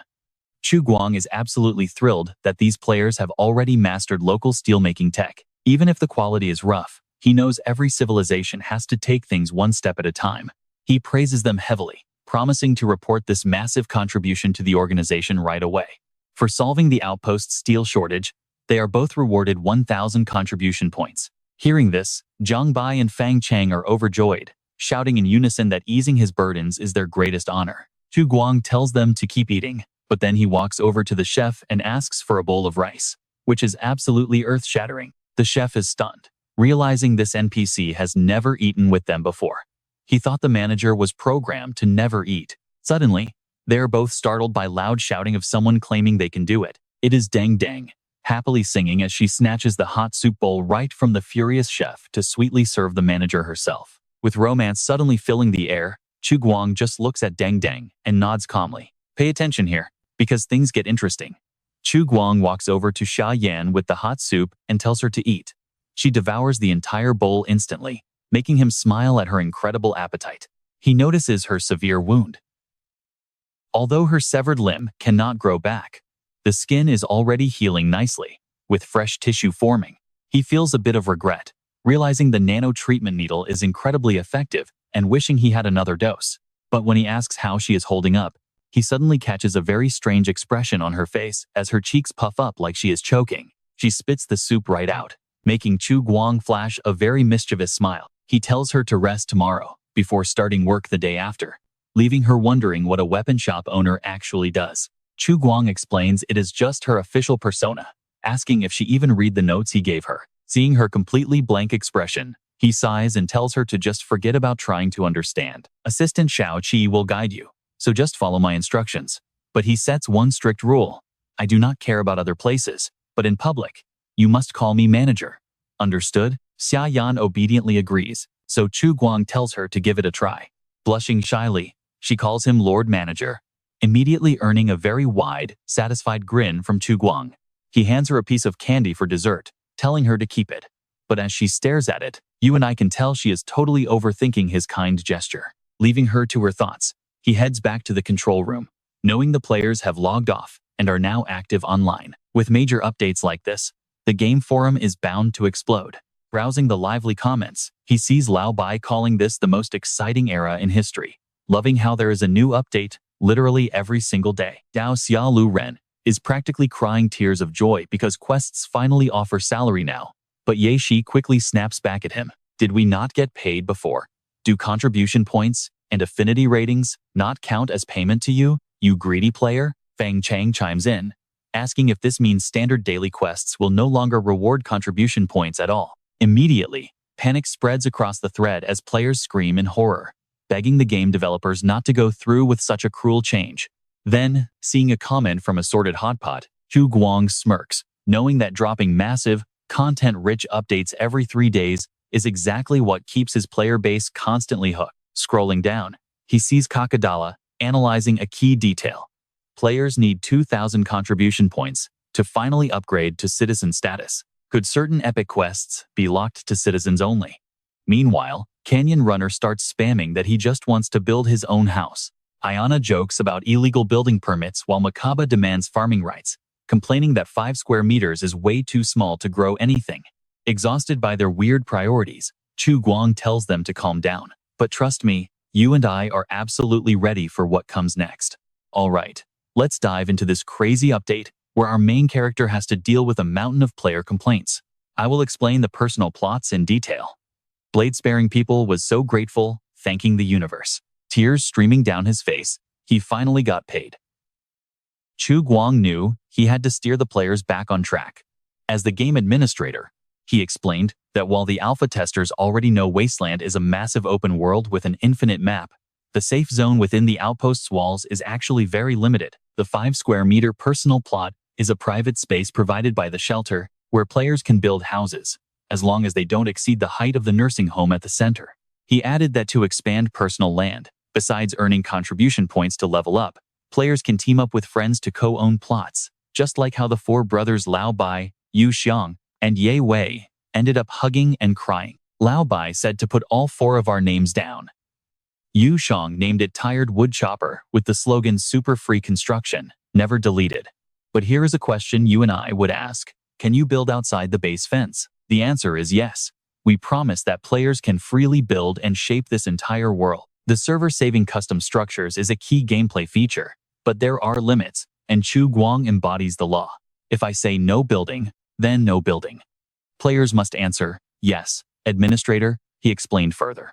The outpost territory is not just the fence, but includes the buffer and agricultural zones outside. As long as you don't block this land or threaten public safety and outpost facilities, you can build freely. But structures outside the territory are not protected by the shelter, so watch out for mutant attacks. He emphasized that since the outpost will expand with development, new land can be claimed anytime.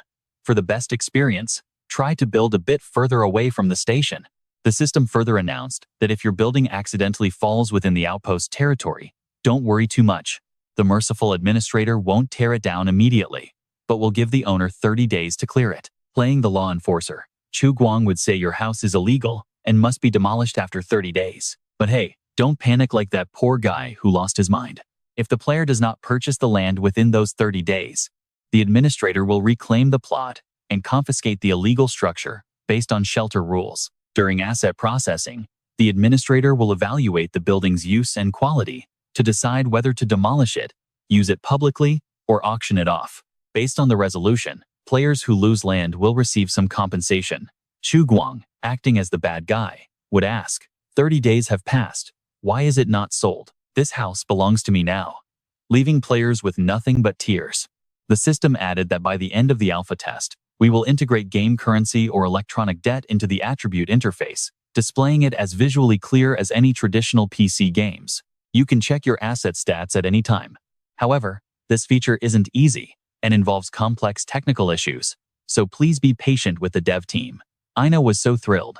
Finally, no more checking info on her computer. She imagined Sun Shichi would shout, "This is so convenient." Chu Guang furiously typed, announcing 20 more slots for the game's alpha test. Lucky players should check their emails. After working overtime all night, I'm off to sleep. If there are any questions, leave a message, and I'll reply when I wake up. He sighed wearily. Finally finished.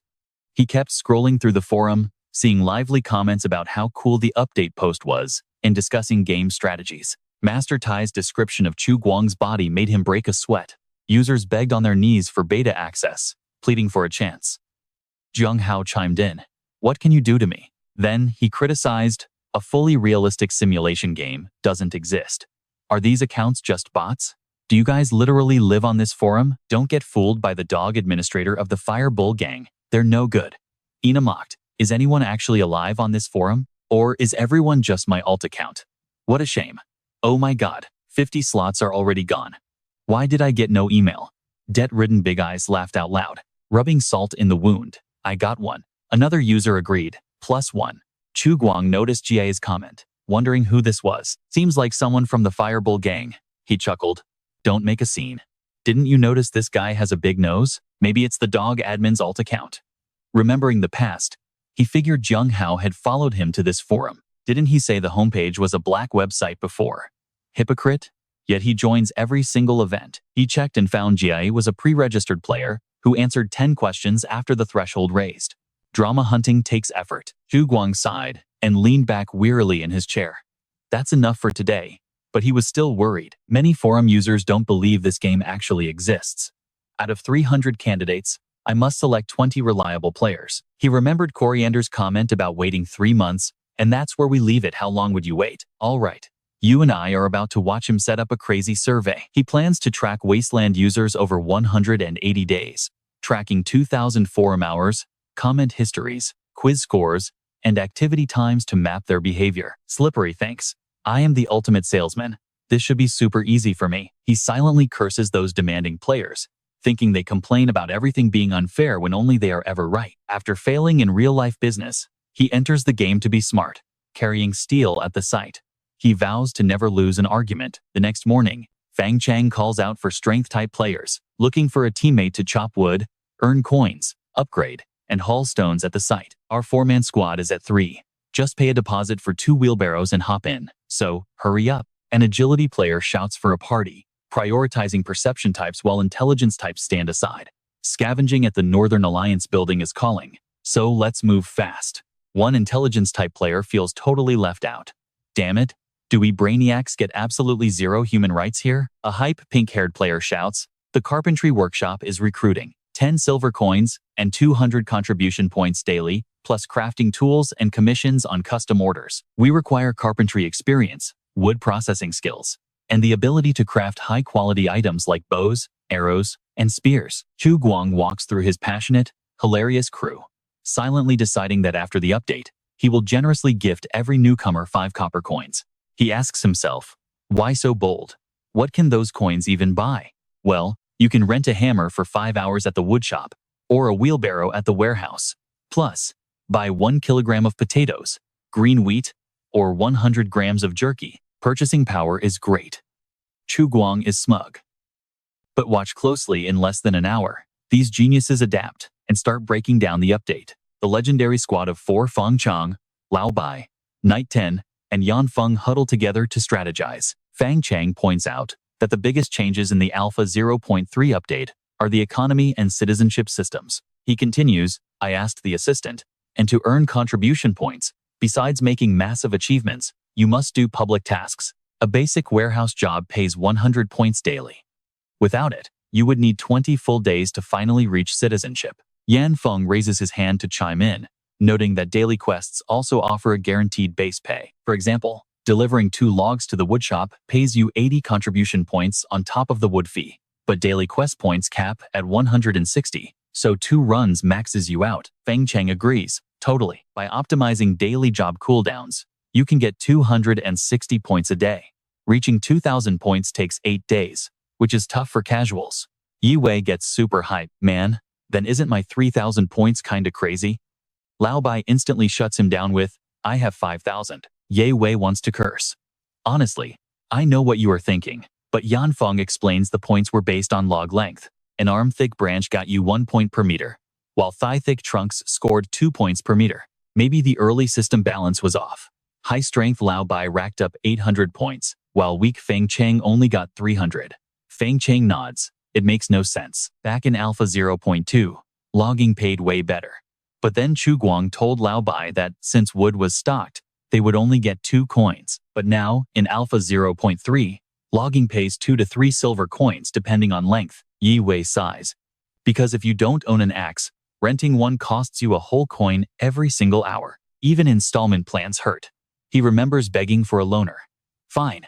1 hour costs you 1 coin. Lao Bai says logging is just a simple starter job compared to before. Feng Cheng agrees, noting that their squad still holds the highest contribution points in the game. I already upgraded to citizen. You guys should too, so we can claim 20 square meters of land near the outpost. Yi Wei wonders what they even need land for. Feng Cheng snaps, are you dumb?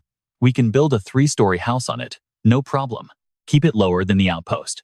Ground floor is a shopfront, and upper floors have private rooms for all of us. Insane, right? Lao Bai gets hyped, agreeing it makes total sense. The shop will face the main gate where players spawn. That is prime real estate, and selling anything there will make us rich. Fang Cheng nods. Exactly. The new update forces players to build, trade, and run businesses.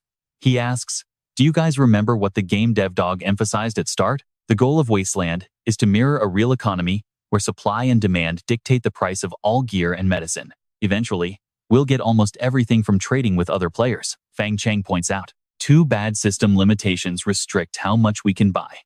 Otherwise, I would throw cash to purchase the entire area and build a real estate empire. Yan Feng gives a big thumbs up. Ye Wei and Lao Bai are hyped, asking how much cash they actually need. Feng Chang answers, I checked. 1 square meter is only 10 silver coins. We must pool 200 coins before anyone else and buy that 20 square meters. Lao Bai worries, what if another team beats us to it? Feng Chang shrugs. If someone is faster, we just recruit them. Yi Wei raises his hand. But how do we actually earn that cash? Feng Chang says charcoal burning pays best. 10 to 12 coins daily, but only needs 2 workers. Let's see how they dominate this server next. Alright, stick with me here, as Gale points out that the charcoal burning jobs are completely filled, leaving them with 0 openings. Feng Chang replies, even if they are short-handed, he doesn't recommend applying for fixed roles. To beat others, they must think outside the box. While Ye Shi looks completely dazed, Feng Chang excitedly throws out an option, like hunting. The other 3 stare in absolute shock, shouting in unison, hunting? Feng Chang nods, explaining that mutant wolves over 30 kilograms pay 2 copper coins per kilogram. Yi Shi can't believe his ears. 5 coins? Is it really that much? That's the absolute minimum. Feng Chang explains that besides mutant wolves, even deer are on the bounty list, bringing in at least 12 silver coins each.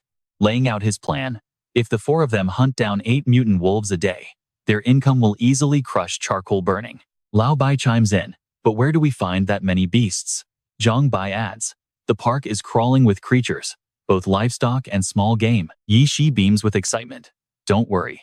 I've been hunting with the manager lately, and while it's risky, that place is packed with wildlife. Just yesterday, the administrator and I spotted a herd of reindeer. Tracking them back to their nesting grounds will be a total piece of cake. Gale pats Ye Shi on the shoulder, saying that since their top contributor is on the job, tracking animals should be a breeze. But here's where it gets interesting. How do they hunt with the weapon shop closed?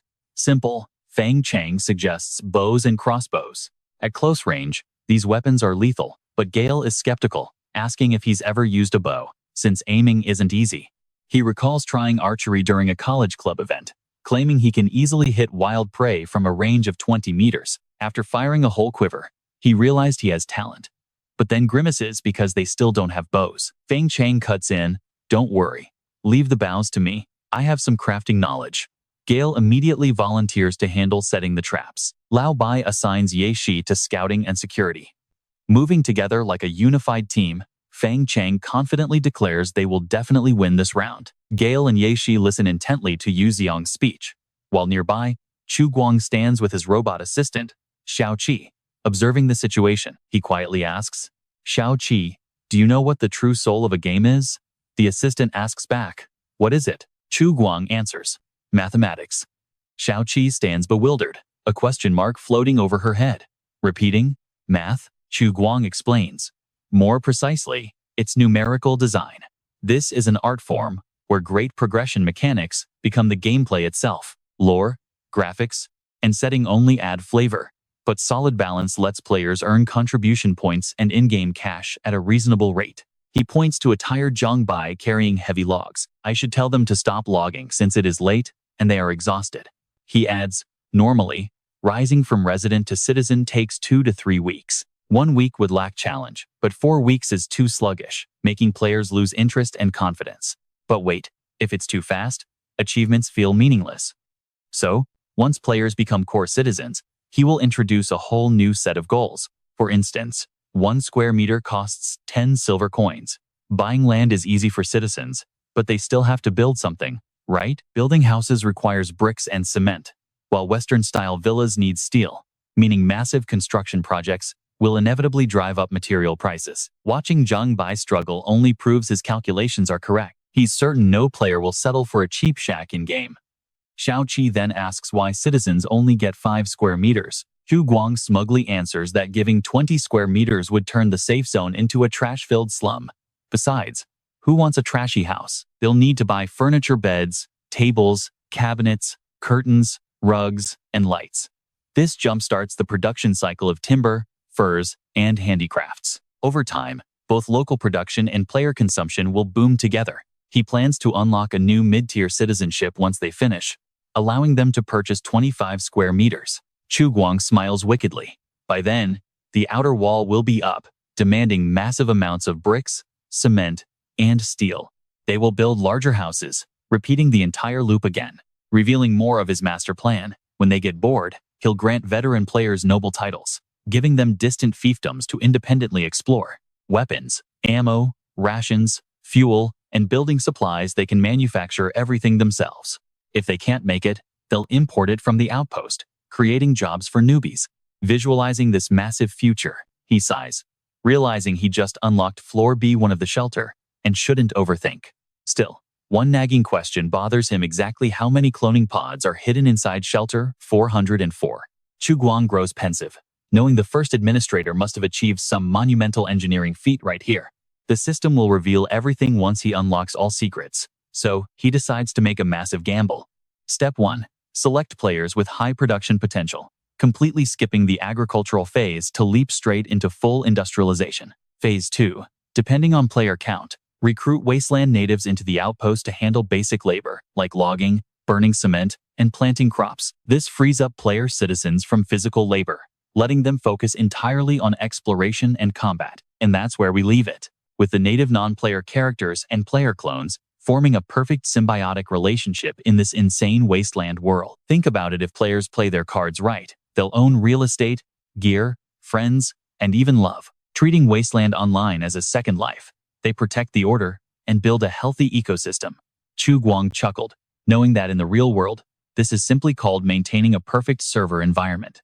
With a fleeting, sly grin, Chu Guang began scheming his next big move. Of course, he knows plans never survive first contact with reality, which is exactly why he always prepares a backup plan to handle any wild situation. Xiao Qi caught that shady look and immediately called him out, asking if he knew something. "Your smile looks exactly like a villain's." Chu Guang froze, gasping. "A villain?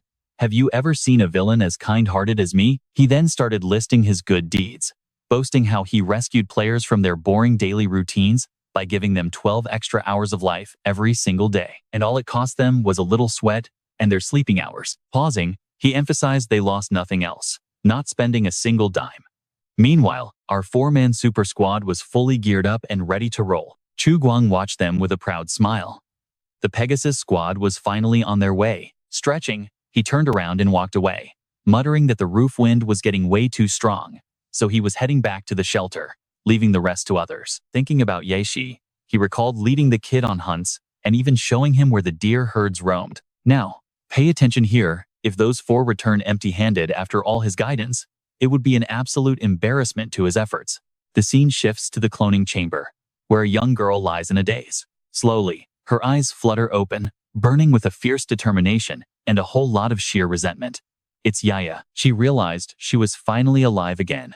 Leaping out of the respawn pod, she was so overjoyed she burst into tears, crying out to her sister that she survived. Her excitement got the best of her as she slipped and slammed face first. Wailing in pain, she curled up on the floor, holding her head as a massive red bump began to swell. Sobbing, she lamented that she had spent the last 3 days crying about this on the game forums. Picking herself up, she couldn't stop grumbling, thinking that only heaven knew how she survived those 3 miserable, completely sleepless nights. Suddenly, she spots a dark figure approaching. Straightening up instantly, she stammers out, "Manager, manager, sir." Throwing all dignity out the window, she tearfully throws herself at Chu Guang's feet, begging him to accept her sincere apology for her reckless, foolish actions. With a cold expression, Chu Guang mercilessly kicks her off his leg, stating coldly that she doesn't need to apologize to him. She has completely lost the trust of the organization and those still waiting down in the shelter. "Okay, I know what you're thinking, but look closely. This specific blue coat only has 2 copies in each cabin." He frowns as a hilarious thought hits him. If she dies again, she might have to run around completely naked, he mutters, wondering how to help Yaya. Even though Tang Tang's team makes animal fur coats for warmth, those are really only suitable as outerwear. If she has nothing on underneath, things will get incredibly awkward. Crossing his arms, he looks her up and down, especially considering her rather unique figure. Chu Guang notes that by the rules, he should deduct 500 contribution points, but she already has absolutely none left. This terrifies Yaya, who hangs her head low and whimpers that she is deeply sorry and will accept any punishment. Keeping a cold face, he points directly at her swollen head, stating that punishment is meant to teach a lesson. To survive out in the harsh wasteland, you need more than just raw courage. You need actual brains. He strictly adds, hoping she will value her life and make the most of this rare second chance she's been given. His task for her is to gather 100 kilograms of food, specifically vegetables and wild mushrooms. He issues a stern warning. Until this punishment task is completely finished, her status will be demoted from resident to sinner, meaning she can't accept normal quests or earn any rewards. Chu Guang's expression darkens as his voice turns incredibly menacing, reminding her that she cannot afford another death penalty. He threatens to lock her in the dark shelter basement forever if she dies again. These words strike absolute terror into Yaya, who struggles to stand straight and deliver a military salute through her tears. She vows there won't be a next time and begins walking away with her head hanging low. But Chu Guang suddenly remembers something and tells her to wait. Rummaging through his backpack, he tells her he has something to show her. Chu Guang pulls out a sealed box, releasing a highly unusual aroma as he opens the lid. Staring at the preserved meat inside, he is genuinely surprised. Somehow, this ancient canned meat still looks incredibly fresh, with zero oil buildup. He wonders if he should test it for poison first, but maybe it's not necessary. Before he can decide, Yaya spots the canned meat, her eyes sparkling as she asks if it's for her. Chu Guang asks if she wants some, and Yaya nods eagerly. Looking closely at the meat, he thoughtfully asks if she notices anything strange about the color, like green. And trust me, she has officially lost all her dignity. All right, you and I are about to dive back into the wasteland, where Yaya gazes greedily at the box, her eyes turning into sparkling hearts. She thinks this administrator actually has a conscience punishing her, but immediately giving her a sweet reward. But before her daydream can finish, Chu Guang slams the box shut, saying calmly, "Okay, I got it." He grins casually, adding, "I only let you look, so don't get ahead of yourself." Yaya is completely frozen in shock, her brain turning to stone before she runs away crying. That is so unfair. Dejectedly stepping out of the room, she listlessly looks around, only to gasp as she realizes the wasteland has completely transformed. She thinks, where on earth am I? Glancing to the side, she spots a newly built weapon shop. Wait, is this a new game update? When she spots another sign reading bathhouse, her jaw literally hits the floor. Just 3 days offline, and it feels like a whole century has passed. This massive update has changed everything, leaving her dazed as she watches players hustle around. Up ahead, she spots two guys working hard on something. Walking closer, she asks, "Hey, what are you two up to?" The player named "I want to go to the toilet" is so locked in that he doesn't even look up. Hearing her, the player named Yayi stops hammering, looks up, and replies, "We are building a defensive corridor and wooden spikes. You get the quest at the carpentry room. We only need 2 people.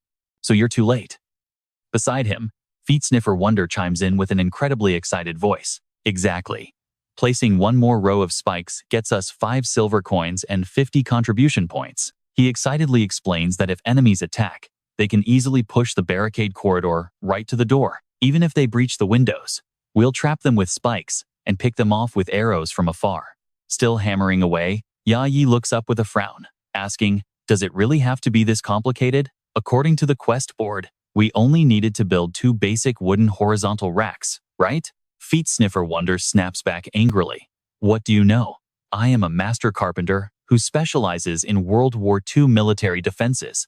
He excitedly visualizes an epic battle, planning to add barbed wire as soon as they get the materials. Forget basic raiders. Even if a massive, tanky mutant boss shows up, we'll lock him down and shred him like chicken. Yayi just rolls his eyes and keeps hammering, muttering, "Keep dreaming, pal. It's literally just a wooden corridor. But you almost had me there." Now watch closely as Yaya stands there completely lost, trying to figure out if these silver coins are a new currency system. Her face turns pale, thinking about the carpentry room. Didn't they used to grab quests directly from a simple plastic bulletin board? Even with so many questions left, she is determined to quickly clear her penalty quest and regain her citizenship. Otherwise, the game will update again before she even gets to experience this amazing new patch. Leaving the bickering players behind, Yaya runs off to find a container for her mushroom gathering quest, figuring a basic trash can will do. After searching high and low, she drags her feet in exhaustion, muttering, "Damn it. Why are trash cans so hard to find here?" Suddenly, she spots a wooden cabin up ahead, with a guard sitting out front. Looking at the pile next to him, she gasps, "Jackpot. Look at all those trash cans." As she rushes over, the guard looks up and asks, "Oh, so you finally respawned?" Confused, Yaya asks, "Wait, Do you know me? The guy casually snorts back. Duh, how could I not? Since server launch, you are literally the only player with absolutely zero gear. Red with rage, Yaya screams, get lost. I'm just taking a bucket. But before she can grab one, he blocks her, saying, hold on. A small bucket is 1 copper, and a large one is 2. Yaya shrieks in disbelief. What? You're charging for literal trash. Why don't you just rob me instead? The guy shrugs. Hey, I don't make the rules, and I know what you're thinking, just talk to the manager. But Yaya just slams the table, forcing a desperate, painful smile. She pleads, but I just respawned. Where would I get money? Can't you make an exception for a bit? I'll return it when I'm done. The guard frowns, replying, no way. Breaking rules gets me penalized. These are copper tools, and they're strictly for sale only. Besides, didn't the new update give everyone 5 copper coins? You aren't broke, so just buy one already. Yaya's mind goes blank. Huh? Free money? Why didn't I get any? The guy shrugs, completely clueless. Maybe it's a reputation issue? Did you end up angering an NPC? His words hit her like lightning, and she clutches her head in absolute agony. She cries out, I got penalized and lost reputation points too. Why is this game so hard? Suddenly, a voice speaks up from behind. I will pay for her. Yaya whips around and gasps. It's Tang Tang. Tung Tung walks over, dropping 2 heavy coats on the counter with a sigh of relief. Wiping her brow, she tells the guard, I'm delivering these too. Log it in. The guard flips through his logbook, replying, give me a sec.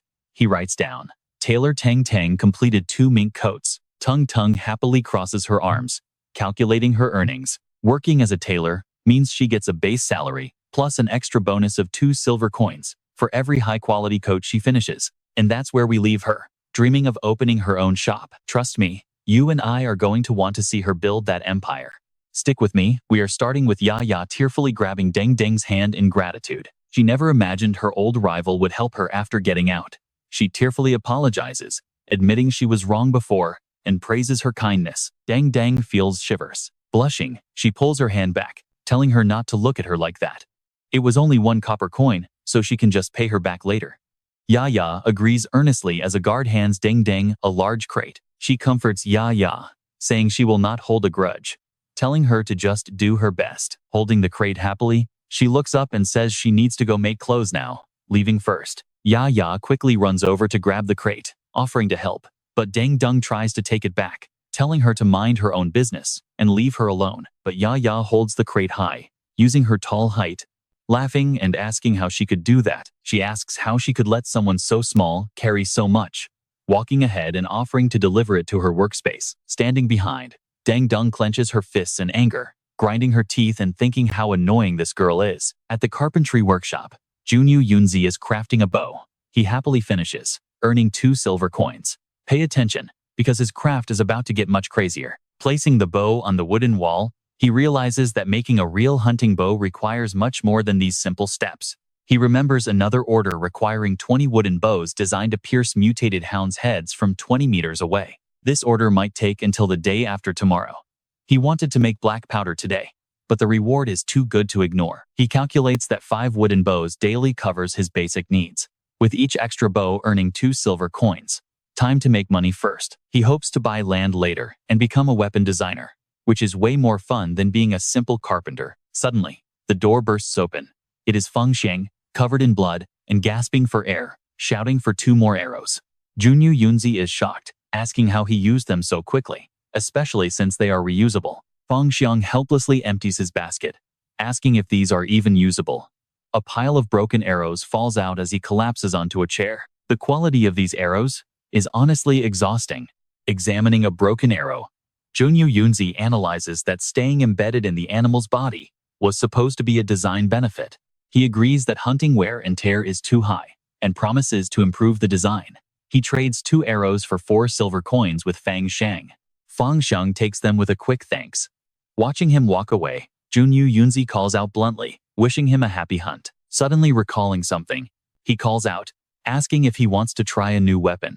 Now, you and I both know this is a bad idea. Feng Xiang dashes away, shouting that he will definitely try it next time. Terrified, he thinks that carpentry workshop will blow up sooner or later with those experiments. He is definitely not risking his life testing them. Watching the dust cloud left behind, Junyu Yunzi mutters in confusion, wondering if that was an exaggeration. On the first day of the Alpha 0.3 update, results look promising. Thanks to player cooperation, the defensive wall surrounding the outpost is finally completed. Everyone in the outpost cheers, raising their hands to celebrate the finished construction. Chu Guang stands proudly before the newly completed 3-meter-high concrete wall. This sturdy barrier not only provides security, but also makes nighttime activities possible for players. The players slowly move back into the shelter. Previously, by 6 p.m., he had to lead everyone back to avoid them being carried off as food by mutant beasts. But now, with the wall's protection, players can safely remain above ground until their in-game characters feel drowsy and their fatigue points run completely dry. Exhausted after a long day, 3 players complain about being tired and log off. Chu Guang immediately issues a strict order forbidding players from using fire starters at night. To guarantee absolute safety, he still bans high-heat equipment like furnaces after dark. Deeply worried about the threat of dangerous mutated monsters lurking near Route 76, they will see this outpost as a thorn in their side, and he cannot rest until this threat is neutralized. He thinks quietly. Another completed facility that Chu Guang is proud of is the bathhouse. Besides the wall, players also built a weapon shop and a bathhouse, with the bathhouse being his absolute favorite. He recalls how they previously had to bathe in a nearby forest lake, which was both highly dangerous and inconvenient. Now, the bathhouse solves their hygiene issues right inside the base. Though, it has one limitation. The wooden rooftop tank only holds a few cubic meters of water. With heavy use, it will easily run dry, forcing players to carry water back from the lake. It is a bit of a hassle, so he decides to make it a paid service, announcing a fee of 5 silver coins per cubic meter. The taxed players grimace and groan, complaining that even taking a bath now costs money. To manage this, Chu Guang creates a new job to pump water to the roof, which makes perfect sense to him. What do you and I think?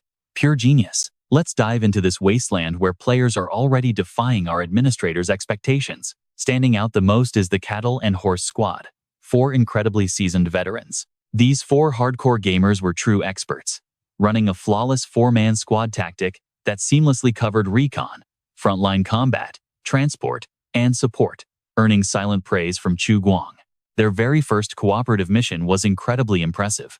Gold hair handled recon, white hair was on the front line, gray hair managed transport, and blue hair provided support. By nightfall, the team successfully hunted 8 mutated hyenas and 1 massive mutated reindeer. Chu Guang directly handed over their hunting earnings of 55 silver coins, with 43 coming from the mutated hyenas and 12 from that mutated reindeer. Even though the meat yield from mutated beasts is low, Brother Scrambled Egg, wearing sunglasses and holding dual knives under his alias Guang Tai, still harvested 100 kilograms of hyena meat and 100 kilograms of reindeer meat. The outpost granary was now open to all players, selling food at incredibly cheap rates. 1 silver coin got you 1 kilogram of wheat, 300 grams of raw meat, or 200 grams of smoked meat. For most players, just working hard for 1 or 2 hours or finishing a few simple quests was more than enough to fully fill their stomachs. Now that the defensive wall was finished, the demand for bricklaying decreased. Instead, the outpost needed way more food and weapons to properly equip the growing player base. A fully prepared player needs proper weapons, dried meat, and warm winter coats, Chu Guang calculated. So, he designed a brilliant business strategy. He discounted weapons at the carpenter shop to boost sales, while raising prices on hunted prey to motivate players to go out and level up their combat skills. The shop got instantly flooded with players shouting for bows and arrows, leaving the shopkeeper overwhelmed and crying that he had completely run out of stock. Now, check this out. This smart policy let players earn coins, get geared up, and level up combat skills. As for Chu Guang, he didn't just get tons of food, but also an increasingly battle-hardened army. Players raised their spears high in massive support. This was definitely a win-win scenario, or rather, a triple win for everyone involved here. He chuckled, knowing that as the administrator, he was winning big time. As dusk settled, everyone at the outpost gathered to eat. Yaya sat in a corner, staring hungrily at a guy eating a sweet pancake, her mouth watering like crazy. Trembling, she slowly reached her hand out toward his pancake. The guy noticed, jumped up, and snapped. "What are you doing? I bought this with my own money. Buy your own if you want to eat." Terrified, Yaya ran off crying, muttering, "Where would I even get money?" The guy just sneered behind her back. Curled up in a dark corner, hair covering her face, She chewed on a mushroom she had just found. She wondered sadly. Everyone else gets a living allowance. So why do I get nothing? Is it because of my low favorability? Suddenly, footsteps approached, and Teng Teng squatted down right beside her, holding a steaming bowl. Handing the bowl to Yaya, she said gently, "Potato, look, I got way too much food and cannot finish it all, so just take it." You and I feel her starvation as her eyes light up, grabbing the bowl to devour it like a beast. Teng Teng, clearly used to this, simply smiled as Yaya stuffed herself, leaning back against the wall, with her eyes closed, in pure bliss. Tung Tung leaned in and advised her, "Starting tomorrow, you can do quests to earn coins, since I cannot feed you forever." Yaya jumped up instantly, clenching her fists with teary eyes. Tung Tung, that crying voice gave Tung Tung goosebumps. With tears streaming down, Yaya pulled her into a tight hug and cried, "Are you an angel?" Blushing deeply, Teng Teng snapped back. "What kind of nonsense are you talking about?" From inside the outpost, Chu Guang stared at the darkening horizon.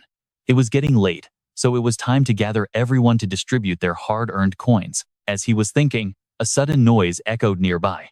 He spun around, hand instantly gripping his holster as a system screen flashed open before him. Checking the notification, he saw Ye Shi listed right at the top.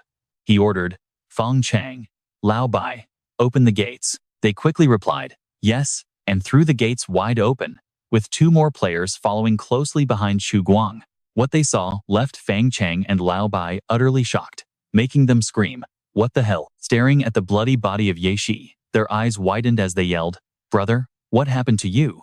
As the scavenger was completely covered in blood, Chu Guang took one look and instantly realized the situation. He was definitely ambushed by bandits. Ye Shi explained that the bandit camp is located about 2 kilometers from the abandoned construction site to the north, roughly 3 to 4 kilometers away from their current outpost, at an old tire factory. The gold-haired player cut in, asking, "Wait, did you actually pick a fight with them?" Ye Shi waved his hands frantically, explaining, "No way. I swear I did not provoke them." Scratching his head, he added, "At that time I was actually planning to retreat, but then I bumped right into their patrol team, and I spotted 3 of them." The gold-haired guy pressed further, "So you fought them anyway?"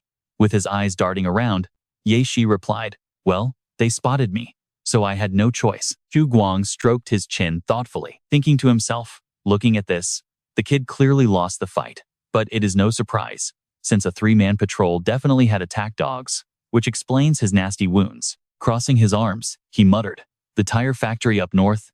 Got it. Stick around, things are about to get bloody. Go back and rest in the incubation chamber first to heal.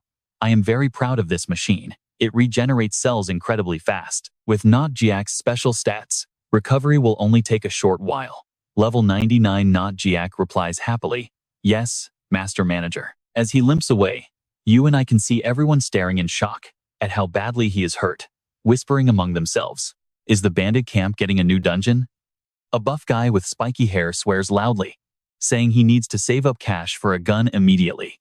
A long-haired guy hesitates, wondering if he should buy land first or go for a gun instead. A worker carrying bricks walks past and snaps them out of it, telling them to stop slacking and start moving bricks. Seeing Chu Guang watching them from a distance, everyone instantly switches to hard-working mode. He sketches a map to calculate his options. To the north are bandits, east is the mutant lair, west is the lake, and south houses the Bait Street survivors and Bao Farm. He realizes their outpost sits right on the borderline, severely limiting their growth like a total death trap. His eyes light up with determination. Whether it is mutants or bandits, breaking this deadlock means they have to fight. Walking down the hallway with a bowl in hand, he notes most players have logged off, so it is time to check the forum. The door opens, letting light flood inside. A girl sits there, focused on a piece of paper. He sits beside her, handing over a bowl, telling her it is dinner. Without any hesitation, she grabs the bowl and starts devouring the food. Disappointed, Chu Guang gets up and heads to a nearby chair, telling her to get back to work after eating and not be lazy. Then, his screen lights up as he checks the forum. Don't blink, because the very first line he reads completely catches him off guard. A tire factory, 3 kilometers north of the abandoned site, is a bandit camp with 50 to 100 men. The author is Not Jiak level 99. I only wanted to capture a few prisoners, but they are too many. Luckily, I scared them, let my dog bite their hands, and escaped while they reloaded. The next post says that damn dog almost bit my tail off. These bandits are way stronger than before. Reading this, Chu Guang's face darkens as anger rises inside him. This sounds exactly like what he heard 30 minutes ago. He remembers not Jiak standing before the bandits, shouting threats. From the control room, Chu Guang watches silently, gritting his teeth at how this brat dared to lie to him. Sighing, he shrugs it off as unimportant and scrolls down to read the comments, a small smirk playing on his lips. One user asks what 50 to 100 even means. Another named Quit Smoking replies that this scout player is doing a worse job than a basic sensor. Irina adds, I got all hyped up for nothing. This is just a game anyway. Laugh 3 proudly fires back, calling them trash, asking why be scared of less than 100 guys who are basically paper targets. Can we not just spawn kill them over and over? Meanwhile, X-Min jumps in with some nonsense. He sighs at comments saying the game is fake. If you are like me, you are probably laughing along with Chu Guang right now. The chat keeps buzzing. User Sai comments that having special classes but still failing to beat monsters is just pathetic. They should let him play instead. Angry, not GX level 99 snaps back, telling them to show him what real scouting actually looks like. Even basic mobs require a full raid party, and they can shoot back and release hounds. Who would believe that? Quit Smoking teases him to hand over his account, so he can show him how it is done. But not Jiak replies that he is just naive. Chu Guang wears a sly grin, thinking not Jiak has officially been labeled a total noob by the other players. Maybe he will have to wait for the camera feature to restore his reputation. Staring at his computer screen, Chu Guang calculates his next move. What weapons and combat power do these bandits have? Even if his players lack formal skills, their talent for violence is unmatched. The endless keyboard war between not Jiak and the forum critics makes him shake his head, deciding to scroll to another post. A post from a player named Little Mouse catches his eye, titled Escaping the Deep Abyss, reporting on the details of the latest game version, warning other players and newbies to stay away. The post starts with, Hello everyone, it is your favorite big-nosed Little Mouse here. After logging in today, I realized the game has changed completely. The developers are finally turning their big promises into actual playable content. I am absolutely in love with this new update. Chu Guang reads on, remembering this guy as a newbie who joined back in the Alpha 2.0 phase. The post continues, stating that the development team completely blew him away. Even though the economy is still basic, the tiny details reveal the massive, grand ambition of the creators. They are pulling off something huge here. I am not overhyping this, just sharing what I found to help everyone out. Chu Guang smirks, proud to see another high-quality player. The post highlights 2 main ways to make money: making cement or hunting. Cement offers a steady income but has fierce competition, though you can do it solo. And that is where we leave it, a crazy grind where survival demands a team. See you in the next one. A nearby conversation cracks him up. A player is literally begging another, saying, I have been waiting for 2 hours. Please let me have a turn. Another player begs, we just need 1 sensory type. Can you please help us out? Just join our squad. We are begging you here. A forum post claims making cement takes no skill at all. This guide is only going to focus on hunting anyway. A 30-kilogram hyena sells directly to the food warehouse for 5 silver coins. But if you spend time butchering it into 12 kilograms of meat, it sells for 40 silver coins. Insane, right? Chu Guang nods in agreement, but the next line catches his attention. The outpost food warehouse does not accept raw meat, only whole prey or preserved. Dried meat. Pay close attention, because like other games, Stick with me. Imagine an economy where buying meat costs 5 silver, but selling it back gets you only 1. A 5-fold markup is insane. Yiwei commented, damn it. I literally paid 5 silver coins when I bought it, but it's not all bad.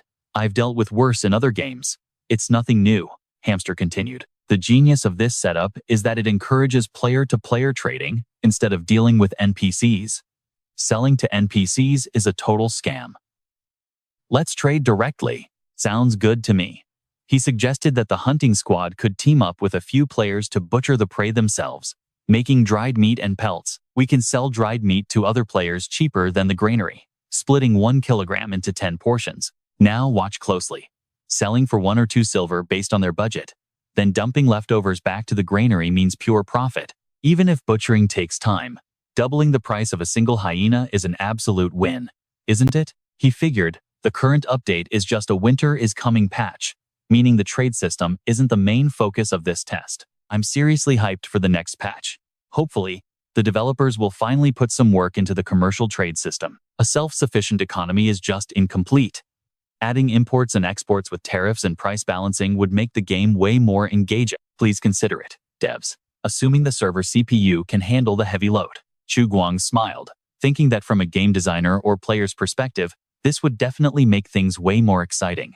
But as the manager of Shelter 404, he shook his head. Letting players run their own import-export business? No way.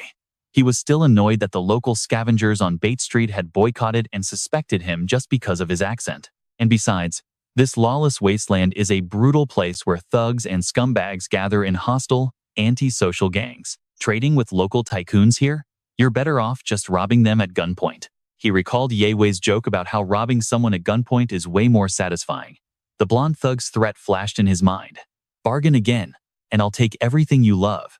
Honestly, you and I both know letting players deal directly with wild local tyrants is just asking for trouble. All trade must be strictly monitored. He immediately drafted plans to form an official merchant caravan, mapping out fixed routes and trade goods. For instance, a secure route from the outpost to Red River Town, trading dried meat, pelts, and wild fruits. Players can act as transport guards, while NPCs handle the actual talking. This keeps things simple, ensuring even the most demanding players are happy, and the entire process is streamlined. And levying tariffs? Brilliant idea. That's a fat chunk of revenue. He grinned, typing away as he stared at the screen. Free trade indeed. Haha.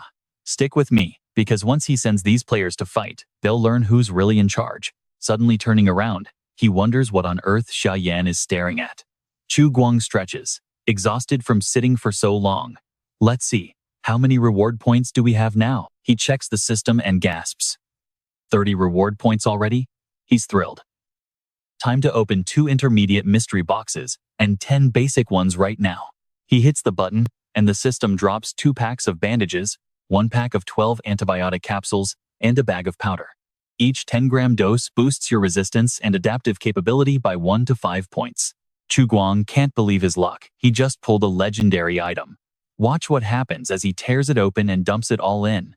The system alerts. Resistance +3, adaptive capability +2. Then resistance +2, adaptive capability +5. Once more, resistance +4, and adaptive capability +1. That was meant to be taken 10 grams at a time. Downing the whole bag leaves him pale, dehydrated, and completely lifeless. It is way too salty. He shakes his head, deciding to put it on the shop shelf tomorrow. The rest are just soy sauce and broken lollipops. Sighing in exhaustion, he finally goes to sleep. As he steps out of the room, sunlight filters in, brightening the dark space. Look at Xiao, leaning against the wall, clutching a paper. Tomorrow is her first official shift. But honestly, you and I are probably wondering, is this weapon shop gig even legit? It's literally just selling weapons, not some shady business. A voice cuts through the air, and Xiao opens her eyes, stiff from leaning there so long. Chu Guang stands right there, and she gasps at what he's holding. Is this actually for me? Chu Guang hands her the heavy crutch. Honestly, who else here would even need this? Seeing her excited makes him feel guilty. He really must get her a proper prosthetic leg later. Xiao behaves like a happy kid, thrilled to finally stand on her own 2 feet. Chu Guang nods with folded arms, thinking it actually suits her pretty well. Let's dive in. Xiao finally stands up, crying tears of joy. Blushingly, she mumbles that since she is his captive, he can do whatever he wants with her. But Chu Guang quickly cuts her off like a grumpy old man, telling her to stop talking. All right, let's jump back into the action. Chu Guang reaches out to guide Xiao. Follow me, I'll get you a job. As the sun rises, bright light floods the wasteland. Xiao shields her eyes, squinting at the blinding light. Did you guys actually build all this? Chu Guang replies. So, give me your review. Xiao scoffs, muttering that it's pretty average. It's fine for keeping out simple bandits, but mutants would just use this wall as a stepping stone. Not to mention if you get hit by a mutant tide. Chu Guang is confused by the term tide. Xiao explains it's a regular threat in the outer ring they haven't faced. Massive hordes of Nars migrate from the 2nd ring to the 3rd ring. Many of them are creepers, and some are even stronger, more terrifying mutants. She sighs, describing a massive monster that is literally the size of a giant boulder. Whenever mutant species migrate north from the ruins, they are bound to pass straight through this base. Now, pay attention here, because a massive clash between humans and mutants is completely unavoidable. Even her small mercenary squad had to fight off those terrifying tides. Moving with the main army kept the risk low and the payout incredibly easy. The wealthy elites spent heavily on hiring mercenaries and supplying ammo. When a tide hits, slum dwellers flock to sign up. Chu Guang cuts in. True, I have only run into Nars a few times. They look similar, Xiao replies. Yes, they are photophobic, but not in a majestic way. Even mutant weasels, tigers, leopards, moles, bats, and flies absolutely hate them. If those predators get hungry, they hunt Nars, forcing them to huddle inside abandoned subways or underground sewers. She warns him that if you spot one, there's a whole pack nearby. Facing them in tight spaces is incredibly deadly. Chu Guang takes note of this valuable intel to update the game website, but for now, he has other business to handle. He hangs up a shop sign, officially opening for business. Pointing to the room, he says, "This is your workspace from now on. I'll build a better one later, so just make do with this." The prices are carved on the wooden board. If you need anything, ask Little Seven, though it's on the 3rd floor, which is hard for you to reach. He adds, "My players are friendly, so just stare blankly if they act weird." You and I can easily feel her absolute confusion there. Chu Guang calmly clarifies, explaining that they are just shelter residents. She doesn't need to learn their names, just use that term. He reminds her to log every single sale for his daily inspection, though the cheapest steel pipe gun still costs over 100 silver coins. Since the players can't afford them yet, her shift should be pretty laid back. Handing over some broken weapon parts, he asks her to repair a pistol and craft some basic ammo. Xiao glances around the empty workspace, then stares back at him in sheer disbelief. She begins to shake, covering her face as she screams. "Are you seriously expecting me to claw a gun out of thin air?" With a deadpan expression, she asks if he wants her to scratch out a bow too. Chu Guang just plays dumb, asking if it's possible. Xiao explodes, her eyes flashing red. How the hell can I do that? Even without an automated production line, she needs a manual workbench at the very least. Mercenaries often rely on custom weapons, but finding compatible parts and ammunition in standard shops is nearly impossible. Shop owners just shake their heads, saying there are no proper parts, so they usually rent a manual workbench to craft custom editions. She explains that making her own ammo and guns with basic machinery was actually pretty quick and simple. She looks at the empty desk, screaming internally, "Forget automated lines, there's no electricity, let alone a simple desk." Before she can even complain, Chu Guang sets down his backpack and tells her, "Just tell me what you need, do not make me guess." He pulls out a stack of paper and a pen. "Make me a list of everything you need, and draw what they look like, too. If we can find them, I'll have the players retrieve them. Otherwise, I will buy them." Xiao quickly snatches the pen and begins writing. Chu Guang adds in a serious tone, "Oh right, list their prices too. I do not want to overpay." Xiao carefully lists all the essential tools, including lathe cutters, scrapers, twist drills, pliers, and hammers. These are just the absolute basics. I also need a threaded plate with scaling marks. Actually, let me just draw it. As Chu Guang speaks, she meticulously sketches each tool in rich detail. Having precise drawings is definitely the best option, since his players might actually be able to craft them. Xiao hands the sketches to Chu Guang. He reviews them carefully, nodding and suggesting she label the tools just to be safe. He leaves the room and heads straight to the warehouse. The manager spots Chu Guang and bows. "Respects, Lord Administrator." Chu Guang hands over the drawings. "I need these exact tools. When the players come to buy supplies, tell them to search the wasteland for them. When you have time, redraw these blueprints, stick a few copies on the door, and send one over to the steel outpost." The warehouse manager nods, his eyes shining as he looks at the sketches. He gasps, noticing a new quest: craft or retrieve a lathe tool as shown. The reward? 10 silver coins and 100 contribution points. Trust me, you and I can see his excitement. 10 silver coins is equivalent to a day of hard labor mixing cement. And there are so many of these lucrative tool quests. Let's dive into Vault 404, where Chu Guang turned away, thinking that while the quest said to craft or collect, he never expected players to find such high-quality gear out in the wasteland. He actually hoped these cute players would just use whatever tools and raw materials they had on hand to solve their problems. With 50 players currently in the game, he was absolutely sure at least one or two would be capable. 2 days later, Chu Guang walked through the shelter alone, happily realizing that the player's presence had certainly not let him down. 2 forging experts spent just 2 days making a machete, a lathe tool, and a twist drill. Even though they were homemade, their durability was seriously impressive. On top of that, they used old vernier calipers, gear screws, and scrap steel to build a slide gauge with a moving screw and clamp. Its efficiency didn't match automatic machines, but it worked for crafting small parts. Based on the custom order, he paid them 80 silver coins, 40 each. Chu Guang stepped into Xia Yan's weapon shop, placed the newly made tools on her counter, and asked if this was enough for now. Xia Yan picked them up, inspected them, and nodded. They'll do. With these, at the very least, making bullets won't be an issue. But if you want gun barrels, I'll need you to get me some steel pipes. Chu Guang smiled proudly. Wait, are these pistols here imported? Xia Yan was surprised. What? I didn't expect your people to have these skills. Chu Guang bragged. So, how does this compare to Boulder Town? Xia Yan waved her hand. Boulder Town is massive. It really depends on who you are comparing yourself to. It's not just poor folks like us over there. They have a regular army. Armed to the teeth, the Boulder Town militia. She explained how they had power armor, aircraft, neural links, armored support vehicles, and other high-tech gear she couldn't even name. Chu Guang was thoroughly impressed. Wow, they're that strong? Why haven't they attacked us? Xia Yan closed her eyes calmly. Who knows? Maybe they just have zero interest in us. After all, there's nothing valuable in this backwater. Meanwhile, outside, Yaya was laying out piles of mushrooms, shouting to attract buyers. Fresh mushrooms, don't pass them by. After working all day, why not treat yourself to a hot bowl of mushroom soup?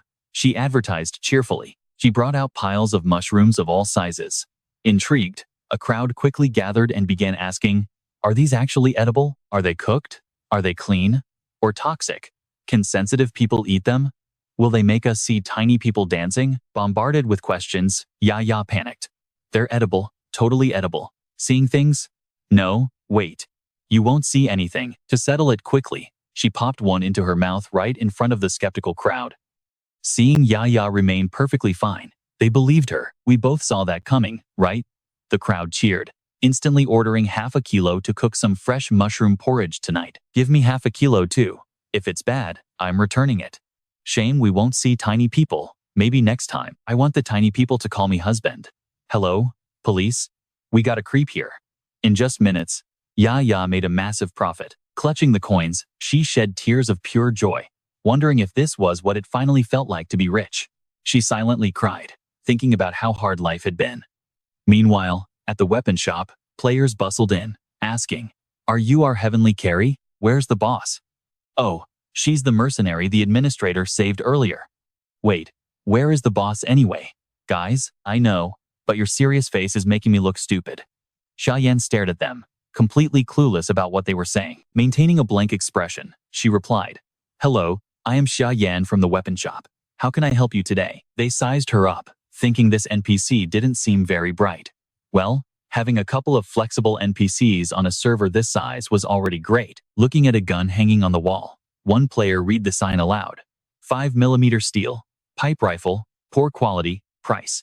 100 silver coins. He screamed, run, run away. His teammate beside him cried, she really is a heavenly carry. All right, that price list is radiating pure wealth. Another player agreed, shaking his head. We can't afford this. No way. Watch closely. Xia Yan got super annoyed, thinking, are these noisy freeloaders actually going to buy anything? Soon, news spread on the community forum under the Escaping Mole Shelter, 404 Daily, posted by Mole himself. Hey everyone, I'm Red-Nosed Mole, escaping from the canyon.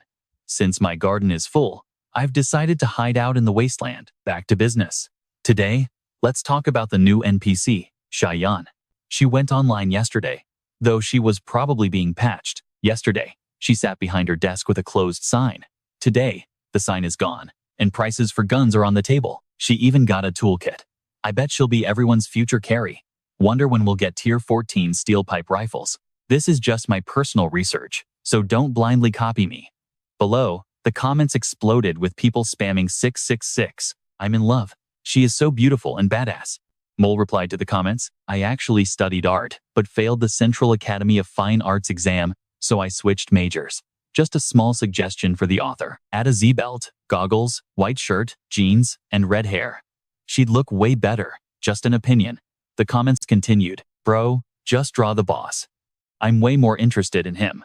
Who cares about some shop NPC? We want the boss. And that's where we leave it, Mole replied, telling everyone to hold on while he draws the boss right now. No rush. We'll be online tomorrow night anyway, someone replied.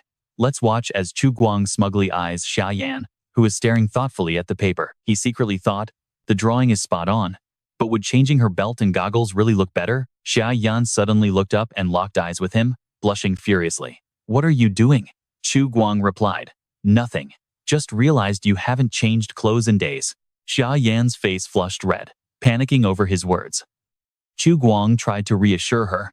Relax. I only wanted to ask for your measurements. Realizing he'd been too forward, Chu Guang quickly looked away to hide his blushing face, totally embarrassed by his own question. He thought, asking her that directly was way too inappropriate, so he should just write a quest for Tang Tang instead. He quickly drafted a brand new quest. By the next morning, Tang Tang received the slip of paper containing her mission. Glancing over it, she was utterly confused. A quest to sew clothes for the weapon shop owner, rewarding 5 to 10 silver coins, she muttered. Such a high reward just for tailoring. Outside, the players walked out one by one, looking up at the bright sun shining through ruins. They cheered in awe. Oh my god, this is the ultimate wasteland world. One girl cupped her cheeks and squealed with joy, feeling the warm sunlight on her face just like in the real world. The wind is actually kissing my face. Is this a dream? No, it's reality. A young man behind her was literally crying. Look, he's actually weeping. Modern technology is just too insane. Another player cut in. Is this really still in beta? What are they testing? Chu Guang watched in silence, then suddenly spoke up with grand, booming energy. Go forth, brave warriors, and rewrite the fate of this dying world. Now pay attention, watch as he rallies them to reclaim this world with their own hands. The crowd went wild. Someone yelled, who got a special talent? A hand shot up, and another player cheered. No way, that's epic. What is it? One guy shouted. What kind of talent is calm anyway? Sounds so weak. Another called out. Any newbies building strength? Let's team up. We can chop trees together to level our stats. Construction Boy raised his hand and said, hey bosses, I'm a strength spec. So, how do we actually play this game? A veteran player stepped up, slapping an arm around his shoulder. You're a strength spec? What's your name? The kid honestly replied. Construction Boy. The veteran burst out laughing. Bro, you already know exactly how this game works. Trust me. Strength builds need to chop tons of trees and move bricks. Just roll up your sleeves and work. Once you chop 100 trees, you'll hit level 1. With high strength stats, you'll dominate the wasteland. If you face beasts, just swing your hammer. Construction Boy hesitated. But what if we encounter enemies carrying firearms? The veteran casually replied, just smash them anyway. Easy. Instantly, his mind pictured a horrific scene of himself holding a hammer, getting gunned down by armed raiders before he could even move. The veteran patted his shoulder, laughing loudly. Watching from the sidelines, Chu Guang nodded in approval. Very good. Highly reliable players. Let's pause here. These beta testers really aren't letting us down. But he still felt a bit of regret. Although these newbies were obedient, none of them seemed to have mutated or possessed special species traits. Checking the system interface, Chu Guang noticed 2 players with highly unique talents. The first player had a passive trait called Calm Temperament. The system detailed that this talent boosts resistance against mental debuffs like fear and despair by 50%, allowing them to recover rapidly. A 50% boost to mental defense. He realized that only actual combat would prove how incredibly crucial this trait really was. The second player, Elven King, possessed a thermal vision talent linked to the agility spec. According to the system, focusing triggers this ability, making eyes sensitive to infrared light, allowing them to detect heat sources in the dark within a certain range. This talent is completely useless against cold-blooded animals. Chu Guang thought, if they ever fight at night, he must bring this player along. Scrolling further down, he found more bizarre talents like Temperature Intuition, which lets a player sense exact temperatures without even touching anything. There was also Plant Language to monitor crop growth, and Insect Hunter, allowing someone to sniff out bugs by their pheromones. These talents weren't meant for combat, but they were highly useful for daily life and resource gathering. With a slight smile, he figured that even without his guidance, these gamers would easily find their own playstyle. Meanwhile, near the residential area north of the wetland park, Fang Chang and his squad were moving together. Fang Chang called out, asking Ye Shi to track the wounded animal's direction. Closing his eyes, Ye Wei focused on his special ability. He opened his eyes, totally shocked. Wait, why did it turn into 2 targets? He pointed directly ahead. Feng Chang quickly spotted their target, a dead deer, lying ahead with 2 sharp arrows stuck in its neck and hindquarters. Approaching to inspect it, he muttered, "Why is there an arrow in its neck? If I recall correctly, I shot it in the rear." Suddenly, a tall young man carrying a bow and arrow emerged from the shadows. Locking eyes, the stranger demanded, "Who are you?"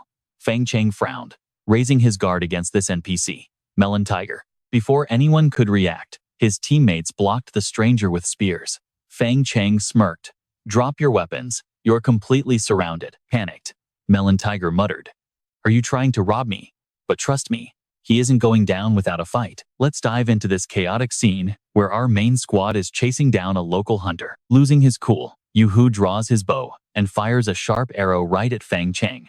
It barely grazes his cheek, leaving a bloody scratch as Feng Chang screams in rage, "Grab that bastard!" The entire squad rushes forward, with Feng Chang shouting, "Get him right now!" Just as Yu-Hu panics, a stone flies out of nowhere and smacks his forehead. Ye Wei, holding his slingshot, yells at his teammate to hurry up and take him down. Feng Chang lunges forward, knocking the bow away with his wooden staff. While Zhang Bei moves in, he quickly pins the target to the ground.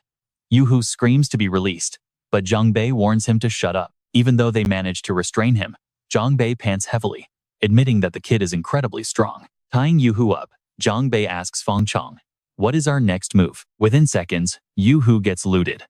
Yan Guang sifts through the meager spoils, pushes up his glasses, and sighs at how poor this guy is: just a rock, some arrows, and a rusty knife. Feng Chang remains silent as Yu-Hu struggles wildly, screaming for his freedom, but the players have no idea what he is saying. Zhang Bei asks if anyone can translate, but Yang Guang replies that he has no clue. Ye Wei jokes that the prisoner is probably swearing at them, while Feng Chang admits he cannot understand a word. Now watch closely. A live captive gets them 5 silver coins, but a dead one is worth only 5 copper coins. Feng Chang decides to drag him back to cash in.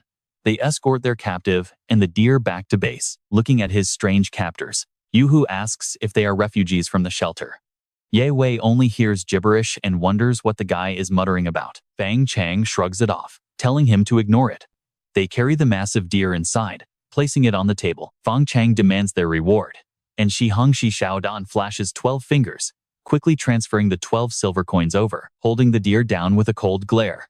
Shi Xiaodan raises his butcher knife and ruthlessly begins to carve the animal. Watching this brutal scene, Yu-Hu turns pale, tears filling his eyes as he wonders if these blue-coated monsters eat humans. Yu-Hu glances over and spots Yan Guang pushing up his glasses, warmly greeting the administrator who just walked in. Ye Wei and Yan Guang approach Chu Guang, saying they were about to deliver the captive, leaving Chu Guang utterly shocked by his origin. Feng Chang proudly explains that they caught him during the hunt after he fired a stray arrow at them. Chu Guang tosses the silver reward to Feng Chang, ordering them to untie him.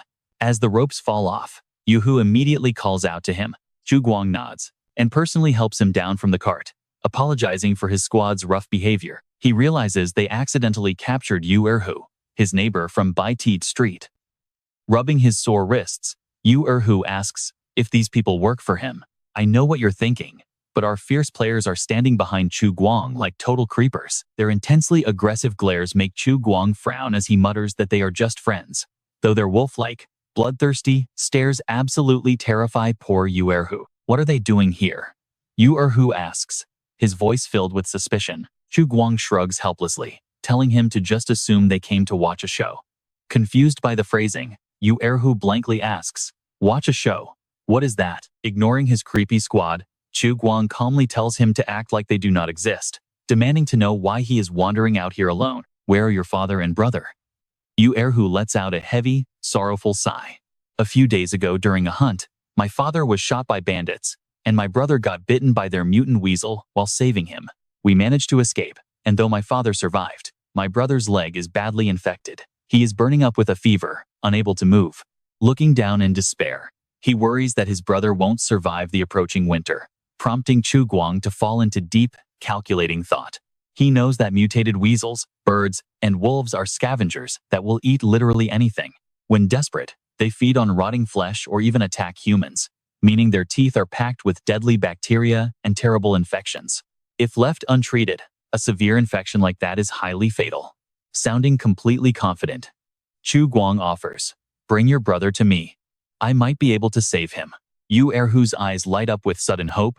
Really? Crossing his arms, Chu Guang nods and tells him to bring him over.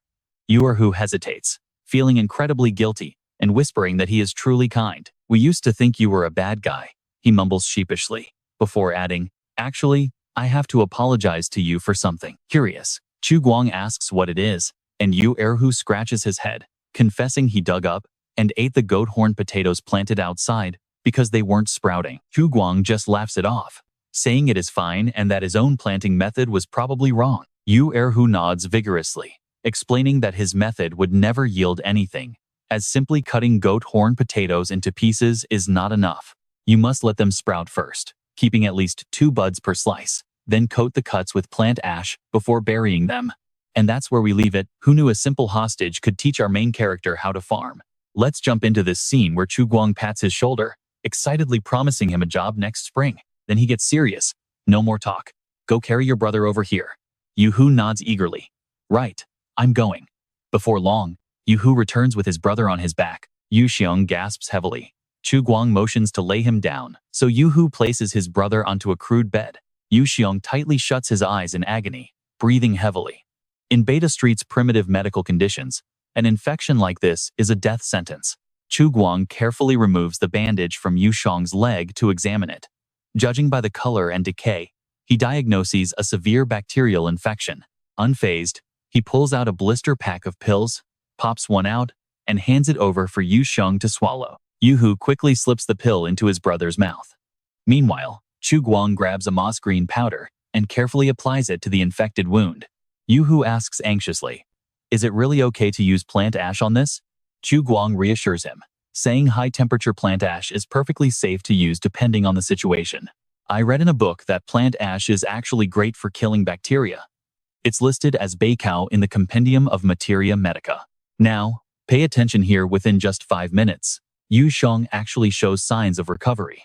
Chu Guang smiles, amazed that this pre-war antibiotic is truly amazing and absolutely miraculous. Yu-Hu tightly grasps his brother's hand, asking anxiously, brother, how are you feeling? Yu Xiong frowns slightly, slowly opening his eyes. Xiao, where is this? Looking over, he's shocked to see Chu Guang standing there. Chu Guang nods. It's me. Yu Xiong struggles to speak in a weak voice. Aren't you? Chu Guang cuts him off, smiling. Still alive, though he probably won't be walking. Looking at the strangers nearby, Yu Xiong happily congratulates him, saying it seems he has found his friends. Chu Guang smiles back, replying, yeah, just found them recently. With sincere eyes, Chu Guang says, thanks for looking after me before. Yu Xiong waves it off politely. Don't say that. We barely did anything. Actually, you just saved my life. That pill must have been incredibly expensive, right? Chu Guang shakes his head. Don't worry about it. I'll give you another one later. Take it if you feel hot. Otherwise, save it to save a life in the future. He hands some scissors to Yu-Hu. Keep these. I went through a lot to save him, so don't let it get reinfected on the way back. Yu-Hu looks at his brother's wound, now treated with plant ash and neatly bandaged. Receiving the pill from Chu Guang, he touches his chest in gratitude. Thank you. I'll repay you. Once I carry my brother home, I'll come work for you every single day. Chu Guang shakes his head seriously. No, that's not necessary. You're the backbone of your family now. If you work for me instead of hunting, what will they eat? You and I can see his kindness here. Looking at Yu-Hu, he says to survive this winter before worrying about payback. Deeply touched, Yu-Hu bows low to express his profound gratitude. Standing nearby, Lao Bai leans in and whispers to Feng Chang. What are they saying? Feng Chang looks thoughtful, not understanding but guessing the gist of it. Acting like an expert, Ye Wei chimes in. Let me explain simply. That kid went hunting to save his sick brother, but ended up captured by us. Then Chu Guang realized the situation, had him bring his sick brother over, and used shelter medicine to save him. Now, they're deeply touched and calling us friends. Next, they'll probably try to build a stronger connection with us. Confused, Lao Bai asks, what kind of connection? Yi Wei throws an arm around his shoulder excitedly. Are you stupid? How do wasteland groups usually ally? Through marriage, obviously. Giving away a daughter or sister, the classic trope. Startled, Lao Bai gasps. Damn, our manager is sacrificing way too much here. Yan Feng, who has been listening, speaks up. Don't listen to Ye Wei's nonsense. While we can't rule that out, I think Chu Guang would prefer a share of the weapon shop owner's business instead. Fang Cheng crosses his arms. I agree with Yan Feng. Why are you two on such a weird wavelength? Ting Teng, with an even wilder imagination, asks, why must the shares belong to that old lady, and not this grateful teenager? Ye Wei and Lao Bai look utterly bewildered. Man, that's messed up. But then again, we both know this game is completely wild. Watching from afar, Chu Guang can only sigh, thinking these players have way too much imagination and desperately need a balance patch. Arms crossed, he watches the two brothers support each other as they leave. Seeing Yu Xiong limp along, he is surprised by the antibiotic's effectiveness. Just one single pill, and he can already walk again. Standing before Chu Guang, Yu Xiong looks up and says sincerely, thank you for saving my life. I swear I will repay you in the future. Yu Hu also takes his leave. It's getting late, so we should head back. Father and you will be relieved to know brother is safe. Chu Guang nods. Stay safe. The two brothers turn to leave, only to suddenly find themselves standing in front of Fang Cheng. Yu Hu opens his palm, revealing a gleaming knife. Fang Cheng stares in surprise as Yu Hu says, you're strong, dodging my arrow like that, but in a one-on-one fight, I wouldn't lose. He continues with a promise, keep this knife. Do not lose it. Next year, we will have a fair duel. If I win, I'll take it back. Fang Cheng stands there dazed, not fully understanding. He wanted to give him the knife, as thanks for indirectly saving his brother. He points at himself to confirm, and Yu Hu nods. All right, let's jump right into this wild ride, where Fang Cheng snatches the knife and walks off, leaving Yu Hu totally stunned. Yu Hu thinks to himself, he must have got the message. Looking at the happy crowd, he figures even if they do not speak the same language, they understand each other. As the brothers support each other away, Fang Cheng happily inspects the blade and turns to Yan Feng, saying this game is incredibly detailed. Look at the expressions on these non-playable characters. Every scene is so lifelike. This game deserves to go viral just for that. Yan Feng shrugs and asks if he even understood a word. Feng Cheng scratches his head and says no, but it does not matter. Yi Wei lets his imagination run wild, teasing that maybe he wants to marry off a giant 150-kilogram tiger of a tribal onto him, and this knife is their engagement token. Fang Cheng blushes and yells at him to get lost. Back with the brothers, Yu Hu supports Yu Xiong and says he knew that guy was no ordinary person. I told you and Dad to marry Xiao Yu off to him back then, but you both refused. Do you regret it now? Yu Xiong glares and sighs, asking what is there to regret. He is our savior, so stop dreaming about unrealistic things. As for Xiao Yu, neither Dad nor I ever said no. Yu Hu gasps in surprise. Then why did it not happen? Yu Xiong chuckles, saying he only sees the bright side. But did he ever think about whether the guy would even agree? Now pay attention to this part. He mentions Deng Deng. Those clean outpost folks would never look at them. But Yu Hu insists his sister is beautiful. Remember how adorable Xiao Yu was as a kid? She got a bit skinny growing up, but he is willing to feed her his own share of meat. Yu Xiong looks at his eager brother, laughing as he asks why he is in such a rush to marry off Xiao Yu. Yu Hu protests, saying that is not what he meant. It is not his decision anyway. But rules say anyone over 16 counts as a household, requiring autumn taxes. Their harvest this year barely cut it. So next year, where will they find extra supplies for another share? As images of heavy food sacks flash in his mind, Yu Hu gets more anxious, realizing she has to marry anyway. Yu Xiong thinks it over and suggests the Wang family's third son is of age. They are decent, and since their daughter is grown, they can ask about her too. Yu Hu loses his temper. Absolutely not. He cannot stand that Wang Defu guy. He even pushed Xiao Yu last time. If she marries him, he will definitely be a wife beater. Yu Xiong watches silently without arguing, simply advising him to think carefully, because if she marries out, he will have to find his own wife. Yu Hu grins, confidently pointing a thumb at himself with pride, asking if his brother is seriously worried about him finding a wife. He rambles on and on without stopping, complaining that everyone is always overthinking this whole marriage thing for him. Honestly, you have to respect his vibe. He says his life is his own, and he would never trade his sister's happiness for a wife. Now, over at a bustling market surrounded by crumbling ruined buildings, merchants are calling out to crowds, showing off all kinds of interesting and tempting wares. One vendor shouts about fresh meat, telling everyone his fresh squirrel is great, fried, grilled, or boiled, for just 1 silver each. Nearby, Another voice advertises mutated weasel teeth for jewelry, selling them for just 1 copper coin each, with only 10 left in stock. Another seller chimes in with an excited voice, asking if anyone wants gold. He claims he found a gold necklace while searching an old apartment, asking only 3 silver. Meanwhile, the bubbly Yaya joins the loud market chorus to sell her fresh mushrooms. Only 4 coppers for half a kilo today. First come, first served. A customer holds up his coin pouch, complaining that it is 1 copper more than before, but quickly gives in and asks for half a kilo. Dozens of coin pouches fly up as eager buyers shout that they want some too, prompting Yaya to quickly calm the crowd. She tells everyone not to rush. There is enough for all, taking the chance to excitedly introduce a brand new product. It is her specially made sweet syrup for just 1 copper. The jar looks beautiful, shining under the light, but the cautious buyers still look highly skeptical. One customer says he will just stick to the mushrooms, thanking her. Another asks if that syrup is even safe to eat.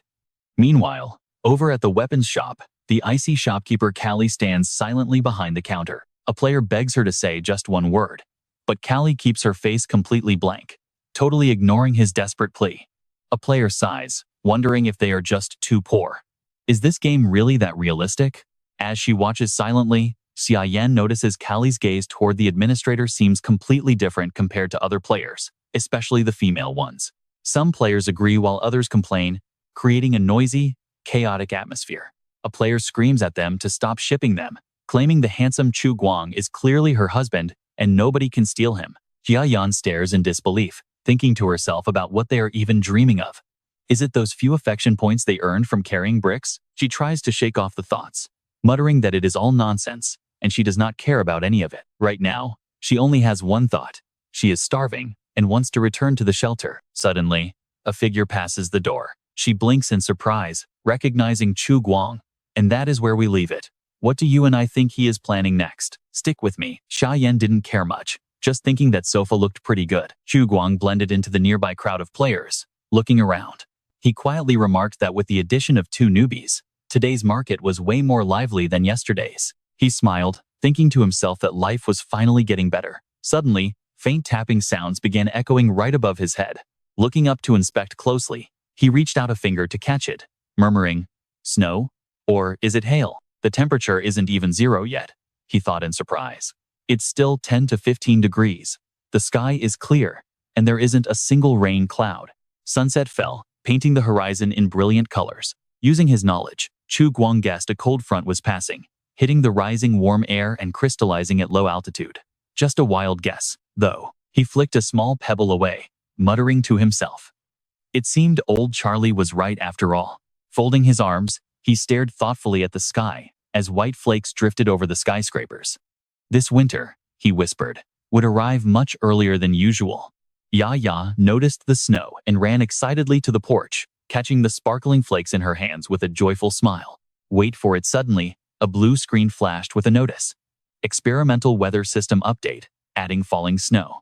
Underneath was an announcement of light snow in the wasteland today, with developers warning players to dress warmly to avoid catching a cold. A flood of messages erupted on the forum, as one excited player posted, "The homepage has another update." "All right, I thought it was a major patch." Another replied, "The dev said it's a new update, but not fully rolled out yet. Snow tests today, rain tests tomorrow." One annoyed player commented, "KP, it's another lazy day for the devs. Hey developer, where are you? It's still 20 degrees here. The temperature dropped too early." Another bragged, "Snow is really nothing special. I once rode my bike up a frozen mountain in minus 30 degrees, wearing only a light jacket, and I was sweating like normal instead of freezing." Another player sneered, "You're just bragging, old man." Resting his head on his hand, Chu Guang muttered, not a single useful reply. He kept scrolling through the forum comments. A rookie player named Elven King Fu Gui posted a thread titled, "Newbie Online for Day 1. No words needed. Just the scenery, the effects, and that lighting. This game is an absolute masterpiece." Someone named Mr. Ao replied, "What can Mr. Ao even do to me?" But immediately, another player warned, "Guys, don't fall for this trap. Let me repeat, a game like this simply doesn't exist." Elven King Fu Gui replied, "Snaps.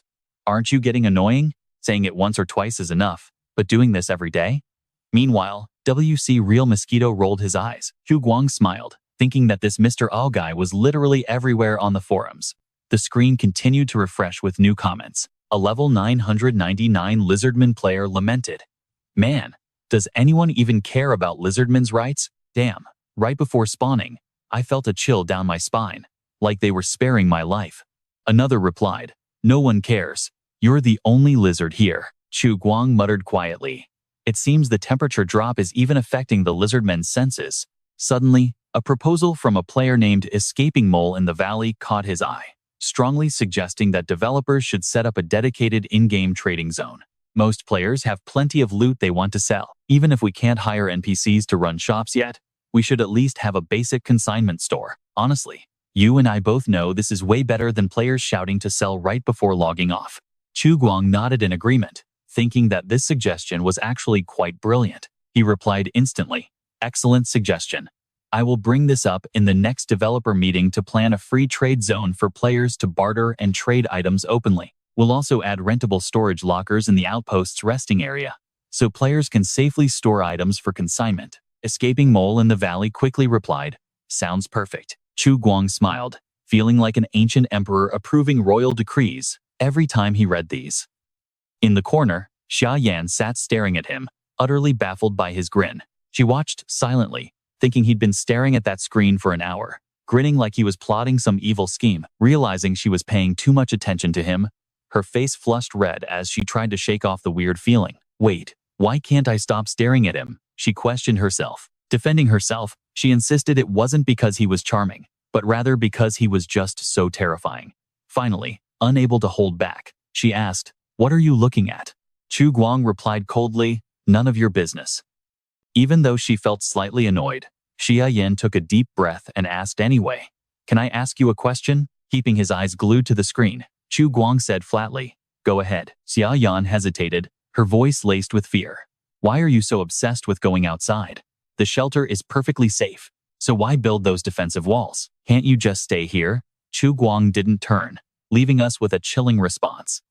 To survive. Let's dive in as Xia Yan questions Chu Guang about their secret water filters. She mentions that greenhouse facilities should exist inside the shelter too, but Chu Guang keeps staring at his screen, staying completely silent. It's not that he's ignoring her, he genuinely has absolutely no idea how to explain it himself. He can't just admit that despite being the administrator, he doesn't have full control yet. Finally, he speaks up, saying she might be right. Hiding underground is a solid choice. Even if floods take over the surface or another war breaks out, we can still live peacefully down here. Xia Yan stares intensely at him, asking, "Why?" Chu Guang turns around with a sharp gaze, noting that while other shelters exist, they are definitely nothing like this one. The people here aren't hiding from anything, they want to create and change the world. Xia Yan gasps in absolute shock. Turning back to his keyboard, Chu Guang says coldly, "Your questions are answered. Now, stop bothering me." His face turns pale, as sweat drips down his forehead. He sighs in relief, thanking his lucky stars that the players never ask such annoying questions. Recalling the previous administrator's funny system status, he struggles to hold back a laugh, finally understanding why that first-generation manager actually wrote those specific words down. Xia Yan's face flushes red as she feels completely overwhelmed while staring at Chu Guang's broad, muscular back. Now watch this part carefully. She's convinced this guy is an absolute monster. She angrily tells herself that calling him a good person is just proof he is brainwashing her. She freezes, imagining Chu Guang wearing a devious, scheming grin. Brainwashing? No way. He couldn't play with people's minds like that.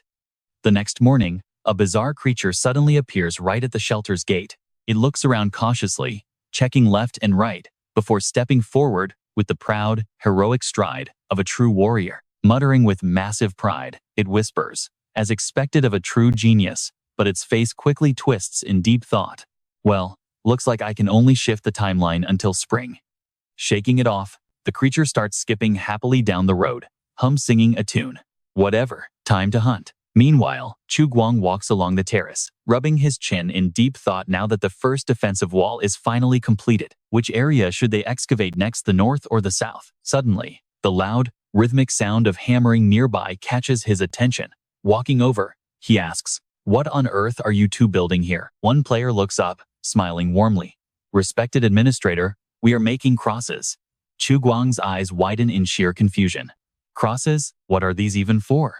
The hammer-wielding player excitedly explains, this makes the wasteland look way cooler and more authentic. Exactly. Plus, it's super practical. If anyone breaks the shelter's laws, we can just string them right up here. You and I can probably relate to Chu Guang's absolute awkwardness here, as he sweats in silent disbelief. He walks over to the woodworking shop, his eyes landing on a basket full of bows. Staring at the pile of crafted wooden bows and arrows, he gasps.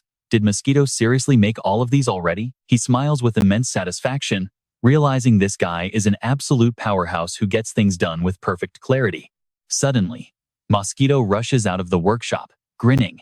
Administrator, I was actually just about to go look for you. Chu Guang looks startled. I was just taking a casual stroll. Do you have something important to report?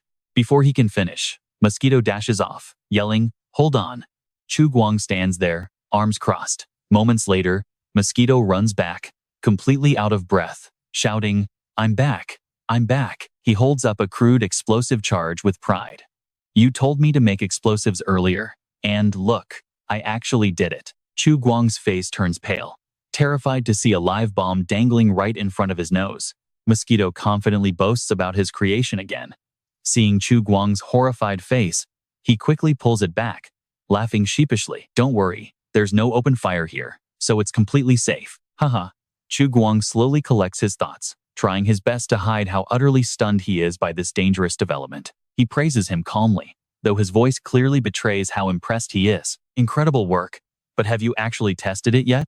Like a gust of wind, Mosquito instantly bolts away, shouting back with pure excitement. I can show you a test run right now. Follow me. They head out to an empty field where the dry air smells of dust and wild grass. Mosquito paces around excitedly, shifting his gaze between a small explosive jar and the charge in his hand. After a moment of thought, he decides to go with the smaller one. Placing it at the base of a massive tree, he strikes a match and lights the fuse. With lightning speed, Mosquito bolts away as fast as his legs can carry him, screaming, "Run for cover!" An earth-shattering blast erupts, unleashing a devastating shockwave that kicks up a massive cloud of blinding dust. Debris and sharp rocks fly everywhere, with a few scraping past Chu Guang's face. The massive tree is completely blasted open, leaving glowing embers raining down all over the ground. Losing its balance, the tree crashes heavily to the ground, leaving both of them completely speechless. Chu Guang is utterly shocked by the raw power of the blast, silently realizing that this guy is extremely dangerous. And that's where we leave it for today. Trust me, this crazy chemist is going to cause some serious trouble. Alright, let's jump in as our administrator evaluates a player's performance. Your blast was great, but we still need to boost that explosive power. Yunzi's eyes shine like searchlights, absolutely thrilled by this direct praise. Chu Guang continues in an authoritative voice, promising to report his achievements, so he can receive a massive reward of 500 contribution points. He pauses before assigning a fresh quest, suggesting the player try crafting smokeless gunpowder next, perhaps by experimenting with nitrocellulose. If successful, the shelter will reward you with 1,000 contribution points. Yunzi is about to dash off to start the quest but suddenly freezes, his eyes widening in total shock at Chu Guang's next words. Furthermore, I have another special task for you. Yunzi's energy levels seem completely bottomless as his excitement spikes. He turns around and laughs, realizing it's a hidden quest. Before darting off, he eagerly responds, telling the esteemed administrator to just wait until he crafts nitric and sulfuric acid to test it. Chu Guang just nods, feeling reassured by the player's high spirits, as he continues patrolling other areas where the rest of the players are working tirelessly. In a corner of the base, a player with a bow slung across his back runs over to Chu Guang with a tense expression. He frantically reports, "Administrator, listen closely to this. Near the Northern High Bridge, two men are approaching with a two-headed cow, and one of them looks exactly like that merchant who visited us before." The image of Sun Shiqi immediately flashes in Chu Guang's mind. Could it be the merchant from Red River Town? Lead the way immediately, he orders, and the archer quickly nods in agreement.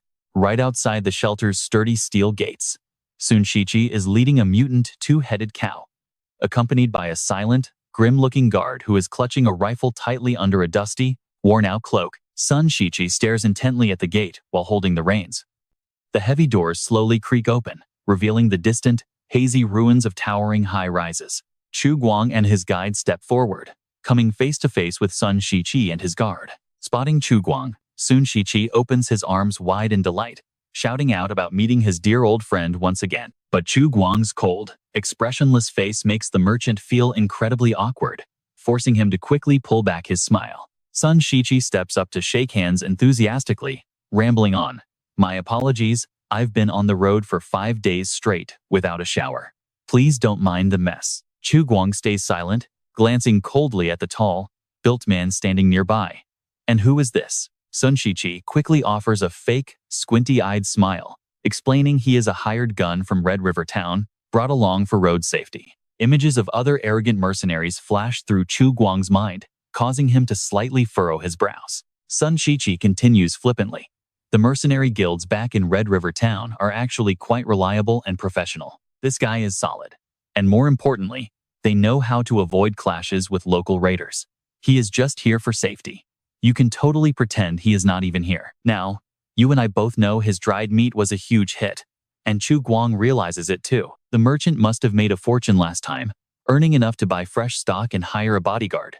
Chu Guang asks in a half-joking tone, so, how is the road to Boulder City? Is it an easy trip? Sun Shiqi honestly replies, I have actually never been to Boulder City myself, so I am not too sure about the situation over there. He eagerly recounts. After I left your place last time, I stopped by a nearby farmstead not too far from here. Coincidentally, they were extremely interested in the rest of my goods. I traded them for some food and headed straight back home. Squinting his eyes with a laugh, he scratches his head.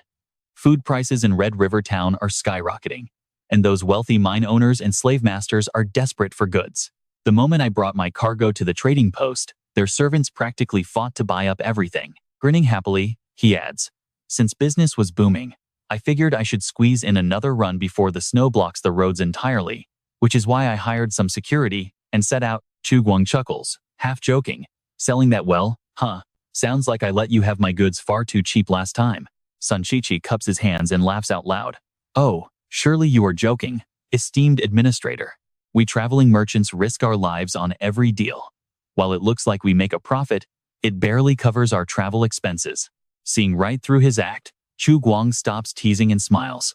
All right, cut the sob story. Making a profit is your own skill, but now that you are rich, remember to buy 2 more cows. Make sure to bring more stock next spring, he says, before turning dead serious.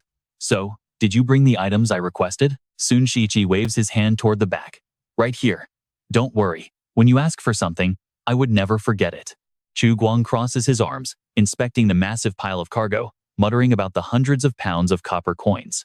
His gaze lands on a few bags stacked together, containing a 7mm handgun, a sack of yellow crude salt, and 2 bags of ammo. Both men stare down at the goods. Chu Guang crouches by the ammo bags, meticulously inspecting each round one by one. He is surprised to find the bullets are made of solid copper, realizing Red River Town must have plenty of it. Feeling the rounds, he notices many are uneven and bumpy. No wonder they can manufacture simple semi-automatic pistols. Seeing Chu Guang frown in silence, Sun Shiqi nervously rubs his hands together, asking, Is something wrong, my lord? Are you unsatisfied with the goods? Neither praising nor criticizing, Chu Guang simply accepts the weapons, salt, and coins. But check this out. His eyes lock onto a mysterious bag as he asks, Wait, what's in this one? Squinting with a grin, Sun Shiqi introduces the dried and crushed mutated spider powder, which is mainly used as crop fertilizer. Chu Guang listens intently, eyes wide. Fertilizer is definitely something that Brown Farm really needs. He recalls a chat with Yunzi about players finding bird guano by the lake, realizing he could probably make some insect fertilizer to sell to Brown Farm. Sun Shiqi suddenly speaks up. Oh, that is right. He quickly runs over to his cargo cart, leaving Chu Guang standing there utterly confused. A moment later, Sun Shiqi returns, holding a glass jar containing a live mutated ant. Chu Guang leans in to look closer, asking if it is a steelback ant. Sun Shiqi nods, saying that is correct. Gently shaking the glass jar, he listens as Chu Guang asks how much it costs, but Sun Shiqi shakes his head vigorously. No, my friend, you misunderstand. This is a gift for you, totally free. Chu Guang is thrilled but turns away to smirk, thinking he obviously cannot refuse such a sweet deal. As for giving a return gift, absolutely out of the question. Letting this guy trade with him is already a massive blessing. He replies in a relaxed tone, thanking him, while Sun Shiqi keeps holding his hand tightly with a broad, shameless grin. Having your friendship is my true honor. He then becomes more serious, his tone losing its groveling edge. So, you see, it is getting late. Why do we not discuss the details of our trade now? Now, watch closely. Chu Guang and Sun Shiqi sit face to face under a guard's watchful, armed gaze. Sweat dripping from his brow, Sun Shiqi hesitates, asking if he heard wrong about exchanging just half a kilogram of salt. Chu Guang coldly replies that he did not hear wrong. 1 kilogram of raw salt for 3 kilograms of dried meat. Sun Shiqi jumps straight up, highly displeased, yelling that he must be joking. Your dried meat is just wine-dried and completely unseasoned, so it is definitely not worth that much. Chu Guang just tilts his head back, utterly unfazed. Sun Shiqi looks at him, desperately hoping for a better deal, but finds himself completely powerless. He sits back down, scowling, saying that since Chu Guang is not a merchant, he might not understand, so they should calculate the math together. Chu Guang smiles with satisfaction, ignoring Sun Shiqi, who keeps whining regretfully, claiming that if he brought 10 kilograms of raw salt to Boulder City, every 100 grams could fetch at least 1 coin. He sighs heavily, his face filled with deep regret. That is 100 coins. If traded for electronics that Brown Farm needs, it would buy at least 300 kilograms of green wheat. Sun Shiqi waves his hands frantically before Chu Guang. If that grain is traded for dried meat, getting 60 to 75 kilograms would be the only fair deal. Therefore, the absolute lowest I can accept is 60 kilograms, meaning 1 kilogram of salt for 6 kilograms of dried meat. Out of our great friendship, let us say 59 kilograms, which is my absolute rock-bottom price. Sun Shiqi stares at Chu Guang, waiting for a response. Chu Guang just stares right back, not backing down even a single inch. He chuckles softly, his deep voice carrying a sharp edge. Everything you said is true, but tell me, my dear friend, why did you not do exactly that? You and I can see Sun Shiqi is completely lost here. Chu Guang grins warmly, raising his hand to add, if you want to trade 300 kilograms of green wheat for 59 kilograms of dried meat, I am totally open to that. As they leave the trading area, Sun Shiqi and his guard lead their ox away, his face clouded with gloom, until he suddenly lets out a loud, frustrated scream of sheer despair. His whole body shakes, startling the guard beside him and causing a brief moment of panic. Frowning, Sun Shiqi rants in sheer anger. Unbelievable. I have never seen such a stingy bluecoat in my life. Where is the humility of civilized people? What happened to mutual respect? These greedy wastelanders cannot be trusted at all. Having listened to his endless complaining, the guard asks out of curiosity, so, did we actually lose money on this trade? Sun Shiqi grips the ox's reins with one hand, clenching his other fist with bloodshot eyes as he gnashes his teeth. No, we did not lose, but we could have made way more. Sighing in deep regret, he complains, 10 kilograms of salt only traded for 30 kilograms of dried meat. If I did not have to skip Boulder City, I would never have accepted this terrible rate, he mutters anxiously. Winter is right around the corner, making it more dangerous than ever. There is absolutely no way I can risk taking the long detour to Boulder City. Watching from afar, Chu Guang knows Sun Shiqi is a very smart merchant who realized this deal was brutal, especially since Chu Guang squeezed him on both 10 kilograms of salt and 2 bags of ammo using all sorts of excuses. Seeing Sun Shiqi's gloomy face, the confused guard speaks up. I do not get it. Profit is profit. We should just be satisfied with what we got. At least, that is what others say. Sun Shiqi glares at the guard, forcing a fake smile that looks more like a painful grimace. Haha, what do you even know? How can anyone get rich by being easily satisfied? Seeing the guard stare blankly, Sun Shiqi sighs and explains that this dried meat should have bought at least 60, if not 80 kilograms of salt to make this journey truly worth it. And that's where we leave it, wondering which mining zone he'll exploit next. The guard offers some sincere advice, telling him he should show real gratitude and remain humble. With the heavy footsteps of the ox behind them, the guard's voice echoes. Trust me, you and I are definitely going to want to see what happens next on this journey. All right, you and I are back with Chu Guang as he watches this massive cargo roll in, calculating 130 kilograms of dried meat, 10 kilograms of dried fish, traded for 10 kilograms of salt, 10 guns, and 2 bags of ammunition. He flashes a satisfied smile, his face beaming. This trade is highly satisfying. The timing is absolutely perfect. He drops the heavy sack with a loud thud and mutters that if only he could convert this game money into real cash, he would have enough motivation to buy a jet, let alone armor. Smacking his lips, he mumbles to himself, "What if I ask merchants if I can pay them using in-game currency? They would lose their minds and ask if I am dreaming. It is all fantasy." He sighs, staring at the sack with a faint smile. Pulling out a glass jar containing an ironback ant, he observes it closely and murmurs, "Time to study this little guy." Meanwhile, deep inside the dark, quiet forest, Chu Guang's dedicated workers are still grinding away. Suddenly, he appears behind them, walking over with a calm voice. "Fetch that mutated water leech for me over there." One of them quickly replies, "Right away." "Administrator," the man quickly brings it over, and Chu Guang takes the specimen, dropping it into the glass jar. He chuckles. "Now let us see how this ironback ant acts as the leech's natural enemy." He drops the plump leech inside, placing it right across from the tiny ironback ant. Now, pay attention, because what Chu Guang discovers next is super interesting. The leech opens its mouth, stretching to strike, but just as its sharp fangs are about to bite the ant, it halts. Astounded, Chu Guang wonders, "Wait, is it not going to attack?" The leech backs away, while the ant waves its two antennae around. After observing for a few more seconds, he realizes what is happening. They are searching for their pack. Two nearby players watch him with curious eyes. One whispering, "What is the administrator doing over there?" The other replies, "No idea. Looks like he is playing with bugs. He got a water leech. Does he want them to fight? That is a bizarre hobby." Meanwhile, Yaya is walking past carrying mushrooms. Overhearing their chat, she panics internally. Water leeches? Who on earth plays with such disgusting things? How terrifying. He got a water leech. Does he want them to fight? That is a bizarre hobby. Meanwhile, Yaya is walking past carrying mushrooms. Overhearing their chat, she panics internally. Water leeches? Who on earth plays with such disgusting things? How terrifying.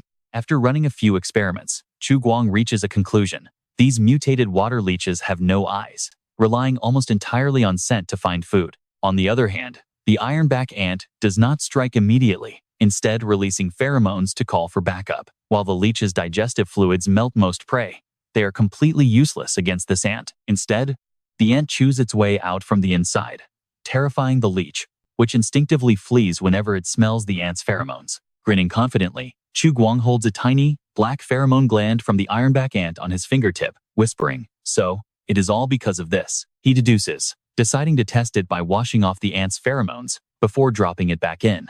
Sure enough, the leech attacks and swallows the ant, but just 5 minutes later, it stops moving entirely. Cutting open its belly, Chu Guang finds the dead ant, still tightly gripping a piece of flesh in its jaws. Since this small wound would not kill a leech, the fatal blow was likely formic acid or some other substance. And yes, I know what you are thinking. If they smear this pheromone on themselves, could they walk right through the leech nest completely unharmed? That is exactly his crazy plan. The more he thinks, the more hyped he gets. This is a goldmine. 20 kilograms of mushrooms means 2,000 coins. If we gather 200 kilograms, he mutters, calculating that he needs to recruit some players with high gathering skills for this job. Suddenly, his gaze locks onto Yaya, who is carrying a mushroom basket. He flashes a sly grin that sends a cold shiver down her spine. Driven by sheer survival instinct, she immediately senses extreme danger and realizes she needs to get out of there fast. Chu Guang speaks up in a cold tone, asking how her punishment task is going. Trembling, Yaya stammers, "It is done. I turned in the full 100 kilograms. Chu Guang sneers, "Excellent timing." But in the very next second, his face softens into a warm, sun-like smile. From this moment on, your official citizen status is fully restored. Furthermore, I have an incredibly important and challenging new task to assign to you. Instantly on high guard, Yaya feels an overwhelming sense of dread at Chu Guang's proposal. For a while now, her right eye has been twitching nonstop, warning her of a trap waiting just ahead. To save her own skin, she frantically searches for an excuse to decline. Trembling, "I probably cannot do it. You should definitely find someone else." Unfazed, Chu Guang flashes another radiant, sunny smile to encourage her, saying, "Do not worry. I am absolutely sure that you can pull this off. Besides, this task can only be completed by you." His supreme confidence leaves Yaya totally terrified, her limbs shaking uncontrollably. The poor girl tries to protest once more, but Chu Guang cuts her off completely, his voice calm yet absolutely commanding. "I will give you a special powder. Just smear it on your body, and it guarantees your safety inside the mutated water leech nest." After that, all you need to do is harvest the blue mushrooms. Hearing the words leech nest, Yaya turns pale as sheet, tears welling in her eyes. Her mind screams in horror at the thought of the leech nest. Shaking, she stammers, "So will I really be able to make it back alive?" Chu Guang grins widely and replies simply, "In theory, yes." Hearing his response, Yaya panics even more. Sensing her anxiety, Chu Guang adds seriously that the theory is solid with over 90% success rate. "Trust me, you and I would be just as terrified. You and I are jumping into a crazy game world where dying doesn't even penalize your respawn." Yaya panics, crying inside. Doesn't she still have to respawn anyway? Remembering the system notice that her respawn would take 3 days, the little girl wanted to quit instantly. With teary, sparkling eyes, she begged if she could skip the waiting time. Chu Guang replied seriously, "The quest is simple. You have 10 minutes of absolute safety and 20 minutes of relative safety." Yaya screamed internally, "Do not just ignore my request like that." But Chu Guang added carefully, "Once inside, don't worry about anything. Avoid those creatures. Just harvest mushrooms and gather as many as you can before time runs out." He paused, then offered her an incredibly tempting reward. "As a bonus, for every half kilogram of blue mushrooms, I will pay 4 copper coins and 5 contribution points." Soon after, back at the base, Yaya returned with a massive bag of mushrooms, far exceeding expectations. A shocked Chu Guang asked, "That many?" Yaya, wiping sweat from her dirty face, panted, "I went in 3 times and almost got bitten. Ouch." But watch this. Chu Guang acts completely cool, though inside he is screaming because she harvested 70.1 kilograms. He generously rewards her with 560 coppers, equal to 56 silver, and 700 contribution points. Staring at her shiny rewards, Yaya's eyes sparkled. With a beaming face, she cheered, "Nice. I am rich." Ha ha. Chu Guang watched her happily hugging her money pouch. Feeling helpless, he thought, "I am just a non-player character, but could you go celebrate somewhere else?" He struggled to drag the heavy sack, lost in thought. Right now, the wealthiest players are Lao Bai and Fang Chang. Their skill and game knowledge are top tier. Hunting daily, their income ranges from 52 to 100 silver. Though unstable, they have made a fortune recently. Chu Guang thought about updating a banking system, dropping the heavy sack to the ground with a loud thud. Just then, a panicked player rushed over to report that some Wasteland natives had arrived. Chu Guang instantly grew alert. Soon Chi just left. Surely he is not back already? Or is it someone else? He asked quickly, "How many are there? Which direction?" The player replied hurriedly, "From the south, there are 2 men and a girl." Chu Guang frowned. From the south?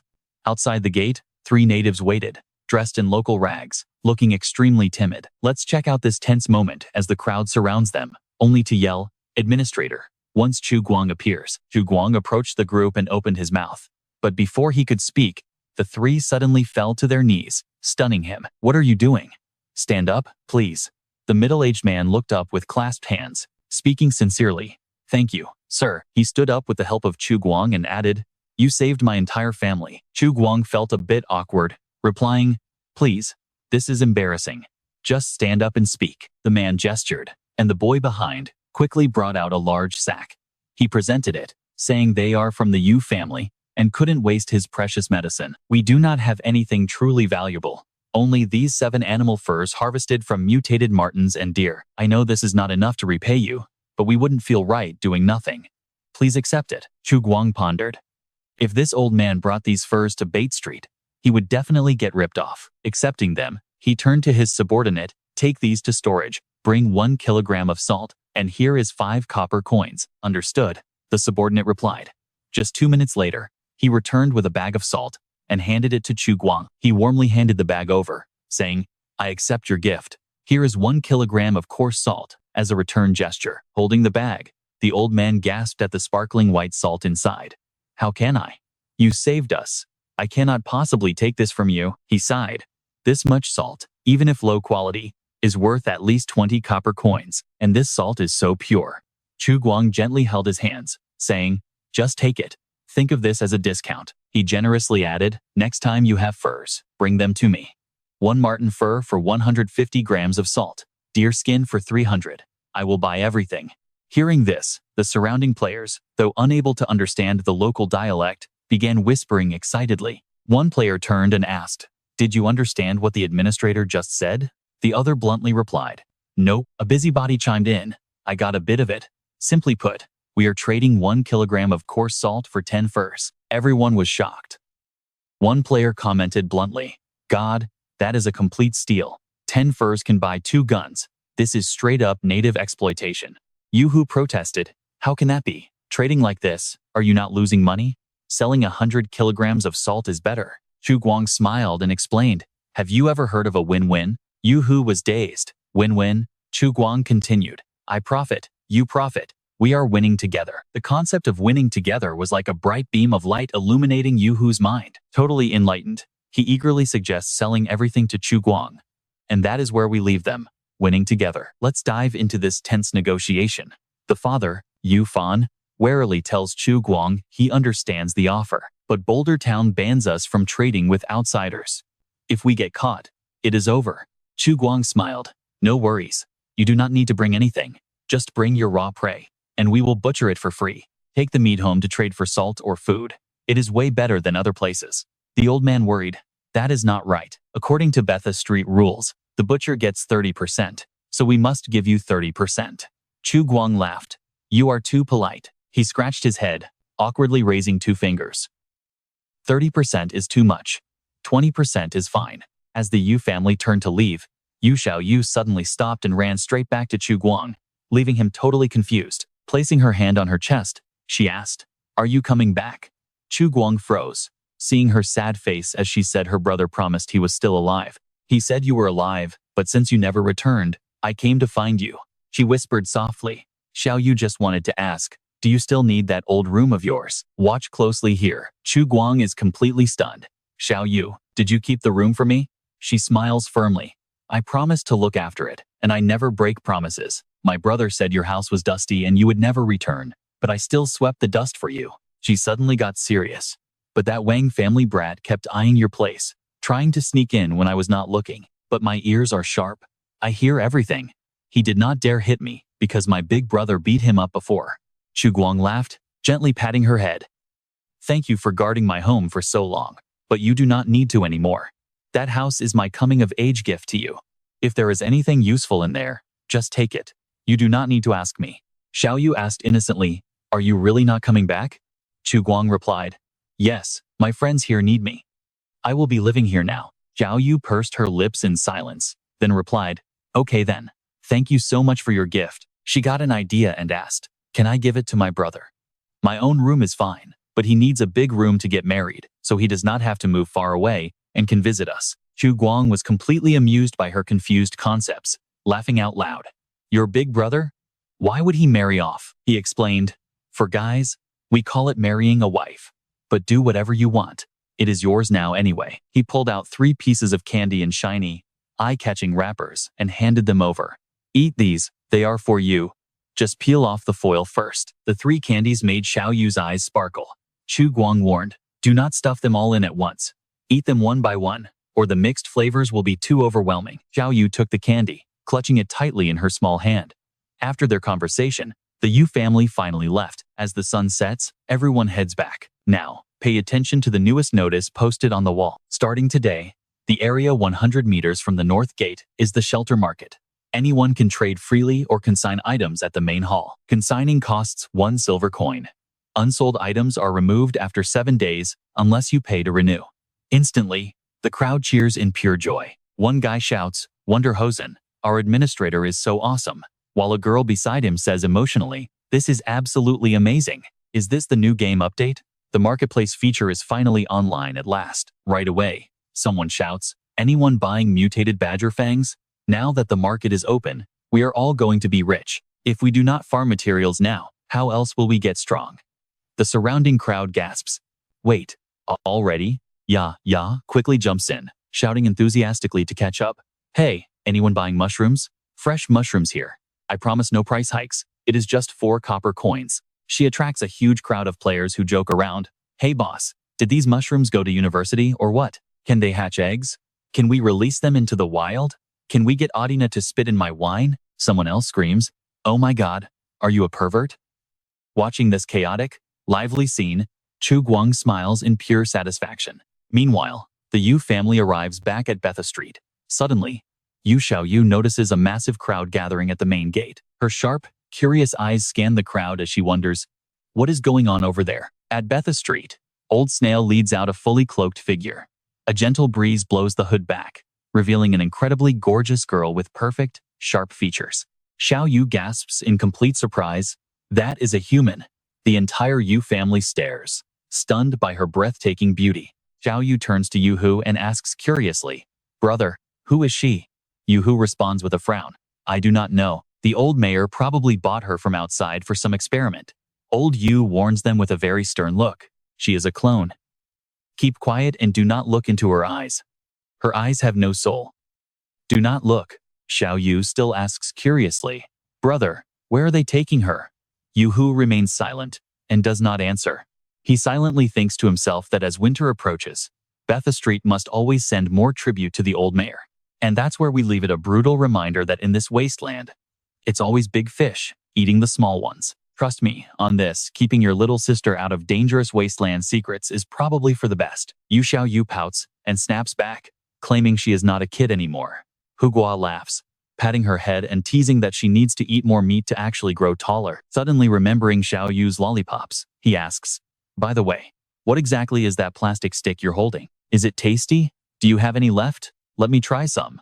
But Xiao treats her candy like absolute treasure, quickly refusing. Go ask Big Brother Chu yourself, she says. Old Yu speaks up in a calm, steady voice. Time to go. The three head to the gate. Seeing them, Old Walter curiously asks Old Charlie, did your old refugee camp really have such a pretty girl? Old Charlie honestly shakes his head, replying, no, my camp only had normal people. Old Walter gasps in surprise.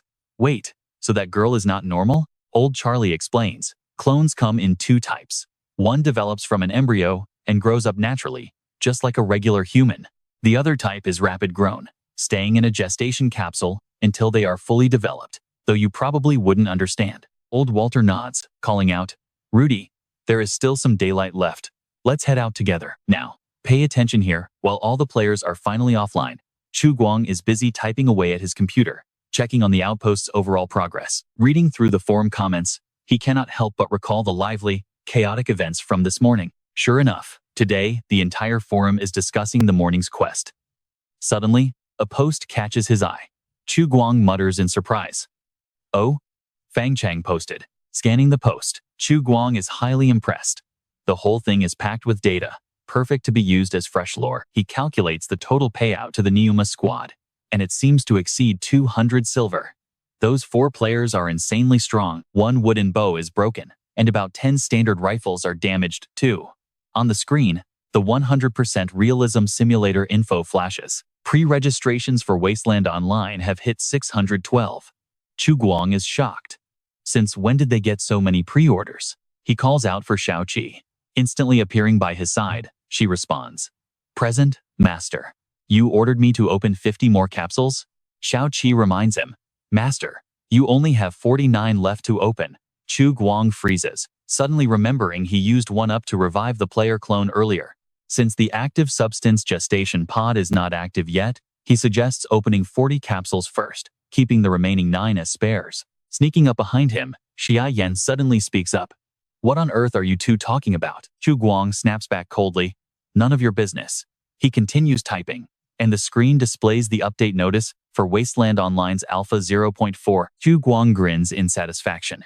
He wrote this update log long ago, thanks to all those little geniuses online practically doing the brain work for him. And honestly, that creepy smile would send a cold shiver down your spine, too. She silently judges him, wondering what kind of evil schemes this completely unpredictable man is cooking up in his head. The screen clearly displays the massive Alpha 0.4 update details, highlighting that the total number of closed beta players is now increasing to 90. The night system is officially launching. NPC expressions are enhanced, and snowflake details are optimized. Excitedly, Chu Guang continues writing the patch notes. We do not encourage playing too little, nor do we encourage playing too much. Keep entertainment moderate, live a balanced life, and enjoy. In the comments section, the hype explodes. User Ma Arj posts first. Hold on, no rest for construction site boys and bricks? Yeah, comments next. Hello, is this the police? Someone is posting fake ads here. Level 99 Scavenger asks. Wait, can anyone log in at night now? Oh my god. Then what advantage do us lizard men even have left? Mercy, Under the Blade laughs. Haha, your scavenger class got nerfed so fast. This update is savage. Level 99 scavenger replies while crying. This is brutal. Can you guys literally stay online all day? I still haven't even got closed beta access yet. Meanwhile, IEIBA excitedly boasts, I just checked, and pre-orders are already over 600. Opening 40 slots this time means the success rate is under 6%. User quit smoking, drops a dying emoji, completely losing hope. Another user mockingly comments, only idiots would pre-register. Watching the lively comments, Chu Guang thinks user quit smoking is so pitiful that he almost wants to just hand him a slot. But he must resist. Standing up, he walks over to the corner where Xia Yan is fast asleep, completely dead to the world. She mutters in her dreams, drooling, no, can't eat more chocolate and wine. Seeing this messy sight, Chu Guang's face darkens as he calls out coldly, hey, wake up. Xia Yan jolts awake, stammering, what is it? Chu Guang firmly tells her, go back to your room, do not sleep here. Relieved, Xia Yan wipes the drool from her mouth. Okay. Dragging her tired body, she walks back to her room looking like a sleep-deprived panda. Chu Guang turns to Xiao Qi, instructing, I'm taking a nap. Wake me up at 11:55 p.m. Xiao Qi replies, understood, master. Right at midnight. Then, out in the wasteland, a group of players step out from the base. One looks up at the sky, gasping. Wow, tonight's moon is so bright and round. I didn't know we could see clouds at night. And honestly, you and I can definitely see why they'd want to live in this hyper-realistic world forever. What a wild ride.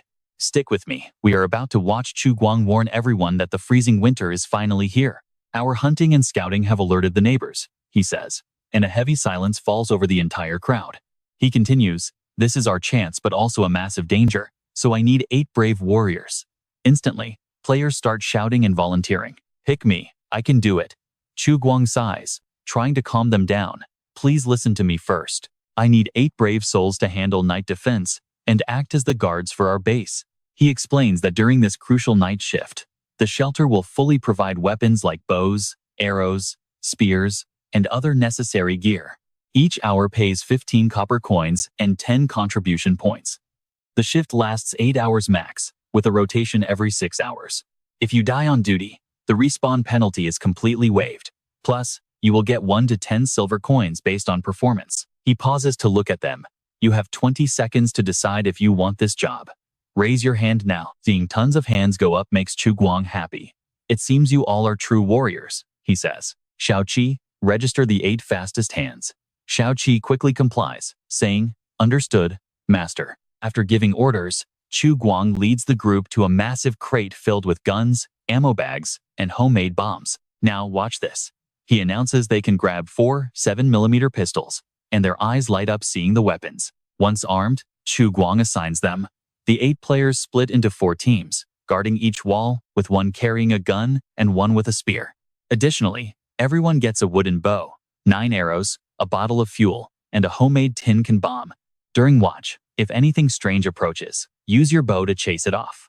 If monsters get close, shoot to drive them away, but do not let them reach the walls. And do not fire guns or throw fuel. If you spot suspicious strangers beyond 30 meters, use arrows to warn them away. But if they keep getting closer or show hostile behavior, you are fully authorized to shoot. If it is a mutant, Chu Guang says with pure killing intent, do not hesitate, fire immediately. Late at night, 2 players stand guard. Elena breaks the silence, complaining, if this game had a browser, we could at least watch movies. Standing guard during an idle mission is just bizarre. Elven King Wang Fugui hesitantly replies, install a browser? Haha, during this alpha test, just having a screen makes me happy, he says. But that veteran player actually predicted this spot on. Alpha 0.4 introduces defensive play, but who knows when those big green guys will actually attack us. And I know what you are thinking, did the game developer just read his post and change the update? Wang Fugui reacts instantly. An instant update? Do you even know how game development works? Man, brother. Do you think a massive project like this can be changed, like erasing pencil on paper? Did you not hear the dev team? Just to fix the economy system. They debated for 3 days and nights. Elena laughs, just joking. I know they made night shifts possible. They sacrificed a programmer for this. But seeing you get so serious makes you look silly. Suddenly, Wang Fugi senses something and hushes his friend. Quiet, there is movement outside. He quickly notches an arrow, prepping for battle. Elena frantically pulls an arrow, whispering, "Oh my god, seriously?" Wang Fugi stays alert. They are coming. Wang Fugi holds his breath, silently scanning the area. The surroundings are pitch black, with only faint moonlight filtering through the dense forest. He focuses hard, eyes wide as he searches for any sign of movement. The creepy silence is too much for Elena, who whispers, "Did you see anything yet?" Annoyed by the constant whispering, Wang Fugi gets frustrated. He snaps back. "See what? Do you think my eyes are telescopes or something? My build is agility, not perception." Elena giggles, teasing him, "Looks like your thermal vision talent is completely useless after all." The teasing annoys Fugi, but he quickly calms down and turns back to watch the forest. Elena watches closely too, whispering, "With this scrap metal wall hiding us, they will never spot us here." Deep in the dark woods, a bald head peeks out from behind a massive tree, nervously watching the base steel wall. He hears faint metallic sounds along with the quiet murmurs of the guards talking. He silently calculates, his voice filled with worry.